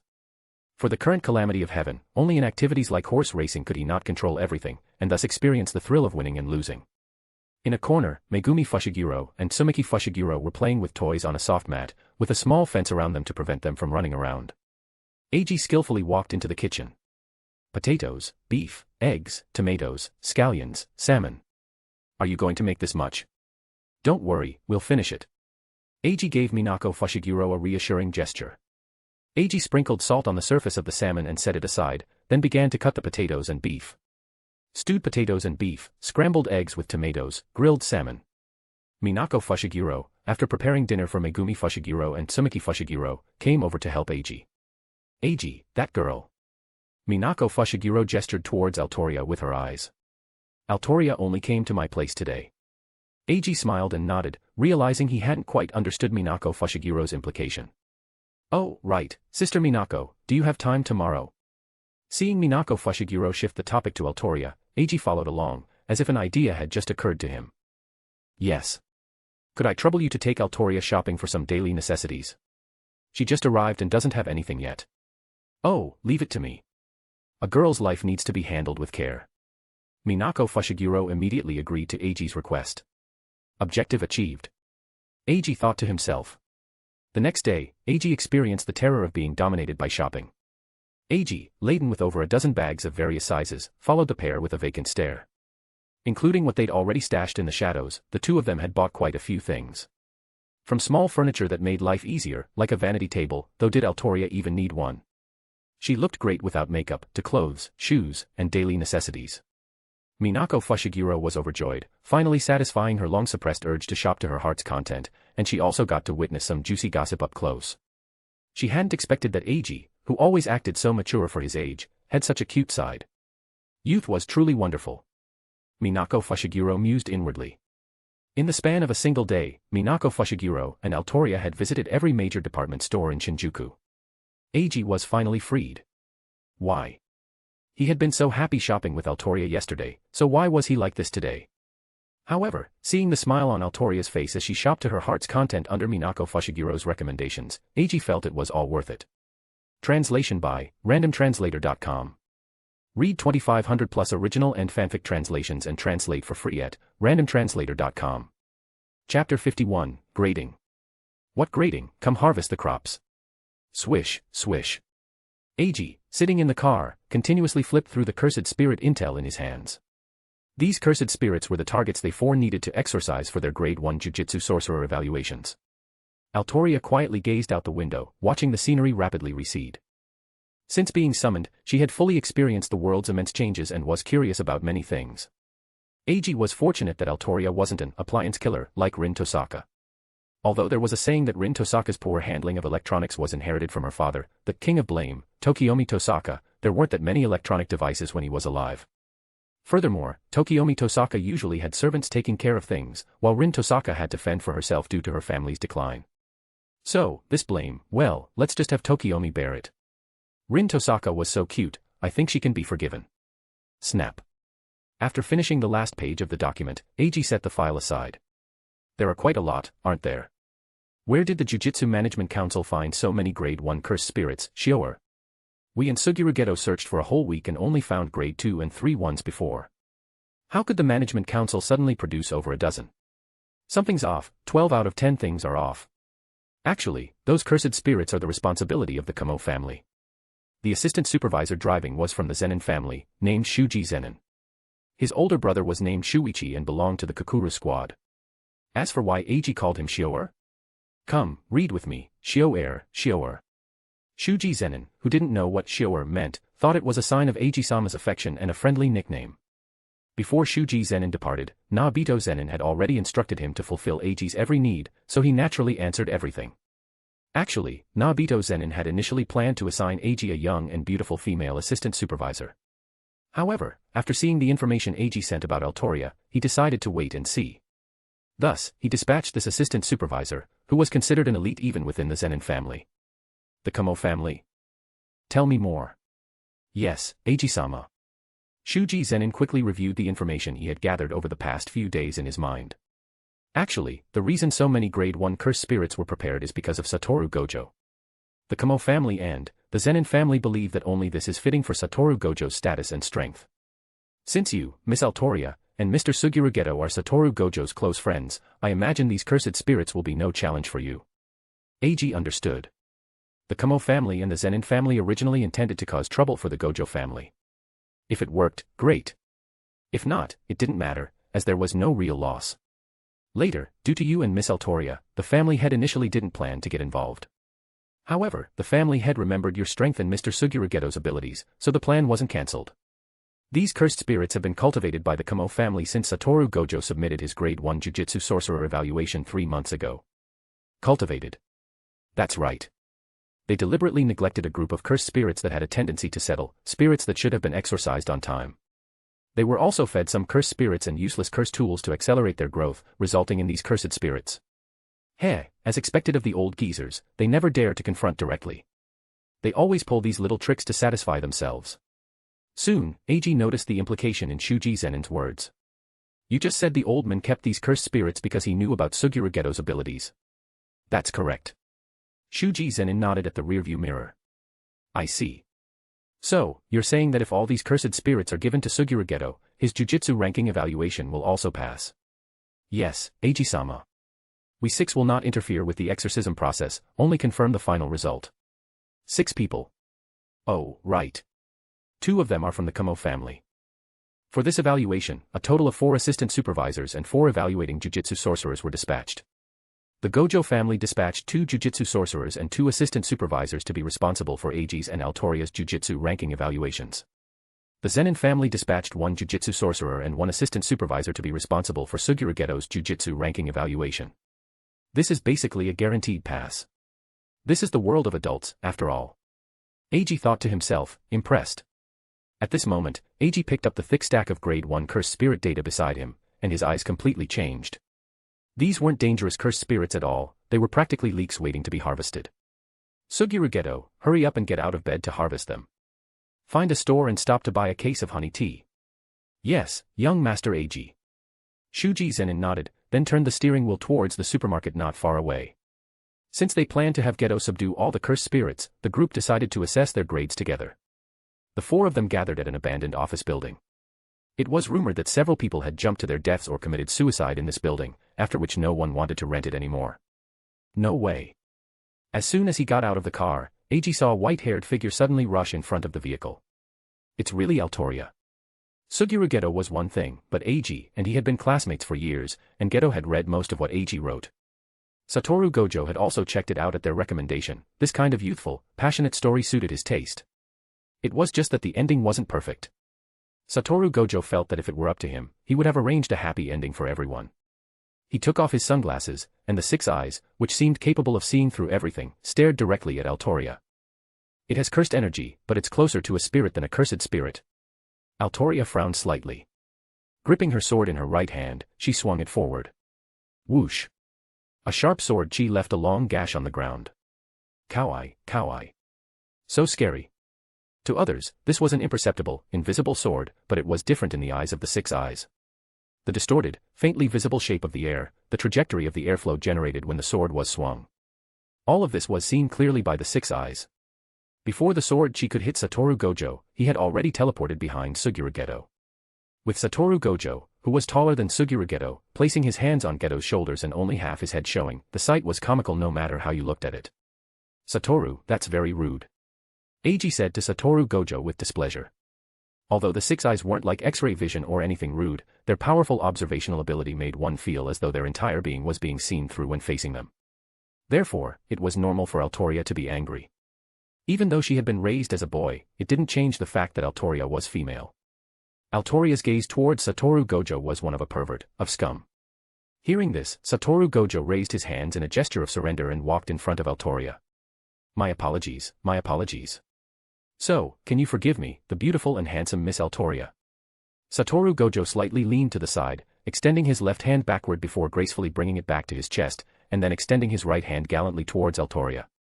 Snow-white hair, giving an incredibly pure impression. Beneath long eyelashes were six eyes that seemed to contain the cosmos. A slender figure, and the faint appearance of pink and white flowers adorning the surroundings. Wait, where did these flowers come from? Eiji looked around in disbelief. There was no Hanajaku. Did Satoru Gojo hide a beauty-enhancing curse tool? Don't let it happen again. Unlike Eiji, Altoria, who had seen plenty of handsome men, remained calm. The Knights of the Round Table, you know, they weren't lacking in handsome men. Bang. Seeing Satoru Gojo still sparking, Eiji couldn't take it anymore and delivered a forceful punch, disciplining him severely. Don't go flirting with girls you've just met. Ria, ignore him. He's a pervert who's perfect in every way except his personality. Eiji introduced himself on behalf of Satoru Gojo. Satoru Gojo trembled as if a sword had pierced his chest. Yeah, I'm hurt. I can't get up without your hug. I can't free my hands, but I can let it hug you. Want that? A humanoid cursed spirit, about 1.5 meters tall and weighing over 300 jin, with its tongue hanging out and its features all askew, vaguely showing feminine characteristics, appeared beside Satoru Gojo. No, absolutely not. Translation by randomtranslator.com. Read 2500 plus original and fanfic translations and translate for free at randomtranslator.com. Chapter 52, Kumo, So Love Disappears, right? Oh, right. It's rare to have so many grade 1 curse spirits, Geto. Don't waste them. But the requirement for the ranking assessment is to exorcise your own curse spirits. It's fine, we can just beat them until they're almost dead and give them to you. Really? Suguru Geto looked a bit confused. It was because Satoru Gojo had previously said that only the person being assessed could defeat the cursed spirits during the Jujutsu Sorcerer ranking assessment. What if Eiji and the others beat the cursed spirits until they were almost dead, and then he absorbed them, only to be deemed ineligible? No problem, you agree, right, Gojo? Eiji glanced at the Gojo family Jujutsu Sorcerer and the assistant supervisor. Satoru Gojo instantly understood Eiji's meaning. No worries, no worries. It's fine. Satoru Gojo waved his hand at Suguru Geto. The Jujutsu Sorcerer ranking assessment is to test the sorcerer's strength. As long as the strength is sufficient, there won't be any issues. You guys agree, right? Satoru Gojo looked towards the two grade 1 Jujutsu sorcerers from the Gojo family standing nearby. Eiji followed Satoru Gojo's gaze. Acquaintances, aren't these the two bodyguards who used to drink tea outside his small courtyard? Under the well-meaning gazes of Satoru Gojo and Eiji, the two men decisively nodded. They knew the inside story. This action, however, displeased the Jujutsu sorcerer from the Kamo family. Kamen Yoshitaka, a sorcerer who used blood puppet manipulation. Although it couldn't compare to blood manipulation, in an era where no successor to blood manipulation had appeared, he was already considered one of the representative figures of the Kamo family. In a few years, when Noritoshi Kamo awakened blood manipulation, the Kamo family would probably be happy for a while. Although it wouldn't be of much use. Kamen Yoshitaka was the oldest among the 4 grade 1 Jujutsu sorcerers present. The Jujutsu sorcerer ranking assessments are conducted separately to ensure fairness. What if someone cheats if they're done together? After speaking, Kamen Yoshitaka looked towards the positions of the two from the Zenin family. With the support of the Zenin family's Jujutsu sorcerers, it wasn't just a 2-on-2 situation in terms of numbers. It also represented 2 of the 3 great families simultaneously pressuring the Gojo family. This had been the survival strategy of the Kamo family and the Zenin family for over a decade since Satoru Gojo's birth. The high bounty on Satoru Gojo in the black market might not have been without the push from these 2 families. However, this time the situation was strange. Facing Kamen Yoshitaka's gaze, the Zenin family's Jujutsu sorcerer actually whistled. Kamen Yoshitaka had no choice but to shift his gaze to Shuji Zenin. He knew Shuji Zenin's identity. Although his strength was mediocre, he had achieved a decent position in the Zenin family due to his excellent support abilities. The result of Shuji Zenin's statement was the same. We are only responsible for Mr. Sugurugeto's ranking assessment. Shuji Zenin smiled and nodded at Kamen Yoshitaka. No, what good is it for you to look at Sugurugeto? The Kamo family had already prepared for the cursed spirits assigned to Sugurugeto to be subdued by him. Therefore, the cursed spirits assigned to Sugurugeto and Satoru Gojo were relatively weak. The current problem was that they were going to give all those cursed spirits to Sugurugeto. This not only failed to achieve the goal of disgusting Satoru Gojo and the others, but it also meant they had gone to great lengths to give them a huge gift. No, they absolutely could not let the other 3 give all the cursed spirits to Sugurugeto. The ranking assessment must be conducted separately. According to the Jujutsu Management Council's regulations, interfering while someone else is undergoing their Jujutsu sorcerer ranking assessment is a violation. After speaking, Kamen Yoshitaka turned his gaze back to Shuji Zenin. I've delivered my message, hurry up and respond. According to the Jujutsu Management Council's regulations, privately cultivating or utilizing cursed spirits is also a violation. Eiji smiled at Kamen Yoshitaka. Impossible, has the matter been exposed? Only the Kamo family and the Zenin family knew about this. Wait. Kamen Yoshitaka seemed to have thought of something. How dare you betray? Betray what? The moment the furious words left his mouth, Kamen Yoshitaka realized his mistake and quickly shut up. Eiji, however, pressed on. Are you willing for the Zenin family to become a vassal of the Gojo family? There was no answer to Eiji's question. Kamen Yoshitaka ignored Eiji and asked Shuji Zenin another question. You seem to have misunderstood something. The Zenin family was one of the 3 great families before, and it will always be one of the 3 great families. It will not become anyone's vassal. Shuji Zenin still wore a smile. Then why? Kamen Yoshitaka finally calmed down a bit. It's fine as long as they don't become vassals of the Gojo family. No, how could the Zenin family give up their status as one of the 3 great families? Was I overthinking things in my anger? There's no why. The sudden voice made Kamen Yoshitaka's anger flare up again. Who does this brat think he is to interrupt a conversation between members of our 3 great families? Just as Kamen Yoshitaka was about to yell a reprimand, a terrifying killing intent made him inwardly panic. Divine dog, Umbra. A shadowy figure emerged from the shadow behind Kamen Yoshitaka. Kamen Yoshitaka wanted to dodge, but a hand had already grabbed his arm. I recall you're an elder of the Kamo family, right? It's an honor to meet you. Allow me to introduce myself. My name is Dongfang Eiji, and my curse technique is the 10 Shadows technique. It's our first meeting. As he spoke, Eiji reached into the shadow. These are all things I'm used to using, I don't want to give them away. Shuji, get Elder Kamo a bottle of honey tea. Yes, young Master Eiji. Shuji Zenin bowed slightly, then opened the trunk and took out a bottle of honey tea. Here, Elder Kamo, you must be thirsty after talking for so long. Have some honey tea. Honey is a good thing. At this moment, Kamen Yoshitaka was so shocked by the turn of events that he was speechless. Did he just say divine dog? He knows the 10 Shadows technique. Did the Zenin family call him young master? Does the Zenin family have the 10 shadows technique now? Has the Kamo family been abandoned? Kamen Yoshitaka broke out in a cold sweat. Since the application for Jujutsu Sorcerer ranking was arranged by Satoru Gojo, the application form first reached the person in charge of the Gojo family when it arrived at the Management Council. The Gojo family did not submit the application form directly. Instead, they planned to contact Eiji and Suguru Geto first, intending to recruit these two into their own family before submitting it. The result was that Satoru Gojo refused. Satoru Gojo did not want his family's affairs to affect his pure friendship with Eiji and Suguru Geto. The head of the Gojo family was internally devastated. We were ready to fight to the death, why did His Majesty surrender first? However, the head of the Gojo family did not give up and secretly sent someone to contact Eiji. They could do without Suguru Geto, but they had to find a way to get the 10 shadows technique. Eiji responded with considerable goodwill but never gave a clear stance. The head of the Gojo family was completely devastated.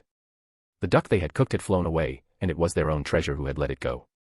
The only thing to be thankful for was that Eiji had clearly stated he would not become an enemy of Satoru Gojo. Finally, the head of the Gojo family could only relay some of Eiji's information to the Zenin family. See. We found your family's 10 shadows technique, and we returned it to you. You must remember this favor, and you must repay it. As for the Kamo family. Actually, there was once someone in the Kamo family who knew of Eiji's existence and information, and that was Kenjaku, who had occupied the body of a Kamo family elder. But Kenjaku had gone to experience the joy of childbirth in recent years, so there was truly no one in the Kamo family who knew Eiji's information now. In this situation, the Kamo family was betrayed by the Gojo family, the Zenin family, and Kenjaku, who often returned to use and then leave the Kamo family. Kamen Yoshitaka didn't know how he got into the car. He now only wanted to ask one question, so, love disappears, right? Translation by randomtranslator.com. Read 2500 plus original and fanfic translations and translate for free at randomtranslator.com. Chapter 53, Altoria's Battle. After inviting Takano Kamino into the car, Eiji and his 3 companions entered the office building. The Jujutsu Sorcerers from the Gojo family only followed in symbolically, then waited on the first floor. As the group ventured deeper, a cursed spirit resembling rotten meat appeared before the 4 of them. Work, work, work. Even before approaching the cursed spirit, they could feel its overwhelming resentment. This cursed spirit is quite strong for a grade 1. Eiji and Suguru Geto watched the cursed spirit before them with interest. Eiji, you stay back. Altoria strode forward. Her blue and white armor instantly clad her entire body. Humph, why only Eiji? I want to be protected too, MMMPH. Before Satoru Gojo could finish speaking, Eiji pinched his face. Altoria ignored the commotion behind her and walked before the cursed spirit, sacred sword in hand. Work, work, work. The cursed spirit raised its decaying body, its soulless eyes like stones looking at Altoria. Sensing an intruder in its territory, the cursed spirit attacked Altoria. At the same time, Altoria charged towards the cursed spirit. The 2 figures crossed paths. Altoria's probing attack left a massive wound on the cursed spirit. The sword got heavier. Just as the sacred sword struck the cursed spirit, its blade suddenly became heavier. Altoria turned to look at the cursed spirit before her. Work, work, work. Words filled with negativity continuously came from the cursed spirit's mouth. I see, it's pressure. This cursed spirit's curse technique was to inflict immense pressure on any enemy it touched. It was a kind of debuff that weakened the enemy's strength. Enough. Altoria pointed the sacred sword at the cursed spirit. Is your entire life just about work? Eat properly, sleep properly, and love yourself. The Wind King barrier dissipated, revealing the wind-wrapped sacred sword. Golden magical energy covered the entire blade. Altoria stepped forward and swung the sacred sword. Golden sword light flashed 3 times. Altoria's slash cut the cursed spirit's body into several pieces. The reason it wasn't immediately destroyed was because Altoria remembered Eiji's instruction to keep it alive. She's strong. Satoru Gojo's eyes meticulously observed Altoria's every move during the fight. I wonder if the curry stick can break through my infinity. Eiji, standing beside him, heard Satoru Gojo's murmur. TSK, I kind of want to know now. Should I ask Lyra to give it a swing? I believe Lyra wouldn't mind. While they were contemplating, Suguru Geto had already stepped forward and subdued the cursed spirit. What is it? Suguru Geto noticed Altoria's gaze fixed on him as he subdued the cursed spirit. Is it tasty? Huh. Suguru Geto hadn't expected Altoria to ask that. It's incredibly unappetizing. He had originally wanted to say that the cursed spirit tasted like swallowing a rag that had wiped up vomit, but looking at Altoria's stunningly beautiful face, Suguru Geto inexplicably didn't want to give such a nauseating answer. Eiji, it's over. Altoria returned to Eiji's side, sword in one hand.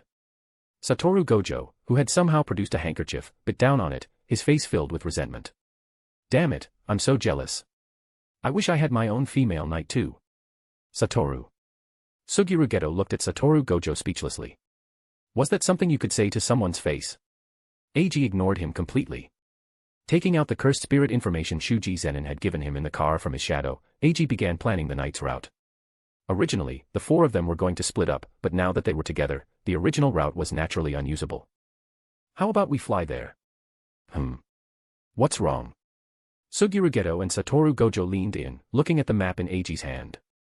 There are too many targets. If we go by car, we'll spend over 6 hours just on the road, and that's without traffic.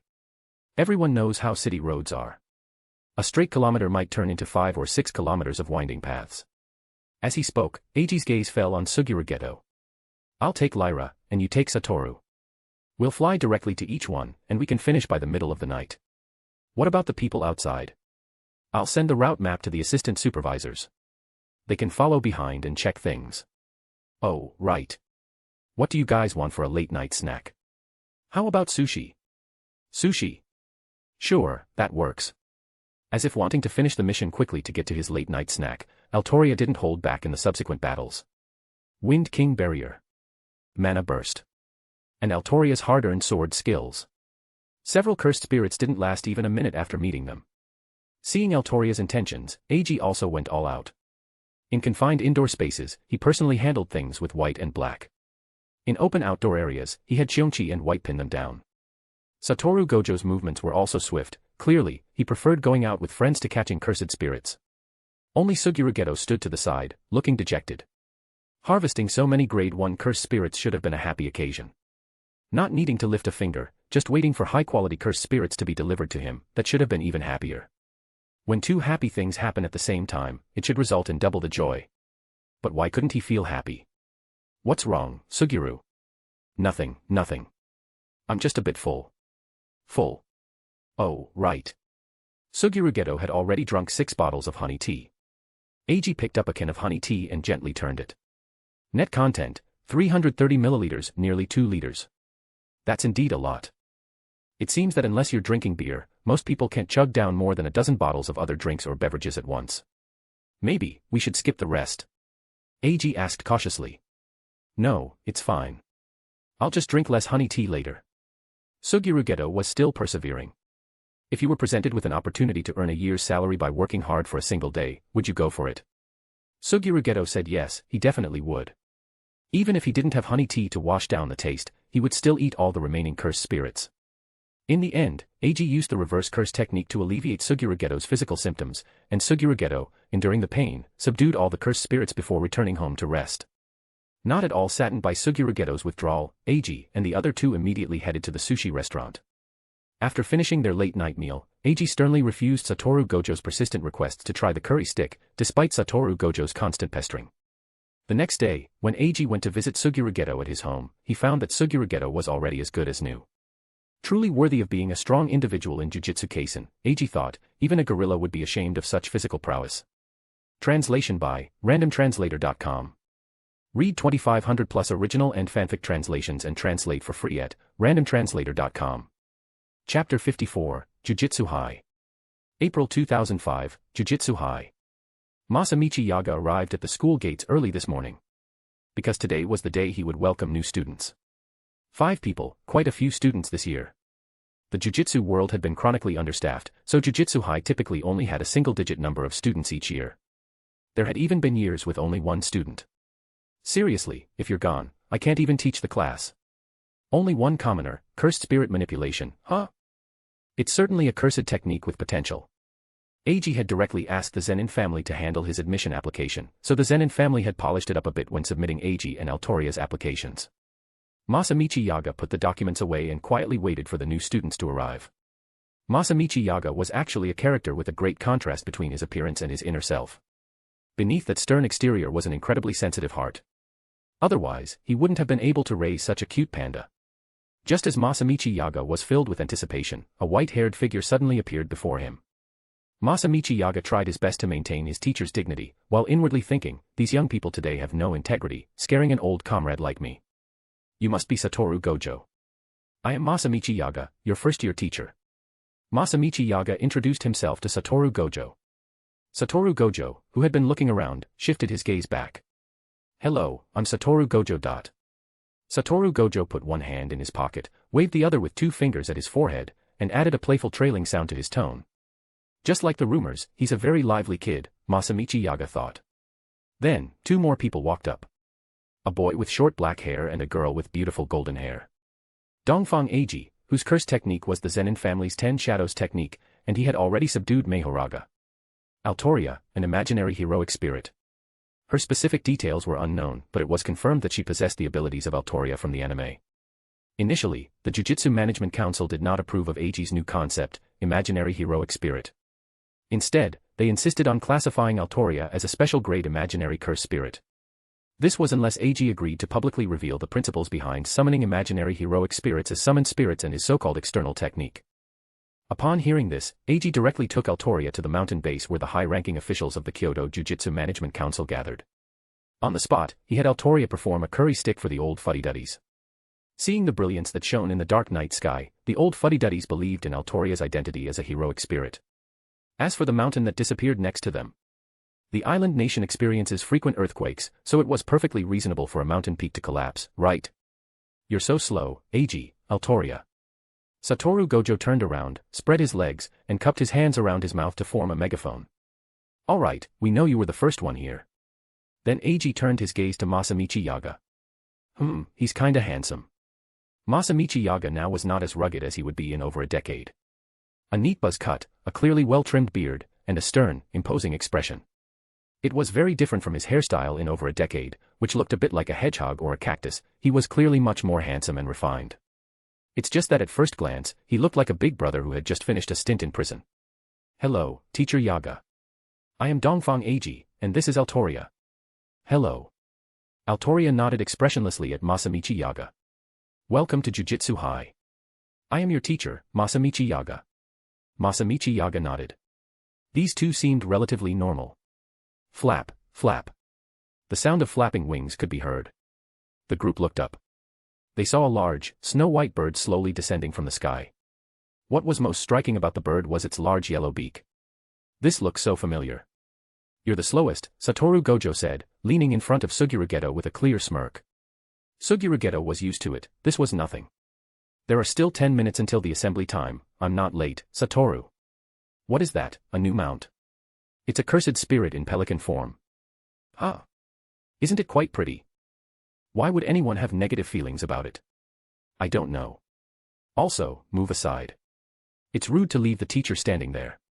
You're pretty rude saying that too. Masamichi Yaga was speechless. Hearing the word pelican, Eiji finally remembered where he had seen this cursed spirit before. It was that bird that always tried to eat capybaras. In his past life, Eiji had a phase where he really liked capybaras.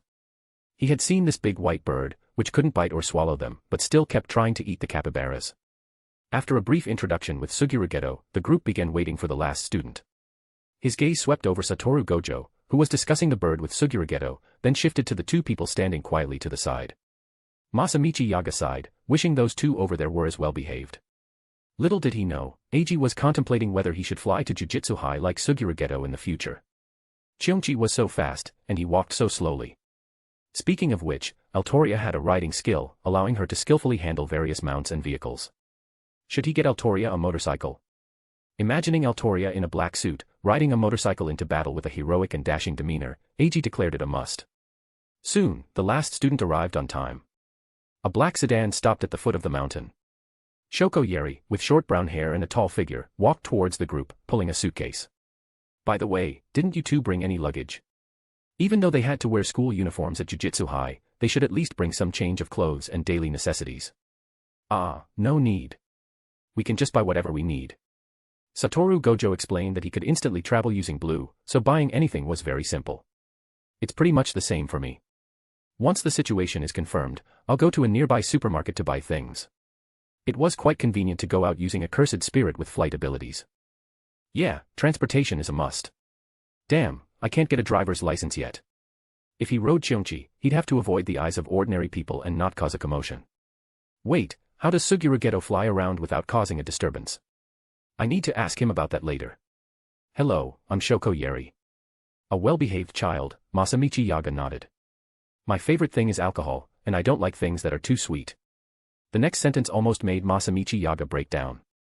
Another problematic student. I am your teacher, Masamichi Yaga. I will now give you a tour of Jujutsu High.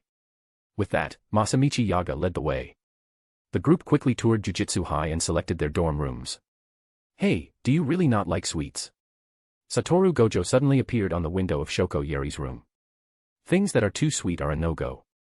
Such poor taste. The one person I don't want to hear that from is you. Also, this is the girls' dormitory, get out. Bang. Shoko Yeri slammed the window shut forcefully. Translation by randomtranslator.com. Read 2500 plus original and fanfic translations and translate for free at randomtranslator.com. Chapter 55, Let Me See Your Skills. The first day at Jujutsu High passed peacefully. After introducing themselves to Shoko Yeri and familiarizing themselves with the school grounds, the day was over. On the second day, Masamichi Yaga briefly explained the history of Jujutsu High and what the students would be learning over the next few years. Honestly, the lecture was as boring as a principal saying, "I'll just say a few words." Satoru Gojo, who had been on the verge of dozing off, immediately perked up upon hearing one sentence. Alright, next we'll head to the training ground so I can see your skills. I'll create the upcoming teaching plan based on your levels. With that, Masamichi Yaga led the way to the training grounds. Come on, Eiji, you guys go together. Before Masamichi Yaga could make any arrangements, Satoru Gojo eagerly rushed to the center of the training grounds. Teacher Yaga, may I go first? Eiji asked, turning to Masamichi Yaga. Opportunities to openly beat up Satoru Gojo were rare. Yes, remember the purpose of this spar is to showcase your skills. Don't go too far. Understood. Eiji put his hands in his pockets and stood opposite Satoru Gojo. Oh, just you. Aren't you calling Saber? Last night, they had a snack party in the dorms. Satoru Gojo thought calling Altoria by her full name was too long and asked if he could call her Lia along with Eiji. Altoria had rejected the idea from Satoru Gojo and Sugurageto. Later, Satoru Gojo and Sugurageto started calling Altoria Saber. I'm enough on my own. Ready to get beaten. Eiji looked at Satoru Gojo with a mischievous grin. Both of them wore excited smiles. Then, begin. As Masamichi Yaga called out begin, Eiji and Satoru Gojo engaged in a high-speed exchange. Eiji slightly bent his body, blocking Satoru Gojo's heavy punch with his bent right arm. His left fist, kept behind him, shot towards Satoru Gojo's chest. Satoru Gojo's body flickered, and Eiji's punch missed, grazing Satoru Gojo's clothes. The next moment, Eiji's right fist followed closely. Satoru Gojo's six eyes spun, his sapphire pupils capturing Eiji's attack. Satoru Gojo leaned back to dodge Eiji's punch, then attacked Eiji's waist with a side kick. Eiji blocked with one hand and grabbed with the other, taking the kick head-on. After taking the kick, Eiji used both hands to throw Satoru Gojo away. Satoru Gojo executed a beautiful spin to land and began to sprint. As he approached Eiji, he leaped and threw a punch towards Eiji. He couldn't dodge. Eiji crossed his arms in front of him and was pushed back several meters by Satoru Gojo's powerful punch. Satoru Gojo gave Eiji no breathing room, stepping forward and unleashing a flurry of quick punches at Eiji's arms. These moves were a bit like Wing Chun. Speaking of which, Satoru Gojo seemed to have used Wing Chun when fighting Miguel. In that case, Eiji leaned back, placing his hands on the ground, then twisted his body to launch a kick. After landing a kick on Satoru Gojo, Eiji forcefully kicked him away, and the two separated again. Fists, palms, legs, elbows. For the next few minutes, Eiji held nothing back, transforming his entire body into a weapon and attacking Satoru Gojo with all his might. In the brutal exchange of blows, Satoru Gojo felt Eiji's burning passion and began to fight back without reservation. Neither of them was willing to take a step back. Bang. Both were hit by the opponent's attack simultaneously, sent flying in opposite directions. Eiji got up and shook his numb arm, looking at Satoru Gojo with burning eyes. Satoru Gojo returned a gaze full of fighting spirit. You're quite capable, Gojo. You too, Eiji. To last this long against me. Hey, Satoru, wanna make a bet? Eiji flashed a mischievous grin. What kind of bet? Satoru Gojo on the other side was also interested. If I defeat you without using Mahoraga, you have to obey one command from me. If I lose, I'll obey one command from you. Sure, you're the one who's going to lose anyway. Satoru Gojo said, tilting his chin up. After all, I'm the strongest. Unparalleled confidence shone in his cerulean 6 eyes. Then, starting today, your title of strongest belongs to me. Eiji's lips curved into a wide, somewhat crazed smile. If you can do it, then come and try. Alright, second round, begin. Cheongchi. Eiji formed hand seals, and a ferocious beast with wings on its back and a horn on its head appeared behind him. What is that? Cheongchi's terrifying aura startled Shoko Yeri, who was watching from the side. Though she had seen many bloody casualties, having been well protected since childhood, she had never encountered a ferocious beast like Cheongchi, which inspired dread just by looking at it. That's Cheongchi, a chimera beast Eiji fused from the summoned spirits of the 10 Shadows technique. Suguru Geto took on the role of a temporary commentator.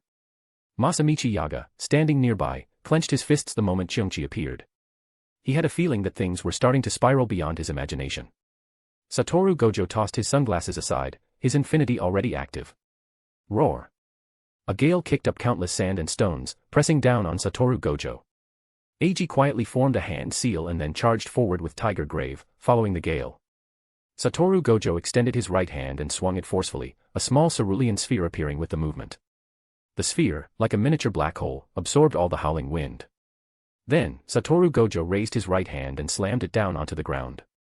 As Satoru Gojo moved, the cerulean black hole plummeted from the sky towards Cheongchi. Cheongchi spread its wings, and purple lightning shot out like an arrow, followed closely by the gale. It struck and detonated the blue before it could hit. Oh. Satoru Gojo showed an amused expression, and a second blue began to condense. The inspiration for this counter-strategy came from Itachi Uchiha's response to Chibaka Tensei. While blue could form an attack resembling a miniature black hole, it was still a simulation of cursed energy, not a true black hole. As long as its stability was broken or its capacity was exceeded in an instant, it could be countered. Cheongchi employed this very method. It used the penetrating power of lightning to disrupt blue's stability, and the subsequent gale perfectly embodied the principle of striking while the enemy is down. It detonated the sphere, which had formed a black hole-like effect, while it was unstable. Before Satoru Gojo could unleash his second blue, Eiji had already rushed in front of him. His fist, imbued with cursed energy, landed on Satoru Gojo's infinity.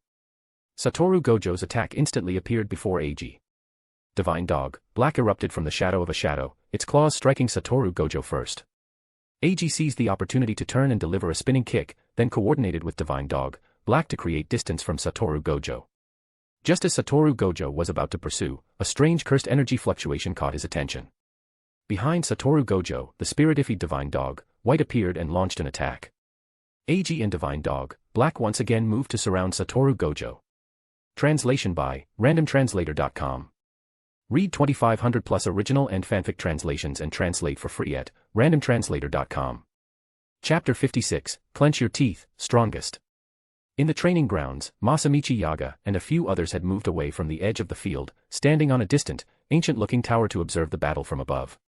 Inside the arena, 3 figures were relentlessly attacking a white-haired individual. From time to time, a bolt of lightning from a clear sky struck the white-haired figure. Shoko Yeri watched the battle with great interest. Because she was born with the ability to use reverse cursed technique and could even output it externally. Shoko Yeri had always been considered a treasure of the Jujutsu world and was kept under strict protection. This meant Shoko Yeri hadn't seen many battles. Let alone battles of such high caliber. Eiji's seamless coordination with his summoned spirits and Satoru Gojo's ability to quickly react to any attack fascinated Shoko Yeri. Eiji on the field was feeling quite helpless. Although there was a way to break through infinity, trump cards were only effective when used by surprise. Therefore, Eiji couldn't rush until he found an opportunity. Facing the almost cheating infinity, Eiji planned to try and force Satoru Gojo into revealing a weakness through relentless assault. This wasn't wishful thinking, after all, Satoru Gojo hadn't yet turned infinity into an automatic defense. However, the current Satoru Gojo was no longer the person from a few years ago who would be surprised by unexpected events and subconsciously shift his focus away from maintaining infinity. The current Satoru Gojo was already a seasoned and resolute powerhouse. Eiji's barrage continued. Come to think of it, Satoru Gojo often found himself being surrounded. Although Eiji was now accompanied by his own summoned spirits. Muda. Useless. Eiji's fist once again stopped in front of Satoru Gojo. Although the distance between his fist and Satoru Gojo was less than a centimeter, the space between them was infinite. With a side kick, he sent Divine Dog, black flying. Satoru Gojo looked at Eiji with a smile. So, what should the loser Eiji do? Satoru Gojo seemed to have victory in his grasp. Individually, Six Eyes and Infinity weren't particularly powerful abilities. But when combined, they brought about a terrifying enhancement. Not to mention that the one possessing Six Eyes and Infinity was Satoru Gojo, a genius among geniuses. Satoru Gojo's cursed energy wasn't the largest. The reason he never seemed to run out of cursed energy wasn't because his reserves were immense. It was because the precise control brought by Six Eyes allowed him to maximize the effect of the smallest amount of cursed energy. Under this terrifyingly precise control over cursed energy, Satoru Gojo could maintain a balance between his cursed energy consumption and recovery. This was why Satoru Gojo always appeared to have an abundance of cursed energy. In that case, Plan A for dealing with Satoru Gojo, initiate. Receiving Eiji's command, Cheonchi, which had been acting as a stationary lightning turret from afar, spread its wings and flew into the sky. Divine Dog, Black vanished into the shadows. Oh! What new trick do you have up your sleeve? Faced with Eiji's sudden change in tactics, Satoru Gojo wasn't worried. Instead, he felt a surge of excitement. Satoru Gojo had absolute confidence in himself, believing that no matter what trick Eiji played, he could defeat him. Therefore, Satoru Gojo was eager to see Eiji's next move. He also looked forward to the unwilling expression on Eiji's face after his defeat. If Eiji knew Satoru Gojo's thoughts, he would surely retort, celebrating victory halfway through, "No wonder you lost." Cheonchi circled in the sky above the battlefield, gathering countless air currents to form a massive spherical storm. Is he planning to engage in a cursed energy consumption battle with me? Satoru Gojo wondered. The hidden Divine Dog, Black is likely meant to strike at a critical moment, preventing me from escaping Cheonchi's attack range. Satoru Gojo felt he had seen through Eiji's plan. Blue. A small black hole reappeared, its powerful suction force seeming to pull Eiji in, tear him apart, and reduce him to dust. Eiji clasped his hands together, and a massive torrent of water shot out from them. Oh! Is that the ability of Full Elephant? Yep, but it's called Giant Elephant now. Interesting, let's see it. As you wish. Divine Dog, White disappeared after appearing behind Eiji. Eiji formed a hand seal. Giant Elephant. Moo. A giant elephant, slightly larger than Cheonchi, appeared. Under Satoru Gojo's curious gaze, the giant elephant charged at him with earth-shattering steps at full force. Its sharp tusk stopped just in front of Satoru Gojo. It's got quite a bit of strength. Satoru Gojo made a judgment, feeling the cursed energy his infinity consumed to defend against the giant elephant's impact. Powerful strength, Full Elephant's water control ability, and his six eyes, a sharp blue, keenly caught the snake tail that darted out from the side, using the giant elephant as cover. Satoru Gojo swatted it away with a single clap. Interesting, but its weakness is also obvious. Blue. Satoru Gojo swung his hand, and Blue crashed down from above the giant elephant. Unable to dodge in time, the giant elephant was directly hit by Blue. This thing is too clumsy. Satoru Gojo said with a smile. It's too early to be happy, Satoru. Satoru Gojo looked at the giant elephant again and found that it wasn't as heavily damaged as he had imagined. New, huh? Satoru Gojo arrived at the answer. You guessed right, but there's no prize. Also, that. Eiji pointed to the sky. It's coming. After a period of charging, Cheonchi slammed a massive spherical storm down towards Satoru Gojo. The giant elephant also stood up after its injuries recovered and charged at Satoru Gojo head-on. The giant elephant's attack was negligible, the problem was. Satoru Gojo looked at Eiji, who had moved not far behind him and was watching him intently. If I try to leave, Eiji will just stop me. In that case. A sharp glint flashed in Satoru Gojo's six eyes, his face filled with confidence. I'll crush you both head-on. He clenched his right fist, hitting the giant elephant's head with a massive surge of cursed energy. He pointed his left hand to the sky, and a blue shot towards the storm to intercept it. The giant elephant's snake tail shot out fiercely, briefly blocking Blue at the cost of being blown off by it. The elephant's trunk lifted, and a massive torrent of water sprayed out. Satoru Gojo punched the giant elephant's head again. The water flow was forced to stop. But it doesn't matter, the giant elephant's mission is complete. The spherical storm had successfully pressed down. A golden chess piece appeared in Eiji's hand. The violent storm, which seemed to tear everything apart, was blocked by Satoru Gojo's infinity. Satoru Gojo attacked with all his might, quickly crushing the giant elephant. Satoru Gojo felt a massive surge of cursed energy appear behind him. His six eyes looked back. The storm of cursed energy significantly impacted his six eyes. A whoa. Divine Dog, White charged into the storm. Is that a divine dog? The cursed energy feels similar, but something feels off. Satoru Gojo made his move, sending White flying with just a few strikes. Next to appear was Eiji. I thought you'd show up about 2 seconds later. Showing up now is enough. You really don't want me to leave here? Satoru Gojo didn't think the storm posed much of a threat to him. At most, it would require him to expend more cursed energy on infinity for a short period. A massive torrent of water appeared. The fallen giant elephant once again interfered with Satoru Gojo. Giant elephant hadn't disappeared. Then the divine dog. Satoru Gojo looked at the divine dog getting up in the distance, then glanced at Cheongchi in the sky.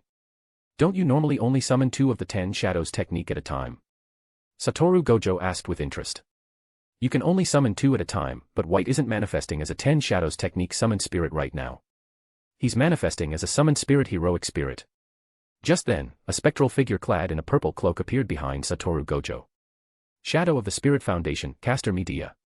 By using Eiji to distract Satoru Gojo, and with the storm of cursed energy and the water flow interfering with his 6 eyes, Medea successfully concealed herself and got behind Satoru Gojo. Medea produced a strangely shaped dagger and stabbed it into Satoru Gojo's lower back. Rule breaker, all talismans must be broken. Originally an ultimate anti-magic treasure, it had integrated into this world and become an anti-jujutsu treasure similar to Amaterasu, capable of nullifying all curse techniques of the target it pierced. It was a sure kill for jujutsu and summoned spirits. Under the effect of the treasure, Satoru Gojo's infinity was forcibly deactivated. What? At this moment, Eiji suddenly stepped forward and took a stance. Grit your teeth, strongest. Power flowed from his feet to his waist and then to his fist. This was Eiji's full power strike. Satoru Ascension Fist. Translation by randomtranslator.com. Read 2500 plus original and fanfic translations and translate for free at randomtranslator.com. Chapter 57, Gojo's Black History Plus. When the storm descended, the few observers outside the arena lost sight of what was happening within. Rainbow Dragon. A silver-white rainbow dragon appeared, circling around the group and blocking all the airflow generated by the storm. Masamichi Yaga was already feeling numb. He had heard that this batch of students was very strong, with Satoru Gojo even being someone who could disrupt the balance of the jujutsu world. But what was the deal with the other Eiji? There was that elephant just now, and that winged tiger flying in the sky. These weren't in the data for the 10 shadows technique. And their aura was too powerful. Masamichi Yaga had participated in cursed spirit extermination work before and had even dealt with grade 1 cursed spirits. However, the auras of those 2 Shikigami were clearly not grade 1. Suguru, what is that? Shoko Yeri asked from the side. After the battlefield was enveloped by the storm, Shoko Yeri could no longer see anything happening in the arena. Out of boredom, Shoko Yeri turned her gaze to the Cheongchi in the sky. Masamichi Yaga silently gave Shoko Yeri a thumbs up. He also really wanted to know what was going on with those 2 Shikigami that were clearly different from the data he had. The 3 great families used their cursed techniques as symbols of their strength, and they weren't overly secretive about them. Most of the Shikigami in the Zenin family's 10 shadows technique, as well as Infinity and Blue, were not secrets in the jujutsu world. That's Eiji Shikigami, Chimera Beast, Cheongchi. Chimera Beast. Yeah, it's a method of fusing different Shikigami from the 10 shadows technique to create even stronger Shikigami. Is that so? Then what about this one? Shoko Yeri pointed to the rainbow dragon circling around them. After probing a few times and finding that the rainbow dragon wouldn't attack her, she even reached out to touch it. Rainbow Dragon. It's considered one of the weaker special grade cursed spirits. Only its hardness is decent. Ah. This cursed spirit is special grade. Shoko Yeri was very surprised, and then she touched it even more enthusiastically. Because she had always been in a protected state, Shoko Yeri had never even seen a grade 1 cursed spirit. Let alone a special grade. What was the structure of a dragon like? She really wanted to dissect it. Ding ding. She tapped the rainbow dragon's scales with her finger. As expected, a regular scalpel wouldn't be able to cut through it. Masamichi Yaga's eye twitched. How could a special grade be associated with being weak? Only its hardness is decent. If Masamichi Yaga had been full of ambition yesterday, wanting to cultivate this rare group of geniuses in Jujutsu High's history into the pillars of the Jujutsu world, then today, all that was left in Masamichi Yaga's heart was numbness. Satoru Gojo needed no further explanation. The combination of 6 eyes and infinity destined him to become the head of the Gojo family and stand at the pinnacle of the Jujutsu world. Altoria was understandable. The Jujutsu Management Council had certified her identity as a special grade imaginary heroic spirit. The term special grade alone was enough to indicate her value. And now, even Eiji and Suguru Geto were like this. Eiji's strength had already been displayed in the arena. Although Suguru Geto hadn't entered the fight yet, he summoned a special grade curse spirit with a raise of his hand. Did his strength even need testing? Even if it was weak, it was still a special grade. Masamichi Yaga's gaze shifted to Shoko, who was still manhandling the rainbow dragon. This one, the genius of reverse curse technique, couldn't be taught. For a moment, Masamichi Yaga felt a sense of melancholy. What else could he teach them? Maximum techniques, domain expansions. Regarding this, Masamichi Yaga's thoughts could be summarized in one sentence: I can't do it. Were these monsters really someone he could teach? For the first time since becoming a teacher at Jujutsu High, Masamichi Yaga doubted his own teaching abilities. As the storm in the arena dissipated, the few people present instantly turned their attention to the center, guessing the outcome of the battle. Soon, a scene that surprised everyone appeared before them. Eiji leaped into the air in a dragon punch-like pose, his feet leaving the ground. Above Eiji was Satoru Gojo, who had been sent flying. How is this possible? Infinity was broken. Suguru Geto was extremely surprised. If anyone among those present understood infinity the best, it had to be Suguru Geto. Masamichi Yaga had only seen the data, and Shoko Yeri had only seen the name. Altoria didn't care. Only Suguru Geto, through his years of interaction with Satoru Gojo, had made breaking through infinity's defense to teach his unruly best friend a lesson, a goal he never gave up on. Because of this, Suguru Geto knew what it meant for infinity to be broken. How did he do it? Suguru Geto quickly scanned the battlefield. Soon, a mysterious figure completely shrouded in a purple robe caught Suguru Geto's eye. Caster, Medea. Rulebreaker, all talismans must be broken. So that's it, a noble phantasm capable of nullifying all curse techniques. Suguru Geto understood. Eiji was actually quite helpless regarding Medea. To fully showcase Medea's magical talent, Eiji had arranged for extremely brilliant magic battles in both anime. But why was it that when people mentioned Medea, they didn't think of the magic battles where the animation team meticulously crafted every detail, but rather the game Medea played with Altoria? Eiji completely gave up. Whatever, as long as the illusionary power is sufficient, you can do as you please. In the arena, Eiji watched as Satoru Gojo was hit by his fist and then flew into the sky. Then, due to the impact on his head, he lost consciousness and fell headfirst into the ground. Gojo's usually handsome white hair was buried in the dirt, with his body sticking out. This victory was a victory of intelligence. Eiji knew all of Satoru Gojo's abilities, while Satoru Gojo didn't know that Eiji could incompletely manifest heroic spirits through the shadow of the Spirit Foundation. However, Satoru Gojo didn't actually care about this. Just as he himself said, the advantage of a family curse technique is that it comes with an instruction manual, you don't need to figure it out yourself. But the disadvantage is that information about the technique can easily be leaked. Therefore, Satoru Gojo always fought with the assumption that others knew his curse technique and never hid his abilities. If Teacher Gojo had kept some trump cards and not let Sukuna see his domain expansion, would the final outcome have changed? Probably not, after all, Gij Akutami, sigh. Looking at Satoru Gojo, who was stuck headfirst in the ground, Eiji immediately took out his phone from the shadows. If I put it in my clothes, it'll get damaged. Click.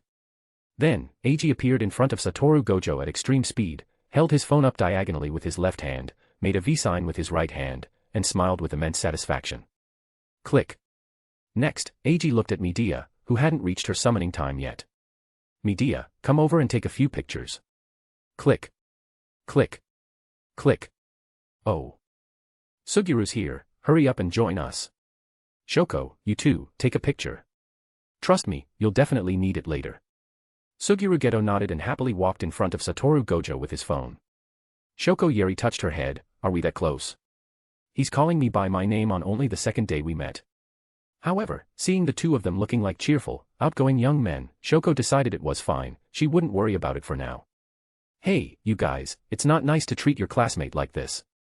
Masamichi Yaga was speaking. Ah, teacher, do you want to take a few pictures too? Bang. Bang. Eiji and Suguru Geto's heads were each hit by Masamichi Yaga's righteous iron fist, leaving 2 lumps. Take good care of your classmates, Shoko Yeri, go treat Satoru first. After punishing the two, Masamichi Yaga turned his gaze to Shoko Yeri. Yes, coming right now. Shoko Yeri raised both hands in a French salute.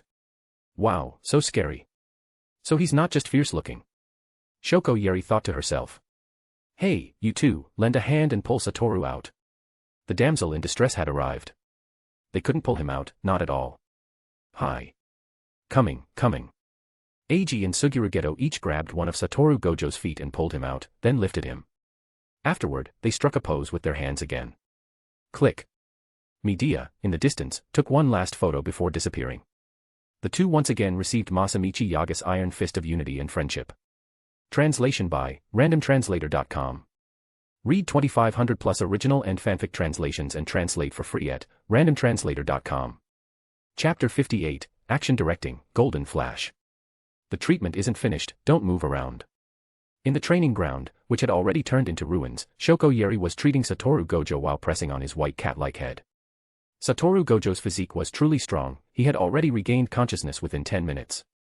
Of course, Shoko Yeri's treatment was also a factor. Speaking of which, Eiji. Eiji, who was admiring a group photo of a few people and Satoru Gojo, turned his head to look at Satoru Gojo. Can your external technique summon any heroic spirit? Although he had guessed when he saw Altoria, his guess became reality when Medea appeared before him. Suguru Geto, standing nearby, pondered after hearing Satoru Gojo's question. According to Eiji, he could summon heroic spirits as long as he could gather enough fantasies related to heroic spirits.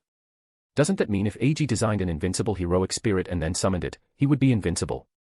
If that were the case, it would be completely unreasonable.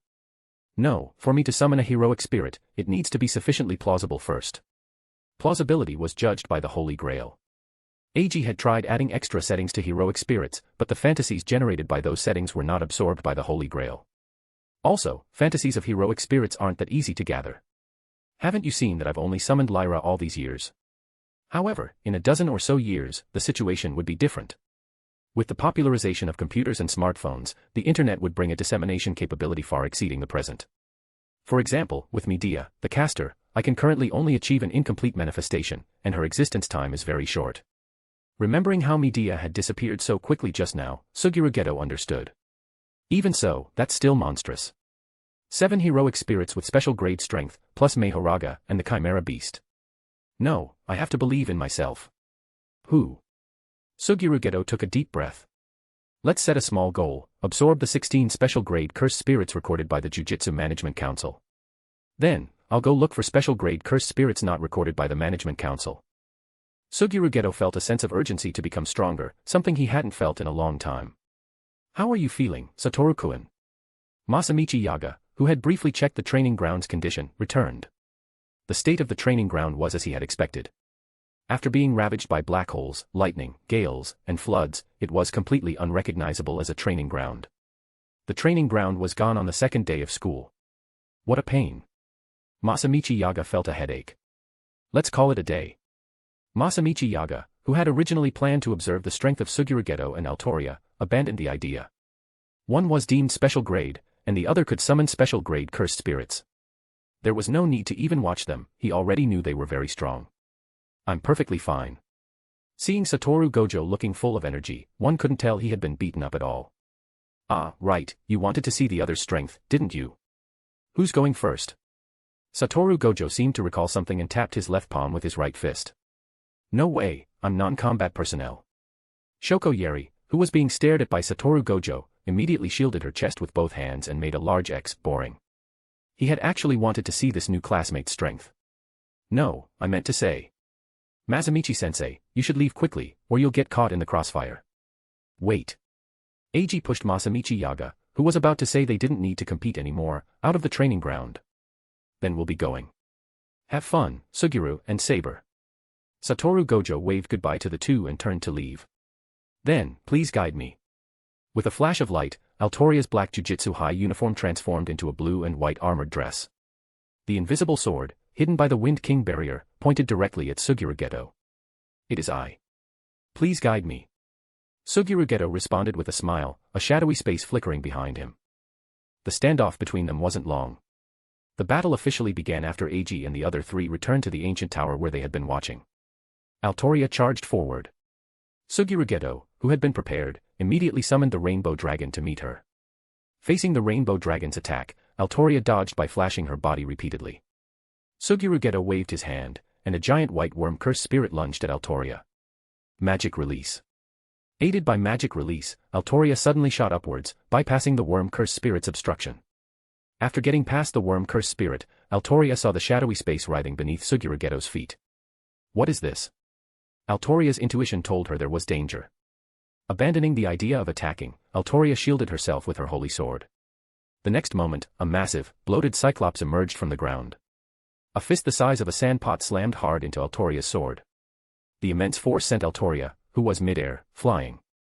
Suguru Geto leaped from the ground. He didn't pursue Altoria but instead chose to ride a pelican into the sky.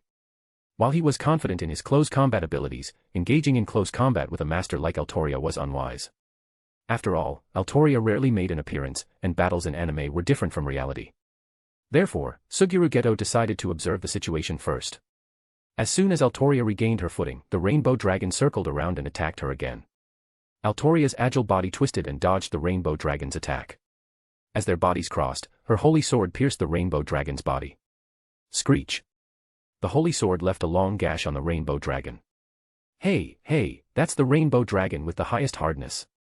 Suguru Geto narrowed his eyes, gaining a deeper understanding of the holy sword Excalibur's power.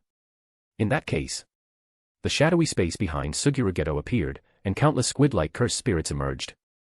The next moment, these squid cursed spirits flew towards Altoria like fired bullets. Suguru Geto's cursed spirit space couldn't launch treasures like the Gate of Babylon. But it didn't matter, mature cursed spirits would launch themselves. Altoria's gaze sharpened, and she swung her holy sword, blocking all the incoming cursed spirits. Suguru Geto, in the air, crossed his arms, a defiant smile on his face. More shadowy portals appeared behind him, and countless cursed spirits shot towards Altoria. Seeing the greatly increased number of attacks, Altoria began to dodge Suguru Geto's attacks through high-speed movement, only blocking the cursed spirits she absolutely couldn't avoid. Altoria looked at Suguru Geto with a grave expression. At that moment, she felt Suguru Geto's figure overlap with someone she disliked. Roar! The rainbow dragon opened its massive maw as if to swallow Altoria whole. Altoria swung her sword, blocking the rainbow dragon's fangs, and was pushed away by it. Suguru Geto, in the air, also ordered his pelican to follow. Altoria kicked the rainbow dragon in the head. While it was in pain, she broke free from its attack. Altoria and Suguru Geto, one on the ground and the other in the air, once again faced each other in a standoff. Translation by randomtranslator.com. Read 2500 plus original and fanfic translations and translate for free at randomtranslator.com. Chapter 59, Cursed Spirit Manipulation is my talent, close combat is my hobby. Whoosh, whoosh, whoosh. Boom. The battle in the arena continued. If the fight between Satoru Gojo and Eiji had felt like a natural disaster for the training ground, then the battle between Suguru Geto and Altoria had turned it into a battlefield. At this moment, Altoria felt as if she had returned to the days of war. Above, a dense rain of arrows continuously fell, and below, the enemy army charged right after the arrows. Enemies everywhere, danger everywhere. But for Altoria, who had walked through wars, this was nothing. She had experienced countless battlefields several times more dangerous than this. Seeing Altoria handling his attacks with ease, Suguru Geto had to increase his offensive power once more. A spider-shaped cursed spirit appeared. Its dense eyes and disgusting fur made anyone who looked at it feel uncomfortable. SSSS. The spider-cursed spirit's abdomen began to shoot out silk. As soon as the silk left the spider's body, it exploded into webs. Although the webs didn't hit Altoria upon landing, they gradually compressed Altoria's space to move. A giant worm-cursed spirit burrowed into the ground and continuously attacked Altoria from beneath, trying to swallow her whole. The rainbow dragon also didn't miss any opportunity to attack Altoria. Soon, several flying cursed spirits joined the fray. Altoria, seasoned in battle, was not flustered by Suguru Geto's attacks. Relying on her keen observation and powerful intuition, she dodged the cursed spirit's version of the Gate of Babylon while repeatedly finding opportunities to counterattack in the gaps between the cursed spirit's coordinated assaults. With one sword strike, she heavily wounded the worm-cursed spirit. Soon, new cursed spirits joined the battlefield again. While fighting, Altoria pondered how to get closer to Suguru Geto in the air. A dozen or so bug-cursed spirits, glowing red all over, flew in front of Altoria under the cover of other cursed spirits. A dazzling red light emanated from the dozen bug-cursed spirits. A fierce explosion instantly engulfed Altoria. Did she win? Suguru Geto stared intently at the smoke screen formed by the explosion. Suddenly, a figure shot out from the ground towards Suguru Geto in the sky. It was Altoria, using Mana Burst. The "no damage despite smoke" trope held true. Hey, the power of that explosion just now exceeded the full power of a grade 2 cursed spirit, almost reaching grade 1. Why isn't she hurt? Suddenly, a thought flashed through Suguru Geto's mind. Magic resistance. Suguru Geto realized. Magic resistance, a skill that could nullify magical attacks. The higher the magic resistance, the stronger the magical attack it could nullify. Altoria's magic resistance was so high that modern sorcerers could barely inflict magical damage on her, and she could even withstand one command spell. In this world, Altoria's magic resistance could nullify most Grade 1 Jujutsu Sorcerers' curse technique attacks. Under Suguru Geto's command, a special Grade Demon Curse Spirit appeared from the Cursed Spirit space. As long as it could hold Altoria back, the flying cursed spirits behind it could drive Altoria back to the ground again. However, Altoria's combat experience was incredibly rich. Facing the enemy that suddenly appeared to block her, Altoria slightly rotated the tip of her sword, continuously using mana burst. She spun through the air like a jet fighter, dodging the special Grade Demon Curse Spirit's obstruction. Facing Altoria's attack, Suguru Geto immediately commanded the Pelican Curse Spirit to evade. But it couldn't dodge. Altoria, with her extensive combat experience, had already predicted Suguru Geto's likely evasion direction and prepared countermeasures. Can't dodge. Suguru Geto jumped backward, with the Pelican Cursed Spirit blocking in front of him. A snake cursed spirit emerged from the Cursed Spirit space and spat out Suguru Geto's cursed tool, Heavenly Restriction. Ever since he acquired Heavenly Restriction, Suguru Geto had been searching for a storage-type cursed spirit to conveniently carry it. His efforts paid off, and Suguru Geto found a storage-type snake cursed spirit. The ability of snakes to swallow prey several times their own size is a concept difficult for many to grasp.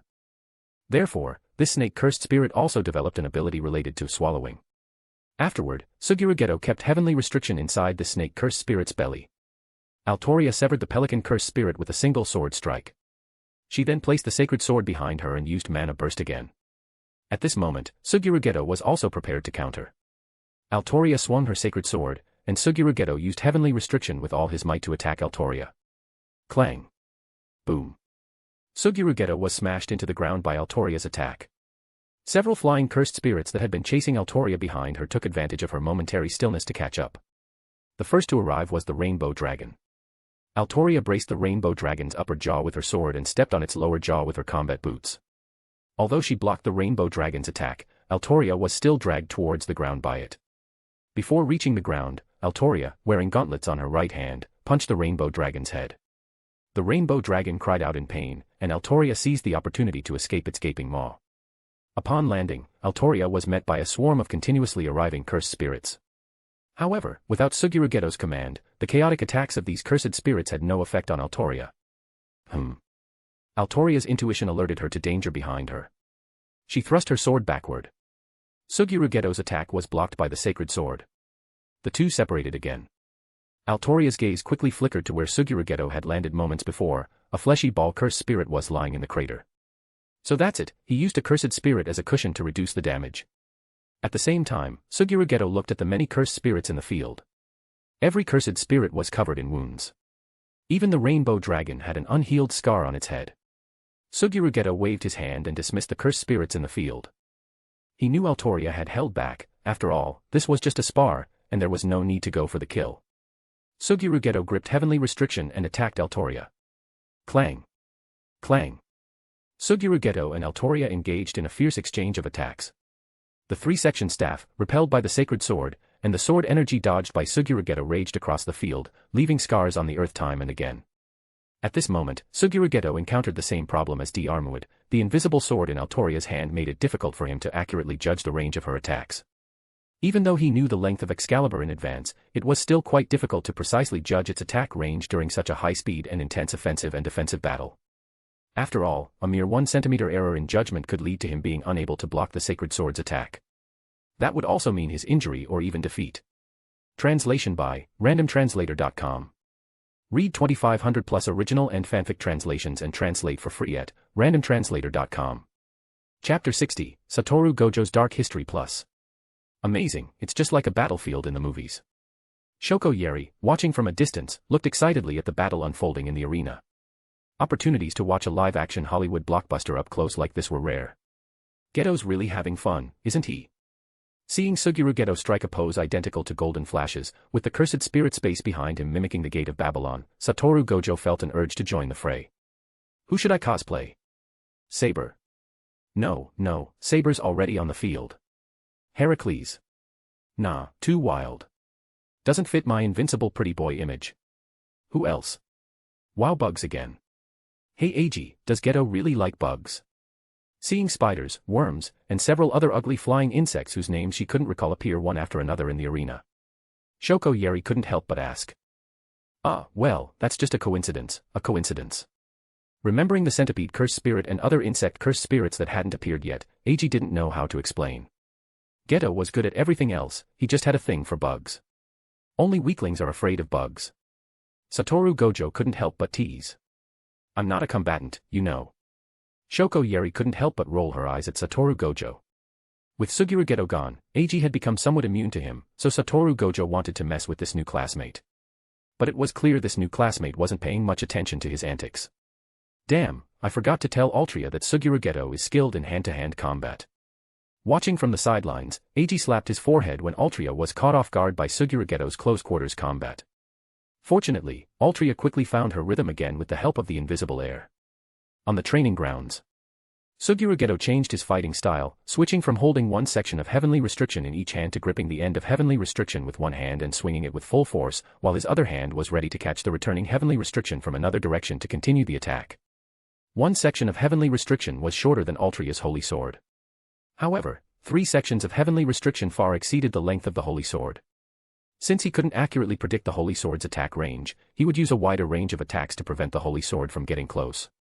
Heavenly Restriction was the only special grade curse tool not imbued with a cursed technique. Its ability was simple and brutal. It could generate powerful physical attacks through the user's arm strength when swinging Heavenly Restriction. The greater the arm strength, the greater the amplified power of Heavenly Restriction. It was pure physical power. Not just a special grade curse tool. Even among the myriad of other curse tools, this pure physical power was unique. After all, Jujutsu Sorcerers mostly sought cursed tools for the curse technique effects they came with. Such an attack indeed made it difficult for Altria to get close. But Altria wasn't in a hurry. Her extensive combat experience told Altria that such powerful attacks often meant longer attack intervals or faster exhaustion. As expected, after a short while, Suguru Geto's attack speed began to slow down. Suguru Geto also realized Altria's intention. While swinging Heavenly Restriction, the cursed spirit space behind him expanded. Seeing this, Altria slightly lowered the angle of her invisible air. Then, the Wind King barrier was unleashed with full force. The intense gale not only interfered with Suguru Geto's movements, but also, due to Altria lowering the tip of her sword, it swept up a large amount of sand and dust. The ground in the vicinity had long been ravaged by Heavenly Restriction and sword energy, so the sand and dust on the ground were easily picked up by the Wind King barrier. Suguru Geto hurriedly raised his hand to shield his eyes, preventing the sand and dust from blinding him. Suddenly, a great sense of crisis surged from the depths of Suguru Geto's heart. He kept his left hand covering his eyes. He swung Heavenly Restriction in his right hand, attacking the space in front of him. Screech! Saber's blade grazed the Heavenly Restriction staff, and Altoria shifted her wrist slightly. Saber successfully flicked Heavenly Restriction away. Heavenly Restriction was sent flying with a single blow, and Suguru Geto, seeing the sword blade faintly appear and disappear in the dust, determined Altoria's position. Because she had unleashed the Wind King barrier, Saber's blade was no longer invisible. Seizing the moment Altoria retracted her sword after flicking Heavenly Restriction away, Suguru Geto closed in on her, using his height advantage to elbow at Altoria's head. There's an old saying, it's better to take 10 punches than 1 elbow strike. This just goes to show the power of an elbow. Even in this world where every strong person is basically a gorilla, besides Sukuna, the king of elbows, no one would dare to casually take an elbow strike. Altoria, who was already retracting her sword, saw Suguru Geto's elbow strike and moved her feet, spinning sideways to dodge the powerful blow. Then, Altoria released the hilt of her sword with her right hand and, as they crossed paths, also delivered an elbow strike. Due to the height difference, Altoria's elbow strike landed on Suguru Geto's lower back. Hiss! The intense pain made Suguru Geto cry out involuntarily. Altoria's saber was also placed by Suguru Geto's neck. I lose, hiss. Altoria retracted saber and swung her right hand forcefully, the powerful force blowing away the surrounding dust. Seeing that the battle was over, Shoko Yeri came onto the scene to treat Suguru Geto's kidney. She also told him to go to the hospital and buy some supplements. Suguru Geto. As the two's battle ended, the second day at Jujutsu High also came to a close. They returned to the dorms chatting and laughing, while Masamichi Yaga was frowning, working late into the night. Masamichi Yaga was writing a report on the damage to the training grounds and an application for funds to repair them. The next few days passed uneventfully. Until Sunday arrived. At a large shopping mall's comic convention, Satoru Gojo, wearing a purple eye mask, with long purple hair, and dressed in a maid outfit, was taking photos with people buying merchandise at a booth. My god, Medusa is so tall. Medusa is naturally tall, didn't you watch the anime? The setting says Medusa feels inferior because she's too tall. That seems to be true. Stop, seems like, hurry up and take a photo. Oh, coming. Soon, several people rushed to the booth. It had to be said that Satoru Gojo was attractive to everyone, male or female. Even with the Medusa eye mask covering part of his face, his beautiful features, fair and smooth skin, and the mask that made people want to take a peek firmly captured everyone's attention. He looked like he had stepped right out of an anime. Do you guys want a photo too? Come on, say cheese. Male crossdresser. He seems even more excited. We want a photo too. This time, 2 young women squeezed in. Of course. Me too. Come on, everyone together. Perhaps it was because the eye mask obscured his face, or perhaps it was Satoru Gojo's personality. Not long after arriving at the convention, Satoru Gojo completely let loose, striking countless captivating poses with ease.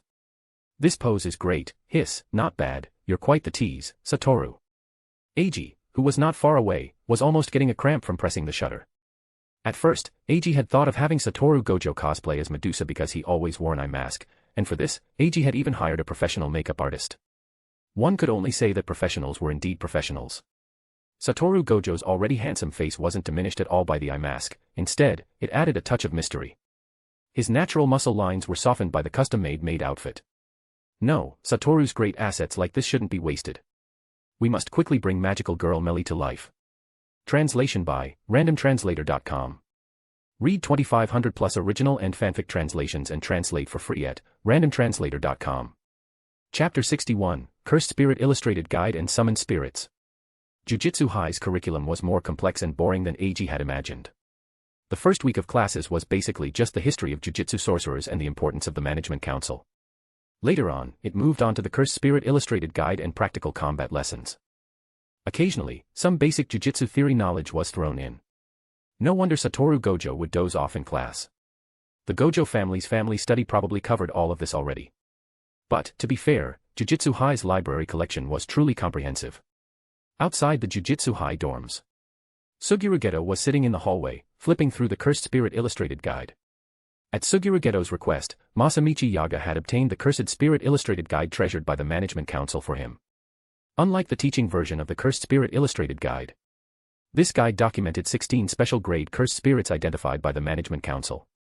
Suguru Geto, who had long been eyeing special-grade cursed spirits, had been studying this guide recently.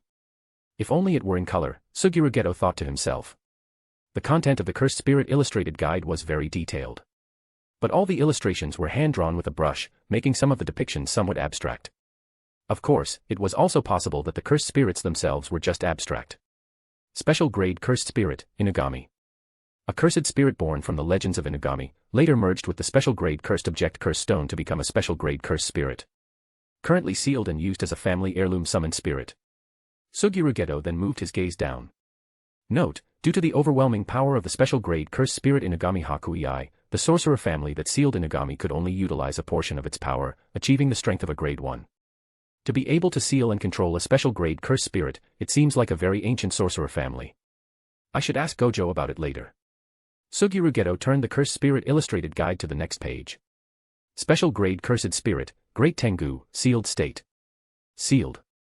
Suguru Geto's interest was piqued, and he began to carefully study the Great Tengu's information. Although he didn't know why the predecessors chose to seal rather than destroy it, unlike the own special-grade cursed spirit Inugami. If it was sealed, perhaps he could break the seal and subdue it. An immortal body. Is this why the predecessors chose to seal the Great Tengu? Looking at the account of the Great Tengu's subjugation 1,000 years ago, Suguru Geto gained quite a bit of information.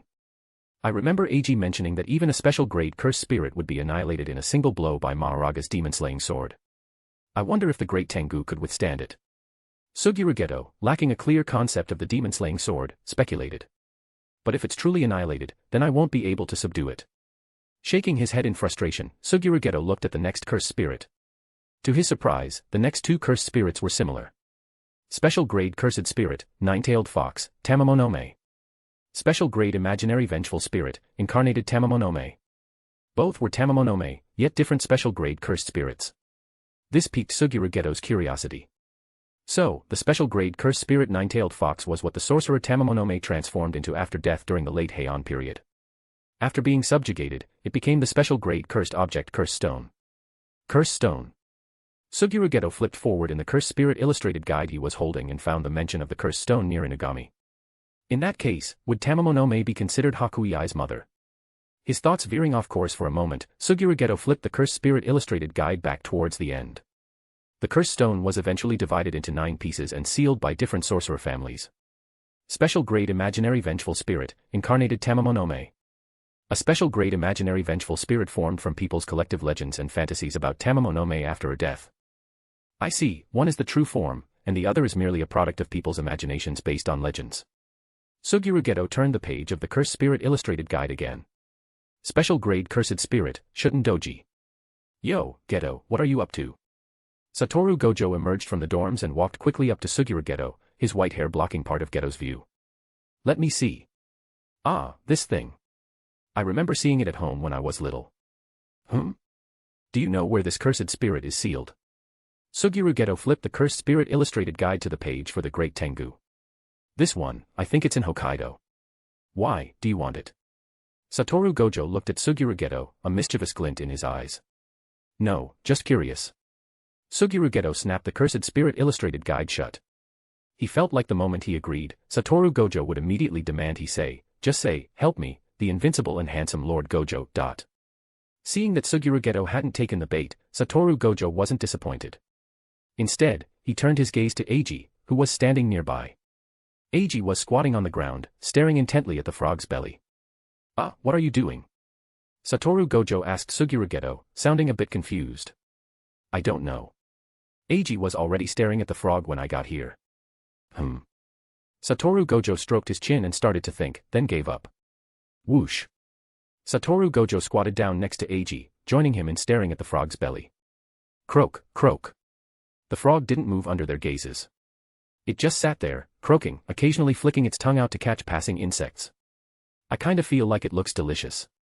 Satoru Gojo suddenly said after watching for a while. The frog, which had been croaking leisurely, instantly trembled all over.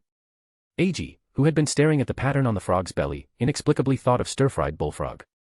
The frog trembled even harder. If Eiji hadn't told it to stay still when he summoned it, it probably would have already bolted from this dangerous place.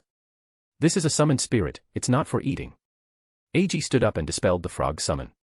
Look at how scared the kid got. If you weren't thinking of eating it, why were you staring so hard at its belly? I know, is the frog pregnant? No. Eiji was defeated by Satoru Gojo's thought process.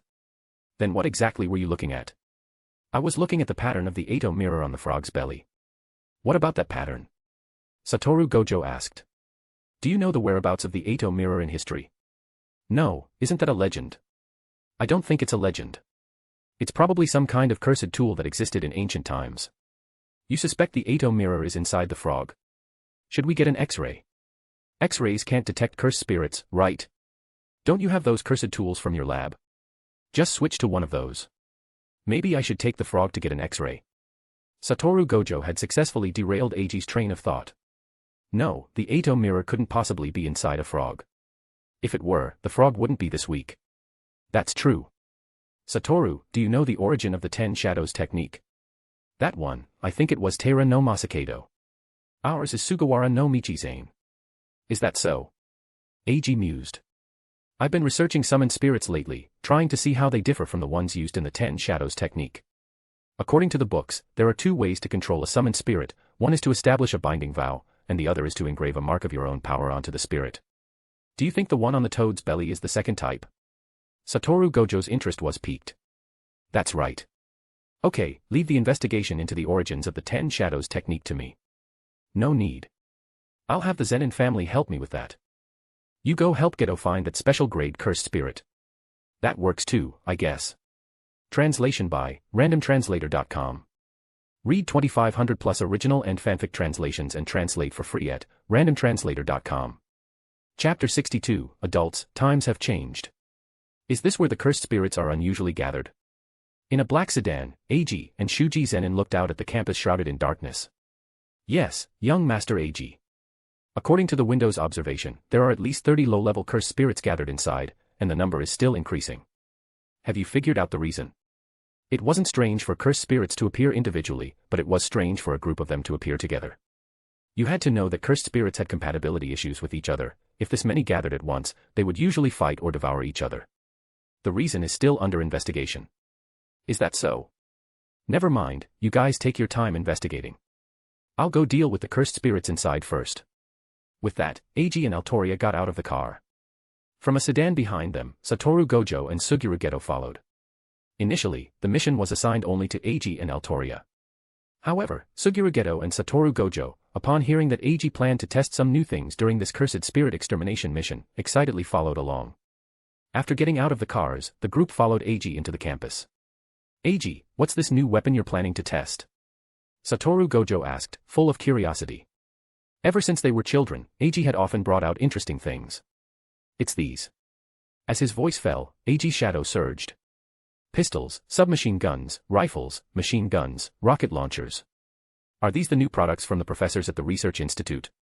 The moment Suguru Geto saw these items, he guessed their origin. That's right. Finally, he'd taken everything out. The inside of his shadow was like an arsenal, only he knew how heavy it was. Eiji was still using reverse cursed technique. Bending down, Eiji picked up 2 submachine guns and checked the magazines and the gun bodies. Eiji and Suguru want to have a competition. Compete in what? Eiji asked. To see who can exterminate more cursed spirits. Satoru Gojo picked up 2 handguns and struck a cool pose. I won't participate. I plan to go inside and see if there are any cursed spirits worth subduing. Ah, how boring. I still need to collect data for the laboratory. You two can compete. No way, Eiji, you too. 1 second, Satoru Gojo was striking a cowboy pose, and the next, he was in a posture of dejected defeat. Ors.jpg. Outside the campus, Shuji Zenin had already set up the curtain. The group also began their actions. Rat-tat-tat-tat. A grade 3 cursed spirit with a fish-like head, a lizard-like body, and 8 human hands for feet crawled along the wall, relentlessly approaching Eiji. Seeing this, Eiji didn't hesitate to open fire on the cursed spirit. The bullets landed behind the cursed spirit, perfectly demonstrating the essence of outlining with gunfire. Eiji frowned. He replaced the magazine and switched to burst fire mode. Eiji strode towards the cursed spirit. If long range wasn't working, he'd close the distance. He didn't believe he could miss even at point-blank range. The lizard cursed spirit leaped off the wall and roared as it charged at Eiji. 30 meters, 20 meters, 10 meters. Rat-tat-tat, rat-tat-tat. When the distance between them was less than 10 meters, Eiji decisively opened fire. The bullets successfully entered the lizard cursed spirit's body this time. The cursed spirit let out a pained cry, then began to move erratically, closing in on Eiji. Eiji didn't care, a grade 3 cursed spirit might not even be able to break his defenses now. Another magazine emptied, and the lizard cursed spirit turned into cursed remnants and dissipated. After firing 2 magazines, Eiji found his shooting rhythm and, still not satisfied, began searching for the next cursed spirit. On the other side, Satoru Gojo, having taken off his sunglasses, was also having a blast. Showtime. Satoru Gojo charged into the midst of several cursed spirits, dual-wielding pistols. He then stood on one leg, spinning continuously as bullets fired from various angles. It looked like random shooting, but many bullets hit the cursed spirits, and his accuracy kept improving. Both pistols ran dry, and the cursed spirits surrounding Satoru Gojo all vanished. This is pretty interesting. Hey, Suguru, wanna try? Hey, you're cheating. Weren't you supposed to be catching cursed spirits? Satoru Gojo protested loudly. Hearing this, Eiji turned his head and couldn't help but twitch his lips at Suguru Geto's appearance.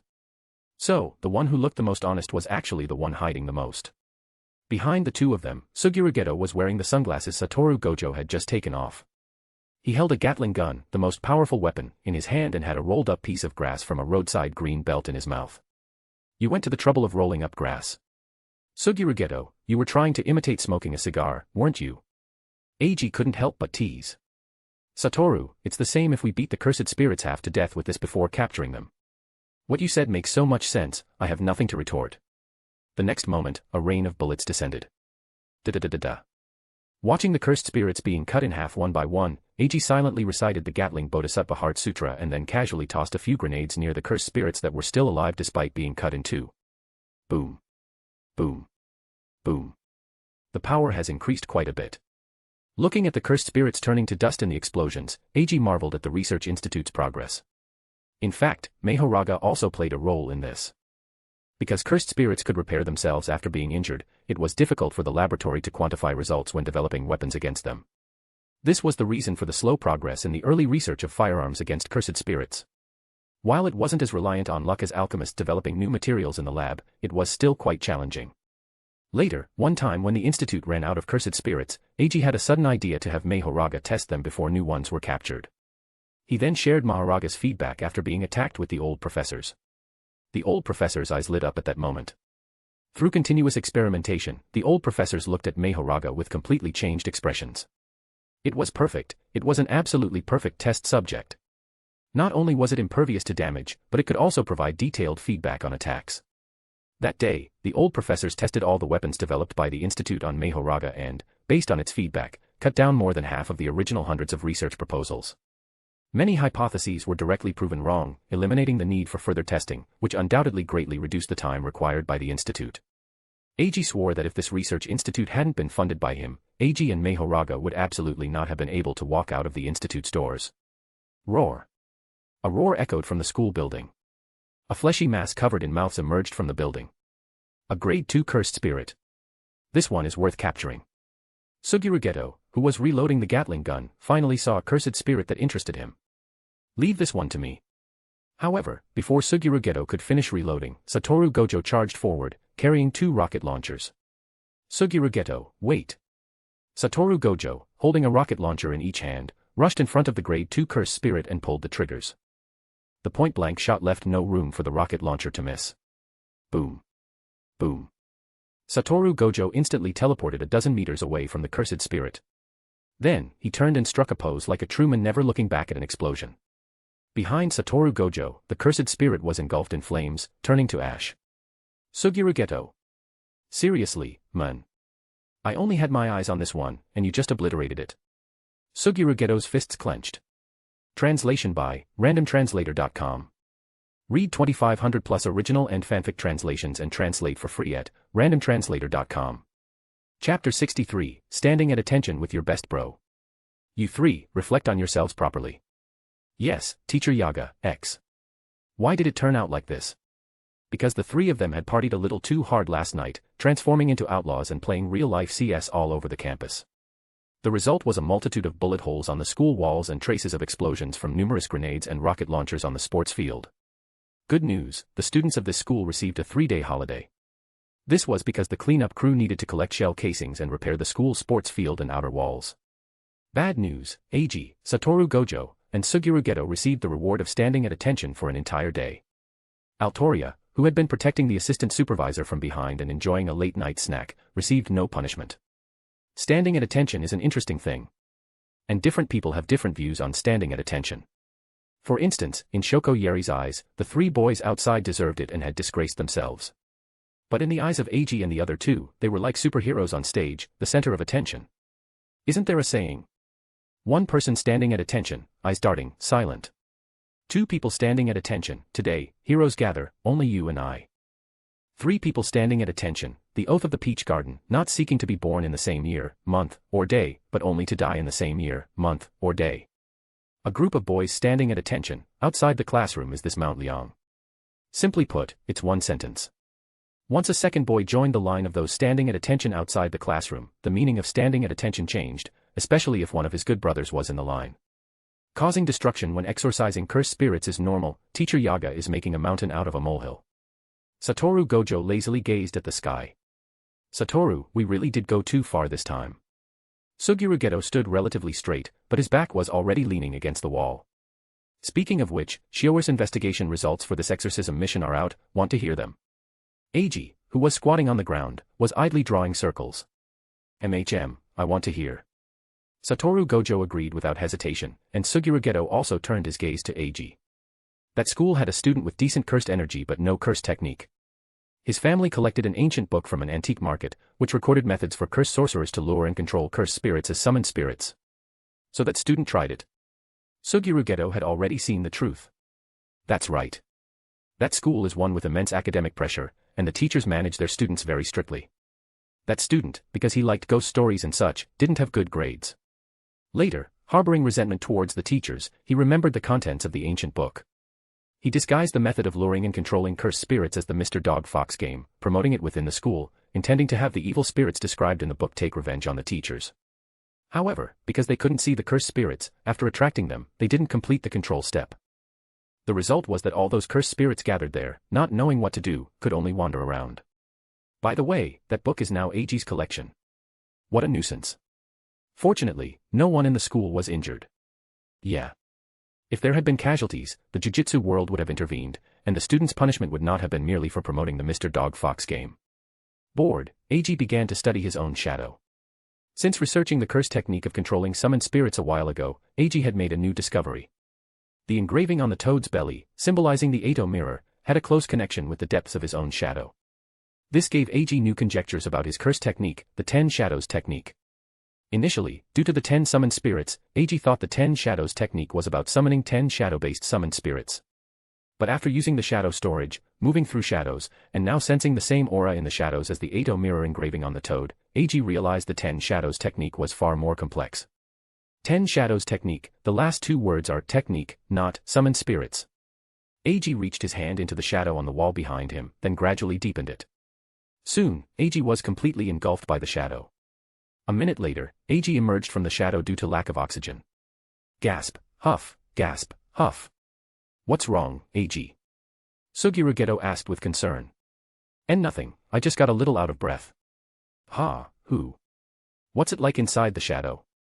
Satoru Gojo walked behind Eiji and placed his right hand on Eiji's shadow. Eiji, let me come in and play too. Eiji didn't refuse.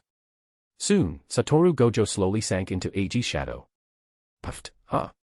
There's no oxygen in here at all. Satoru Gojo quickly emerged from the shadow. Just as Eiji was about to say something, the classroom door was yanked open, hitting the doorframe with a loud bang. You brats. You're supposed to be standing in detention. Not playing outside. Yes, Teacher Yaga. The three of them immediately stood up and bowed 90 degrees in apology. Go run 100 laps on the field. Yes. The three of them quickly fled the classroom. While they were enjoying their happy high school life, let's turn our attention to a year ago. On a remote island off the coast of Oda City, Island Nation. Hey, hurry up and tell us, what's the method for controlling Kajioni? In a dimly lit cave, several curse users were brutally interrogating a man who was completely bound. There's nothing, there really isn't. Crack. Another whip struck the men. The curse attached to the cursed tool whip caused the men unbearable pain. Still playing tough. Are you going to talk or not? Are you going to talk or not? Alright, you'll kill him if you keep hitting him. The curse user's companion grabbed his arm, stopping him from whipping the men further. Then what do you suggest we do? Throw him in. If there really is a method for controlling Kajioni, he'll use it naturally. If not, we'll just run. After speaking, his gaze shifted to the distance. The curse user's gaze fell upon something that resembled a well. However, this well was covered in countless talismans and bound by a large amount of Shimenawa. Shimenawa, a rope used in rituals to signify sacred objects, adorned with white gohei, often appears on torii gates, sacred trees, sacred stones, and other items with auspicious meanings. A torii gate is that red gate-like structure at the entrance of a shrine, passing through it signifies entering the domain of the gods. Upon hearing his companion's words, the curse user nodded. This was indeed the most effective method. The group worked together to remove the talismans and Shimenawa, then opened the well cover and threw the bound men into it. The moment the men landed, the curse user waved their hand, and the ropes binding him snapped. They watched as the men struggled at the bottom of the well. However, to their surprise, the men did not die. Do you think the well opening has turned black? One curse user asked their companion. Has it? It's so dark in the cave, you must be mistaken. However, behind them, a terrifying entity, incomprehensible to normal humans, had silently opened its massive maw. Translation by randomtranslator.com. Read 2500 plus original and fanfic translations and translate for free at randomtranslator.com. Chapter 64, Monster in the Convenience Store. It's great that Jujutsu High is in the mountains, but it's just so inconvenient to buy things here. True, the vending machines don't have much in them. No, that's because you eat too much, Saber. Be careful not to gain weight. Don't worry, I'll convert what I eat into cursed energy and store it. I won't gain weight. You're kidding, right? How do you do that? Teach me. Upon hearing that Altoria possessed an ability countless girls would dream of, Shoko Yeri, who had been listless until then, instantly became excited. It's because I'm a heroic spirit, so I can't teach you, Shoko. Altoria's words brought a look of disappointment to Shoko Yeri's face. Yeah, what a shame. It was already 2 a.m. Shoko Yeri, working overtime, wanted to relax for a bit, so she decided to go out and buy some snacks and coffee. When Shoko Yeri reached the vending machine, she remembered that Altoria had already bought all the snacks. Therefore, Shoko Yeri had no choice but to go out to buy some. Coincidentally, the assistant supervisor sent by the Jujutsu Management Council, who was easily bossed around, was still around. Because Shoko Yeri was a natural user of the reverse curse technique and could also output it externally. Shoko Yeri had always been a treasure of the Jujutsu world, protected with great care. Curse users had also been placing high bounties on Shoko Yeri's life on the black market. Therefore, Shoko Yeri was not allowed to go out without bodyguards. Shoko Yeri had grown accustomed to this, especially after several assassination attempts. Fortunately, she had Altoria among her classmates. Not only was she beautiful and powerful, but she was also kind and considerate. To Shoko Yeri, this classmate was simply perfect. What about the other 3 guys? They were trash. Could someone who played so well with Satoru Gojo be a good person? Eiji, wait, are you including me in that? Speaking of which, Shoko. Altoria looked at the faint dark circles under Shoko Yeri's eyes. Why are you working so late today? It's all the fault of those people from the Jujutsu Management Council. They sent me a strange cursed spirit today and told me to research it. I see. Altoria nodded. Aren't you curious about what it is, Saber? I am a little curious. Altoria had encountered many magical beasts in her life, so she wasn't particularly interested in the strange cursed spirit Shoko Yeri mentioned. However, since Shoko Yeri had brought it up, Altoria decided to humor her. Altoria could see Shoko Yeri's exhaustion. So, Altoria didn't mind chatting with Shoko Yeri a bit longer to help her relax. This time, they sent a cursed spirit that's suspected to have been transformed after being cursed. It looks similar to the Mothman from the West. Mothman. Altoria had never heard the name before. Miss Yeri, we've arrived. Shuji Zenin, who was driving, turned around and interrupted their conversation. Shuji Zenin was the one who delivered the cursed spirit to Shoko Yeri today. Although the cursed spirit was on its last legs, it had undergone several sealings and restrictions using cursed tools before being delivered here to avoid harming Shoko Yeri. Let's talk as we walk. All right. Altoria got out of the car first and then walked to the other side to open the door. Shoko Yeri then got out of the car. The scene looked very much like a butler and a young lady. By the way, Altoria's school uniform wasn't a skirt, it was a modified version resembling a women's suit, as requested by Eiji. The two walked into the convenience store while chatting. As soon as she entered, Altoria's Ahogue instantly perked up. Careful, Shoko.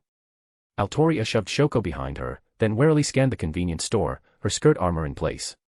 The moment the two entered, Altoria's intuition had screamed a warning. Shuji Zenin, who had been waiting in the car, felt the sudden surge of cursed energy from the convenience store. He turned and was startled to see Altoria, now in her battle skirt armor.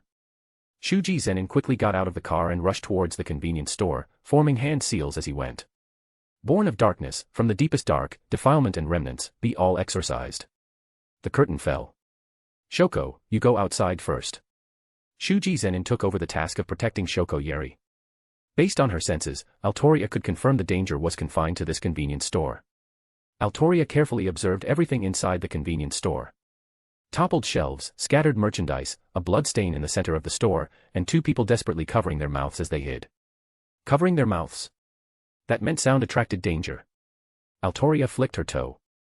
A metal box was kicked up and hit a shelf, making a clattering sound. Clatter, clatter, clatter. In the convenience store, where silence had been so profound it felt like you could hear a pin drop, the sound of footsteps, as if someone's feet were covered in liquid, suddenly appeared. Is it there? Altoria instantly pinpointed the enemy's location by the sound of footsteps. Nothing. An invisible enemy? Her gaze swept the area, but she found no sign of anything. If she hadn't clearly heard footsteps approaching from that direction, no one would have guessed a cursed spirit was there. Altoria's gaze swept over the shelves, then she swung her sword. Her sharp sword energy sliced through the drink bottles on the shelf, spilling colorful liquids and outlining the silhouette of a monster. Having confirmed the enemy's form, Altoria charged forward and slashed her sword at the monster. Hiss! The cursed spirit cried out in pain, its invisibility forced to break. It was a large toad, about a head bigger than a human. If it were polished a bit, it might be able to cosplay as Tom Kench. The large toad shot its tongue at Altoria. Altoria dodged by tilting her head, then severed the tongue with her sword. The large toad retreated in pain, but Altoria didn't give it a chance to escape, following up with a sword strike that nearly cut the toad in half. Is it over? The voice belonged to Shoko Yeri, who had peeked her head out from the doorway. Her words also caught the attention of the two ordinary people hiding inside. They didn't know what had happened, but they had seen someone die just now, so they had been too scared to come out. It's over. With that, Altoria prepared to exorcise the cursed spirit. Wait. Shoko Yeri immediately entered the convenience store and crouched beside the large toad. It looks a lot like the cursed spirit the management council sent to me today. Shoko Yeri carefully examined the dying cursed spirit on the ground, while Altoria stood ready with her sword. Take this thing to my operating room immediately. Yes, I'll arrange it right away. Shuji Zenin nodded and then started making a phone call to get people. Shoko Yeri stood up, picked up a shopping basket, and began placing cans of coffee into it. These, and get me a carton of those cigarettes. Huh. The cashier, who had just crawled out from under the counter, still reeling from the near-death experience, couldn't quite process what was happening. Did you start shopping right after the danger ended? Still, the instinct of a working person made him act. You need to be an adult to buy cigarettes, may I ask? Even though Shoko Yeri was tall, she didn't look like an adult. Hello, I'm the one smoking the cigarettes. Shuji Zenin stepped forward and explained. Seeing Shuji Zenin, who looked like a corporate elite, the cashier didn't say anything further. Translation by randomtranslator.com. Read 2500 plus original and fanfic translations and translate for free at randomtranslator.com. Chapter 65, New Mission. The next day, at Jujutsu High, Masamichi Yaga was on the podium, assigning new missions to a few people. The Jujutsu Management Council previously received several disappearance cases suspected to be caused by cursed spirits. Later investigations by the Window confirmed that these cases were indeed caused by cursed spirits. The Window are people who can observe cursed spirits but are not Jujutsu sorcerers. They report observed cursed spirits to the Jujutsu Director's Bureau for a certain reward. Masamichi Yaga turned a laptop towards the group. Mothman Cursed Spirit Sighting Report, see Monster Cursed Spirit Sighting Report. Due to a shortage of personnel, the Jujutsu Management Council had only been queuing these as ordinary cursed spirit extermination missions. However, a major casualty incident 2 days ago forced the Management Council to dispatch more personnel. Masamichi Yaga quickly tapped the laptop, switching the screen to another page. On it was a mission report detailing how the Mothman Cursed Spirit killed a large number of civilians before being captured by Jujutsu sorcerers. Hey, Sensei, I don't think you need to explain so much. Just tell us the mission location directly. Satoru Gojo, who had been listening for a while, couldn't help but raise his hand to interrupt. He was met with the elective techniques of every teacher, chalk projectiles. It's precisely because this mission is unusual that I need to explain more. However, given your strength, there shouldn't be any problems. Now, Shoko Yeri, you'll be speaking next. Okay. Shoko Yeri, with dark circles under her eyes, stretched and walked onto the podium. This cursed spirit has a common characteristic: they were all born under the same curse. Curse? Eiji sounded puzzled. Could someone be deliberately creating cursed spirits? Most likely. Shoko Yeri produced an experimental report with photos of the Mothman and a giant toad attached. Everyone present had excellent eyesight, and since there were few of them, they were all sitting at the front of the podium. Thus, they could all see the photos in Shoko Yeri's hand clearly. It was a distorted, deformed corpse. The head was gone, the body was bloated, and the arms seemed to be transforming into wings. The Jujutsu Management Council captured the Mothman cursed spirit and investigated it, discovering this corpse. The deceased had received some kind of curse before death. Their body mutated, and they died to become the Mothman cursed spirit. Shoko Yeri's words immediately drew the attention of those present. Is it a curse user? This kind of thing looked exactly like a curse user conducting twisted experiments. We don't know yet. That still needs to be investigated. Shoko Yeri replied immediately. Why don't you know anything?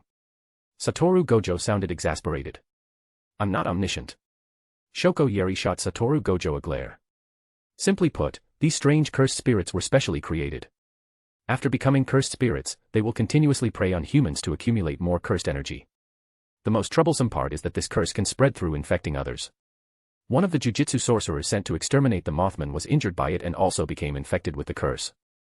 They are currently receiving treatment at the Jujutsu Management Council. Sensing that Satoru Gojo and the others were not interested in lengthy research results, Shoko Yeri began to speed up her explanation. Teacher Yeri, since they kill people to accumulate cursed energy, what happens after they accumulate enough? Looking at Shoko Yeri, who was lecturing like a teacher on the podium, Eiji raised his hand to ask. The Jujutsu Management Council is currently conducting experiments on that. They captured a cursed spirit that was transformed by a curse. They've assigned a Jujutsu Sorcerer to continuously supply cursed energy to the cursed spirit, intending to see what it will do after accumulating enough.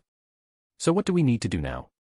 Of course, we need to exterminate these cursed spirits and investigate the purpose of their accumulation of cursed energy.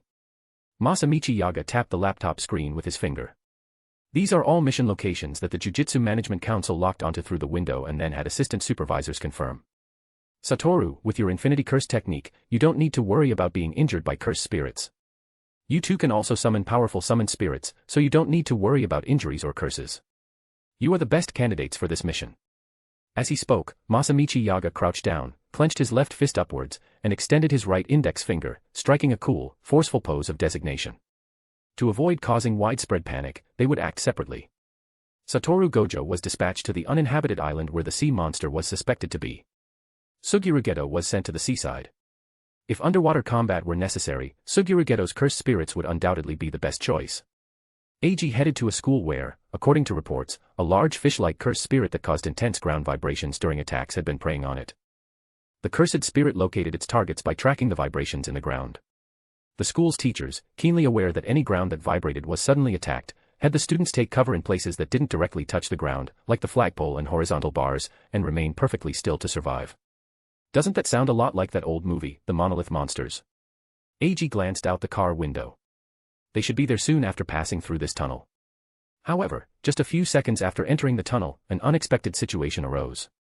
Mahoraga's wheel, which Eiji had placed in his shadow, quietly spun, transmitting new adaptation information. Hallucinations. Eiji immediately turned his head to look behind the car. A severed pipe was continuously spewing a gas containing cursed energy.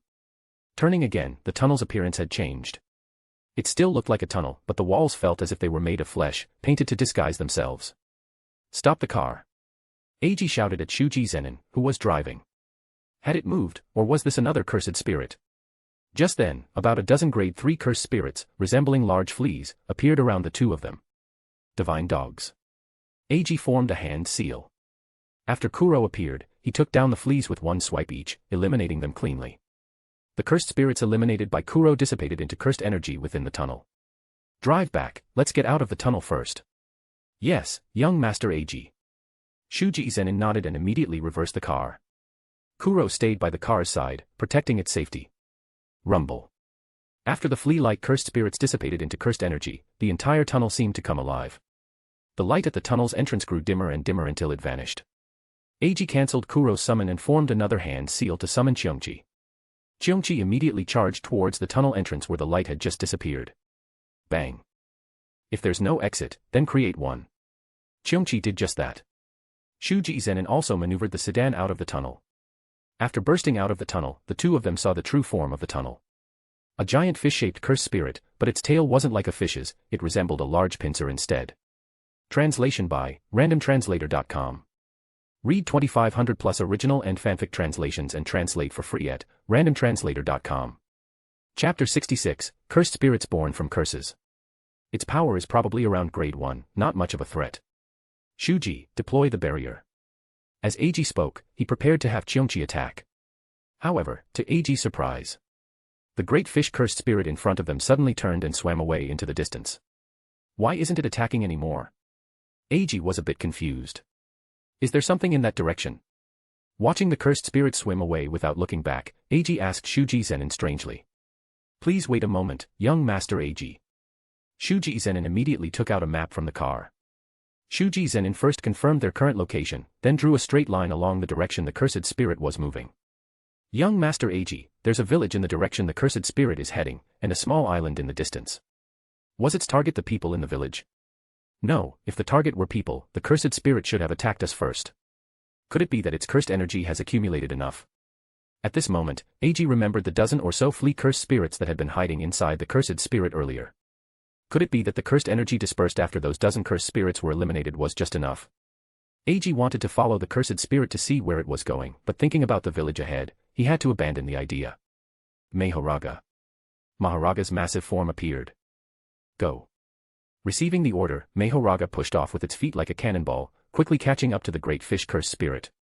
With a swing of the demon-slaying sword in its right hand, the great fish cursed spirit was instantly annihilated. Next location. Yes, young Master Eiji. At the same time, Satoru Gojo arrived at a certain uninhabited island by boat. Where is it? Come out already. Satoru Gojo was striding across the island with an arrogant gait, searching for any trace of a cursed spirit. Don't hide, come out. Upon arriving at the uninhabited island, Satoru Gojo had rushed in with great anticipation. This was because the assistant supervisor had told him something. According to the report from the window, the cursed spirit here was similar to a sea monster and also resembled a dinosaur. Dinosaurs, huh?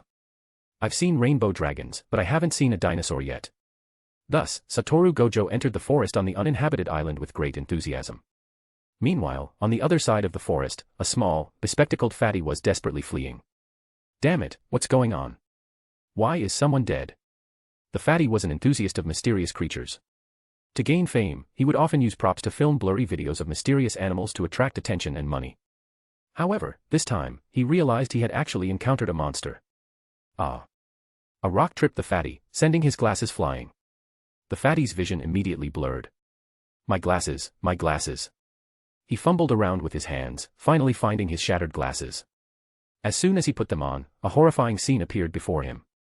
A pair of legs materialized in midair. That's right, only legs. Because he was an ordinary person, the fatty couldn't see the cursed spirit holding half of his companion's body in its mouth. God, what am I facing? The fatty never expected to actually encounter such a mysterious existence. Just as Fatty was falling into despair, a voice reached his ears. Found you. So you were here. A tall, white-haired boy appeared in midair, and then he seemed to punch something. His companion, who had been reduced to just legs, suddenly reappeared with their entire body. Huh, not dead yet. Satoru Gojo looked at the cursed spirit's beaked mouth. Come to think of it, Shoko mentioned something about the beak not having teeth. Do cursed spirits have them? Satoru Gojo, carrying the unconscious man in one hand, turned his gaze towards the distant cursed spirit. It really is a dinosaur. Is it a plesiosaur? Why does it have a bird's beak? Satoru Gojo studied the cursed spirit before him with great interest. However, it was clear the cursed spirit didn't like being studied by Satoru Gojo. Its sharp beak stabbed towards Satoru Gojo, but stopped just before him, unable to advance further. Infinity Curse Technique. I've decided. How about I call you, Beaked Plesiosaur? The cursed spirit didn't make a sound, but attacked Satoru Gojo again. Boring. Once the novelty wore off, Satoru Gojo lost interest in this cursed spirit. Curse Technique Reversal, Blue. Satoru Gojo's blue appeared in the cursed spirit's attack path. The cursed spirit's head directly collided with the small black hole formed by blue. The next moment, the cursed spirit's head twisted and exploded. Satoru Gojo pushed forward with his right hand, and blue continued to advance, exorcising the cursed spirit. So weak. Satoru Gojo was a little disappointed, but he knew this was the normal situation. After all, if he had to get serious for every cursed spirit he encountered, the Jujutsu world would have collapsed long ago. As expected, I'm just too strong. Satoru Gojo nodded in satisfaction. Was this one cursed? Then, Satoru Gojo looked at the person in his hand who was barely clinging to life. Never mind, I'll leave it to the assistant supervisor to handle it. Hey, you, keep up. With that, Satoru Gojo turned and walked out of the forest. By the sea. Suguru Geto was sitting on a pelican cursed spirit, heading towards a fishing boat. The cursed spirit he had sent out had informed him that the target was moving towards a fishing boat. Born from darkness, arriving from darkness, all defilement and remnants, be exorcised. Since he didn't bring an assistant supervisor, Suguru Geto had to set up his domain expansion himself. Found it. Suguru Geto quickly located the target fishing boat.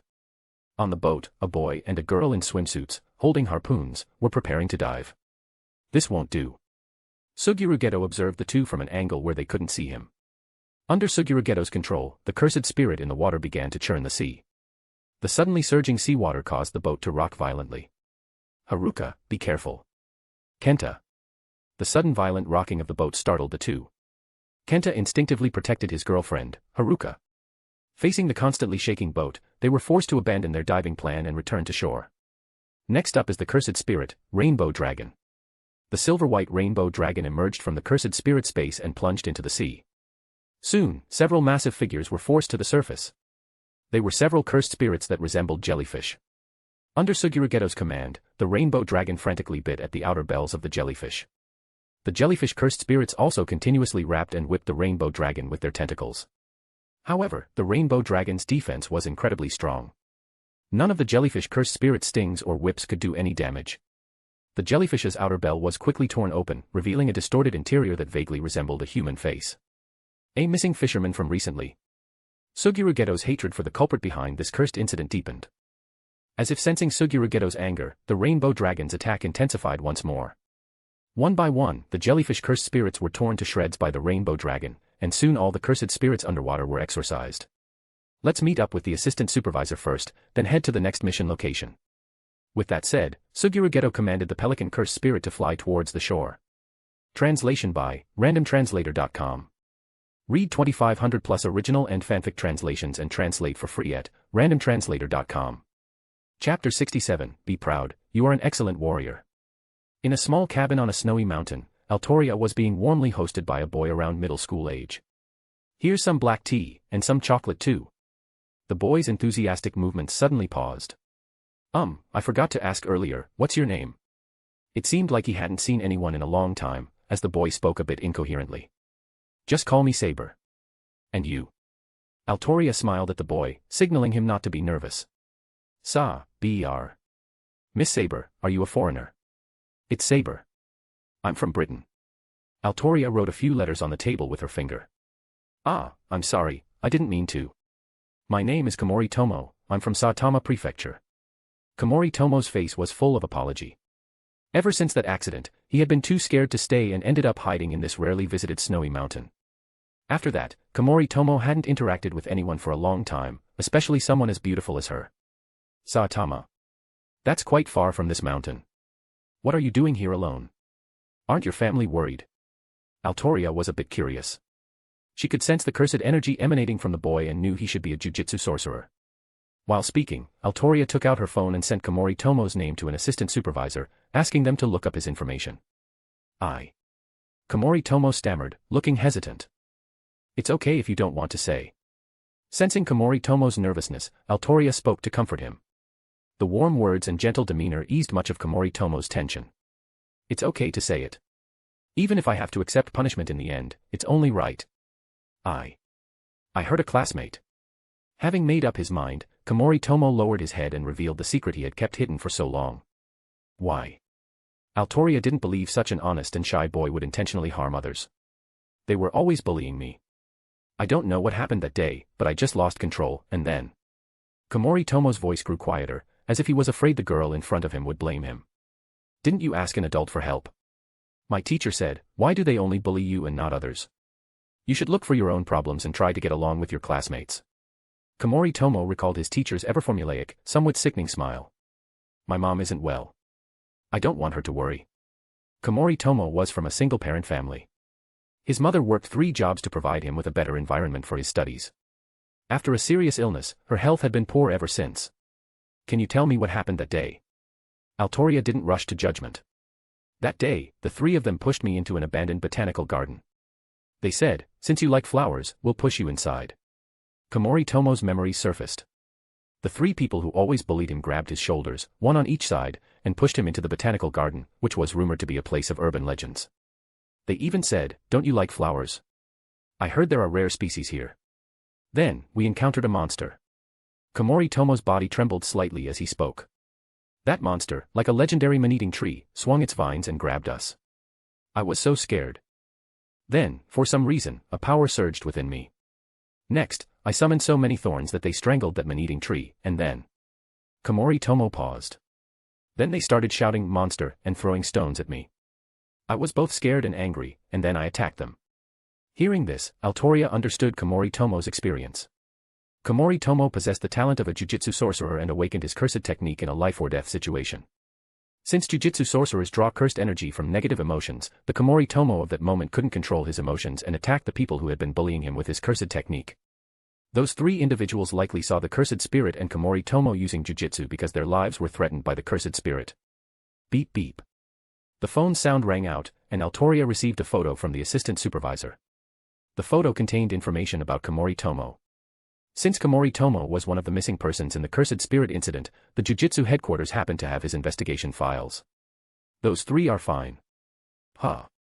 Komori Tomo let out a surprised sound. According to the Jujutsu Management Council's files, those 3 only sustained minor injuries. One of them lost a lot of blood and was more seriously injured, but none of them were life-threatening. Is that so? A smile appeared on Komori Tomo's face. He had thought he had killed the 3 people. But if I had killed them? No, no. Komori Tomo shook his head fiercely. Also, I think you did the right thing. Altoria's sudden words made Komori Tomo look up in surprise. What's wrong?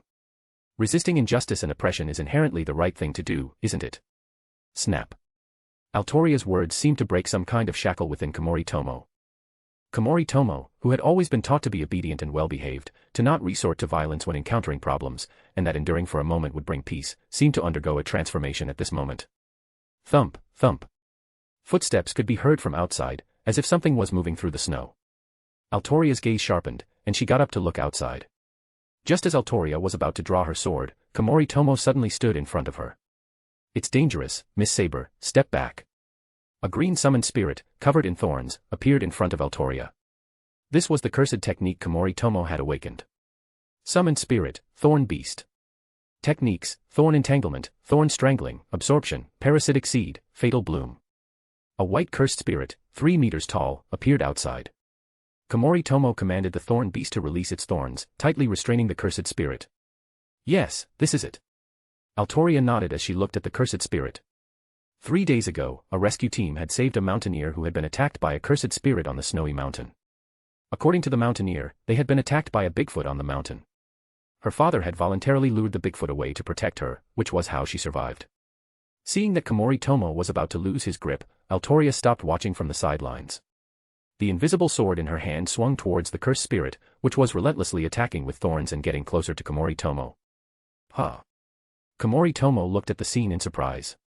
At this moment, Altoria was bathed in the early morning sunlight, appearing so sacred against the backdrop of the white snow. Listen carefully, Komori Tomo. Ah, yes. Komori Tomo instinctively straightened his body, as if about to be lectured by the dean of students. To bravely resist when faced with injustice, to step forward when faced with danger, these are all virtues. So, hold your head high, Komori Tomo, you are a fine warrior. A warm current surged through Komori Tomo's heart, and tears involuntarily streamed down his cheeks. Translation by randomtranslator.com. Read 2500 plus original and fanfic translations and translate for free at randomtranslator.com. Chapter 68, Extermination. The coastal area of Shimane Prefecture. A car was speeding down the road. The 3 people in the car were Jujutsu Sorcerers and an assistant supervisor dispatched from the Jujutsu Management Council to handle this curse incident. Ha. One Jujutsu Sorcerer yawned. How long has it been? We're not there yet. The speaker was Yamamoto Kuma. He was a grade 1 Jujutsu Sorcerer in charge of this incident.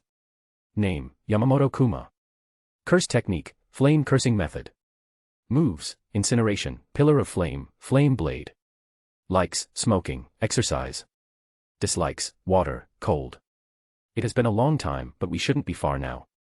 This cursed spirit can't possibly leave the island nation, right? After speaking, the Jujutsu Sorcerer in the back seat, dressed as a priest, picked up a telescope and looked into the distance. The speaker was Kenzaki Shingo, sitting in the back of the car. He was a Jujutsu Sorcerer sent to cooperate with Yamamoto Kuma on this mission. Name, Kenzaki Shingo. Curse technique, Song of Baptism. Moves, baptism, blessing, judgment. Likes, watching movies. Dislikes, monks. Because his cursed technique's ability leaned more towards support, Kenzaki Shingo was only a grade 2 Jujutsu Sorcerer. The reason Kenzaki Shingo was dispatched with Yamamoto Kuma this time was due to the cursed spirit's ability to spread curses. Kenzaki Shingo was sent along to prevent any accidents if Yamamoto Kuma were to be cursed by the cursed spirit. The cursed spirit captured by the Jujutsu Management Council had accumulated enough cursed energy by midnight yesterday. Afterward, the cursed spirit continuously tried to break free and escape.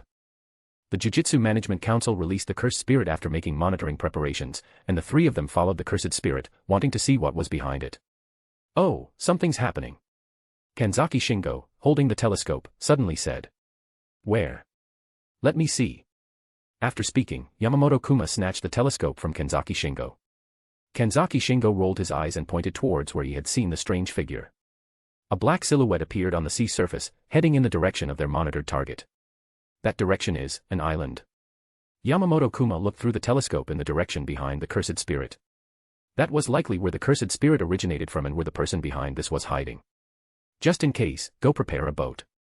Yamamoto Kuma instructed the assistant supervisor, then got out of the car with Kenzaki Shingo and rushed towards the shore. After following for several hours, it's finally over. All right. The Jujutsu Management Council was quite generous this time, so don't complain anymore. Kanzaki Shingo comforted the short-tempered Yamamoto Kuma. Soon, the two arrived at the shore. To their surprise, the cursed spirit did not follow the black silhouette on the sea but stood there motionlessly. The next moment, the black silhouette from the sea came ashore and bit down on the cursed spirit's shadow. Squelch.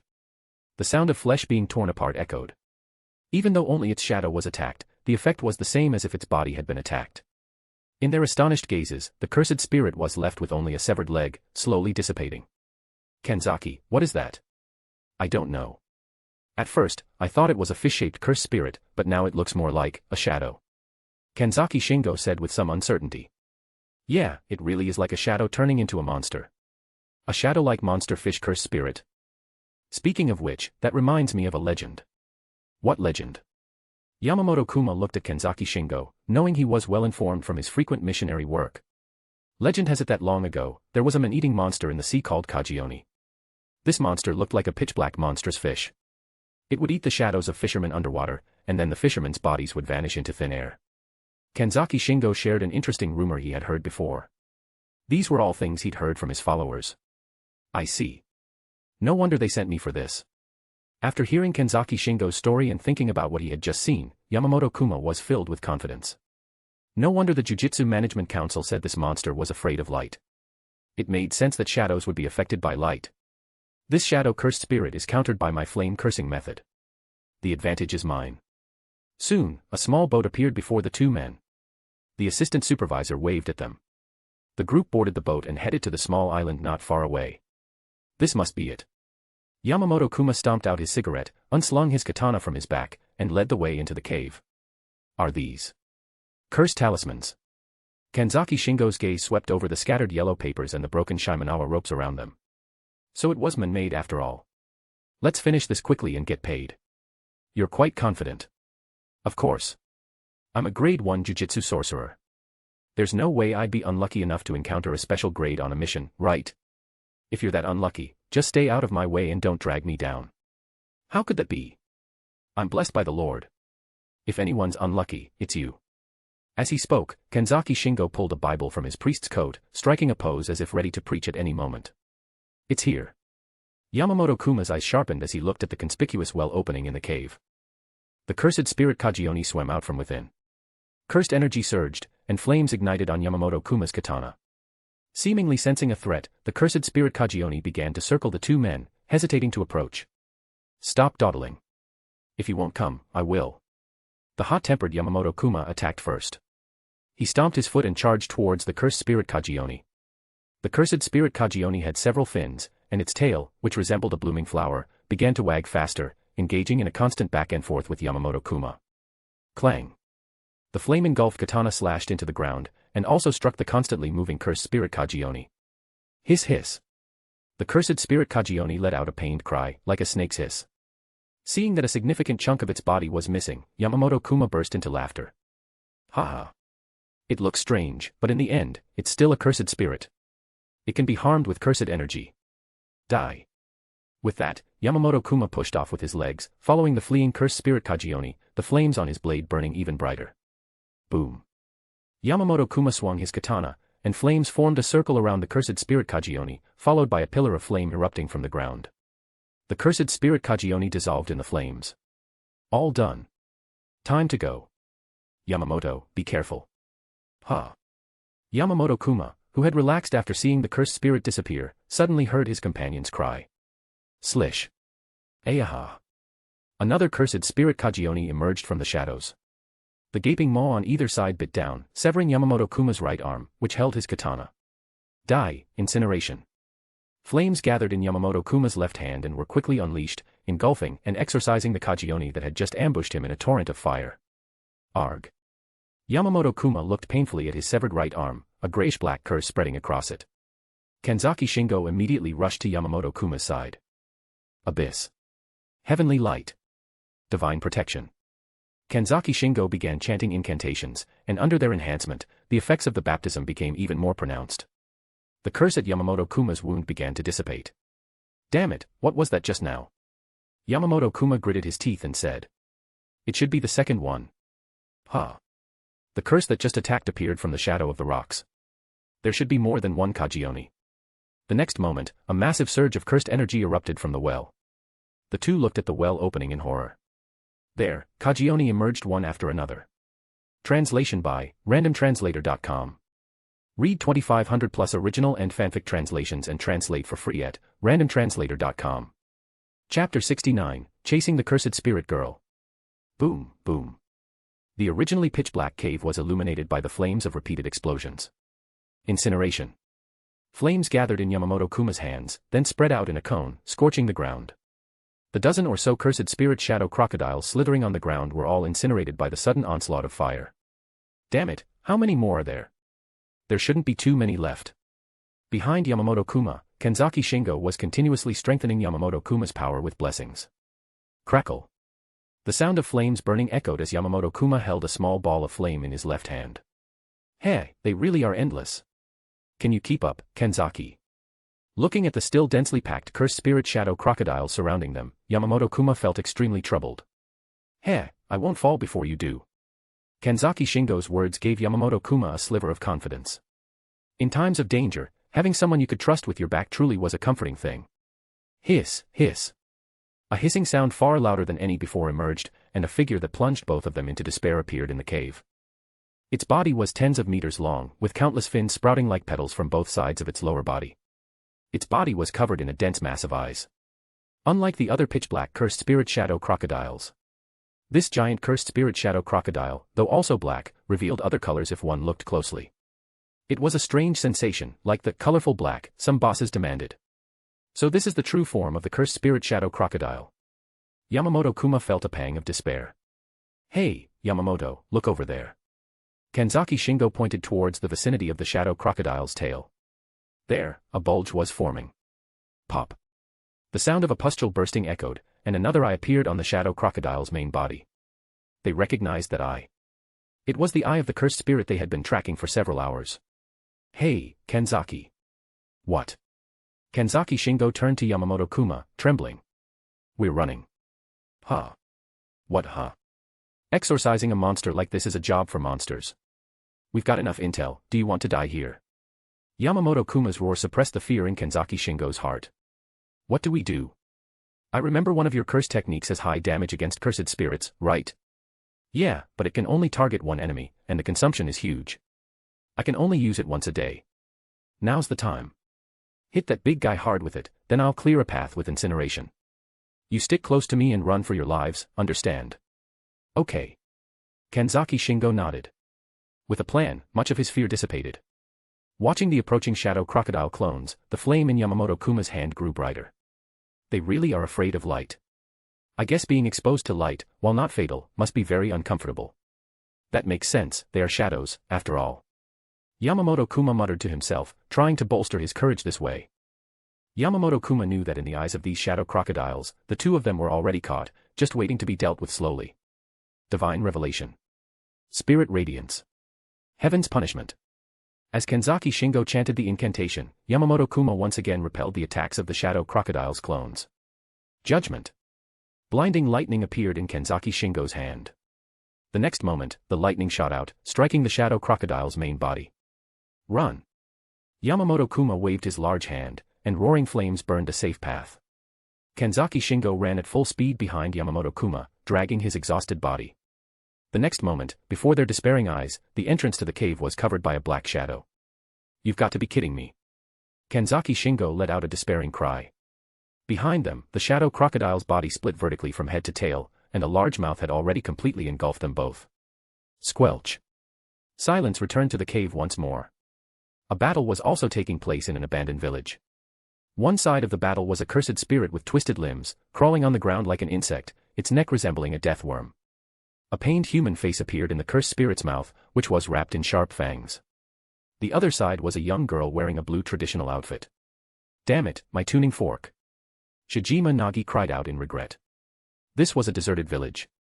Shijima Nagi had been resting here when she was ambushed by the cursed spirit, causing her ancestral curse tool to fall to the side. Wielding her long sword, she continuously blocked the cursed spirit's sharp fangs, and Shijima Nagi was steadily pushed back. In contrast, there was the cursed spirit, Its insect-like limbs moved constantly, and its deathworm-like head bit at Shijima Nagi from all angles. This won't do. Shijima Nagi began to think of a way to break the deadlock. She dodged the cursed spirit's attack once more. Shijima Nagi ran towards a nearby house. Boom. The cursed spirit's long neck transformed into a flail, directly demolishing the two-story house. Through the smoke and dust of the ruins, Shijima Nagi broke through the cursed spirit insect head's obstruction and charged straight in front of the cursed spirit.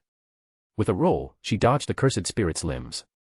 Shijima Nagi retrieved the ancestral curse tool, the tuning fork. Ding dong. The tuning fork collided with the back of her sword. A strange sound echoed, and the cursed spirit's movements paused. I won. Shijima Nagi got up, panting, and walked step by step towards the cursed spirit, her long sword raised high. However, something unexpected happened. In the few seconds it took her to catch her breath, the cursed spirit had already broken free from the control of the cursed tool, the tuning fork. Its deathworm-like head attacked her again. Ah! Shijima Nagi was sent flying by a headbutt. If not for her long sword blocking in time, Shijima Nagi would have likely sustained some nasty cuts from the sharp fangs. Damn it, why?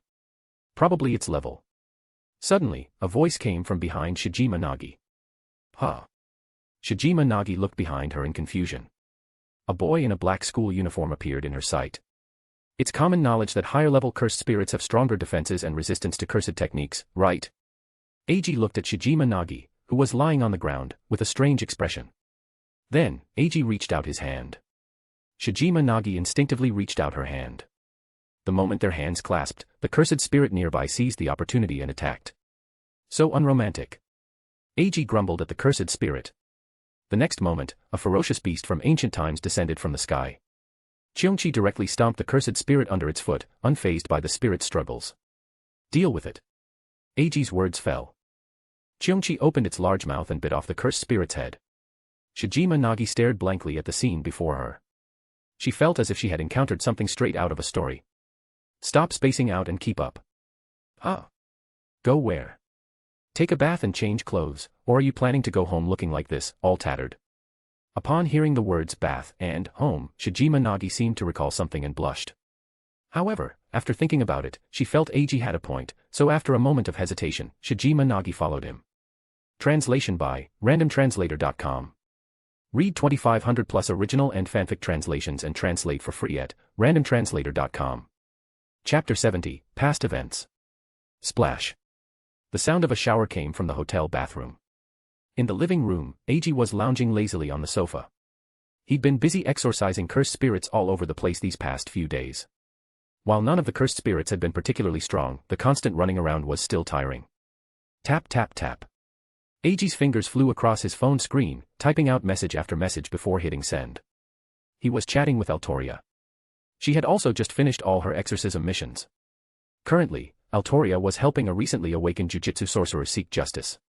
According to Altoria, the young sorcerer had saved his classmates, but they had turned around and accused him of harming them. Eiji yawned and put down his phone. Altoria used to be the king of knights, a small matter like this wouldn't trouble her at all. Click. The sound of a door opening came from the bathroom. Shijima Nagi, dressed in fresh clothes, walked out of the bathroom and sat down opposite Eiji. Eiji looked up. Beige short-sleeved shirt plus blue jeans. Her face was still flushed from her recent shower, like a ripe little apple. So, tell me about your situation. Why were you there alone? That's because. Shijima Nagi's voice faltered slightly. If you don't tell me, I'll call your parents right now. You wouldn't want that, would you? Before Eiji could finish speaking, Shijima Nagi interrupted him in a panic. No, please don't. Seeing Shijima Nagi bite her lip and finally unable to hold back, Eiji nodded with satisfaction. Shuji Zenin had already found out Shijima Nagi's identity, and had also uncovered a police report. Shijima Nagi had lied to her family, saying she was staying at a friend's house for a few days. However, when Shijima Nagi's mother inquired about her whereabouts with her friend's mother, she discovered that Shijima Nagi hadn't gone to her friend's house. Her parents, unable to find her anywhere, had reported her missing. By the way, your mother is currently driving towards your hometown. No, they can't go. They're just ordinary people. This statement broke through Shijima Nagi's last line of defense. Seeing Shijima Nagi's reaction, Eiji pondered. Could there be something on that small island where Shijima Nagi's hometown is located that is dangerous for ordinary people? Come to think of it. Eiji took out the map Shuji Zenin had given him and then looked at Shijima Nagi's hometown. The same island. There's a Kajioni on that island. Explain in detail. The Kajioni is a powerful cursed spirit that was sealed by the village ancestors. A group of outsiders broke the seal a year ago, and my grandmother was killed by the Kajioni. Initially, Shijima Nagi had believed her grandmother died from a gas leak, as reported in the news. It wasn't until recently that she learned the truth about her grandmother's death from her parents. I see. You want to avenge your grandmother? Yes. The girl lowered her head, not wanting Eiji to see her vulnerable side. Shijima Nagi was a very strong-willed girl, otherwise, she wouldn't have come alone to avenge her grandmother. However, she couldn't maintain her tough facade in front of Eiji. On one hand, Eiji had just saved her. On the other hand, Shijima Nagi knew how powerful Eiji was. She couldn't possibly win. How much do you know about the Kajioni? Hearing Shijima Nagi's words, Eiji felt he was one step closer to the truth. My grandmother told me some stories. Shijima Nagi began to recall the stories her grandmother had told her when she was a child. A long time ago, there were two villages on the island, East Village on the east side and West Village on the west side. The village chiefs of both villages were the Jujutsu Sorcerers of their respective communities. Because the island wasn't large, the two villages often fought over resources. Later, West Village rescued a traveler who had been shipwrecked and received several books and a jar from that traveler. My grandmother said that jar was the beginning of all their troubles. The jar contained a special cursed spirit, the shadow crocodile, a killing weapon created using a curse technique similar to goo poison. Goo poison. Eiji heard a word from Shijima Nagi that caught his attention. That's right. Although the shipwrecked traveler's belongings were damaged by seawater, the people of West Village managed to decipher some of the remaining parts and piece together his story. That Jujutsu sorcerer came from the mainland. His family used the goo poison curse technique to make large numbers of cursed spirits devour each other, eventually creating a powerful cursed spirit, the shadow crocodile. That family had prepared a way to subdue the shadow crocodile and turn it into a summoned spirit, using it as a weapon for conquest. Later, this family was hunted down by other clans. To escape their pursuers, they were forced to set sail, and eventually, they were shipwrecked. The jar contained the shadow crocodile. Yes. They apparently believed that if they could cultivate another powerful shadow crocodile, they could rise again. So, the men held onto the jar containing the sealed shadow crocodile until his death. Why didn't you just throw the jar into the sea back then? It wasn't us. We are from East Village. West Village is already destroyed. Destroyed? Eiji thought of something. They opened the seal on the shadow crocodile. Yes. The people of West Village chose to raise the shadow crocodile to gain control of the island's resources.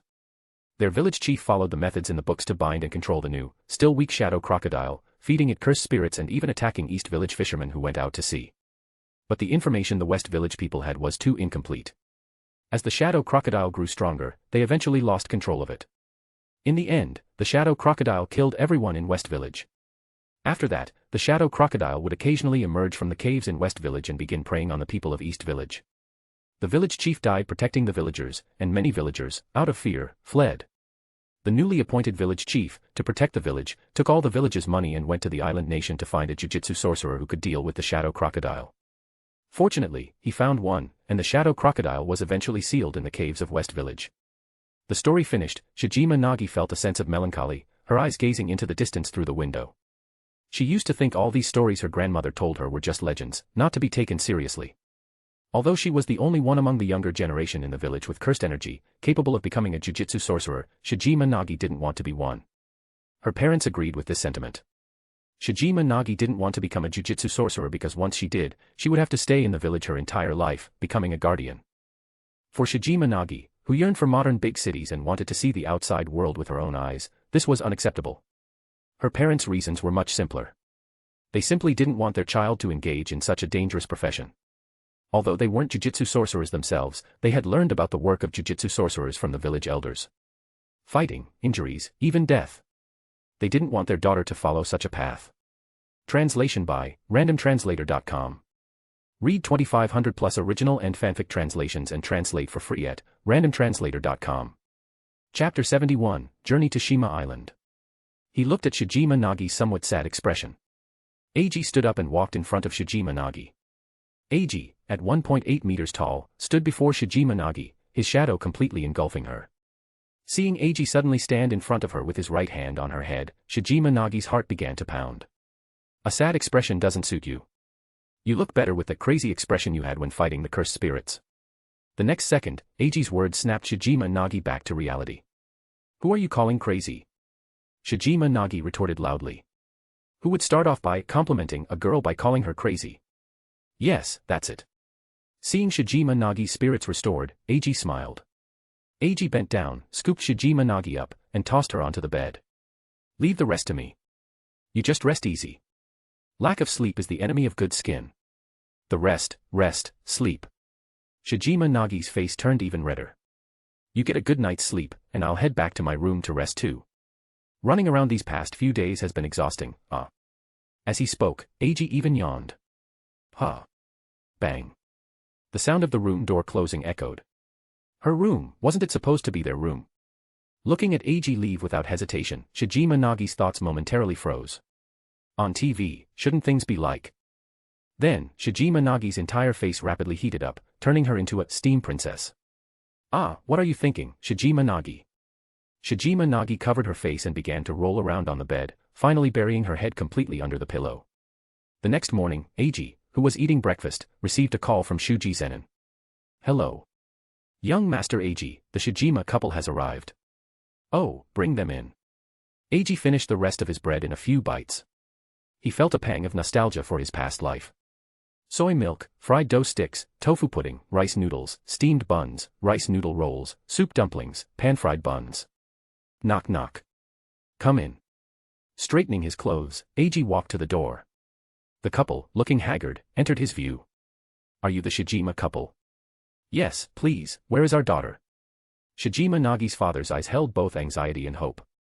She's next door. Don't worry, your daughter is safe. Saying this, Eiji walked to the adjacent room and knocked on the door. Click. The door opened quickly. Before Shijima Nagi could react, the Shijima couple rushed forward and hugged their daughter. Shijima Nagi looked at her parents holding her, her expression flustered. For a moment, her heart was filled with guilt, fear, joy, and other emotions. The complex feelings left her momentarily overwhelmed. Watching the family embrace, Eiji nodded with satisfaction and then signaled Shuji Zenin with his eyes. The two quietly turned and left. Wait. Shijima Nagi struggled and rushed over as she saw the two of them preparing to leave. What's wrong? Eiji turned back to Shijima Nagi in confusion. You're going to find Kajioni, right? Take me with you. I refuse. Why? I can help too. What grade Jujutsu Sorcerer are you? Eiji's words stunned Shijima Nagi. Shijima Nagi had no intention of becoming a Jujutsu Sorcerer, so she was genuinely unclear about their strength. You're too weak. I don't want to fight a powerful enemy with a burden, and also. Eiji's gaze shifted to the couple behind Shijima Nagi. It's not just you who lost family, your parents also lost family.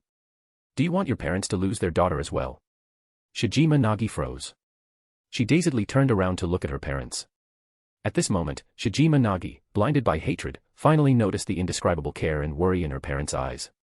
Dad, Mom, Shijima Nagi bit her lip, her voice catching. It's okay, Nagi. Let's go home, alright? Let's go home. Shijima Nagi's mother hugged her, tears falling onto her face. Okay. Shijima Nagi no longer resisted, allowing her mother to pull her outside. The family left the hotel hand in hand. Let's go too. Yes, young Master Eiji. Shima Island. Higashimura.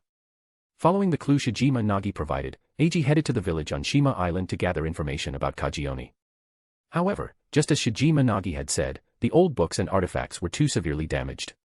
The oral traditions of the elders were more comprehensive. He just wondered how much truth was actually passed down through word of mouth. During a game of telephone in college, one sentence would change after 3 people. After 6 people, it would become a completely different sentence. After 10 people, the first person wouldn't even recognize the sentence they originally said. Ring ring ring. Teacher Yaga. Thinking it was a new mission, Eiji reluctantly answered the phone. Eiji, are you near Shima Island right now? Masamichi Yaga's first question puzzled Eiji. I'm on Shima Island. Is that so? Then it's perfect. Yesterday, the team dispatched by the Jujutsu Management Council to exorcise a cursed spirit lost contact. We need you to investigate the situation. Where? According to the assistant supervisor, the last place they went was a cave on the west side of the island. A cave? Did they go to Kajioni's lair? I understand. I'll head there shortly. All right. Please, if those two Jujutsu sorcerers are still alive, try to find them. If it's too dangerous, you can retreat first and wait for Gojo and Geto to rendezvous before proceeding with the exorcism mission. Understood. Teacher Yaga still cared about his students so much. Soon, Eiji and Shuji Zenin arrived outside the cave. I have a feeling this is like a dragon's den. Should we call for reinforcements?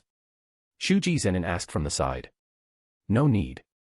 Honestly, Eiji hadn't lost any cats or dogs, nor any friends, and his family wasn't missing. In such a situation, actively heading into a monster's lair always felt like he was asking for trouble.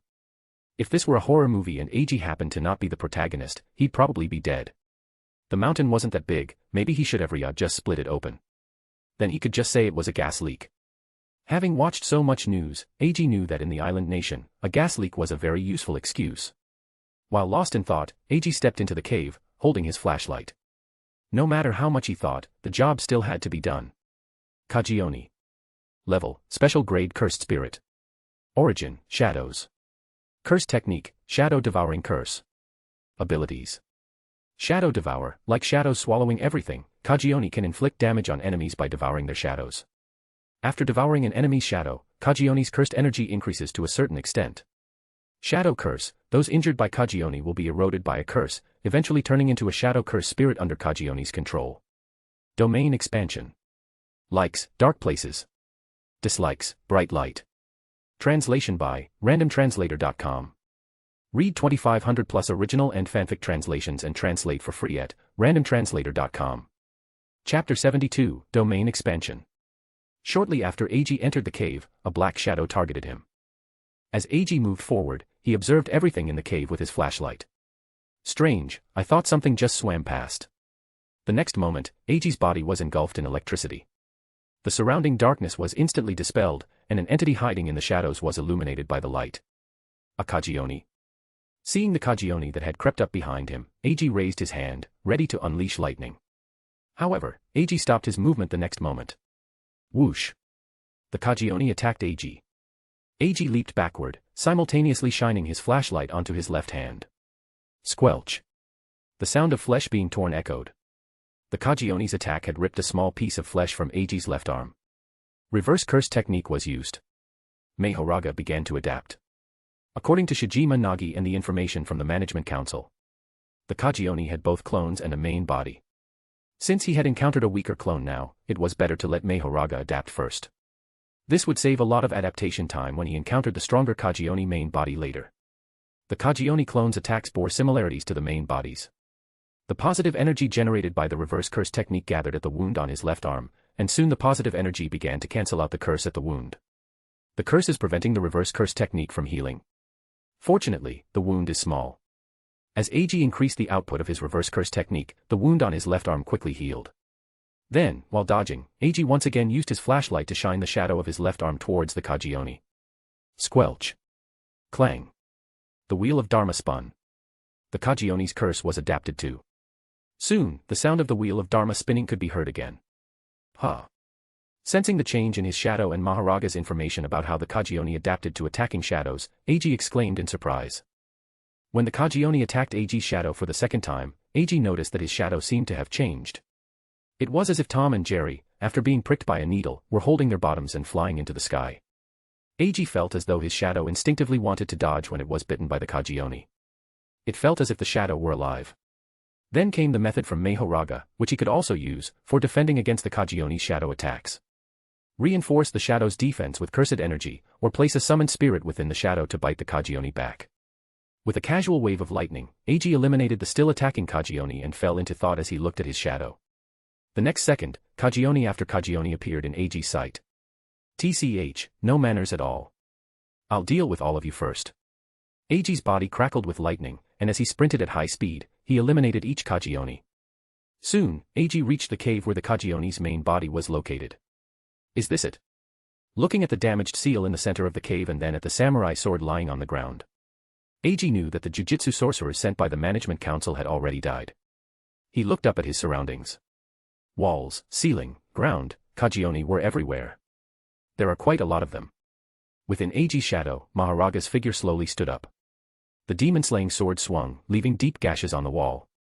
Soon, these cursed spirits, only level 2 to 3 Kajioni, scattered and fled. Then, Kajioni with a strength of level 1 or higher appeared around Eiji and Mahoraga. So, there are this many level 1 Kajioni clones. The lightning, which had already dimmed and was only left for illumination, flashed again. The battle began anew. Eiji and Mahoraga, who protected their shadows with cursed energy, had extremely high resistance to the Kajioni's attacks. One by one, the Kajioni were eliminated by Eiji and Mahoraga. The level 1 Jujutsu Sorcerer from before must have died because they didn't know how to protect their shadows with cursed energy. Eiji thought to himself. A massive black shadow swam out from the well opening. It was clear that the battle in the cave had awakened the true master of the cave. Is this the main body? Eiji looked at the giant cursed spirit before him with some surprise. It was tens of meters long. Thin, petal-like fins grew from its lower body, and its mouth didn't open up and down, but split open from the middle to the sides. The Kajioni was covered in countless eyes, some of which were already closed. Mahoraga struck another Kajioni with its sword. Eiji noticed another eye on the Kajioni close. So, those eyes are the cursed spirits enslaved by the Kajioni. A golden chess piece appeared in Eiji's hand. Shadow of the Spirit Foundation. A mysterious woman, completely shrouded in a long purple robe, appeared beside Eiji. Medea, deal with those Kajioni. Mahoraga, go eliminate the main body. Medea's robe spread out to both sides, transforming into wings. Countless bombardments attacked the Kajioni on the wall. A Kajioni tried to bite Medea's shadow, but it ended up biting the barrier. Medea used the barrier to isolate her own shadow. So, it has this trick too. Mahoraga also abandoned the scurrying Kajioni and charged towards the giant main body that was tens of meters long. The Kajioni's main body's mouth split open to the sides, and a strange sound reached Eiji's ears. The next moment, the cave was enveloped in shadow. Domain expansion, Abyssal Shadow Prison. This is a domain. Falling Blossom Emotion. Falling Blossom Emotion, a cursed technique passed down through the generations of the three great families to counter domains. It allows the user to unleash cursed energy in a counterattack when a domain's sure-hit attack lands, thus protecting themselves. Nobito Zenin had readily given Eiji the method for using Falling Blossom Emotion, so Eiji had also learned it while studying summoned spirits and barrier techniques. Eiji's talent was very high, and he learned things with instruction manuals very quickly. Within the domain, the Kajioni bit Mahoraga's shadow and began to tear at it relentlessly. However, Mahoraga had already adapted to the attack from the Kajioni clones, so the main body's attack had limited effect. Ding! The Dharma wheel spun, and Mahoraga adapted to the Kajioni's attack. The Kajioni's frantic attacks could no longer leave significant wounds on Mahoraga. Ding! After a while, the Dharma wheel spun again. Mahoraga raised its hands, and its shadow mimicked the same action. The next moment, Mahoraga's shadow actually forced open the Kajioni's massive mouth. We can win. Falling Blossom Emotion was still active. However, the Kajioni seemed to have focused most of its power on Mahoraga, so Eiji received few attacks. At this moment, Eiji suddenly had a wild idea. Falling Blossom Emotion was cancelled. The next moment, the domain's sure-hit attack landed on Eiji's shadow. So heavy. This is on a completely different level from the damage dealt by a domain expansion. Looking at his body, which was protected by cursed energy but still injured, Eiji let out a mad grin. The next second, several more attacks landed on Eiji's shadow. Eiji had never felt his own shadow so vividly. Under the domain's attack, his shadow felt like a limb, clearly perceivable by his brain. Eiji's mind began to race, processing knowledge of the 10 Shadows technique, barrier knowledge, and the unprecedented novelty brought by this domain composed of shadow-based curse techniques. Ha, I see now, ha, so this is shadow. Eiji felt his brain was practically burning. In that moment, Eiji truly wanted to stab his finger into his temple to cool his brain down. I'm so incredibly hyped. A solid foundation, extremely high talent, and the perfect opportunity. At this moment, Eiji underwent a transformation. Domain expansion, Abyssal Shadow Prison. Eiji's shadow churned, transforming into a pitch-black abyss that swallowed everything around it. And within this abyss lay a nest hiding countless summoned spirits. Now. Devour each other, Kajioni. Translation by randomtranslator.com. Read 2500 plus original and fanfic translations and translate for free at randomtranslator.com. Chapter 73, I am a bright and cheerful young man. Annoyed. Eiji was extremely annoyed right now. At this moment, Eiji's shadow churned and spread outwards. The pitch-black shadow transformed into an abyss, attempting to swallow everything. And at the edge of the abyss was the Kajioni's domain expansion, Abyssal Shadow Prison, a place devoid of any light. The surging shadow of the abyss and the shadowless void clashed fiercely. At the boundary between the two, countless summoned spirits and Kajioni engaged in an endless battle. TCH ran into a stand user of the same type, huh? As it stood, the domains of both sides were remarkably similar. Both were domains built upon shadow-based curse techniques, and the bestowed techniques were both related to summoning. Within Eiji's Abyssal Dark Veil Court, Eiji could ignore the restrictions of the 10 Shadows technique. As long as his cursed energy was sufficient, he could summon summoned spirits infinitely. The Kajioni's Abyssal Shadow Prison was the same. It was a shadow hell with not a single crack, where countless Kajioni would tear apart anyone who fell into it. Shadows versus shadows. Summoned spirits versus Kajioni. While achieving a domain expansion at this age was something to be proud of. And while if he continued to stall, Mahoraga would soon defeat the Kajioni's true form. Eiji was still very annoyed. Extremely annoyed.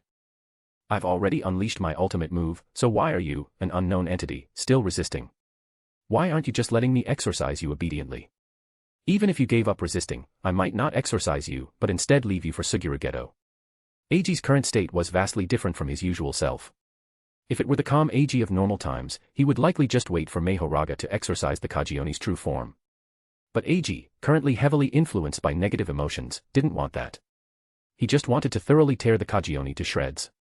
Cursed spirits originated from negative emotions. Therefore, most Jujutsu sorcerers were mentally unstable. Eiji didn't think much of this.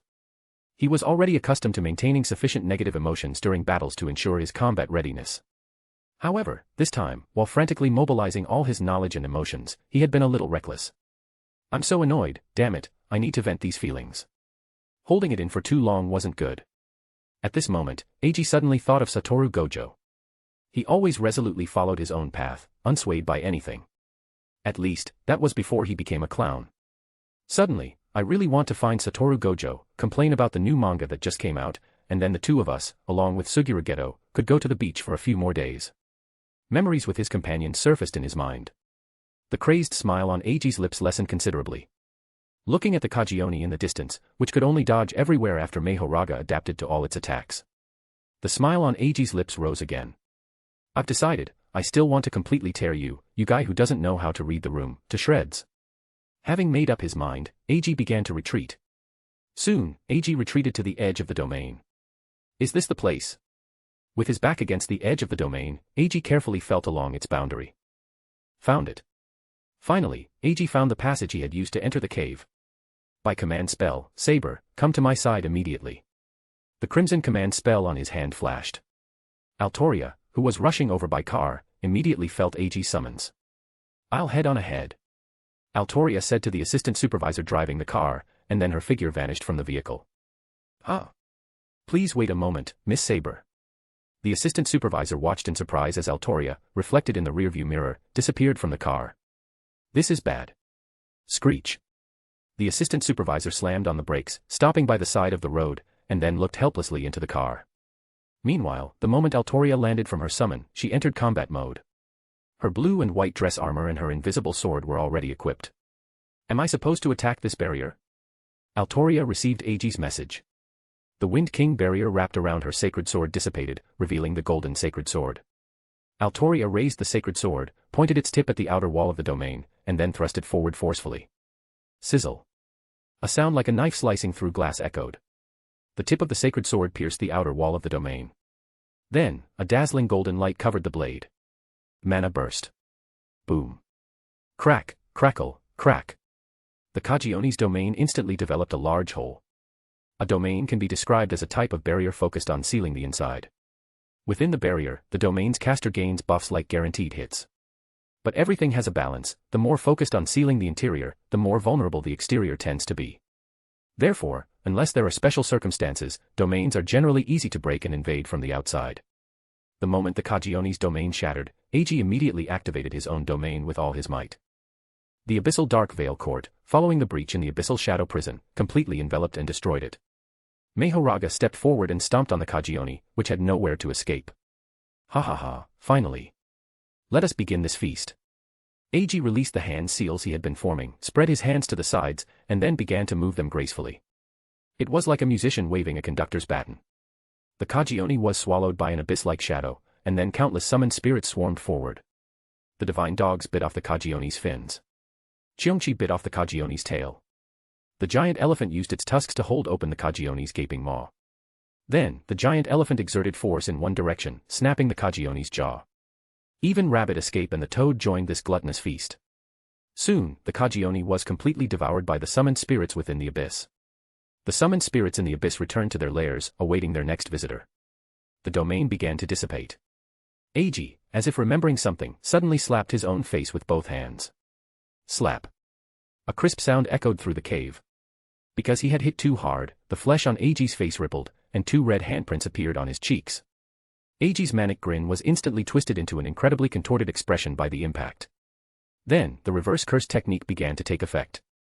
The red marks vanished, and Eiji's expression, slightly distorted by the pain, returned to normal just before the domain disappeared. The next moment, Eiji, restored to his sunny and cheerful big boy appearance, turned to Altoria with a smile. It's over. Let's head back, Ria. That was close. If Ria had seen that expression just now, she wouldn't have thought I was some kind of supervillain, would she? No, I need to work on my emotional control from now on. Forget Satoru Gojo, I absolutely cannot make that perverted face in front of Ria. Are you? Okay. Altoria asked hesitantly. The moment the barrier was broken, she had sensed something was off with Eiji. This made Altoria worried. Haha, I'm fine. Don't you trust my strength?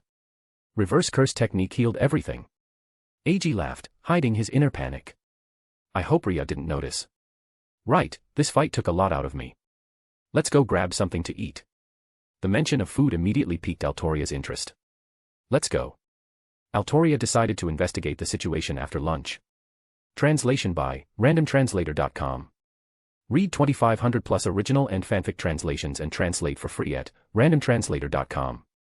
Chapter 74, Black History and Such Are Irrelevant. The day after exorcising the cursed spirit Shadow Crocodile, Eiji's mission report caused quite a stir within the Jujutsu Management Council. Being able to exorcise a special grade cursed spirit at 15 years old was already genius level, but Eiji wasn't the only one capable of such a feat. Suguru Geto and Satoru Gojo could also achieve it. However, reaching a domain expansion at 15 was exceedingly rare. This news brought both joy and sorrow to different parties. The one rejoicing was naturally Nobito Zenin. Despite Eiji's poor attitude towards the Zenin family and his stated intention to establish a new Zenin household, Eiji's demeanor towards him had been surprisingly good. The same applied to Toji Fushiguro. While Toji Fushiguro wouldn't show any mercy if someone from the Zenin family crossed him, he still gave him some face. Of course, it might have been due to the money and cursed tools involved.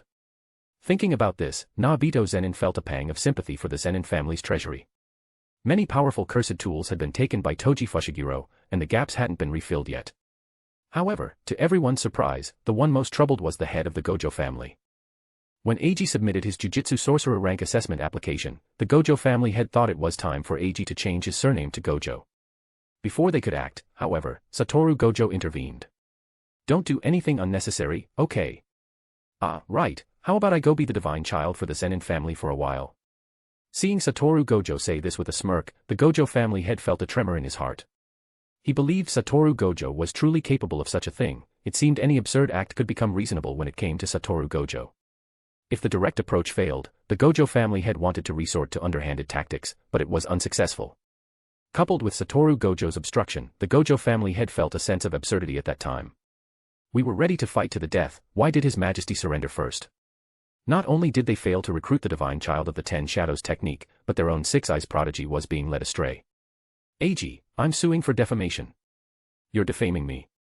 Satoru Gojo was leading others astray. At this moment, at Jujutsu High. How about we go to the beach for a bit? As soon as Masamichi Yaga left the classroom, Eiji suggested to the others. Oh, sure, let's go right now. Hearing the prospect of going out, Satoru Gojo's spirits immediately lifted. Satoru, we still have class this afternoon. It doesn't matter. This afternoon's class is physical training, and we can practice that at the beach just the same. But Suguru, it's okay to relax once in a while. We can just leave a leave slip for Teacher Yaga. Eiji, even you're like this. We just worked overtime for so many days, a little relaxation won't hurt. With that, he pulled Suguru Geto and Altoria along. The minority obeys the majority. They set off. Gulp, gulp. Seagulls circled above the yacht. A small yacht was docked by the shore. It was a Gojo family yacht. Are the girls ready yet? Satoru Gojo was lounging lazily by the yacht's window. What, can't wait to put sunscreen on Shoko? Eiji teased him from the side. No, I'll get hit. Satoru Gojo's right hand waved repeatedly near his face. Sorry to keep you waiting. As they were talking, Shoko Yeri and Altoria finally emerged from the changing room. Shoko Yeri wore a red bikini, exuding youthful energy. Altoria's swimsuit was primarily white with some blue trim, tied with blue bows on the sides and back. Oh, looking good, Satoru Gojo gave the two a thumbs up. If you keep staring, I'll dig your eyes out, Shoko Yeri said with the gentlest tone imaginable, delivering the most terrifying threat. It suits you, Ria. Thanks. Although Altoria knew modern swimsuits were like this, she still felt a bit unaccustomed to wearing one for the first time. Want to play with this? Eiji handed Altoria a water gun that was entirely transparent, with two yellow water storage compartments on the top and bottom. What is this? Altoria held the water gun and pulled the trigger. Interesting. Altoria pulled the trigger again, aiming at the water's surface. Want to go diving? I heard the underwater scenery here is great. We didn't bring any diving gear. It's fine, we're strong enough, we won't drown, will we? That's true. Suguru Geto nodded. The underwater world possessed a dreamlike beauty. Sunlight refracted through the clear, azure seawater, creating a fantastical aesthetic. Countless small fish darted among colorful corals in the water. The unpolluted seawater was truly beautiful. However, the island nation in this world wouldn't have a chance to discharge wastewater, because over a decade later, Kenjaku would initiate the culling game, wiping out everyone. Should I consider taking control of the island nation during its political vacuum?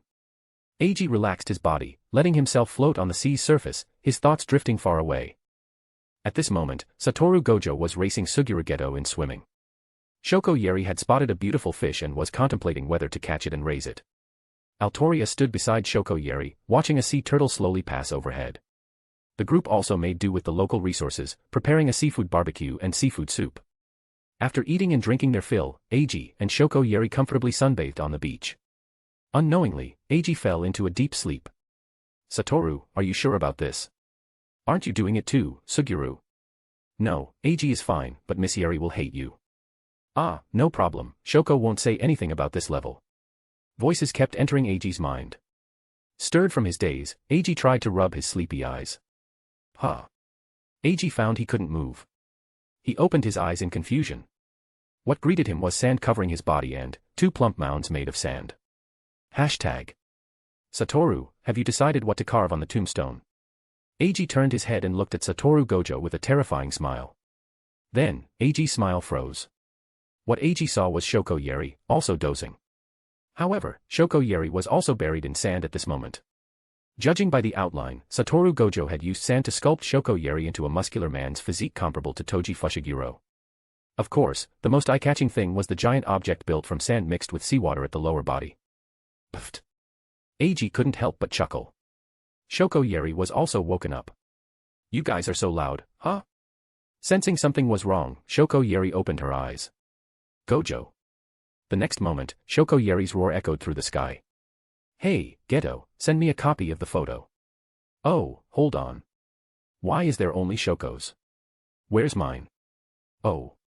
Suguru Geto hadn't expected Eiji to want to collect his own embarrassing past too. Eiji ignored Suguru Geto's gaze.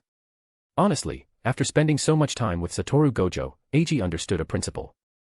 If I'm not embarrassed, then the embarrassment falls on others. If I don't care, Satoru Gojo won't be able to tease me with my embarrassing past. Soon, another photo was sent to Eiji's phone. You know, even though Gojo is a bit punchable, his craftsmanship is actually quite good. Eiji commented as he looked at the graceful figure built from sand. That's true. Suguru Geto strongly agreed with that point. Translation by randomtranslator.com. Read 2500 plus original and fanfic translations and translate for free at randomtranslator.com. Chapter 75, Unlocking Toji's New Illustration. A guest arrived at the Eastern Folklore Research Institute. Gulp, gulp, burp. You'll hurt yourself if you drink that much at your age every day. Eiji looked speechlessly at the old man behind him, who was holding a gourd of sake. Nabito Zenin. Ha ha ha, you'll understand the beauty of sake when you grow up. Nabito Zenin laughed heartily and patted Eiji's shoulder. I don't think I'll ever understand. Honestly, Eiji had never been interested in alcohol in either of his lives. In his previous life, he'd only drunk alcohol a handful of times willingly. It was usually when friends needed to vent about something or when something bad happened at home. All other times were for work obligations. Tap, tap, tap. A series of gunshots caught Nobito Zenin's attention. The two followed the sound of gunshots to the training grounds. In the field, 5 people were practicing target shooting with guns. Oh. Is this the new Kakuru squad you wanted? They're not called the Kakuru squad. Haha, it's all the same. How effective are those things now? Nobito Zenin asked curiously. They can stably exorcise grade 2 cursed spirits, but the cost is still too high, so they usually deal with grade 3 cursed spirits. Not bad. Nobito Zenin was carefully observing the training of the people in the field. As the most open-minded head of the Zenin family, Nobito Zenin keenly noticed something. The conservative atmosphere of the Jujutsu world probably wouldn't last many more years. The personality of the next head of the Gojo family, Satoru Gojo, was a given. Everyone in the Jujutsu world knew it. Eiji, who planned to tear down and rebuild the Zenin family, was also preparing to change the Jujutsu world.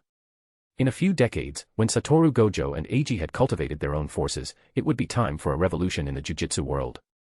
Therefore, Nobito Zenin wanted to understand Eiji's thoughts in advance. You plan to have these ordinary people exorcise cursed spirits in the future? For grade 3 and grade 4, yes. For grade 1 and grade 2 cursed spirits, Jujutsu Sorcerers will still need to handle them. In previous trials, Eiji discovered that even with good equipment, ordinary people would find it very difficult to deal with grade 2 cursed spirits due to their physical limitations. The reason was simple: their overall quality was too different. The speed and strength of grade 1 cursed spirits already far surpassed ordinary humans, not to mention their various abilities. It was difficult for ordinary people to react to the attacks of grade 1 cursed spirits. Even with the most advanced equipment from the laboratory, it was useless if they couldn't hit the target. They couldn't deploy large-scale lethal weapons in the city, and even if they could, the Institute couldn't produce them yet. There aren't many Jujutsu sorcerers who can deal with grade 1 cursed spirits. Nobito Zenin remarked casually. Eiji knew he was reminding him not to underestimate ordinary Jujutsu sorcerers. If their livelihood of exorcising grade 3 and 4 cursed spirits was taken away by ordinary people, they might cause a huge uproar. What's the current population of the island nation? How much was it again? A little over 100 million, I think. Yes, the population increase and the current social problems have spawned a large number of cursed spirits. This number has already made traditional Jujutsu sorcerers exhausted, and it will only get worse in the future. Eiji turned to look at Nobito Zenin. The Jujutsu High School has always been sending 14 or 15-year-old children onto the battlefield to exorcise cursed spirits. And as far as I know, the casualty rate for Jujutsu sorcerers, especially those from civilian backgrounds, is very high. Most of the powerful cursed spirits later on were exorcised by Satoru Gojo and Suguru Geto, yet even so, the Jujutsu world was severely understaffed. Besides, these new things can be used not only by ordinary people but also by Jujutsu sorcerers. Isn't your Jujutsu a rather novel one? Projection sorcery, which splits 1 second into 24 frames for high-speed movement, and enemies hit by projection sorcery must also move according to its trajectory, otherwise, they will be put into a 1-second controlled state. It felt a bit like those old animations with 24 frames per second from back in the day. And the principal of Kyoto School is pretty hip too. Ha, that's true. Nobito Zenin took another swig of his drink. Eiji's idea was to change the Jujutsu world and make it better. This also took into account the interests of the elders in the Jujutsu world, which was good. It was fine even if his considerations weren't perfect. They, the elders, would help mediate. He was just afraid that Eiji would forcefully push his ideals without discussion. That would only lead to bloodshed. Ring ring. The phone rang. Eiji gestured to Nobito Zenin before answering the call. Hello, Sister Minako. The call was from Minako Fushiguro. You're saying Toji hasn't been home for almost half a year?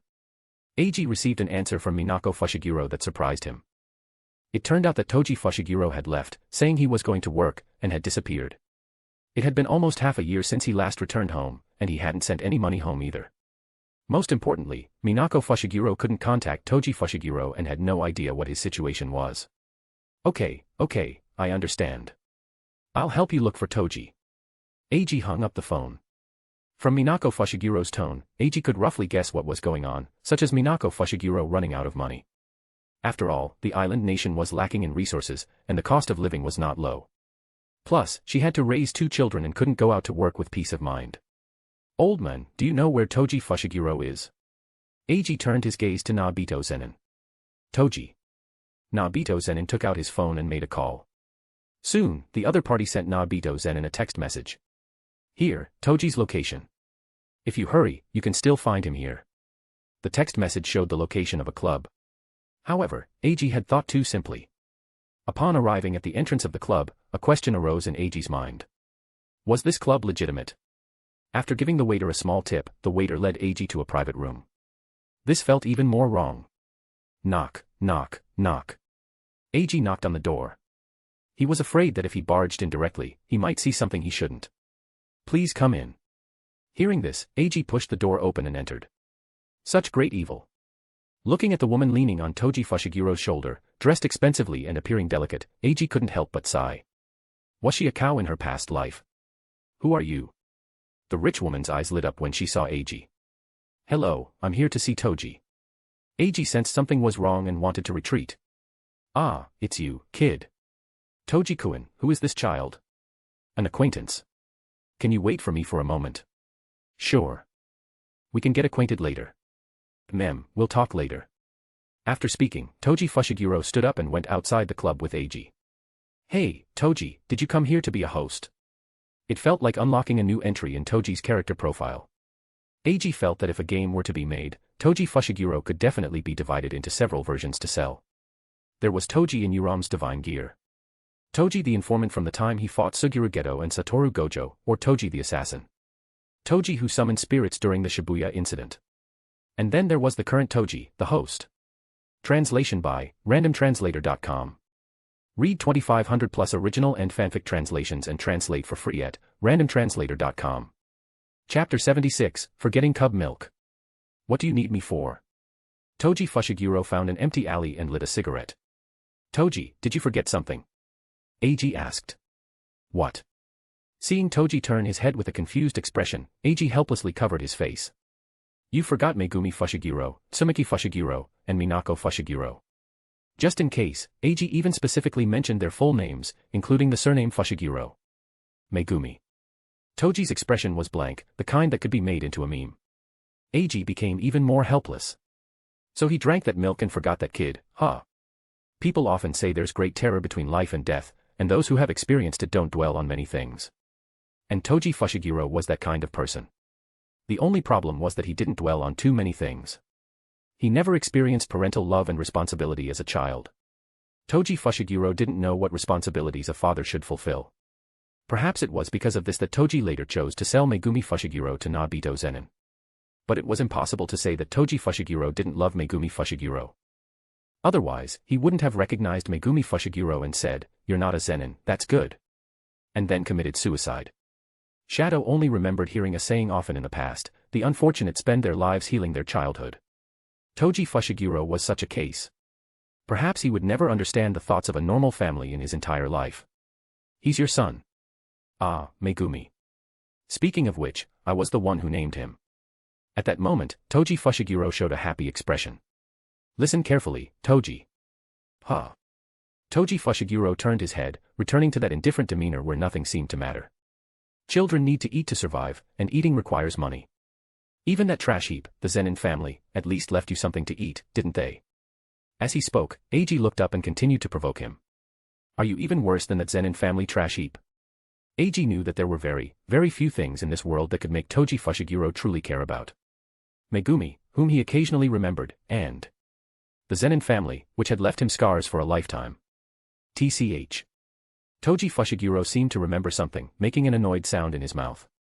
I know. I'll go back tonight. Toji Fushiguro scratched his head. Do you still have money? Eiji asked with concern. He was afraid Toji Fushiguro had gambled it all away. Ever since Toji Fushiguro became the calamity of heaven, there was almost nothing that excited him besides games of chance like betting on sports or horse racing. The key was that Toji Fushiguro didn't care about money. I do. If not, I'll just ask Chizuru for some. Chizuru. Yeah, the woman you saw just now. Eiji's mouth twitched. As expected of you, to be so righteous about taking one woman's money to support another. Hey Toji, didn't you used to take a lot of jobs? You should find some proper work. Jobs. I haven't taken one of those in years. Besides, isn't work just a way to make money? Isn't that what I'm doing right now? Eiji was defeated by Toji Fushiguro's words.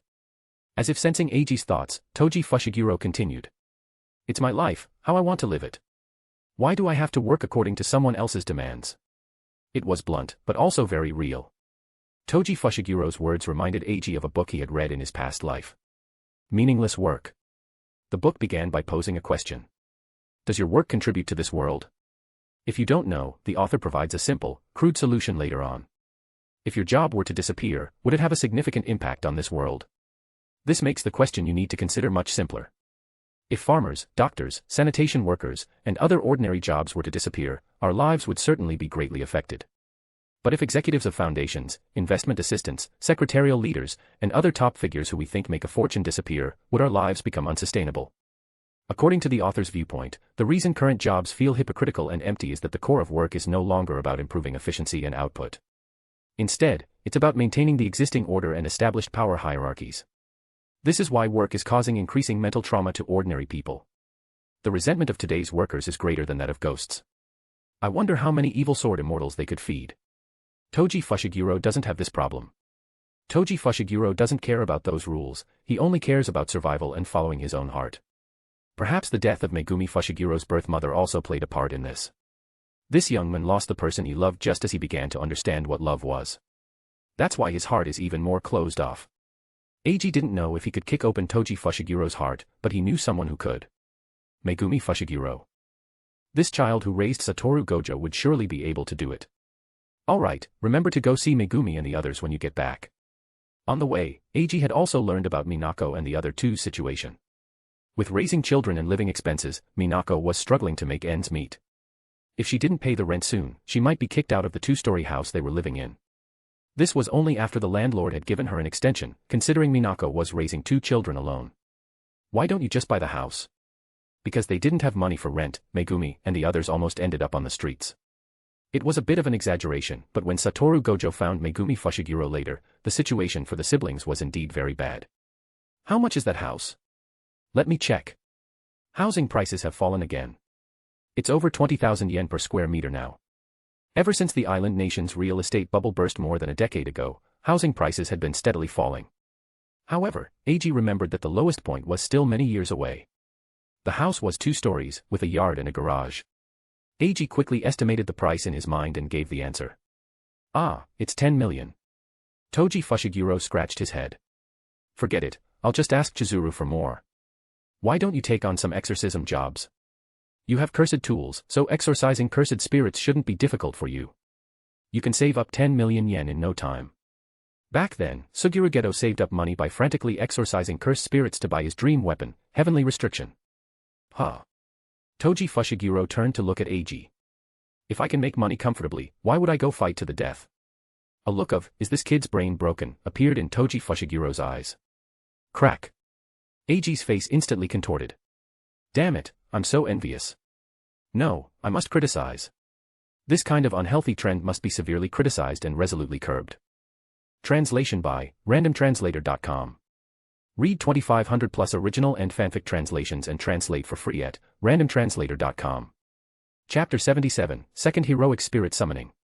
The key turned in the lock, and Eiji stepped into the basement, which hadn't been entered in a long time, feeling a touch of emotion. Eiji was about to begin his second heroic spirit summoning. Standing before the familiar summoning circle, Eiji was filled with anticipation for his new companion. I declare. As cursed energy surged, the command spell on Eiji's hand glowed with a faint red light. A gentle breeze stirred by the cursed energy ruffled Eiji's hair and the hem of his clothes. I place my fate under your command, and my sword shall be yours. Magic churned within the summoning circle, and dazzling lightning flashed incessantly. Appear, O Wheel of Inhibition. Guardian of the Scales. Amidst a brilliant flash of light, a figure completely shrouded in a purple robe appeared within the summoning circle. Are you my master? I am. Eiji held up the command spell on his hand towards Medea. Then, the contract is established. A smile appeared on Medea's face, half hidden by her robe. Wait a moment, there's one more new companion to summon. Okay. Medea nodded and stepped aside. The familiar process began again, and in a dazzling white light, a tall, muscular figure appeared before the two of them. A red and black form-fitting outfit and jacket, a dark complexion, and white eyebrows. The handsome figure was none other than Heroic Spirit Amiya Shiro. Heroic Spirit Amiya, summoned into existence, landed precisely within the summoning circle. He didn't smash through the ceiling or make a mess of the room. Eiji nodded in satisfaction. Heroic spirit Emiya, having been summoned, received the information transmitted by the Holy Grail in his mind. He then looked at Medea standing beside him, finally revealing a somewhat surprised expression. It seems I've encountered another formidable master. Heroic spirit Emiya spread his hands, appearing somewhat troubled. Is something wrong, Archer? No, quite the opposite. I'm full of anticipation for what's to come. Then, the contract is established. Eiji had truly struck gold today. A top-tier magus from the Age of Gods, and an all-around archer with maxed-out cooking and domestic skills, who could also tank and fight. Eiji's life returned to a peaceful routine. The few of them attended classes and went on missions daily. Medea busied herself researching the cursed energy knowledge of this world. Heroic spirit Emiya, the hero of justice, was out exorcising cursed spirits everywhere. Medea, can your noble phantasm sever causal bonds established by Jujutsu? What kind of causal bond are we talking about? Medea, who was studying barrier techniques, turned her gaze to Eiji. Let me start from the beginning. Eiji sat up, beginning to recall the plot he had seen in his previous life. There is a Jujutsu sorcerer in this country with an immortality technique, Tengen. Tengen possesses extremely high attainments in barrier techniques. Many of this country's barriers were created and strengthened by Tengen over 1,000 years. Although Tengen is referred to as an omniscient and omnipotent sorcerer in the Jujutsu world, this is an exaggeration. Firstly, Tengen has admitted that she cannot see into people's hearts. Secondly, Tengen's omniscience is essentially an observation of the country through the barriers she has laid out and strengthened nationwide. This is how she knows so much. However, there are many places Tengen cannot observe. For example, barriers that have undergone special treatment. Such a barrier cannot be observed from the outside unless Master Tengen forcibly intrudes, though normally Tengen wouldn't do that. This is also why Tengen has little information about Kinjaku. Incidentally, there are many barriers within Jujutsu High that even Tengen cannot see, such as the Jujutsu High dormitory area. It's not that Tengen can't see, it's simply a matter of respecting people's privacy. To put it in more modern terms, Tengen has set up a surveillance network across the country with very few blind spots. When Tengen wants to understand something, they can simply pull up the surveillance footage. This is the entirety of Tengen's omniscience. As for omnipotence, that's simply an exaggeration. Thanks to millennia of experience and extremely high mastery of barrier techniques, many things that are considered difficult in the Jujutsu world are trivial to Tengen. Gradually, Tengen came to be seen as omnipotent. But Tengen's curse technique has one problem: while it grants immortality, it doesn't grant agelessness. As time passes, Tengen's physical body gradually decays. When this decay reaches a certain point, Tengen's curse technique attempts to reform the body, which is to say, evolve. But according to Tengen's own words, after evolving, Tengen will no longer possess a will, and in the worst-case scenario, will become an enemy of humanity. For this reason, Tengen assimilates with a star plasma vessel every 500 years to restore their physical body. Master, do you want me to sever the causal bond between Tengen's immortality technique and the star plasma vessel? Medea fell into thought. Actually, I just want to save someone. Eiji's words caught Medea's attention. You want to save that star plasma vessel? That's right. Then, Eiji summarized the events that were supposed to happen next year, focusing on the key points, and explained them to Medea. If that's the case, it shouldn't be difficult. Really. If there is only one star plasma vessel, this causal bond will be very powerful. However, if there is more than one star plasma vessel, the strength of this causal bond will be greatly reduced. A confident smile spread across Medea's face. Moreover, strictly speaking, Master, your goal isn't to break this causal bond. Your goal is simply to free one person from this bond. The difficulty of attacking a fortress is completely different from that of rescuing someone from a fortress, you know. After speaking, Medea's gaze fell upon the table in front of Eiji. There was a sketch Eiji had casually drawn while explaining the information. And even if you wanted to completely break this causal bond, it's not impossible. After all, we still have useful chess pieces, don't we? As she said this, Medea lightly tapped Toji Fushiguro and the star religious cult with her finger. Well then, I'll leave it to you, Medea. Yes, leave it to me, Master. Medea was very satisfied with Eiji as her master. After learning of Medea's reputation as a witch who betrayed others, many people would inevitably become wary of her to some extent. But Eiji did not. Medea, a witch with rich life experience, could naturally discern Eiji's attitude towards her. Complete trust. Eiji had not held back even when Medea asked for information about his cursed technique abilities. Is there anything I need to do? Seeing Medea lost in thought, Eiji asked. Speaking of which, there is indeed one thing I want to confirm. What is it? To research the difference between the cursed energy situation domestically and abroad. Why are you interested in that? Eiji was a little curious. I'm just planning to verify some conjectures. I understand. There will be plenty of time in winter. I'll take you all abroad for a while then. Is that okay? It's okay. Translation by randomtranslator.com. Read 2500 plus original and fanfic translations and translate for free at randomtranslator.com. Chapter 78, Today's Meal at Jujutsu High. What's wrong, are you cold? Heroic Spirit Amiya, standing on the rooftop, looked at the assistant supervisor beside him. A little. Is that so? Use this. With that, Heroic Spirit Amiya projected a blanket. After the assistant supervisor took the blanket and wrapped it around herself, she immediately felt the cold wind on the rooftop was no longer biting. The two stood on the rooftop, waiting quietly. Several more minutes passed. A cursed spirit appeared in Heroic Spirit Amiya's eyes. He drew his bow and knocked an arrow. A black arrow sliced through the air, flying towards the cursed spirit hundreds of meters away. Before the cursed spirit could react, it was pierced through the head by the arrow and died instantly. After the cursed spirit dissipated, the black arrow also turned into cursed energy and vanished. Amazing. The assistant supervisor, wrapped in the blanket and holding binoculars with one hand to observe the situation, couldn't help but exclaim. Soon, Heroic Spirit Amiya drew his bow and knocked another arrow.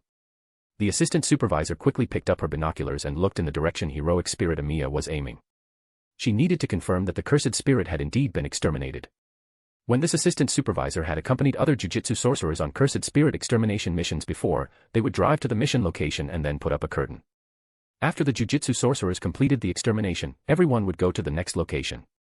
But today, Heroic Spirit Amiya showed her a different approach. Find a vantage point with good visibility. Then, set up a curtain here that was opaque from the outside but allowed observation from the inside. Next, he shot and killed all the cursed spirits with arrows that seemed to have an infinite supply, like an unlimited quiver. Moreover, these arrows could turn into cursed energy and dissipate, leaving no trace at the scene. Soon, under the assistant supervisor's admiring gaze, Heroic Spirit Amiya shot and killed the cursed spirits within a radius of several hundred meters one by one. Mission complete, time to go back. Yes. Heroic Spirit Amiya deactivated his combat gear, revealing his casual clothes.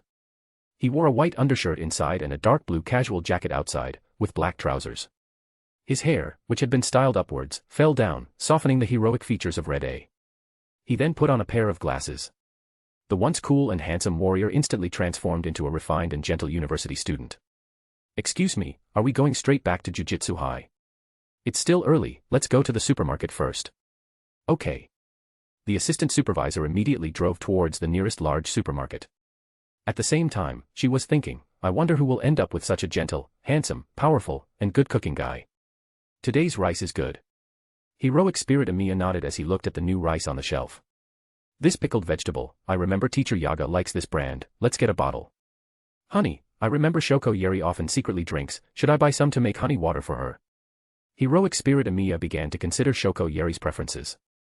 Shoko Yeri doesn't seem to like sweets, let's buy some vegetables and make a vegetable salad for her. Soba noodles, we can buy some of this, Suguru Geto likes it. Let's get this kikufuku for Satoru Gojo as a dessert. For the main course, how about candied sweet potato or candied banana from the Great Eastern Country? It had been some time since he was summoned, and Heroic Spirit Amiya was aware of Satoru Gojo's extreme fondness for sweets due to the mental strain of the 6 eyes. For Eiji and Saber, let's make a stewed meat. They need to ensure both taste and portion size. Welcome, is there anything you need? A staff member smiled and approached them as they reached the seafood section. What do you recommend today? Today, we're featuring salmon. It's fresh, delicious, and very affordable. The server smiled and recommended the salmon in the display case to Heroic Spirit Amiya. Speaking of which, in some myths, salmon are considered fish of wisdom. I'll take 8 slices. Certainly. Soon, 8 slices of cut salmon were presented to Heroic Spirit Amiya. There's still Medea left, let's make her some crepes. Soon, Heroic Spirit Amiya returned to Jujutsu High carrying 2 bags filled with food. Ah, are you cooking tonight, Amiya? Eiji and the others, who were playing cards, saw Heroic Spirit Amiya carrying the shopping bags. Yes, I'm cooking tonight. What's for dinner? Let me see, let me see. Satoru Gojo instantly appeared in front of Heroic Spirit Amiya. Everyone present had tasted Heroic Spirit Amiya's cooking and praised it highly. Here you go. You'll find out the rest at dinner. Taking out the kikufuku he brought for Satoru Gojo from the bag, Heroic Spirit Amiya walked into the kitchen with the shopping bags. Now then. Inside the kitchen, Heroic Spirit Amiya neatly arranged the ingredients and then tied on an apron for cooking. First, I'll chop all the side dish ingredients. potatoes, pork, vegetables. One by one, the ingredients were expertly chopped by heroic spirit Amiya's skilled knife work and then neatly arranged on plates, ready for use. First, the broth for the soba noodles. Seasoning sauce, a little sugar, kelp, and dried bonito flakes. The ingredients were added to the pot in order. The soba broth will be ready after filtering in 30 minutes. Now. Heroic spirit Amiya immediately began preparing the next dish. First, put the pork belly in cold water with ginger, scallions, and cooking wine to remove any gamey smell. Simmer over low heat for 40 minutes. After putting the pork belly on to simmer, heroic spirit Amiya's gaze turned to the salmon. Marinate the salmon with sake and salt for 10 minutes. Pat the fish slices dry with paper towels. Season the salmon with pepper and salt. After preparing the salmon, heroic spirit Amiya took out aluminum foil and spread chopped onions, carrots, and seasonings on the bottom. Place the salmon and mushrooms on top of the onions and carrots, and finally, add a piece of butter. Finally, seal the aluminum foil and steam over low heat for 20 minutes. Next is the dipping sauce for the soba noodles. A generous portion of stewed pork and potatoes, incredibly satisfying to eat, prepared for Eiji and Altoria. A healthy vegetable salad prepared for Shoko Yeri. Soba noodles, which Suguru Geto likes. Heroic spirit Amiya arranged tempura shrimp, chopped scallions, fish balls, and greens on top of the soba noodles, finishing with a little yuzu peel. Specially made super sweet candied sweet potato for Satoru Gojo. Pickled vegetables and rice prepared for Masamichi Yaga. Crispy and fragrant crepes prepared for Midia. Finally, a few seasonal stir-fries and a slice of grilled salmon for each person. And so, a sumptuous dinner was ready. You all, dinner is served. Coming. Everyone rushed to the table instantly. Masamichi Yaga and Midia arrived just in time. Thank you for your hard work, Amiya. Masamichi Yaga said gratefully to heroic spirit Amiya. This table full of delicious food was clearly prepared with great care. You're welcome, it's just a small hobby of mine. Delicious. Satoru Gojo let out a sound of pure bliss. Teacher Yaga, I have a proposal. What is it, Satoru? Masamichi Yaga looked at Satoru Gojo, puzzled. Why don't we just hire Amiya-kun as Jujutsu High's chef? Don't be ridiculous, Satoru. Satoru Gojo was met with a corrective iron fist from Masamichi Yaga. Heroic spirit Amiya, like Altoria, was currently a special grade imaginary heroic spirit. You want a special grade to cook for you every day. Does he look like a special grade chef to you? Translation by randomtranslator.com. Read 2500 plus original and fanfic translations and translate for free at randomtranslator.com. Chapter 79, Don't Come Over Here. Cursed Spirit, where are you? In a sewer illuminated by old, dim yellow lights. Satoru Gojo and Suguru Geto were wandering around in a posture that suggested a herniated disc. Gojo, cursed spirits aren't dogs, they won't come out just because you call them. Then how do we do it? We just look quietly. What if we scare the cursed spirit away by being too loud? Is the cursed spirit here a rat? How lame. Bored, Satoru Gojo straightened up, put his hands behind his head, and crossed them. However, there was one point where Satoru Gojo was surprisingly right. The cursed spirit here was indeed scared by them. The terrifying cursed energy that the two unconsciously released when they first entered the sewer, they were choked by the smell of the sewer. The men with black hair, whose eyes were unclear, summoned countless cursed spirits from the pitch-black space with a casual wave of his hand. Moreover, it could feel a great terror existing in that space. The other one with white hair was also like that, casually conjuring several terrifying blue spheres, saying it was to circulate the air because it was too smelly. At that moment, the cursed spirit had only one thought. Run. Must run. This home can no longer be kept. Most cursed spirits are territorial, and those that leave their birthplace to wander around are few. However, today, Satoru Gojo and Suguru Geto successfully scared a home-loving cursed spirit into wanting to flee its cozy little home. The cursed spirit cautiously poked its head out to observe its surroundings. Just as the cursed spirit poked its head out from the corner, it discovered a white cat head making the same movement as it. Ah, found you. Yeah. The cursed spirit let out an unintelligible shriek, then turned and sprinted away into the distance. Ah, is it a race? Wait, I want to join too. And so, in this sewer that had been deserted for years, a magical scene unfolded. A grade 1 cursed spirit that had given countless people and Jujutsu Sorcerers headaches was desperately fleeing for its life. Behind it followed a white-haired individual who was running just as fast, occasionally teleporting to startle the cursed spirit. Moreover, this white-haired individual kept shaking his hands and upper body while running. As if he were a cheerleader cheering for the team. Behind the one person and one cursed spirit, Suguru Geto sat cross-legged on the manta ray cursed spirit, resting his chin on his right hand, intending to see how long this cursed spirit could last. Just then, Suguru Geto's phone rang. Eiji. Aren't they on a mission too? He wouldn't want Gojo and him to provide backup, would he? Hello, what's up? Suguru Geto propped his head on his right hand and brought the phone to his ear with his left.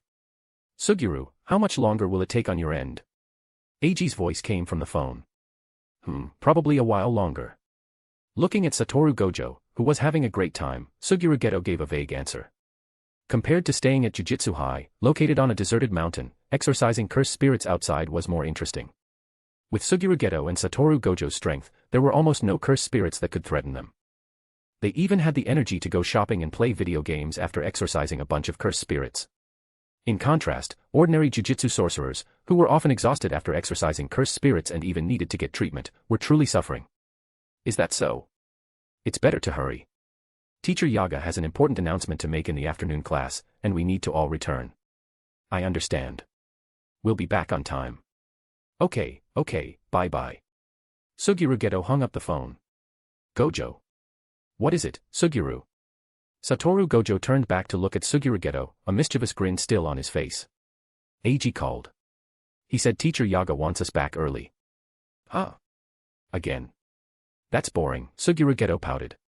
Then, he used Blue's short-range teleportation to appear in front of the cursed spirit. Ha! Satoru Gojo let out a strange cry, then kicked the cursed spirit back. Cursed technique reversal, Blue. While the cursed spirit was still adjusting its body in midair, Satoru Gojo's Blue instantly struck it. The cursed spirit, having lost more than half its body, rolled a few times on the ground. It then stopped at Suguru Geto's feet. Cursed spirit manipulation activated, and the cursed spirit on the ground turned into a cursed spirit jade, which Suguru Geto swallowed. The cursed spirit Suguru Geto used for storage poked its head out of the cursed spirit space and released a bottle of honey tea. The mature Suguru Geto had learned to bring his own honey tea. We're done. Let's go back then. Watching Suguru Geto finish swallowing the cursed spirit jade, Satoru Gojo put his hands in his pockets and left the sewer. That afternoon, 5 first-year students from Jujutsu High sat together in a classroom. Medea had no intention of becoming a student at Jujutsu High. However, she was interested in the extensive collection of books at Jujutsu High, so she applied for a teaching position. Masamichi Yaga strongly supported this. With the support of Masamichi Yaga, who was confirmed to be promoted to principal of Jujutsu High next year, Medea would surely become a teacher at Jujutsu High before long. As for Heroic Spirit Amiya, his situation was a bit complicated. Heroic Spirit Amiya didn't want to go through high school again. Instead, he preferred taking on various missions to exorcise cursed spirits and cooking. Under Satoru Gojo's constant pleading and adorable antics, and with the expectant gazes of Eiji, Altoria, Shoko Yeri, and others, Heroic Spirit Amiya finally relented. Now, unless other matters delayed him, Heroic Spirit Amiya was in charge of dinner. For this reason, Eiji was already urging Satoru Gojo to apply for a special grade chef's badge for Heroic Spirit Amiya. You wouldn't give him a special grade Jujutsu Sorcerer certificate, but you can't be stingy with a special grade chef certificate and badge, right? The management council, looking completely bewildered, we handle that. Suguru, this is for you. Eiji handed Suguru Geto a glass bottle containing a pale red liquid. What is this? Suguru Geto examined the item in his hand, which looked like a red potion from a game. Witch's potion. Huh. Suguru Geto looked surprised. There's such a good thing. Let me see, what does it do? Are there any curses inside? Compared to the surprised Suguru Geto, Satoru Gojo became more interested. Curses? If I had to say, it's sort of like one, but it's a curse that's beneficial to Suguru. Eh? The witch wants to curse Suguru. Could it be? Satoru Gojo's mind quickly conjured up 2 scenarios. One was that Suguru Geto had offended Medea and was being retaliated against. The other was that Medea had taken a liking to Suguru Geto and wanted to use a curse to keep him by her side. Smack. Eiji slapped Satoru Gojo on the head. Then, he casually ruffled Satoru Gojo's white hair. It's quite smooth. What brand of shampoo does he use? It's not greasy at all. The bottle contains a potion that can alter taste. 1 milliliter can alter taste for about 1 minute, with no side effects. Alter taste, so you mean? That's right. Drink some with water before swallowing the cursed spirit jade. Thanks. Suguru Geto felt a warmth spread through his chest. Ah, right. Eiji seemed to remember something and threw an arm around Suguru Geto's shoulders. Then, he whispered into Suguru Geto's ear. Next time Satoru eats kikufuku, secretly add some extra for him. After saying that, Eiji winked at Suguru Geto. Suguru Geto understood, a mischievous grin spreading across his face as well. Translation by randomtranslator.com. Read 2500 plus original and fanfic translations and translate for free at randomtranslator.com. Chapter 80. How could there be such a perfectly happy woman? I've called you all here today for this. Masamichi Yaga quickly wrote a line of text on the blackboard with chalk. Then, Teacher Yaga turned around, clenched his right fist, and slammed his left palm onto the blackboard, declaring with astonishing force. The Kyoto Sister School Exchange event, which you will be participating in next. The air was silent. Just as Teacher Yaga's impassioned expression was about to falter, Suguru Geto finally spoke up to ask a question. Excuse me, Teacher Yaga. Do you have a question, Suguru? These young people have no passion at all. Masamichi Yaga sighed inwardly. What is the Kyoto Sister School Exchange event? As the only Jujutsu sorcerer from a commoner background, Suguru Geto was unfamiliar with these high school traditions. Ah, I know this one. Satoru Gojo, standing nearby, raised his hand to interject. The Kyoto Sister School Exchange event is basically a free-for-all brawl with the students from Kyoto High. Bang. That's completely wrong. Sorry, sensei. I know I was wrong, Teacher Yaga. After retracting his iron fist, Teacher Yaga returned to the lectern. The Kyoto Sister School Exchange event is a 2-day Jujutsu exchange activity where students from Jujutsu High's Tokyo and Kyoto campuses interact according to the exchange methods agreed upon by the principals. During this event, he's completely taken on the role of principal. Eiji thought, watching Teacher Yaga, who was now meticulously explaining the event's procedures and precautions on the podium.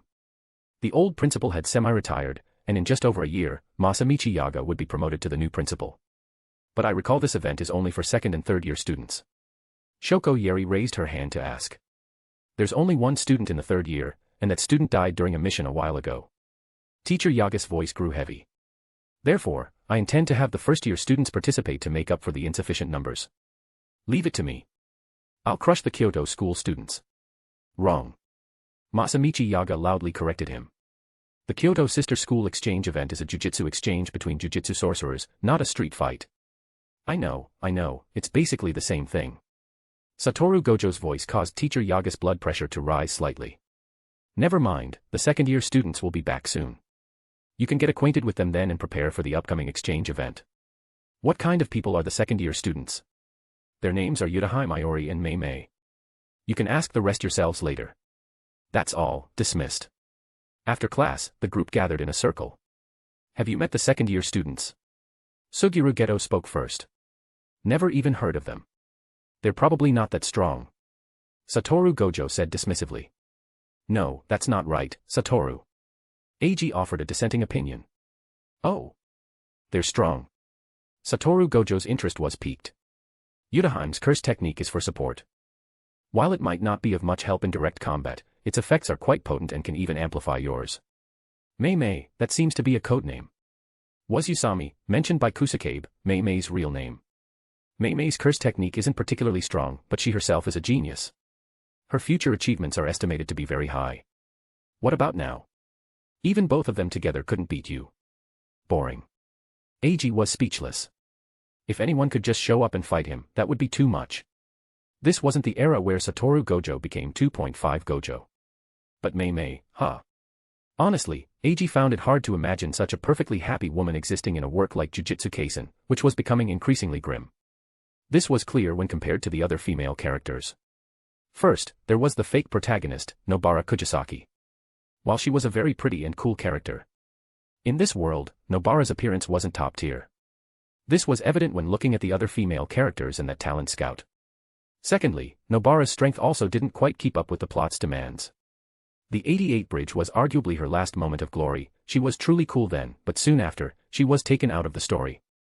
Look at Naruto next door. Sakura could at least participate in the final battle. Even if her role wasn't significant, she was still involved. Hinata's strength is a bit weak. That's fine, even with weak strength, she can be a female lead.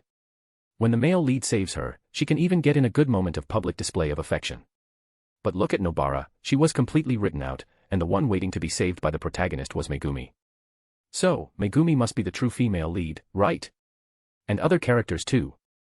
Yutahime has a good personality, is good-looking, and is very reliable. However, she was disfigured. Kasumi Miwa, one of the few normal people in Jujutsu Kaisen. Her strongest attack, unleashed after making a binding vow that almost ended her Jujutsu Sorcerer career for the rest of her life, was caught barehanded by Kenjaku. Mai Zenin. Her childhood was unfortunate, and in the end, she was thrown into a pile of cursed spirits to feed them. Before dying, she sacrificed herself to empower her sister. Maki Zenin. There's no need to even mention the tragic experiences of her childhood. In the end, she was disfigured and her clan was wiped out. Her eyes, once full of vigor, became vacant and indifferent like Toji's. Yuki Tsukumo. She's powerful, and her beauty and figure are undeniable. But Yuki Tsukumo was first screwed over by Master Tengen, then became 49.5 Yuki, and even when she finally self-destructed, she actively suppressed the range because she was afraid of causing too much collateral damage. As a result, Kenjaku said, "If you had been a bit more ruthless, maybe I would have died." It feels a bit like a forced clown moment. The female characters in this world always give off a strange feeling. Either they try too hard, like Maki Zenin, or they give up too easily, like Mai Zenin. But there is one woman who is different, a unique spark in Jujutsu Kaisen. Mei Mei. Mei Mei's curse technique, black bird manipulation, isn't strong. Because of this, for a long time, Mei Mei diligently trained her physical combat skills, eliminating cursed spirits using her physical abilities and cursed tools. This is also why Mei Mei later uses that large axe cursed tool. Honestly, the first time Eiji saw such a captivating older sister figure using such a contrasting weapon, he was completely stunned. The contrast, no words needed, was amazing. Mei Mei's black bird manipulation killing move, Kamikaze, was also developed later.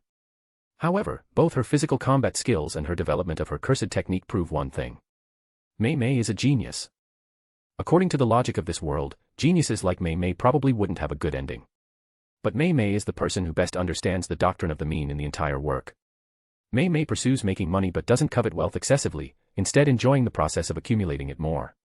She is powerful but still finds ways to improve herself.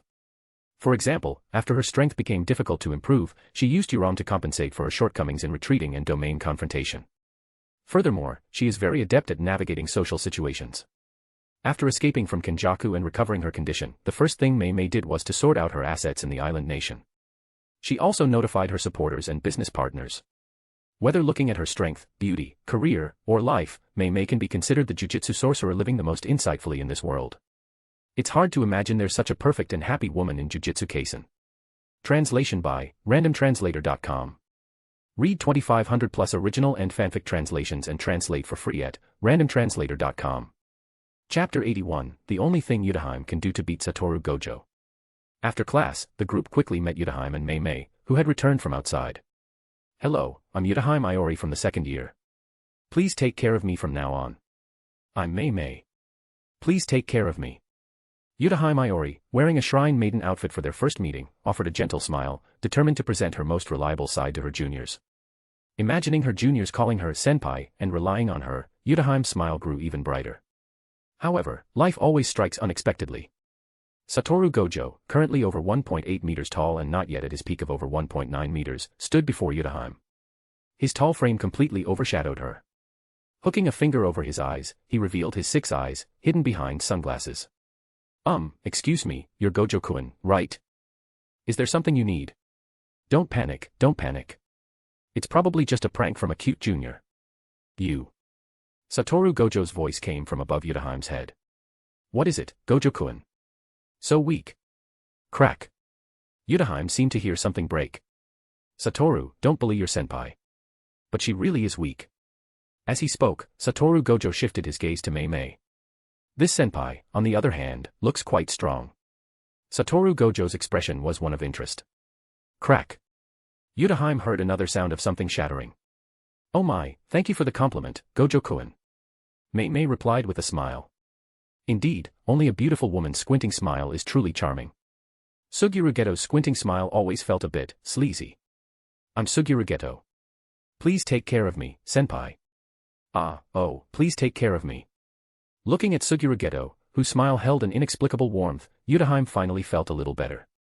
Someone with such a gentle smile wouldn't intentionally, it probably wasn't on purpose, right? However, Yutaheim was still too naive. It wouldn't be long before she witnessed how naturally Suguru Geto could be infuriating. Amidst laughter and cheer, Yutaheim, what about me, they finished their self-introductions. Gulp. Eiji, it's time for dinner. Altoria said, patting her flat stomach. Indeed it is. Eiji glanced at his phone, it was already past 5. What's for dinner tonight? I don't know. Heroic Spirit Amiya is out on a mission, so he's not at Jujutsu High today. Is that so? Then let's go out to eat. What do you guys want? Satoru Gojo made a suggestion. How about hot pot? Let's invite Medea too. Sushi. Sukiyaki. Yakiniku. In the end, they went to a yakiniku restaurant. Sizzle. The sound of a can being opened. Shoko Yeri opened a can of beer. Teacher Yaga will scold you if he finds out. Eiji, who was devouring food with Altoria with elegant movements and terrifying speed, warned her. It's fine, Teacher Yaga will be asleep by the time we get back. Don't let his appearance fool you, he's actually very health conscious. Gulp, gulp. It's good to have the reverse curse technique, you can drink and smoke without any issues. Do you want some too, Yutaheim-senpai? Seeing Yutaheim's surprised expression, Shoko Yeri invited her. Thank you. Yutaheim subconsciously took the bottle. Yutaheim realized that these first-year juniors were all exceptionally skilled. Thinking this, Yutaheim dejectedly raised her glass. The atmosphere quickly heated up. Satoru, that dango is mine. Suguru Geto looked speechless as Satoru Gojo snatched away a dango when he wasn't paying attention. Don't be stingy, I'll give you this vegetable, hey, don't grab from my bowl. The two immediately engaged in a fierce battle using their chopsticks as weapons. Meanwhile, the atmosphere between the two girls next to them was very pleasant. So, Miss Medea will be coming to Jujutsu High as a teacher next year. Mei still had that charming and captivating smile. Surely no one could dislike a woman who smiled like that.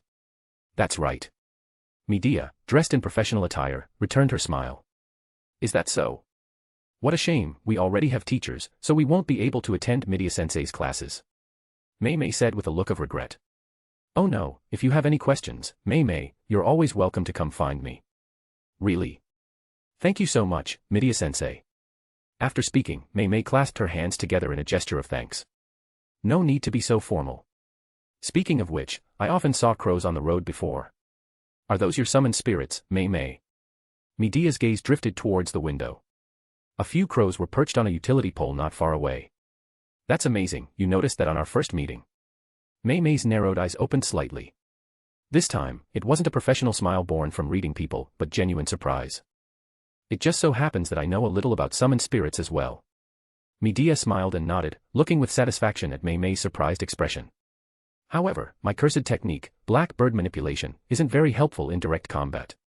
It's more useful for searching and interference. Mei showed a troubled expression. Before she developed kamikaze, a move that exchanged crows for a powerful one-time attack, Mei relied more on hand-to-hand combat and curse tools. The crows primarily served as support and interference. Have you considered cultivating your own summoned spirits? Which type of crow consumes the least cursed energy? Which type of crow can contain the most cursed energy? Medea's words made Mei fall into thought. Mei was a person who pursued progress. If her cursed technique wasn't helpful, she trained her hand-to-hand combat. If hand-to-hand combat became difficult to improve further, she would turn back to developing her cursed technique. When her cursed technique couldn't advance further, she would continue to find other methods, like Yurom. Therefore, from this moment on, Mei began to value Medea, who could help her improve her strength. The two people on the outside had already transformed into the complaint squad. Bang. Seriously, what are they thinking, rushing me to get married already? Yutaheim slammed her glass on the table, her face filled with annoyance. They even said that since my talent is so good, I should hurry and have several children with those talented young masters to inherit their cursed techniques. Why don't those guys do it themselves? I think they want to, but those young masters don't find them appealing. Okay, calm down. Shoko Yeri gently patted Yutaheim's back while taking a tissue to wipe the corner of her mouth. Wah, you're the only one who's nice to me, Shoko. Yutaheim hugged Shoko Yeri emotionally, burying her face in her shoulder. Don't cry. Senior Yutaheim doesn't have a high alcohol tolerance. The seasoned drinker Shoko Yeri commented. Ah, are you drunk already? How pathetic. Shut up, you scumbag Gojo. Is it good? Ignoring the furious Yutaheim, Satoru Gojo's gaze fell on the beer. Want to try some? Shoko Yeri handed him a chilled bottle. Ah, thanks. Clink. Satoru Gojo pulled the tab and, imitating Shoko Yeri, chugged the entire bottle heartily. Hick. After downing the bottle, Satoru Gojo's face began to turn red. Could it be? Eiji suddenly remembered that Satoru Gojo seemed to have a very low alcohol tolerance. As expected, not long after finishing one bottle, Satoru Gojo collapsed into Suguru Geto's arms. Suguru Geto, should I take this opportunity to do something? 100 pranks between best friends flashed through Suguru Geto's mind. Phew, thankfully he just has a low alcohol tolerance and doesn't get violent when drunk. The thing that's a special counter to Satoru Gojo has been found: alcohol. Ha ha ha, scumbag Gojo is so pathetic. I almost forgot, Yutaheim and Nobito Zenin get violent when they're drunk. But looking at Satoru Gojo, who was already lying in Suguru Geto's arms, and then at Yutaheim, who was still saying, serves him right. Eiji felt that in the future, Yutaheim could do this. Every time Satoru Gojo infuriated her to the point of bristling, she could challenge him. As long as Satoru Gojo didn't cheat and refuse, Yutaheim could outdrink him for a lifetime. Translation by randomtranslator.com. Read 2500 plus original and fanfic translations and translate for free at randomtranslator.com. Chapter 82, Yutaheim, am I the only one seriously preparing for the exchange event? This Kyoto Sister School exchange event is truly being held in Kyoto. However, Nobara wasn't planning on having a blast after the exchange event this time. I'm heading out first. Satoru Gojo turned back to say hello before disappearing into the woods. He just rushed out without preparing anything. Is he going to be okay? Yutaheim was the one who spoke, having already recognized Satoru Gojo's scummy nature from Shoko Yeri. She had also conveniently lumped Eiji and Suguru Geto, who could get along so well with Satoru Gojo, into the scummy category. It's fine, Gojo is strong. Instead of worrying about Gojo, you should worry about the students from Kyoto School. The answer everyone gave to Yutaheim's question was surprisingly consistent. I'm going to find some cursed spirits first. As soon as he finished speaking, Suguru Geto also left the group. For this exchange event, the Kyoto School had placed quite a few grade 3 cursed spirits and a few grade 2 cursed spirits in the woods. The final winner would be determined by who exorcised more cursed spirits. Shall we find a place for a picnic? Eiji suggested. Huh? Aren't we going to exorcise cursed spirits? Since Geto and Gojo are already out there probably isn't much left for us. Shoko Yeri indicated that she was non-combat personnel and hadn't come, and Altoria was clearly on Eiji's side. In the end, Yutaheim could only cast a pleading glance at Mei Mei. I'll find a place for our picnic. Mei Mei closed her eyes with a smile. Caw, caw. Blackbird manipulation activated. The surrounding crows flew out in all directions. Mei Mei shared vision with the crows to search for a suitable picnic spot. Even Mei Mei. Yutaheim looked at her classmate, whom she had always thought was very reliable, with disbelief. Could it be that I'm the only one who prepared seriously for the Kyoto Sister School exchange event and was so nervous I couldn't sleep? Yutaheim felt hurt. Pfft. Eiji couldn't help but laugh. Wait, don't laugh. Yutaheim immediately realized she had accidentally spoken her mind. Sorry, I just find Senior Yutaheim so cute. I said it again. Eiji immediately covered his mouth with a laugh. Show some respect to your senior. Yutaheim's fair face turned as red as a tomato, whether from anger or embarrassment. As expected, anyone who can hang out with Satoru Gojo isn't a good person. Yutaheim's conviction in this thought deepened. A sky blue picnic blanket, a picnic basket full of vegetable and ham sandwiches, several bags of fruit, and various juices and teas. That's quite a convenient ability. Mei Mei couldn't help but exclaim. Although her eyes were closed due to blackbird manipulation, the vision shared by the crows had seen Eiji constantly pulling things out of his shadow. MHM. Yutaheim, sitting beside him, nodded vigorously. If only my shadow could do that too. Then I could always find a restroom to change if my clothes got dirty, I wouldn't have to worry about carrying too much when shopping, I wouldn't have to carry a bag full of makeup, and I could also. The more Yutaheim thought about it, the more envious she became. I found some people from Kyoto School. Mei Mei's words interrupted Yutaheim's fantasy. How many of them? And where?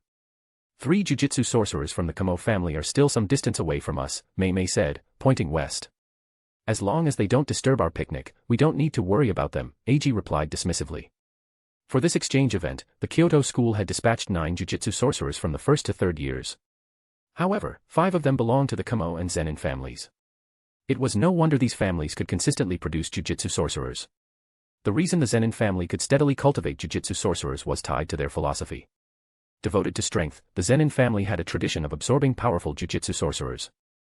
Because capable sorcerers received high status and excellent treatment within the family, external sorcerers were quite willing to join the Zenin family and leave their bloodline there. These individuals would eventually adopt the Zenin surname. This was also why the Zenin family possessed the most cursed techniques. Projection sorcery. Heavenly restriction. 10 Shadows technique, and various other jujutsu techniques. These were all legacies left behind as the Zenin family continuously absorbed sorcerers from outside. The Kamo family, however, was different. Due to their ancestors' past glory and honor, the Kamo family considered themselves the orthodox lineage of jujutsu. Therefore, they did not absorb outside power for extended periods like the Zenin family. Instead, they developed a complete system for training their own family's jujutsu sorcerers. This system had consistently produced jujutsu sorcerers for the Kamo family. However, after Eiji truly looked into the Kamo family, he felt that the reason they had maintained their brilliance for so long and remained somewhat exclusive to the outside world was all due to one person, Kenjaku. The Kamo family had made many research achievements throughout the history of the jujutsu world, and they also possessed many trump cards like cursed objects and cursed tools. Yet, knowing the plot, Eiji observed the Kamo family from an omniscient perspective and realized that most of these achievements were likely related to Kenjaku. Consider what Kenjaku had done in the story. 2 events alone could connect all of this. 1. Kenjaku once possessed Kamo Noritoshi's body and cruelly created the cursed wound death paintings. 2. Kenjaku, possessing Suguru Geto's body, easily became the head of the Kamo family. The first point shows Kenjaku's skill in research. The second point can be viewed from a different angle. It's not that the Kamo family immediately bowed to any strong individual, otherwise, why didn't they bow when Satoru Gojo showed up? In reality, some influential members of the Kamo family had always known that a mysterious ancestor or similar figure was protecting the Kamo family. Kenjaku, it was just convenient to use. The characteristic of the senior was the stitched line on his head, left by a binding vow. This is why they immediately bowed upon seeing Kenjaku possessing Suguru Geto's body later on. This explanation makes the Kamo family's foundation understandable. In the culling game, Kenjaku created and released 1,000 fencers, and later, an absurd 10 million cursed spirits. These 10 million cursed spirits could not possibly have been gathered in the 1 year since Kenjaku possessed Suguru Geto's body. It must have been Kenjaku's accumulated wealth over the past 1,000 years. It would be reasonable for some of this accumulated wealth to be stored within the Kamo family. Finally, there is the Gojo family, the most high-profile yet also the most low-profile of the 3 great families. Like the Kamo family, the Gojo family was unconcerned with absorbing outside power. The situation of the Gojo family could be summarized in one sentence: those who are favored are always fearless. The 6 eyes are the secret to the Gojo family's enduring prosperity. The 6 eyes were born when Master Tengen assimilated the star plasma vessel 500 years ago. The 6 eyes were also born 400 years ago and ultimately resulted in a fierce battle during a martial arts tournament, leading to a mutual destruction with the head of the Zenin family. Therefore, the interval between the births of the 6 eyes is not very long. Consequently, the Gojo family's activities in the jujutsu world are quite regular. When the 6 eyes are born, the Gojo family reigns supreme in the jujutsu world. When the 6 eyes are not born, it's perfectly fine to just sip tea and relax, watching the world go by with a sense of detached calm. Translation by randomtranslator.com. Read 2,500 plus original and fanfic translations and translate for free at randomtranslator.com.